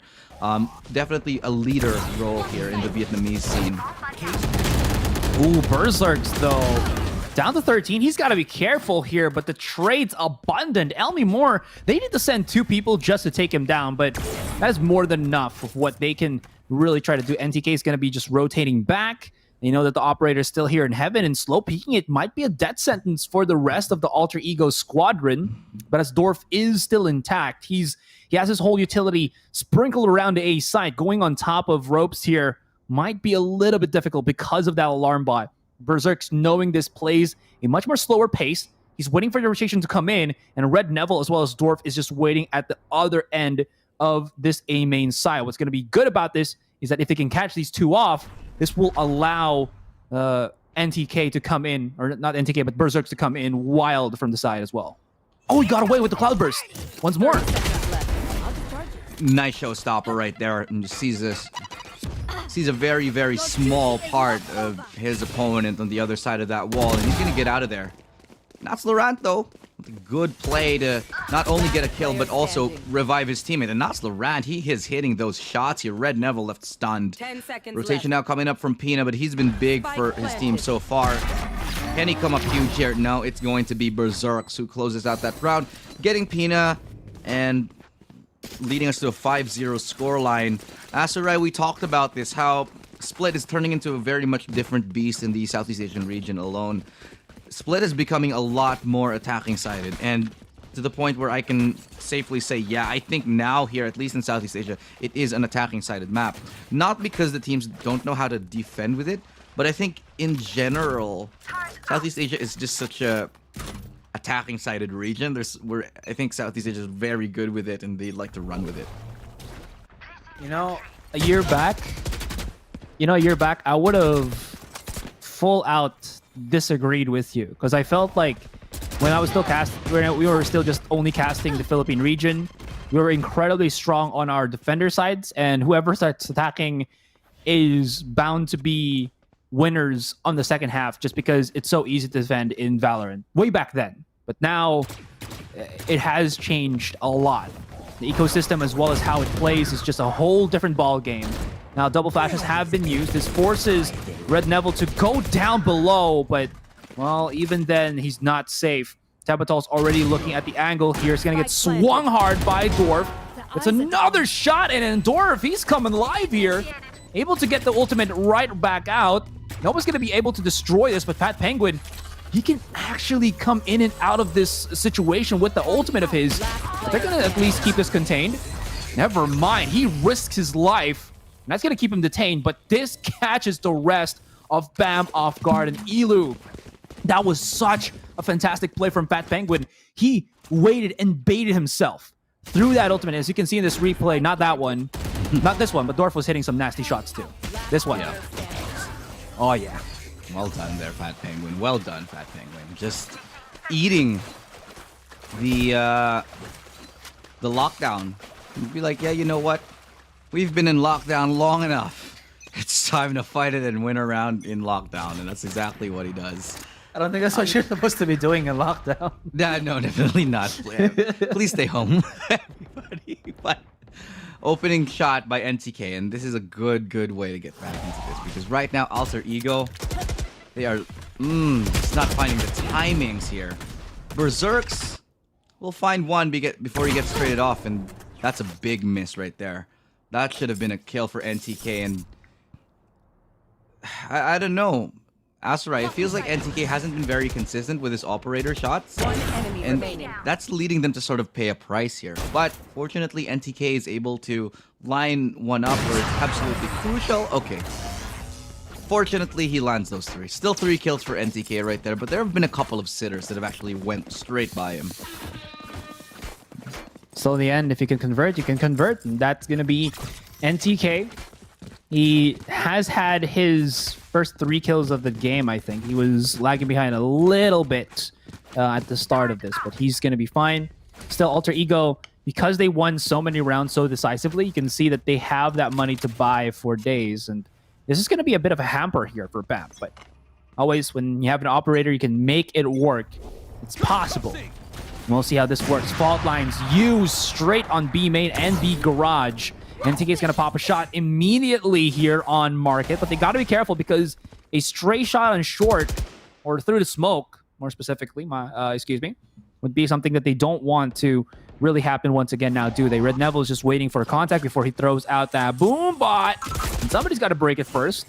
Berserk's able to sneak his way through mail. There's the fault line and counter fault line. It's all about the magnitude 10s, all in mid.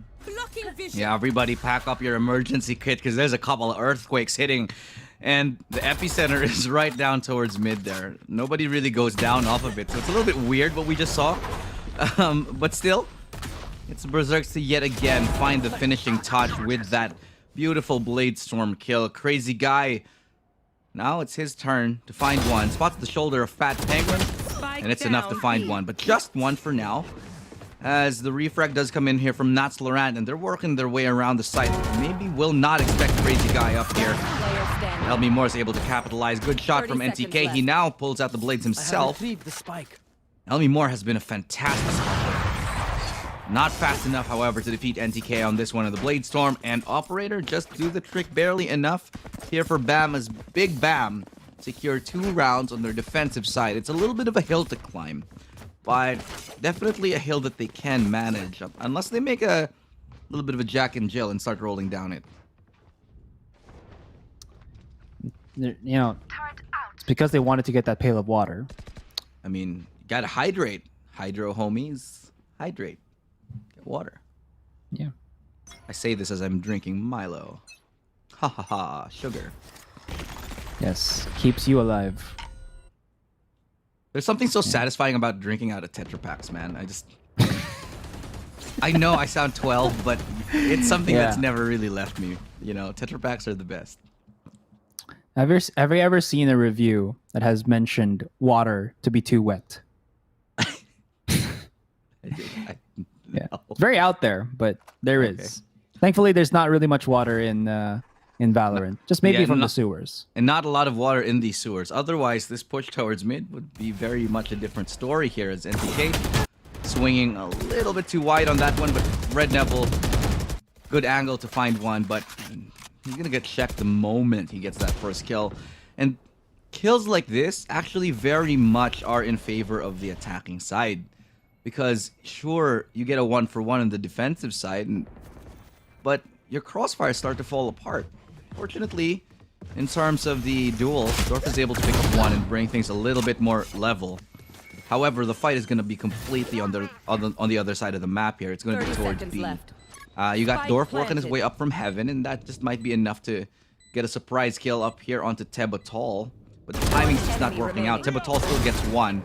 That's the kill onto Dorf here, and still a 2v1. His position is known. So this retakes can be very difficult, especially with Nats Laurent hitting shots like that.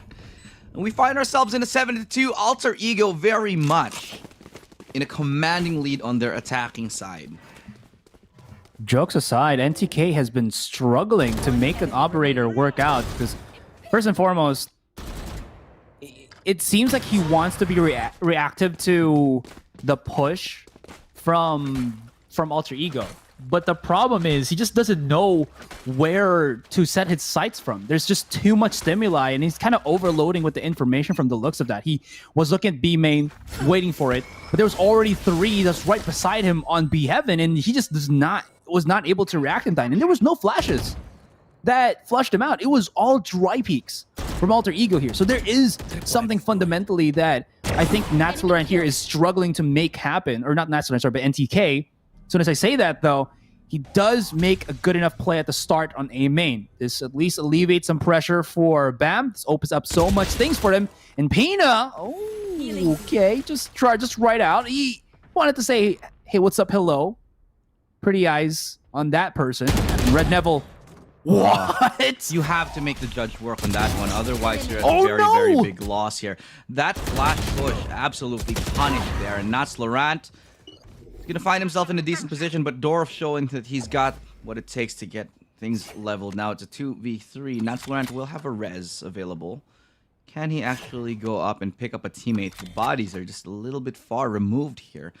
And Dorf is definitely guarding them. Make sure they don't get that res. He's going to leave for now. And that's going to allow them to maybe get in position for it. Could be brought to a 3v3 where it is going to be possible. Jiggle peek, jumping peek. But oh no, this is going to be a little bit awkward here. They actually get the res, and that's a good fault line to prevent the refrag. To get the frag right there onto the revive, yeah.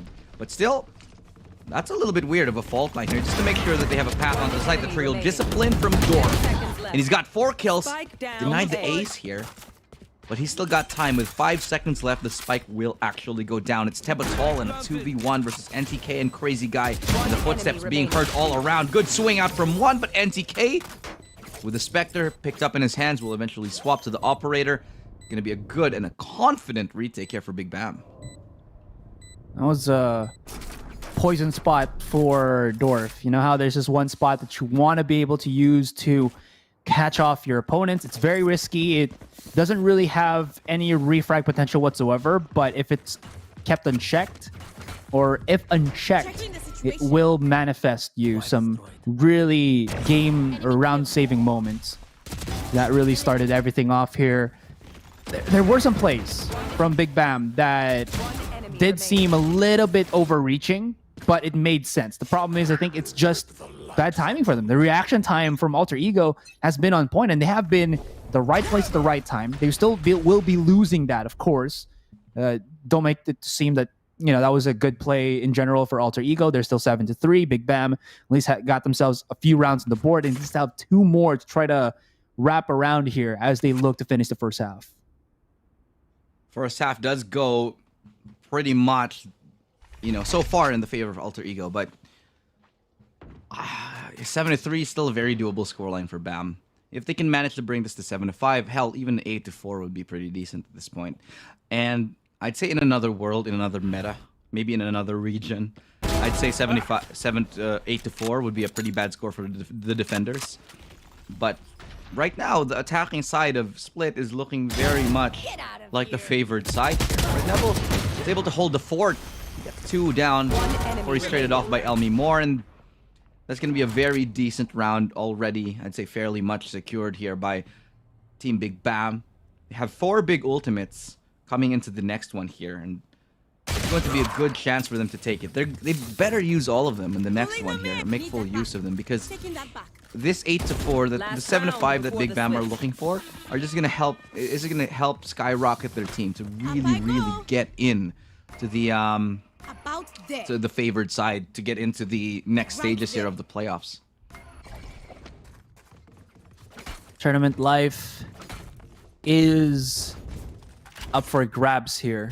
Whoever loses will be plummeted to utter loss. They'll still have a consolation of the part of the prize pool as well as some circuit points, but that's not really what they want here. What they want is to be able to go to that European country and tell us that, well, we got here and we will show off what we have from Southeast Asia. But that is still a bit far off for BAAM. They need to win this game and the next to even have a chance at said chances of glory, I guess is what you can call it. But anyways, still do have the last round, the first half. Alter Ego, they're kind of going for that same play now. They've not really allowed Elmimore to go for that solo lurk anymore because it hasn't been working. Dorf has been dealing with him many times than not. And with NTK all the way at screens, Elmimore is just not going to be able to find the picks that he really would want. It's a very good chance here for Big BAAM with 5 players still up, and that spray down is going to completely go the way of Berserks here. Crazy Guy missing a little bit of an opportunity to get a refrag onto Berserks, but still, that's going to be the A site in question. Now NTK with an operator up close. Ooh, misses the shot, pulls out the shorties. It good for 1 though, as Fat Penguin looking to respond, as Red Neville Showstopper is good to find 1, and another kill with a rifle to find 2. Now it's still a 1v1 here, Natslorant versus Pina, 2 of the top players of their team. No res available. The Cosmic Divide will be. The timing just doesn't go right for him. And he looks the wrong way. No, wait a minute. What? How does he land that flick? Natslorant with a moment of sheer perfection lands onto the dome. That was a headshot, by the way, onto Pina. Pina, he got through all the checkpoints, all the peaks that Natslorant did.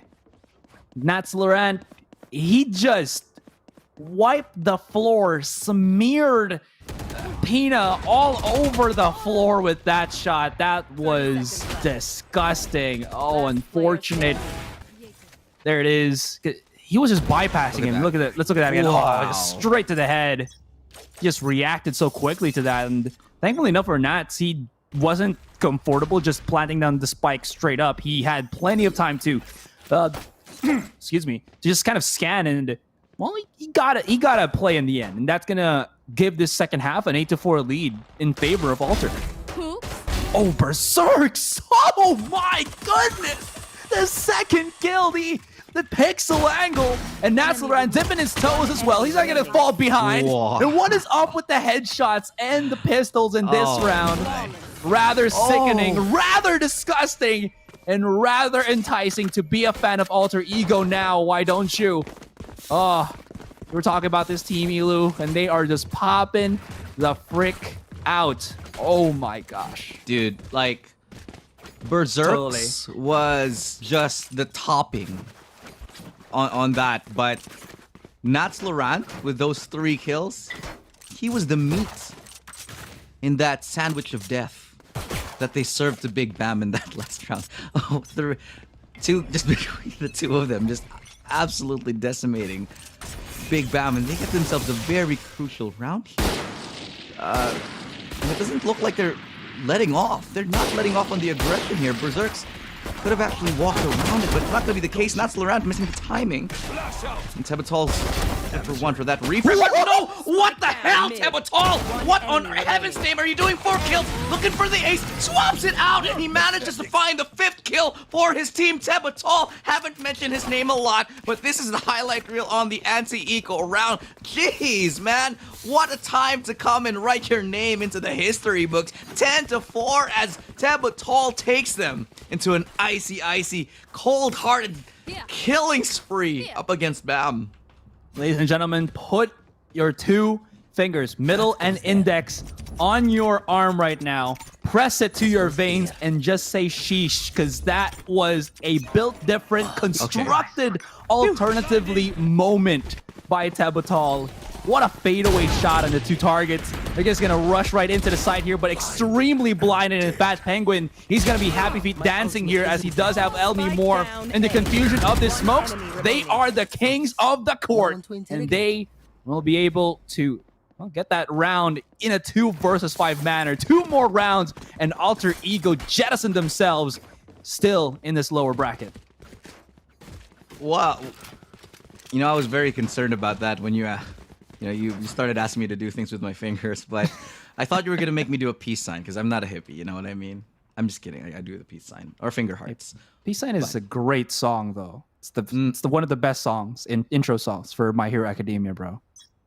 That is not where I was going with it, but I'm glad that you're a man of culture. Yeah, you know what it is. But you know what's up is Berserk. They're so dead here. They're so dead. They're all in a row. They're all in a line. They're stunned up, and it's a shooting gallery. But NTK, he can shoot back. He's got a gun in his hands right now, and Tebatal, he is basically pinned down up against the wall right now. Can he land the shots that are required? It looks like the answer is going to be yes yet again for Tebatal. The 1v2 right now, and that's going to be a rifle in the hands of Pina. And he goes up against Elmi Moore and Fat Penguin here. They're both spread out here. So if Pina can actually isolate those 1v1s, this could be very, very big. Maybe he can try to make that happen, but there's so many angles that he has to try to... Wait, was he able to spot Fat Penguin? But the reaction time, the peek out... Oh, just... That's how you use Peeker's advantage. That is just, disgusting. Absolutely. Well played right there. I like the aggression that they bring out here.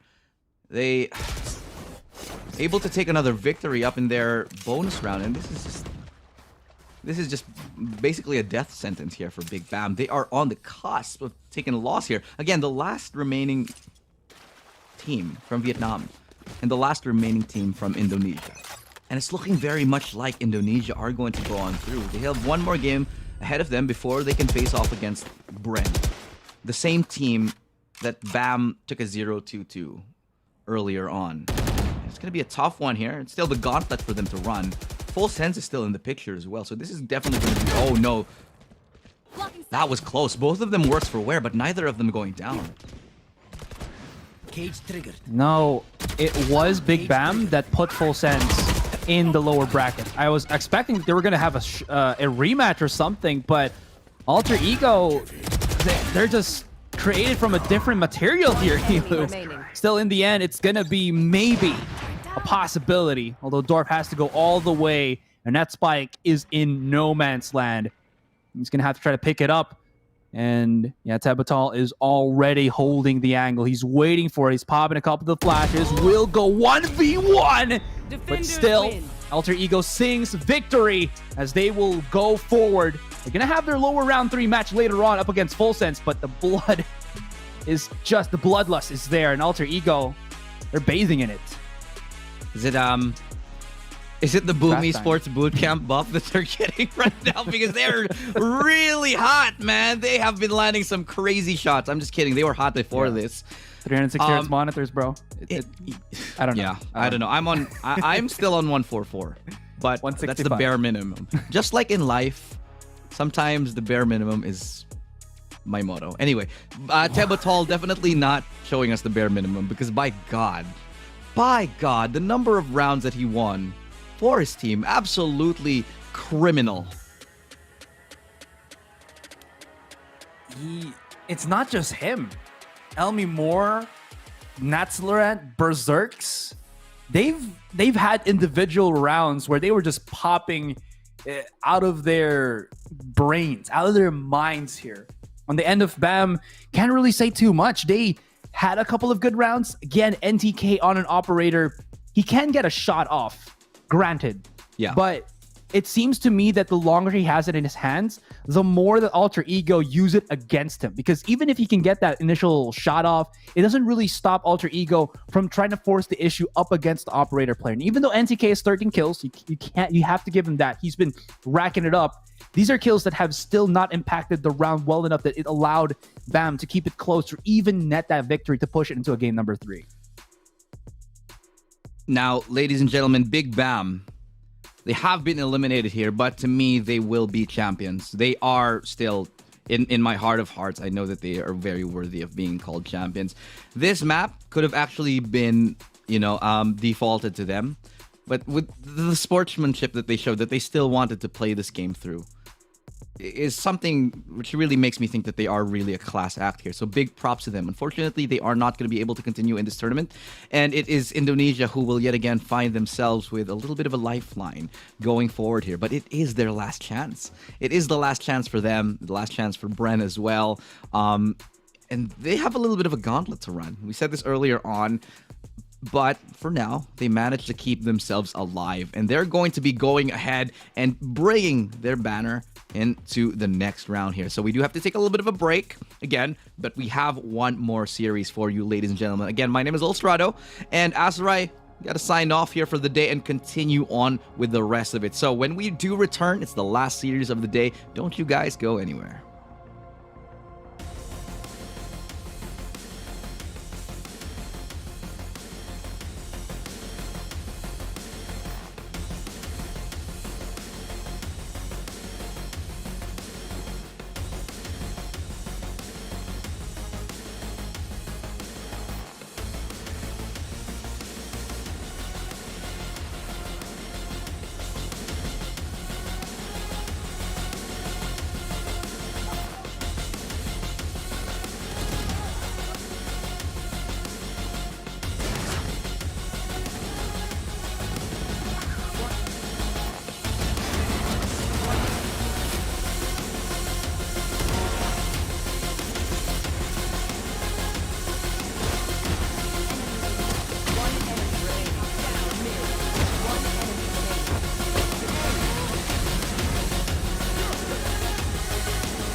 Show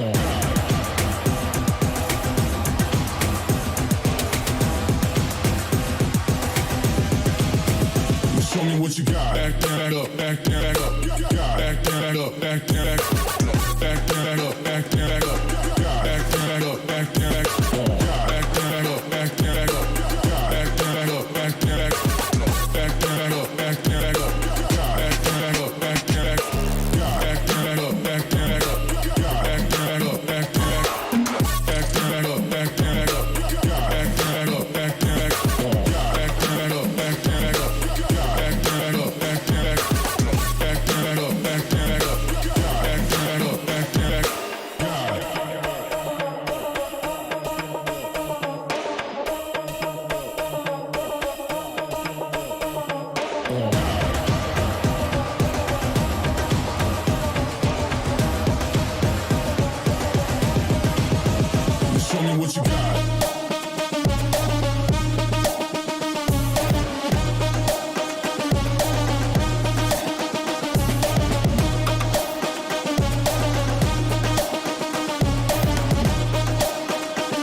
Got the money in the bank. Hit you with the bank. Hit you with the Hit you with the 808. Hit you with the Hit you with the 808. Bang to the break, bang to the break, bang to the break, bang, bang, bang, bang, bang. I'm a boss, and you know that I'm finna shine. Got the money in the bank.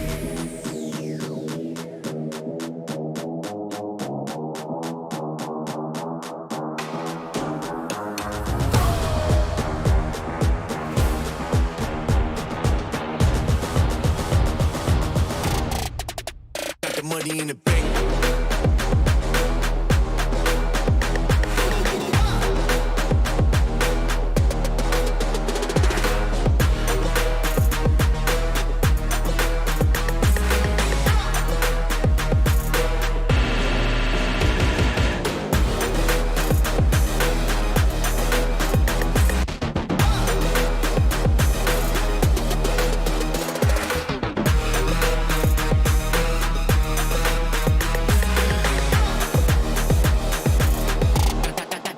Got the money in the bank, bank, bank, bank, bank, bank, bank, bank, bank, bank, bank, bank. Got the money in the bank. Hit you with the 808. Hit you with the Hit you with the bank. Hit you with the Hit you with the 808. Hit you with the Hit you with the 808. Bang to the break, bang to the break, bang to the break, bang, bang, bang, bang, bang. I'm a boss, and you know that I'm finna shine. Got the money in the bank.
Welcome back here to the Valorant SEA Challengers playoffs. It is going to be one more team that we have to say goodbye to, unfortunately. But that's just the nature of the lower bracket. We've said goodbye to a lot of big contenders here. Already said bye to Big BAAM, who we thought was at one point going to be one of the front runners here. And again, to deliver that story is me, Illustrato, your host for the meantime. And alongside me are the deftly and talented gentlemen. Alongside me, Viminal and Dax.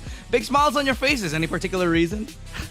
Oh, no big reason. I'm really happy to be here, as always. Of course, joined by you guys, always a pleasure. And I'm getting ready for the next matchup. How about you, Dax? Yeah, I just want to say, guys, I've had a good day all day today. That's all. Definitely. I mean, it's a good way to start off the day, having a little bit of brekkie, some avo, and then just have yourself really that, that good meal to start you off on what was a long day, because we are having a very long day. A lot of technical pauses that came in between, but in the end, I think a lot of the storylines did go the way we think. Now, let's move on here and talk about the two teams that we have left. Full Sense, Viminal, I know you got a lot on these guys. Yeah, for this roster, formerly known as NG Black from Thailand, Full Sense, they've come a long, long way to get here.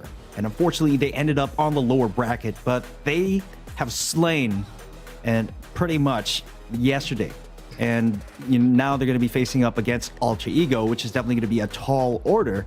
But really, it's just their track record is so impressive. So I'm really curious how they're going to be going up against Alter Ego here, Dex. And here we have it, Alter Ego roster that just won the previous match. I've got to say, though, had to love it that BAAM Esports buff from the last game. And I just got to say, it's always good to see teams come together, especially once eliminated and the other just wants to push their region forward. Seems like the Indonesian representatives working together, providing a place for Alter Ego to play in. And it was just an absolutely motivated experience from them. They played their hearts out and they have made it now against Full Sense. So we're going to check out that head-to-head here, Illustrado. Honestly, I do want to bring up a point right now. Before I do it, John Olsen, Tebatol, two of the very much outstanding players that we've had across the series. John Olsen, quite a bit ahead, 240.3 ACS as opposed to Tebatol with the 212.1, and they have been putting out the numbers. Now, John Olsen, this doesn't really tell the full tale of how he's been going, because in the couple of the games that he has been, especially the last two where he was really popping off, that was him on the jet, wasn't it, Dax?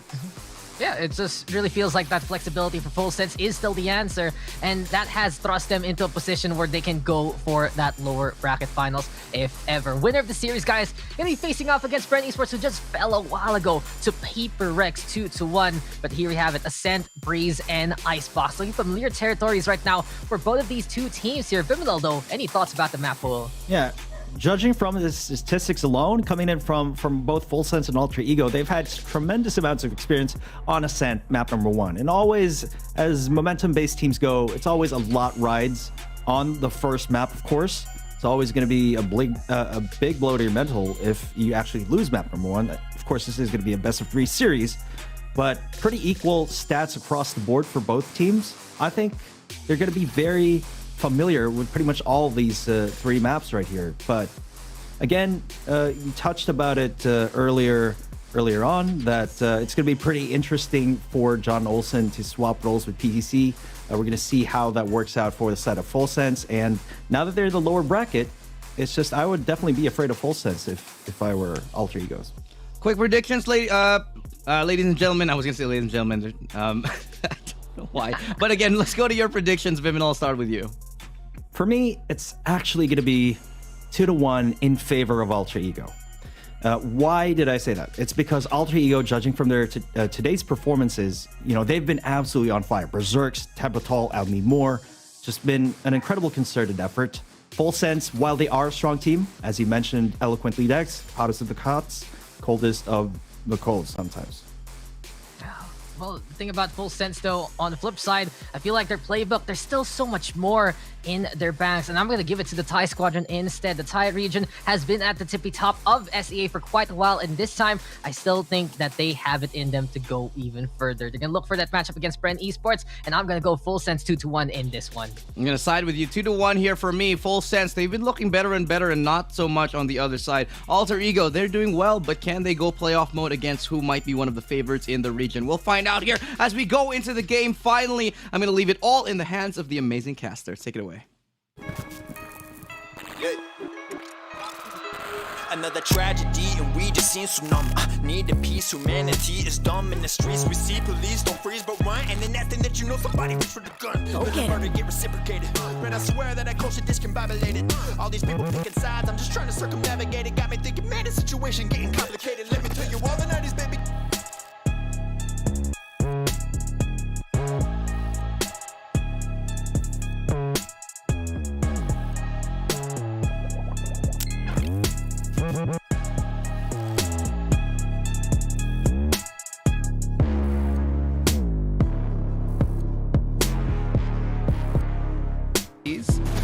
Still, it's a 3v3 though. It's John. Oh! And there it is, getting ever so closely to flash, looking for the ace.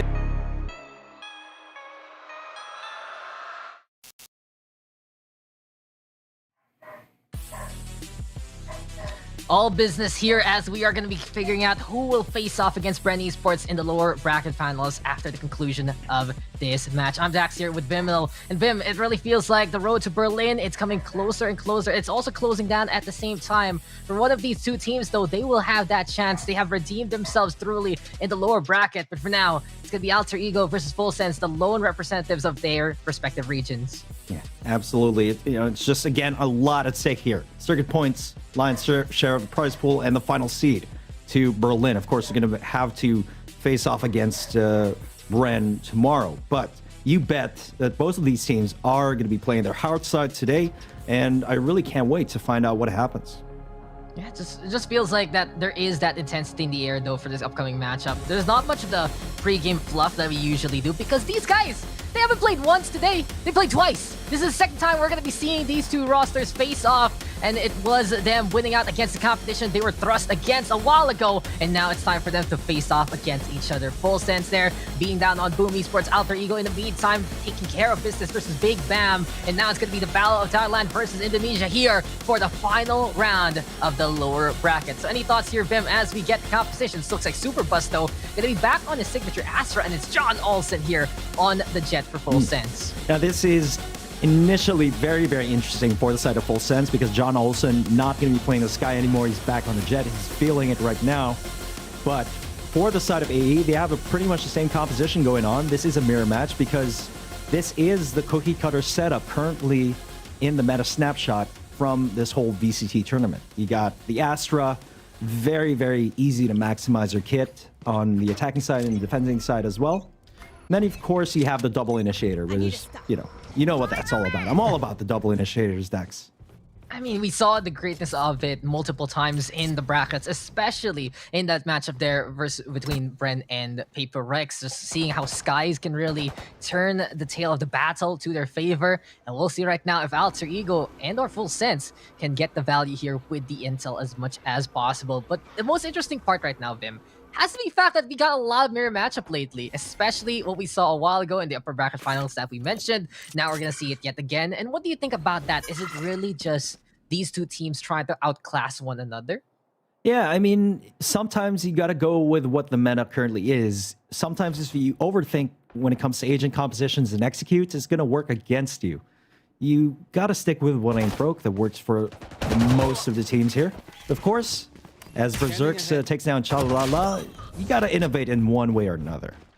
Yeah, that's John Olsen now with that takedown 4v4 situation as LM Moore will be setting up on B site and putting that spike down. So Alter Ego now, at the very least, making that plant happen. Thing is, though, Vimino, what do you think about the momentum perhaps Alter Ego has? They were able to decimate Big BAAM a while ago, and they're playing the series back-to-back effectively. Do you think that's going to help them out as Full Sense is now on the hunt with Trailblazer? You know, honestly, I do, Dex. It's very typical of us to think that endurance or stamina is going to be a thing, but not for these pro players. I think as Lammy Stacks and LM Moore gets a double kill right there. LM Moore with a triple kill, actually, as Natsuran closes out the round. But I was saying, Dex, it's just, I think these guys are on fire right now. I mentioned that previously, and now that they have truly tested their limits here, coming into this series, I think they're going to be stronger than ever. So yeah, the power of the Indonesian community basically in full force.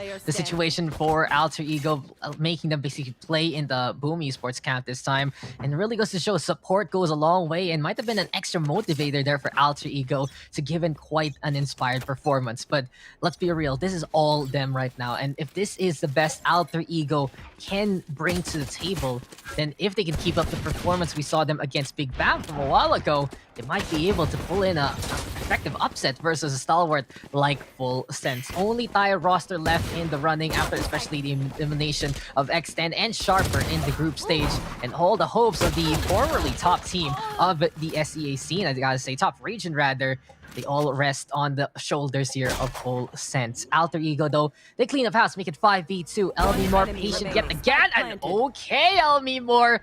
It just dubs for this guy. Perfect timing there with the Sheriff. Superbus gonna get caught at as well. And then clean 2-0 here from AE, feeling very confident so far. Very confident indeed with a little bit of a tactical crouch right there for good measure, Dax.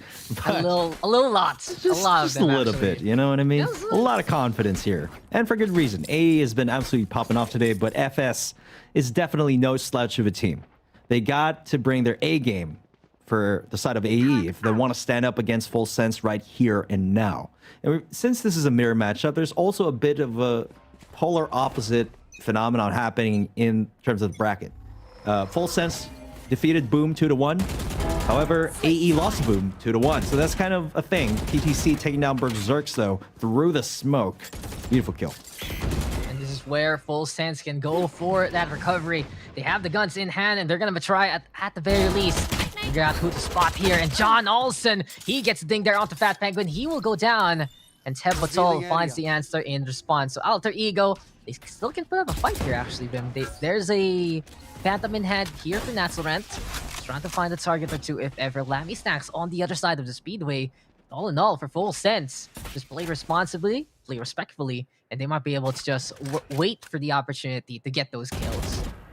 Tebotol going for a bit of a wall bang right there. Does not get a real dink here, but Elmi Moore at the very least is down to 73 HP. And Superbus busting out the competition right there. It's all going to be down to Elmi Moore, Dex. Oh, Elmi Moore, he does it again with the Sheriff, but now he's put in a 1v3 situation. High time here for Elmi Moore to look for a target or two. Recon Bolt now thrown over to the market. Thing is, though, that spike is just up top there, and PTC runs on into Chalala to get that takedown. 2-1 right now. Full Sense get on the board. And we just go through the standard motions here, Valorant, but I feel like this is where things will kick off. And keep an eye out on Elmi Moore here, guys. That's Sova already with 5 kills. Closer and closer to an early Hunter's Fury. But Full Sense, they're still so precise with their shots, with their angles, and with their positioning. Full Sense, you know, they're starting on to heat up here. That was their first buy round. Now, for the side of Alter Ego, this is not a bonus round anymore. They're going to be in rifles as well. So both of them here are going to be on full firepower as Tebotol tries to gain a little bit of information onto B main right there. Not really getting any, but that Penguin here. Meanwhile, the rest of Alter Ego just assuming a bit of a default location. Full Sense now getting that orb.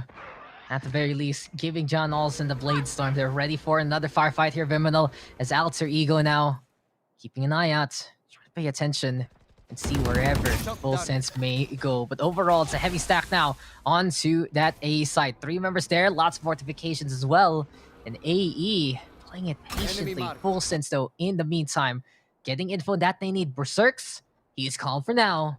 We'll see if he can get angry very, very soon as John Olsen might get into his sight lines. It's going to be very, very close, but Berserk's caught napping instead. John Olsen with a silent assassination on the one. Now with the updraft, trying to go for the shots there versus Tebotol. But it seems like he will be able to bottle up those blades and get on the way. Lammy Snaps not caught napping by Elmi Moore, and Alter Ego pushing for that B site here, Vim.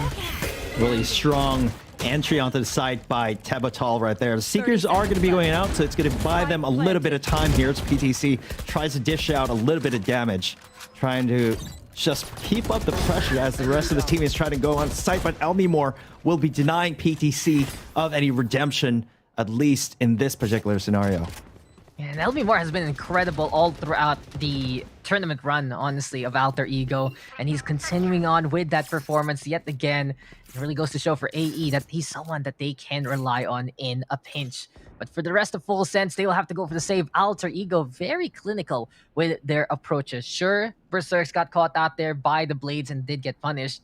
But besides that, the way that they play for that B side, the way that they get the entries on and take map control in that side of the map, it speaks volumes of how hot, I gotta say, Alter Ego is. They've been showing up in the VCT Challengers 3 quite a while already for the past few days, really. But at the same time, it's just wonderful to see how their debut has panned out for them. They're fighting for a slot in the lower bracket finals. They are the only Indonesian rep yet left rather in the field. And overall, this is such a good showing from AE as a whole. And finally, it's good to see them here in the SEA stage. That is very true. I mean, the final Bastion of Strength for Indonesia up against the final Bastion of Strength of Thailand. Both of them we consider to be FPS countries over here in Southeast Asia. So there's definitely a lot of glory points, a lot of pride on the line here.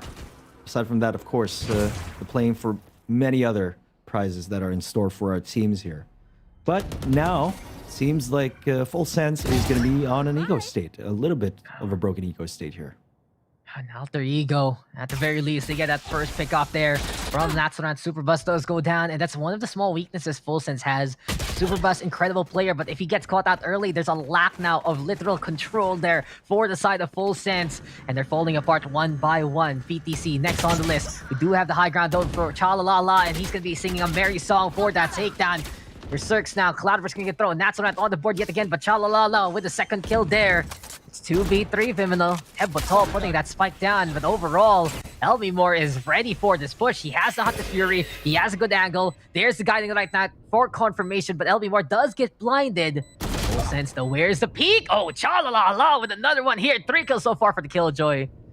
They're absolutely struggling here, but it is absolutely a winnable condition here. Lammy Snacks down to 59, Chalalala down to 38 HP. Does get the pick onto Tebotol. Now it's going to be down to Berserks. Does get the double kill to secure the round. 4-1 now in favor of AE. Very strong early momentum coming into this Dax, but still very early in the game. And I think part of that reason is that on this map in particular, it's just so easy to secure both ultimate orbs on B main and A main as well. Perhaps giving a slight edge to the attacker in sort of an overview perspective. I mean, it does make sense. In a map like Ascent, that's one of the advantages the attacking side can get. Have those ultimates early on and use that for control, because some of these main angles, they get tighter. And Ascent, really, it's a mix and mash of a lot of different aspects. You have the open sightlines in the middle, you have the tightness on the sights themselves, and it really goes to show you can minimize or maximize value depending on where you're stationed in the first place. But here for AE, well, at least they're keeping an eye out in the middle. Mid control is the name of the game. Not the flashiest play so far from Alter Ego compared to the previous matchup, but it's just a matter of respect here. Full Sense, we know how disciplined this team can be. They're hanging on back all the way on the other side. They don't want to get picked off early on. That has been one of their biggest banes on a map like this. And as I say, that Superbus on the high ground, Chalalala on down below it, and Hell. And Fat Penguin now. Nebula's gonna get thrown on over. Alter Ego looking for an opportunity to strike. The question is, can they do it here against Full Sense, who is prepared? Now, it's going to be a bit of a challenge to burst onto the site decks because, rushing through those gravity wells is going to be a bit of a challenge. So let's see what they can actually do. It seems like they have sort of baited out these utilities, but John Olsen is going to be getting killed onto Elmimore as the rest of AE tries to fight back here, Dex. Yeah, they just get in anyway, and that's gonna be Natsuran playing the lurk in the middle. Tebotol on the board as well. PTC now the only one left. 1v3, that's gonna be good for 2, but Berserks with an instant refrag there. And Alter Ego right now looking like a well-oiled machine. That was a little intriguing there, Vim, because Full Sense, they had the preparations for the defense on A site, and they did have the stars, but effectively, Alter Ego still was able to walk all over them and get on A site. Yeah, despite John Olsen getting the initial pick even, that was a 4v5 situation, but they prevailed in that bout. But, the thing with AE right now is what I'm seeing while they are going for that cool, calculated approach and not really necessarily simply rushing onto the side, of course, they're very, very proactive in terms of getting information, in terms of their positioning, and they burst when they're ready. They're not simply running down the clock for no apparent reason. That lack of, I'd say, irresponsible haste does help them out immensely. But for now, it's Full Sense taking the game to the next level and going for a different kind of speed. Getting to so far, Super Bus though. It's time for the backstab if ever. Gets the lineup onto Elmore, gets a takedown. Fat Penguin gonna fall as well. And he just played cosplay there. He was an imposter alongside the Alter Ego roster. And it's Full Sense now who takes that thrifty win. How did Super Bus even get away with that? It seems like that's the kind of play he wants to make though here on Ascent. We see him try to go for different angles, but this time it pans out well for the side of Full Sense. You know, they had absolutely no business winning that eco round, but you know, Super Bus again in the right hands, the Sheriff is a very devastating weapon with a lot of stopping power. Quick 2-tap right there, bags him a couple of quick kills onto A short, and really it's about nighttime for AE to adjust, because they've been trying to take control of A short for the past consecutive rounds. Super Bus was ready for that. Little quick dissipate, and he was able to outsmart the time. And here for the side of Alter Ego, they just need to keep your eyes out here. Full Sense has proven that's one of the plays they want to do with the Astra. And if they're a bit more careful here, the Alter Ego squadron can get that free pickoff that has hurt Full Sense for quite a while already here in this SCA playoffs. But we're not done. And Full Sense, of course, every single round, there can be a new experience and a new setup. And there you go. John Olsen with his prize there onto Burst Strikes, but Elmi Moore with the Guardian of all things. Beautiful tap there onto John Olsen so far. Mixed 4v4 for now here, Vim. Yeah, very interesting off angle for John Olsen right there. It actually seems like he could have seen him, but it was not in his line of sight there. Chalala is going to be in a tough spot over here in Garden, as he will face a firing squad from AE that's once again trying to take control of A short.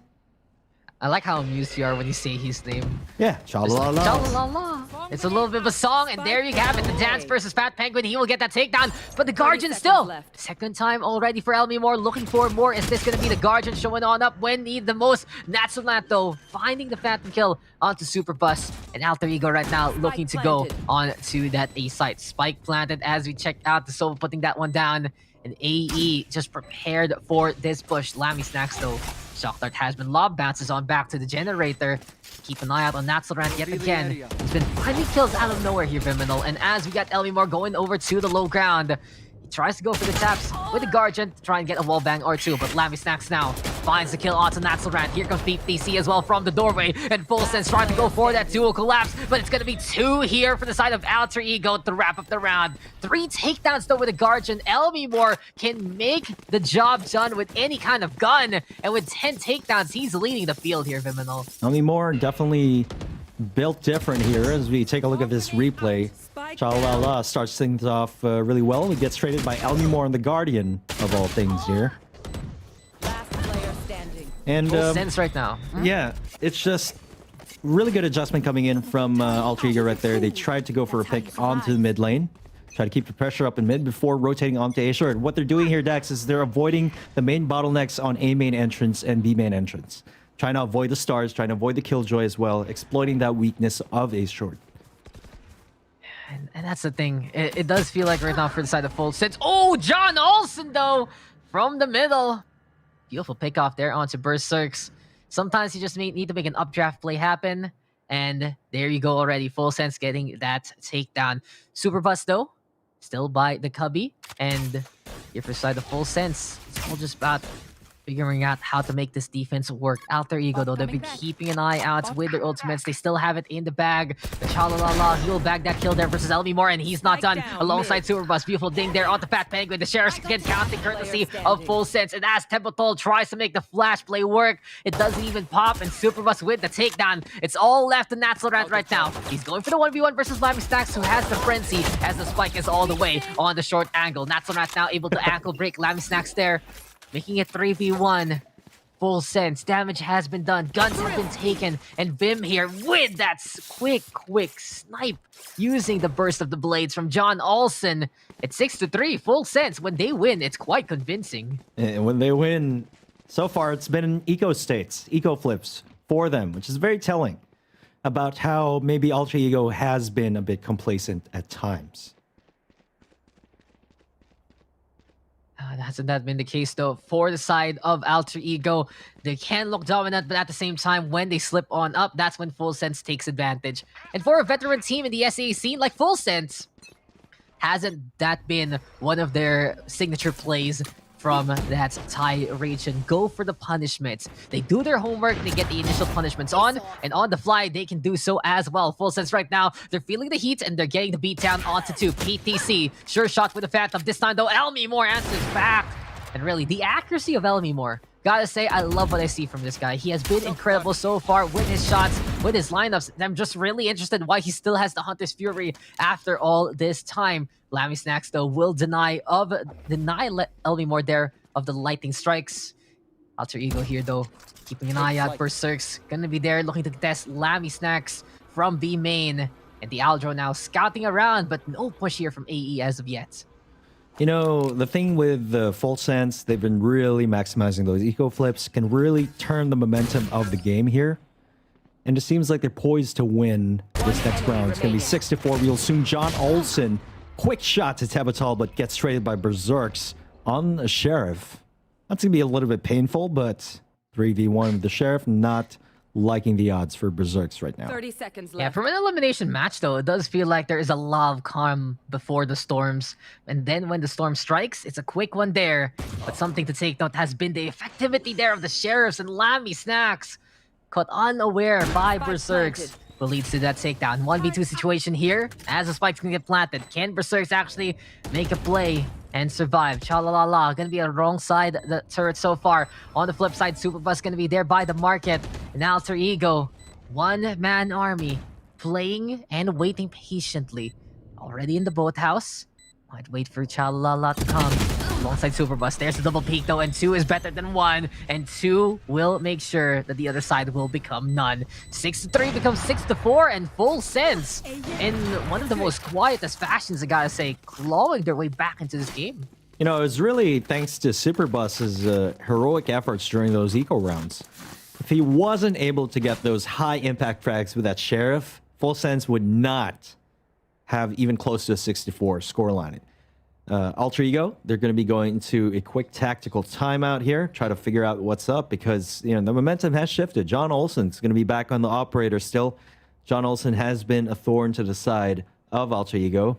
Very unpredictable on that operator. Again, seems very comfortable on that jet Dax. Even more comfortable than he was on the Sky. We know how good of a Sky he can be. But coming into this next one, Dax, Chalalala will have that lockdown. Superbus is going to have that Cosmic Divide. They can really fight on back here, make this a 6-6 most probably.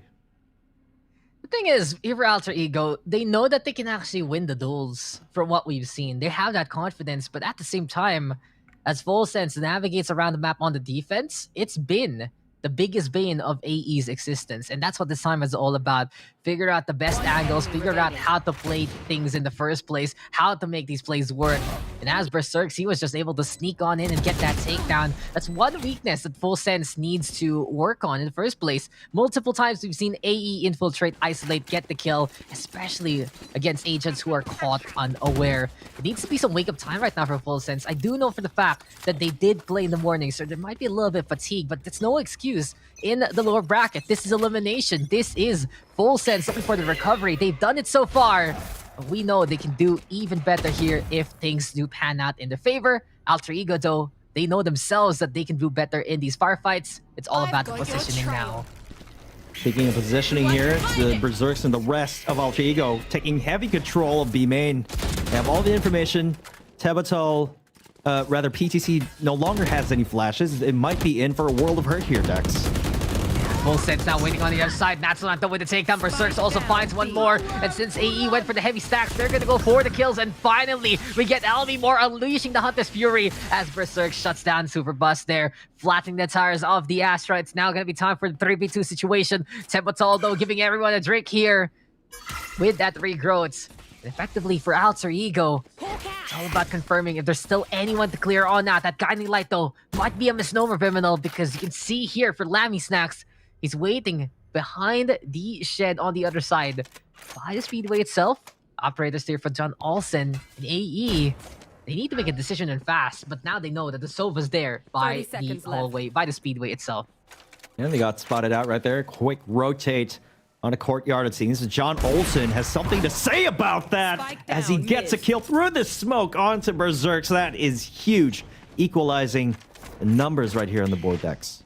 Now wake up call there, and John Olsen, but he misses the shot as we see Tevatol push on forward. They did just go through the legs there as the Sky finds the takedown instead. And just unfortunate here for John Olsen. It looked like he lined up that shot, but sometimes it just doesn't connect the way that you expect it to. The movement there from Alter Ego, the security and the sureness to go on site and get that plant down, giving them the 2v1 advantage. Lammy Stacks though on the high ground. Here we have it, the recon bolt just bouncing on back. Tebatol, Elmi Moore. Wonder what they're gonna do here with the double stack. They're just gonna execute Lammy Stacks on the spot. And Alter Ego now making it a 3-round gap. Gotta say though, Vim, as we check out this replay, if you ever think there was like a Valorant pinball machine, you think that those darts, they're gonna be a big part of it? Yeah, most likely. I mean, quite a lot. Maybe like there can be a lot of creative pinball machines made out of Valorant. You gave me an idea. I think I'll explore that further. Okay, Probably discuss something with you after the show. That's what I want to hear.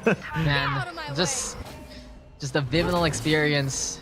The amount of, I'd say, capacity to build for Mr. Viminal. Maybe, just maybe, we'll be able to get a taste of that. But for now, we're getting a taste of the action here in doses, it really feels like.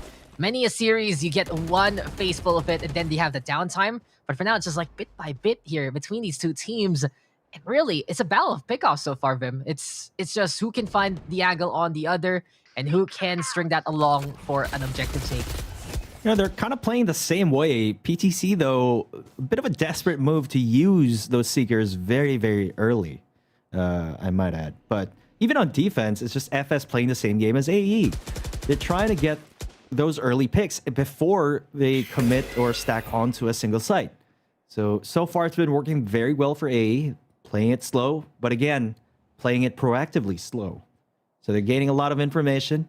Now they're repositioning onto B main. Could be a bit of a standard, perhaps mid to be split right here, but as I say that, Dax, oh my gosh. 30 seconds. Long range knife throw, Berserks, where have you been all my life after that shot? And Alter Ego now making it 5v3. That's the thing about this roster. They are quite an aggressive one, but for now they're playing it in the most opportune ways. At the same time though, they need to be careful. They need to clear out A site and fast because time is ticking, and they're gonna look for that safe plant as much as possible. Superbus though on the high ground, Berserk so not paying attention. Dashes all the way, still gets the takedown, and Alter Ego getting away with that one. Elmi Moore on the board as well. It's all up to Lammy Snacks here. And really, the opportunities right now for Full Send, sometimes it's just not working out for them at all. That was a gimme there for the side of Full Send, but Alter Ego looking for the execution, but the right click doesn't connect. Lammy Snacks now with one, but Natsurat there for the refrag, and it's 8-4. It's been a subtle half here from both sides, but it's gonna be Alter Ego in the lead, loud and proud. You know what, Dex? That, my friends, is just an example, a single example of why the general effective DPI is much higher in Valorant compared to other shooters. It's because of those crazy moments done by Berserks. If that happens to you, I guarantee you, you're probably going to want to change your DPI. It's kind of crazy.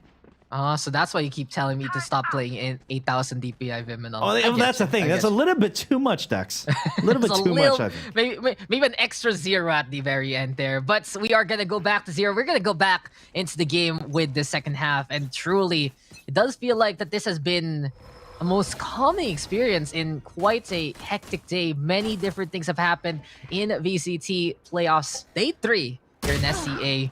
Just all about the schedules, all about the dings. So Elmi Moore with 2 so far, but he has been making a big boom with his voice and with his gunplay, and he does it there yet again. Vimelo 4v3 now. There's nothing relaxing about that. Let me tell you, Elmi Moore is just off the chains right now. He is going to go down, but he's done the damage here. Tawatal taking out PTC. Traded out by Chalalala. It's going to be a 2v3 now. Fat Penguin, Natsuran, and Berserk still on the board. Now, still winnable for Full Sense, but if they lose this round, momentum is going to be heavily in favor of AE. Caught off guard, Lammy Stacks falls to the hands of Berserks. Yeah, it's all up to Chalala now. A while ago, though, Tebotol so sure about getting the kill before getting felled in response. That Frenzy, though, so accurate. And I believe the last time we saw AE, I think Tebotol got, what, a 4K, and then the ace with the Spectre afterwards. But the Frenzy putting in the damage and putting it in the work against their previous opponent. Chalalala. There's so much work to be done. Work. Something he's trying to do here. Chalalala with a takedown there on the Berserks. And he's looking for another target, but Alter Ego will deny any kind of momentum.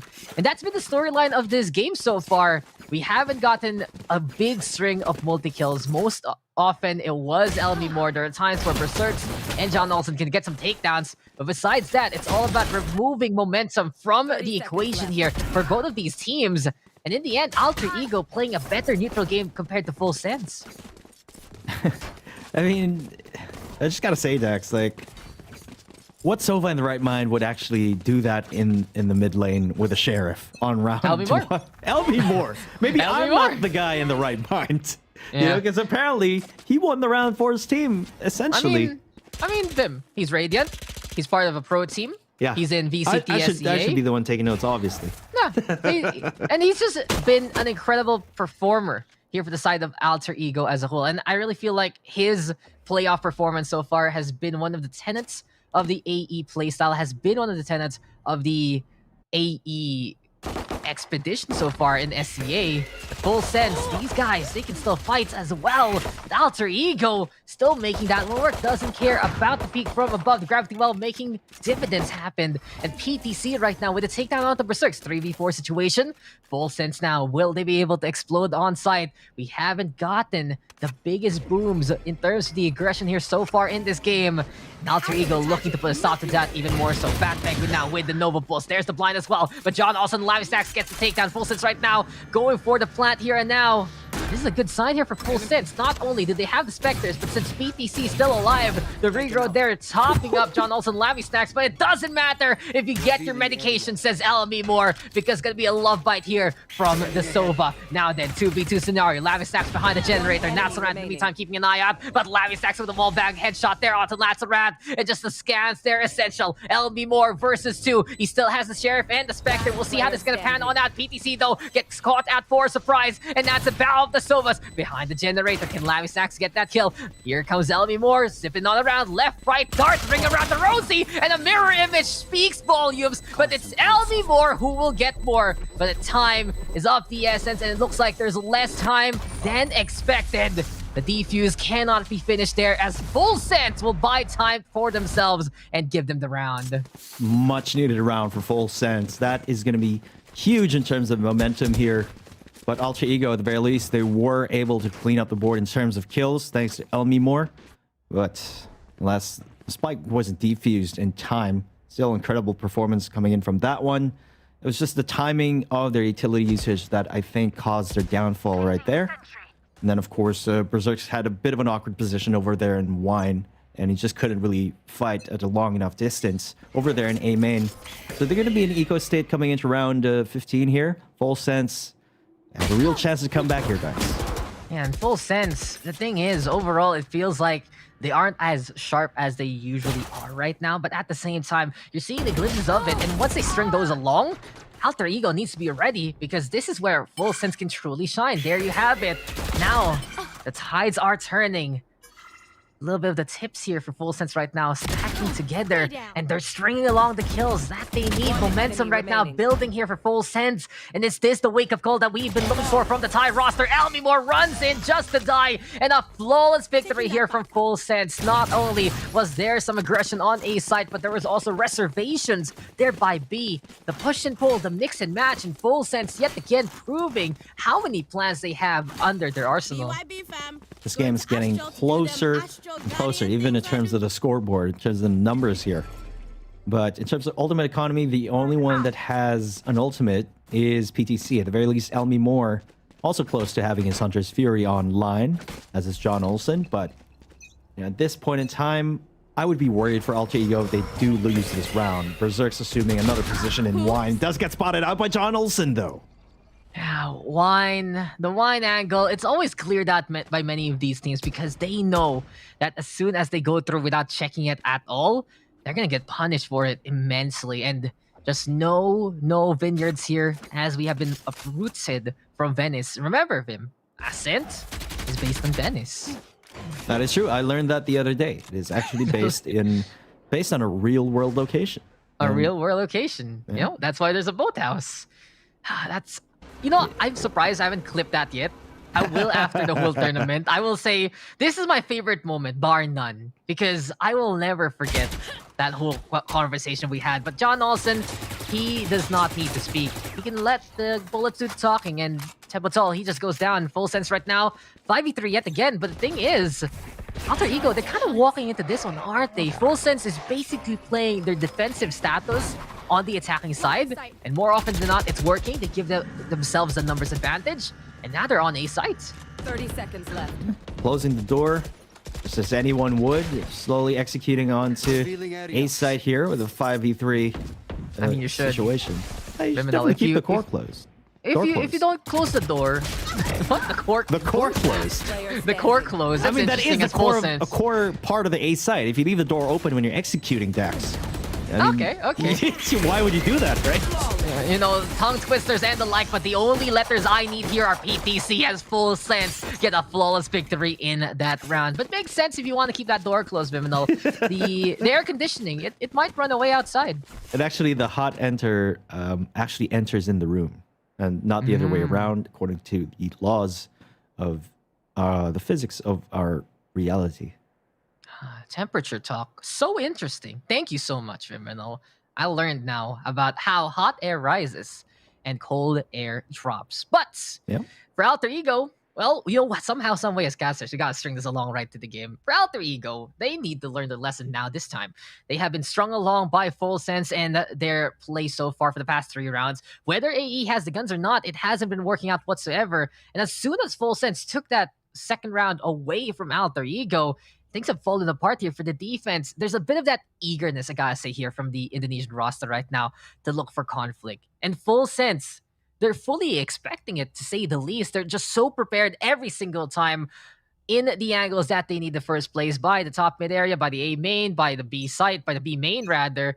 It's just them setting up these watchtowers, and AE keeps walking into that one. I think for Alter Ego, if they can't make these plays work, might as well take a page out of the Full Sense playbook and force the attacking side here to just run down the clock themselves and be hasty in their one last push. Yeah, you got to keep up the pressure, especially here. Try to catch them off guard, especially now that they're going to be in eco state.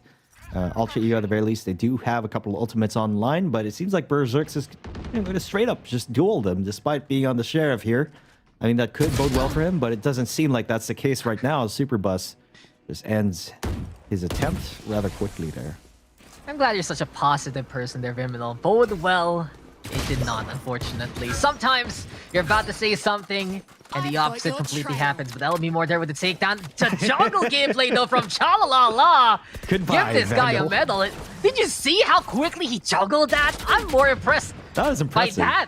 It's just how quick he moves around with 2 guns in tow. But for now, the action is going to go underway as John Olsen will look for the entries here. PTC with a takedown off the Nasselrat, but Tembatol makes the stinger work of all things. Just the burst fire there, getting the headshot onto PTC. 3v3 situation as the action slows down. But as Lammy snacks now, Dart can get thrown on out. Aldrone there up top. He does get the spike. John also gets to kill Fatbag, but no win. The Sheriff making the value yet again happen. And Shalalala, he gets 2 so far to wrap up the round. Full Sense now 1 win away from tying up the scoreline. But interesting enough, this game, sure, it's been defined by rifles and all the like, but I've seen a lot of Sheriff's kills just in this map alone. Yeah, it's been super impactful, these eco rounds and these Sheriffs. Without the Sheriff, the scoreline would be absolutely different. So, of course, thankful to have that in the game here. But Full Sense, they're already catching up to AE. It's only 1 round away until we go for a tie scoreline, but a bit of a technical timeout here. As we talk about more utility economy is 3 for the side of AE, a couple for the side of Full Sense. This is definitely their round to make plays, Dax. If Did you know about that door there? What? I was gonna ask you if you knew about that door there. There's actually Look at that small yeah, there's door. another door that is closed. That's closed. Seems like that air conditioning is running out anytime. But yes, you were saying something actually important to the game, so please, I want to hear it. It's just this is their round to make a play. If previous rounds they were just relying on straight up 1v1 duels, trying to play for picks and being really proactive and trying to take control of the map, perhaps this is the time to bring out a set play utilizing your ultimate abilities. Because, so far they haven't really done quite a lot of that just yet, at least in the second half. No, you make a good point there because I've been seeing some ultimates online for quite a while, especially in that first half, and they still don't use it. These guys, they just want to peek, they want to use utilities, they want to find the pickoffs in the most, I'd say, raw fashion. And it's intriguing to see them forgo some of these ultimates earlier on when they can just build them up later on again and just use it again. But then again, it feels like that's what's been working so far here for both Alter Ego and Full Sense. Find the duels, find the takedowns, and play the half or play the style that you want despite the situation in terms of attacking and defending. Full Sense, they got a lot of success here, just hanging on back, getting takedowns from afar, and then pushing on the attacking side, similar to how they ran that defense. In the meantime, for Alter Ego, more often than not, they're the ones looking for the duels, and when they're the ones who initiate those clashes, that's when they can truly shine. So, by this point, Viminal, the question will have to stand. Do these guys need to adjust? Or do these guys just need to refine what they've been doing so far? They definitely have to change things up, Dax. They've been really aggressing out towards the mid lane, towards A short, outside of A main, especially for Berserks. He's been losing quite a few duels here on the defending side. So what I was mentioning earlier, it's time for them to utilize their ultimate abilities and go for those set retakes that I'm sure they have in the bag. I think they got to play a little bit more passively without risking, of course, relinquishing that information of having a little bit of map control there as well. But as we get into the game now, Dex, again, they have guns in hand, and this is definitely a round that AE wants to take. If they lose this and go in another eco state, it's going to be really tough. And not only that, they basically allow Full Sense to tie things up, and all their endeavors previous to this round, unfortunately, going to go to waste with a tied scoreline. But here we have it. Operator now in the hand of Berserks. You've seen him multiple times to do wonders with a sniper rifle, whether it be the Operator or the Marshal. But in this case now, he's holding close by me main and waiting for an opportunity to come. Silence yet again in the battlefield as PTC scouts on around and figures out that there's no one there by the wine side. It's all about the stars here out in front. Nanoswar's going to be there as well. And Tebatol, at the very least, keeping an eye out onto the Cubby. But again, Full Sense. Full reverse, I gotta say. It does feel like it's just a full back off gameplay for them so far, but as I say that, they decide to go full steam ahead and push on the A side. The trigger has been pulled, the movement is there, but Naxelrat catching John Olsen for a surprise. It seems like John Olsen assuming that's his teammate rather than the opposition, and Naxelrat able just to walk on in to get those takedowns. LBR on the board as well. Naxelrat with 3 so far, and he just played camouflage there versus Full Sense, but it's not done yet. Superbus now all alone, does get tagged, but he gets it back on the Berserks instant. Tebathol in the meantime with the refrag, but Superbus tried to fight for his life, but it's Alter Ego with the victory in the round. But man, oh man, Naxelrant, how did that even work there for the Killjoy, Bim? That's the thing. Like I said earlier, just hang back a little bit, wait for them to commit, because historically, this game, at least the attacker side, has always been running down the clock. But as we see Naxelrant here, was just waiting over there by Dice, but below Hell, and it's just the right time for him to peek out as they were entering onto the site. Not knowing he was there, perhaps not being spotted by the recon dart as well, coming in from the side of Full Sense. It was just really perfect timing for Naxelrant, and they still have their ultimate stacks. They're gonna mount a momentum here. I might have misseen things, but I really feel like I saw John Olsen look at Naxelrant there and just be like, oh, okay. My bad. My bad. Just like, okay, cool. That happened. In any case, though, we're going to get back into the rhythm, and we are going to get the multitudes of ultimates that we have been promised. Hunter's Fury is the call. Lockdown, though, gets absolutely nothing, and Berserk's now flying on high to make that Blade Storm count. But here we go. Cosmic Divide is the call.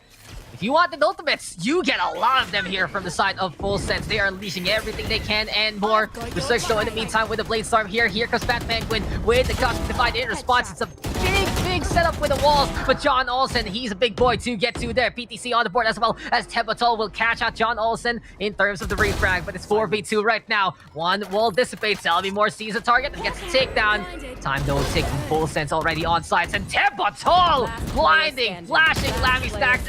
Moore coming in close. It's all up to PTC here to buy time. Feel flash into the takedown, and in that battle, it's Full Sense with full business there. Ultimates bound 10-9. Full Sense now 1 away from tying things up in the most action-packed round we've had all game. No, I was gonna say Alter Ego was gonna be done for there, but Moore and Tebatol really bounced on back and made it a winnable condition at that point in time. Check out this multi-kill coming in from Moore as he got a kill on Market, and then very great play from Tebatol. I thought it was gonna be done and dusted, but PDC, man, he didn't crumble under pressure, and just that resulted to Full Sense getting a 9th point on the board here. And this tells me they're going to be a little bit more aggressive. They got to switch things up as well, because AE already has a whiff of their strategy in that they're going full retake onto the sites. Man, the thing is, we've seen Sky value skyrocket so far in the SEA playoffs, and really, this is one big reason why it's so popular, not only in the region, but I'd say worldwide, gotta say. Something to watch out for in Berlin specifically. And if you guys are just tuning on in, we finally have our first representative from SCA, and it is PPGL. Winner, though, of this matchup will be facing off against Bren Esports in the lower bracket finals to get that second slot. Loser will be staying home because they're going to be out of the running. Full Sense, though, they do sense that they can get the advantage here in this situation. It's an eco round for Alter Ego so far. Full Sense, though, in the meantime, keeping an eye out. Moore now, Sheriff in hand, and if there's one guy you don't want to walk into, it has to be Moore now. That's his aim, pretty much locked on to that really tight angle onto B main here. He's able to get 1 or 2. Oh, he's gonna get spotted out by the Aldrone. PDC is gonna take advantage of that. Unfortunate. He tried, and then he just get the outro. But Fat Penguin with a fast toss there out to John Olsen, who just got caught napping there. Chalalala with the refrag, though, making it 4v3. But that Classic had no business to get that takedown in that way. But hey, Alter Ego will take what they can get. Chalalala, though, in the perfect angle right now. Gets one. Tebatol now with refrag there. Superbus does get 2 to wrap it up. And here we have it, a tied scoreline. It's subtlety that will get you these round wins bit by bit. And now it's going to be a face full of a tied scoreline. 10-10, 22 kills here for John Olsen, 22 kills for Moore. But man, oh man, Full Sense with the second half recovery here, Viminal. This is as close as can get in terms of the numbers, in terms of how these players are playing right now. Frags left and right, and then it usually boils down to a lot of clutch situations here. But this is a pattern that we've kind of noticed for Alter Ego, even in previous days, like in the group stage or previous days here in the playoffs. It's just they get a lot of really big momentum early on, but then when the sides swap, they kind of drop the ball at times. Yeah, it's just a little bit of a sputter there. Need to refire that engine, gotta say. But in this case now, Alter Ego need to pick up their mask and get back into running here. They don't want to lose versus Full Sense. The last representatives of Indonesia and Thailand are here in battle, ladies and gentlemen. You can witness their battle for survival. And while it has been the most patient of all games, I gotta say, it still is a good showing here from these two squads so far, especially from what they've accomplished in their lower bracket runs. Only one can stand tall, though, at the very end of this night, and Nasaran right now will get the takedown up to John Olsen, but PTC finds the answer and trades him back. Comes 4v4 here, Bim, and Full Sense now looking to push for that A site. As we take a look at this, Full Sense positioning themselves to make an entry on here. PDC actually with a slow entry, and he gets punished for that by Berserks. Alter Ego, they will take that kill and more. They want to go find some targets. Berserks is not done, and he's gotten 2 so far. And is this going to be the barrage here from Berserks? As it's spike planted, And AE is coming forward to retake. Superbus still gonna be right beside the generator. Lammy Stacks in the meantime down in hell. And here comes Berserks to get 3. Lammy Stacks with a refrag, but he's all alone. And unfortunately, one man is not enough versus Alter Ego. 11-10. This game, it's going the distance. It's Alter Ego ahead by 1. Alter Ego trying to claw their way back and gain control of the game. I gotta say, thanks to Berserks back there, I mean, came back online, just got that 2K. Being very vigilant, despite PTC's efforts to crawl onto the site, which in itself was quite of a curious play, but it did sort of catch Alter Ego off guard. Berserks just happened to look at the right moments, and perhaps it was more of a timing thing more than anything. Nevertheless, Full Sense was not able to follow up TTC's efforts, and now AE is up by 1. And just such a disciplined game, gotta say. The real thing to talk about right now between these two teams is just how they've been finding pickoffs against one another. That's been the show so far. That has been the whole crux of the situation here on Ascent. And Alter Ego in Full Sense, the reservations they have in these situations, keeping an eye out, going for a few pickoffs, and looking to play the advantage as much as possible. And Vimino, you're a master of math. When you have 5 people barreling down on the site and only like a person or 2, what are the odds of that working out for them? It's gonna be 5 minus 2 on the other team. So there's gonna be 3 of them left because there's 2 people on site. 5 people go in, 2 people are gonna die. Master of math. Vimino never touches grab. God! But John Olsen, he barely touched the ground there. Will Elmimore mowed him down? Enough about the mathematics, because all we gotta see are the multiple bullets here from Elmimore. Whips out the shorty, but he gets taken out there by Lammy Stacks. 2 here for Lammy Stacks so far. He's the only one left after Berserk gets the takedown on his teammate. But Lammy Stacks, he is just getting the kills here versus side of Alter Ego, and he is just snacking on the opposition. Can he actually get the crunch versus Natsurant? Here we go with the killjoy up top with the high ground, and it's Alter Ego who wins that firefight. 12-10. AE now on map point and looking to get the 1 map's lead versus Full Sense. That's Laurent again with the multi-kills. Majority of the time throughout this game, multi-kills happen either when the other team is in eco state and just kind of run it down, spray transfer with a Phantom. But during the other times, it's either Elmimore or Nats Laurent somehow just holding down the site really well, isolating those angles, taking those 1v1s really, really well, unknowingly, and just catching the opponent off guard. The timing of this guy is just so perfect. Every damn time here. He still has that lockdown. Still has that lockdown, dude.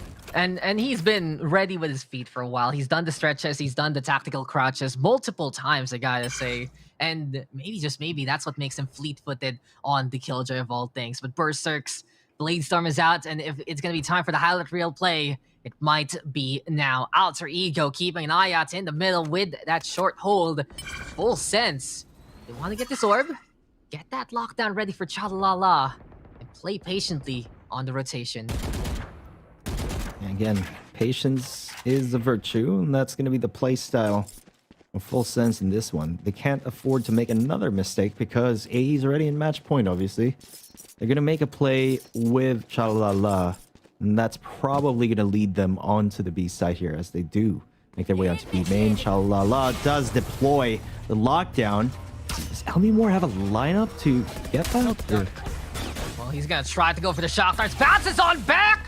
And it's not gonna be enough there to destroy the detained container. And there you go, Fat Penguin, hands up! Superbus is there to arrest you. Elmimore in the meantime, though, holding line inside the boathouse. And this Alter Ego coming up ahead in terms of the trades, and quickly as they come, quickly they will fall. Alter Ego! They just change the timelines yet again and give it to themselves for that victory. 13-10 the scoreline. And that was just a blink and you'll miss it moment there, Vimino. Absolutely. Elmimore, that was a really good try on that lineup, but in the end it was Chalalala sort of anticipating and play the counter lineup play on that lockdown, but in the end it didn't even really matter because they just kind of run it down and held down the site super well. And Alter Ego, this is their true form. This is their strongest that we've ever seen them throughout this tournament. And we were saying they had to bring their A game to stand up against Full Sense, a very formidable team in and of itself. And this is what we got. 13-10 on Ascent in favor of Alter Ego. Elmimore leading the charge I don't know about you, Dex, but when I see an initiator as the match MVP, it's just quite a remarkable thing, you know? I mean, it's commonplace right now, but Elmimore has been a stellar example. And truly, Alter Ego, especially today, they've been mechanically sharp, to say the least. Oh, They've been getting the frags that they need. They've been getting the takedowns in the most, I'd say, direct ways. And between Elmimore as well as Natsurant getting the kills in quick succession, Berserks finding takedowns there with Tebutol and Fat Penguin. Seems like for Alter Ego, that's been the recipe of success. But for Full Sense, unfortunately, some of the reserve playstyle didn't pan out at the very end, especially when they were on the attacking side near the end of that map. They couldn't just get the momentum that they needed, I gotta say. They couldn't get the staging grounds that they really wanted in the first place. And even though they would get in a spot on the site, it's still Alter Ego who swoops on in and just pinches them and takes them down. Yeah, and Alter Ego was very cool and calculated throughout the whole game. On attack side, they were taking it slow and knew exactly what they're doing. There was never a round in which pretty much they had no idea on what to do. They were always able to adjust even after losing a round. And then during the defense, your retakes was just so on point, and they had that idea that they weren't winning the aggressive duels anymore.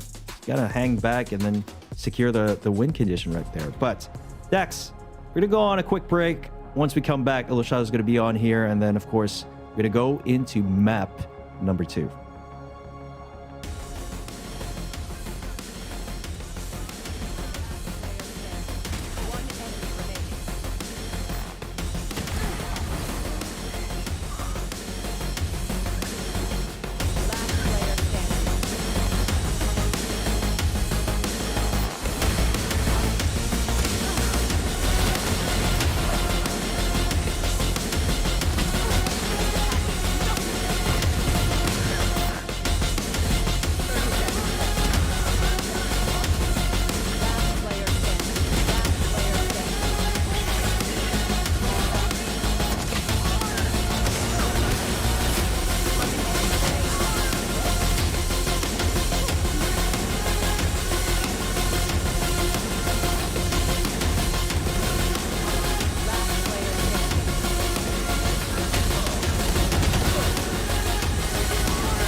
Show me what you got. Down, up, back, up, got. Down, up, back, up, got. Down, up, back, up, got. Down, up, back, got. Down, up, back, up, got. Down, up, back, got.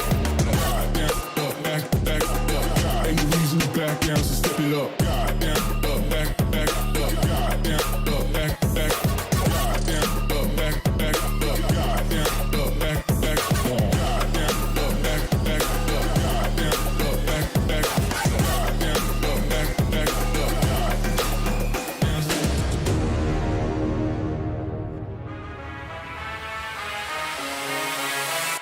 Level low.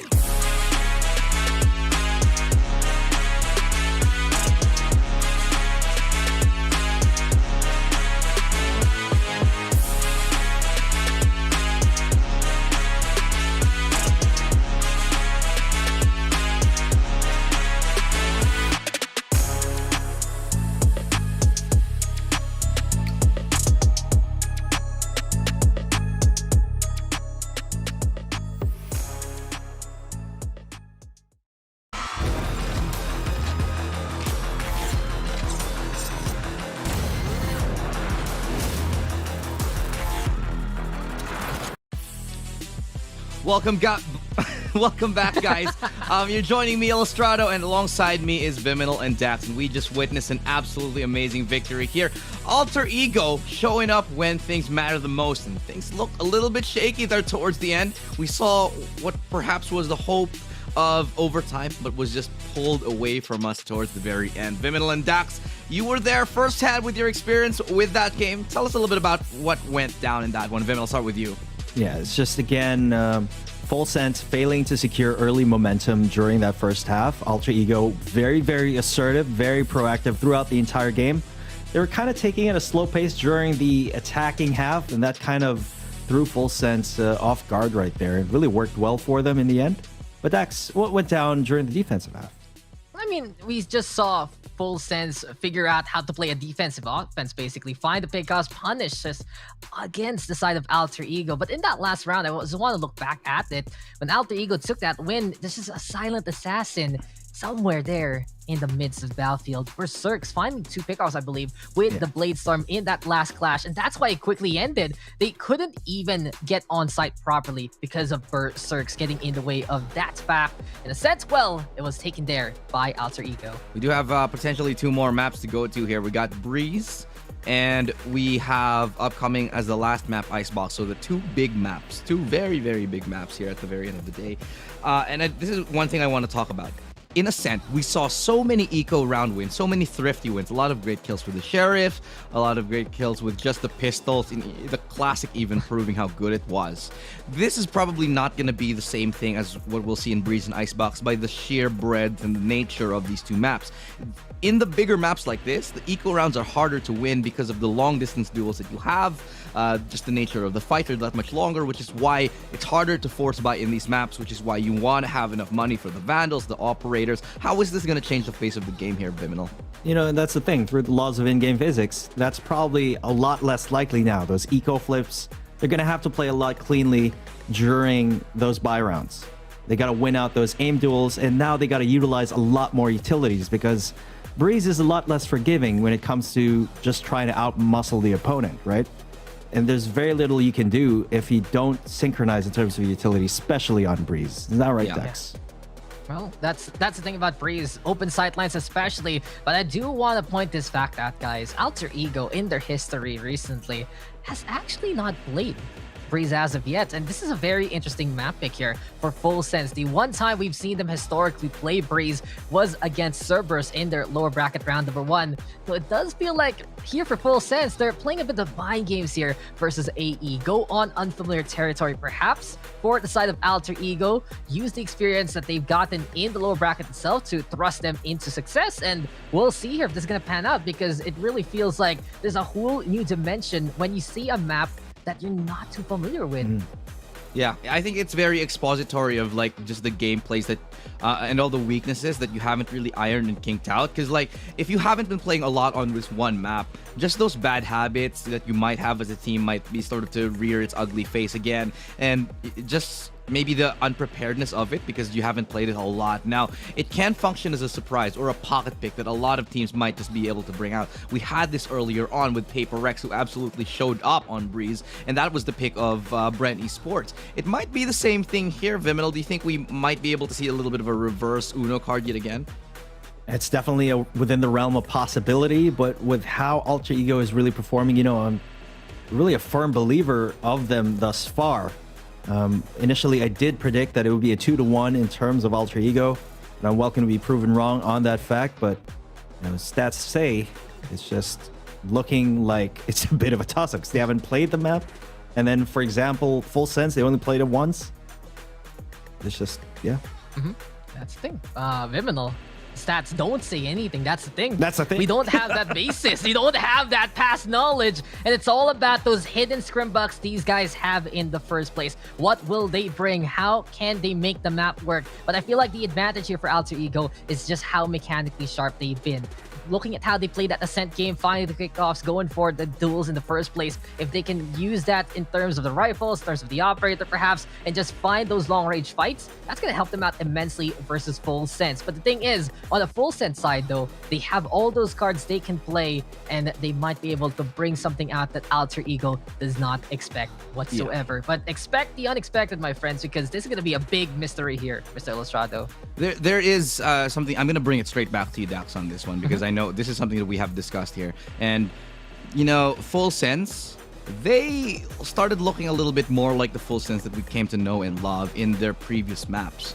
That first one in Ascent, however, not the same picture at all. It started to look like, yeah, there were moments here and there of glory and glimpses of what the team looks like, especially from John Olsen. There are a couple of great rounds from Lammy Snack, but for the most part, they look, I wouldn't say neutered, but I'd say a watered-down version of how they normally play. Why? Do you agree with that? And if so, why?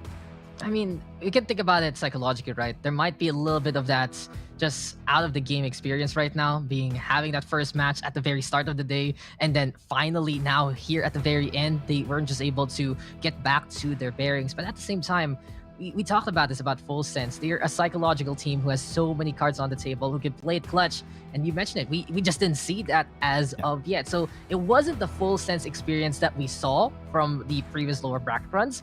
And I feel like they need to bring that out ASAP, because that's the Full Sense that got all the way to second place last time in Sea Challenge number 2, and they're trying to still keep Thailand in the running here and now. Yeah, definitely do agree with you there, Dax. I mean, for the side of Full Sense, when they do get the momentum earlier on, when they are very comfortable in that map pick against their opponent within that context, they don't usually drop the ball when it comes to momentum on the second half. But when their opponent actually just comes through really strong in the first half, they kind of struggle with mounting that comeback. What do you think, Ilustrado? Okay, so here we are, and this is the Thailand versus Indonesia. This is one of the classic matchups that we've had, not just in Valorant, but in any FPS titles across Southeast Asia and actually any game. Thailand, Indonesia, two of the front runners in the region itself of Southeast Asia. And now we're going head-to-head, and one of them is going home. How big of a deal is it, Viminal, that Thailand take a win over Indonesia, or that Indonesia actually prevail over the favorites in this tournament that was Thailand, especially in the form of X10? Yeah, honestly, I imagine there's a lot of pride on the line, especially from the fans themselves. We consider both these countries to be FPS countries, just as we talked about previously. And there's a tremendous amount of experience, tremendous amount of history between these two countries. And setting the record straight right here at VCT SEA playoffs, that's definitely going to be something to write home about. Yeah, and personally, I think it's going to be a big accomplishment, especially for Alter Ego to take this win over Full Sense. This is their first time in VCT. This is going to be a deep run for the Indonesian roster. And at the same time, if Thailand gets eliminated early, it really just goes to show how volatile SEA can be in the first place, how effective the experience and the building blocks that the rest of the teams have undertaken between stage 2 and stage 3 to get better. And overall, it proves that as a whole, as a region, we're moving forward and no one is getting left behind, because they're all competing and they're all getting better every single day. I'm gonna leave, this is very much up for debate right here, so I'm gonna ask this to the both of you guys here. So BAAM Esports is gone, X10 is gone, the two alleged number one in the regions is gone. The only one left standing here for Indonesia and for Indonesia is, of course, Alter Ego and Full Sense. Do you think this means that where we are right now, would you say that Full Sense is above X10? And at the same time, would you say that Indonesia's Alter Ego has taken a step over BAAM Esports? Yeah, okay. The hard questions. Hard questions, but important to ask, Ilustrado. So that's a good one right there. And I'd like to add on that, build up on that. It's just different context in when they face off different opponents, right? I wouldn't necessarily say Full Sense is much stronger than X10 now. We know X10 didn't really perform up to the caliber we were expecting. As of right now, of course, X10 still has the most circuit points in this whole Southeast Asian region, right? Full Sense trailing not that far behind, but still, behind by quite a lot. Full Sense still has a long way to go in order to become stronger than X10. I think we can say that very objectively. And that's the thing, the Full Sense, I feel like if they want to be taken as the top seed of Thailand, they have to do the similar accomplishment Extend has done in the first place, because they weren't really able to directly eliminate Extend. Extend is not in their full power, and they really just did not play to the level that was expected. Full Sense, so in the meantime, they're hitting their stride from what we've seen in the previous rounds of the lower bracket. In that last map, though, they need to pick it up from that point. But at the same time, for Full Sense, they just don't have that foundation of direct conflict to begin with, compared to Alter Ego, who not only did drop BAAM Esports to the lower bracket, has gone beyond them in terms of the lower bracket run itself, but they also were the ones who defeated BAAM Esports in their own local circuit to make it here to SEA. So while it feels like that here for Alter Ego right now, it's a more sure answer, it's also all about that context. What the accomplishments are there so far, the head-to-heads. And I gotta say, yeah, for AE, it's good to see them on top for one reason. Because again, this is their first time here at VCT. It's been a long time coming, and it really feels like for the Indonesian scene as a whole, Alter Ego is the one that almost didn't make it. It's not like the one that got away in this sense, basically. Everyone has been waiting for Alter Ego to get on this stage, and they're finally here. Full Sense, in the meantime, they've been competing 3 times already, 2 under the Full Sense banner. And for them, their sights are to go for gold, to go for Berlin, and then they can really contend with their fellow Thai counterparts. Okay, now let's go ahead and I'd say move on. This is one thing I wanted to talk about in particular. So the matchup tomorrow at the lower bracket finals, we've got Bren waiting in the wings, waiting to be the gatekeepers, because Bren themselves have been denied the opportunity to go to Berlin, and obviously everybody wants to go to Berlin here. So the 2 teams that stand in their way could either be one of the 2 right now. You've either got Full Sense coming in, and you've got Alter Ego. What do you think this means for Bren? Who do you think that they'd like to play against or would prefer? And what do you think the odds are in terms of who's going to go through tomorrow? Again, going back to the numbers here, historically, Bren has had a very good track record against Full Sense. So I'm guessing they would prefer to face Full Sense to have a much clearer shot of winning that ticket to Berlin. And Alter Ego, on the other hand, I think they're going to have a much tougher time against Alter Ego if they play this well tomorrow. Again, Alter Ego in the series was my initial prediction winner. Yeah, and you know, it's always that unknown factor, especially if you haven't really played that team before. Dax, would you say that's going to be an issue for Bren if Bren actually goes up against Alter Ego tomorrow, or either way you think they'll be prepared? I think Bren Esports is just focusing on themselves by this point, especially after that Map 3 defeat against Paper Rex, which was very, very different from what we've seen so far from their upper bracket run, from their group stage run. And that should just give them a kick in the butt, basically. Say, we need to be ready for anyone that can come their way. So for Bren Esports, it feels like it's more of just an eternal confession, basically. Look on the inside, figure out what went wrong on that specific map, because from what we saw in the first 2 maps in the upper bracket finals, it was the contest that was expected. It was the matchup that could be remembered, and it was neck and neck between Paper Rex and Bren Esports. But that one game really has to have shattered the Bren Esports confidence for the moment. But then again, they can just get back on the same rhythm that they've been beating to for quite a while already in their local circuit, in the regional circuit, and look at what has given them success so far, despite whoever might show on up. But I gotta say, Ilustrado, maybe, just maybe, I think for the brands themselves, I think Bren Esports might want to face off against Alter Ego. If you think Bren and BAAM is a rivalry that transcends the Valorant, I do believe that Bren and Alter Ego is another one for a specific game that the Philippines loves to play. Yeah, we'll talk about that a little bit, though. We do have to take a short break. And one thing I do want to pause it before we go into this break here. Bren Esports might be at a loss against Paper Rex in a 3-game series simply because of the maps and the comfortability here. But in a best of 5, that might be a different issue. So we're going to leave you guys to ponder on that for a minute. And when we do return, we're going to continue on this best of 3 series. So don't go anywhere. We'll return with game number 2 in just a second.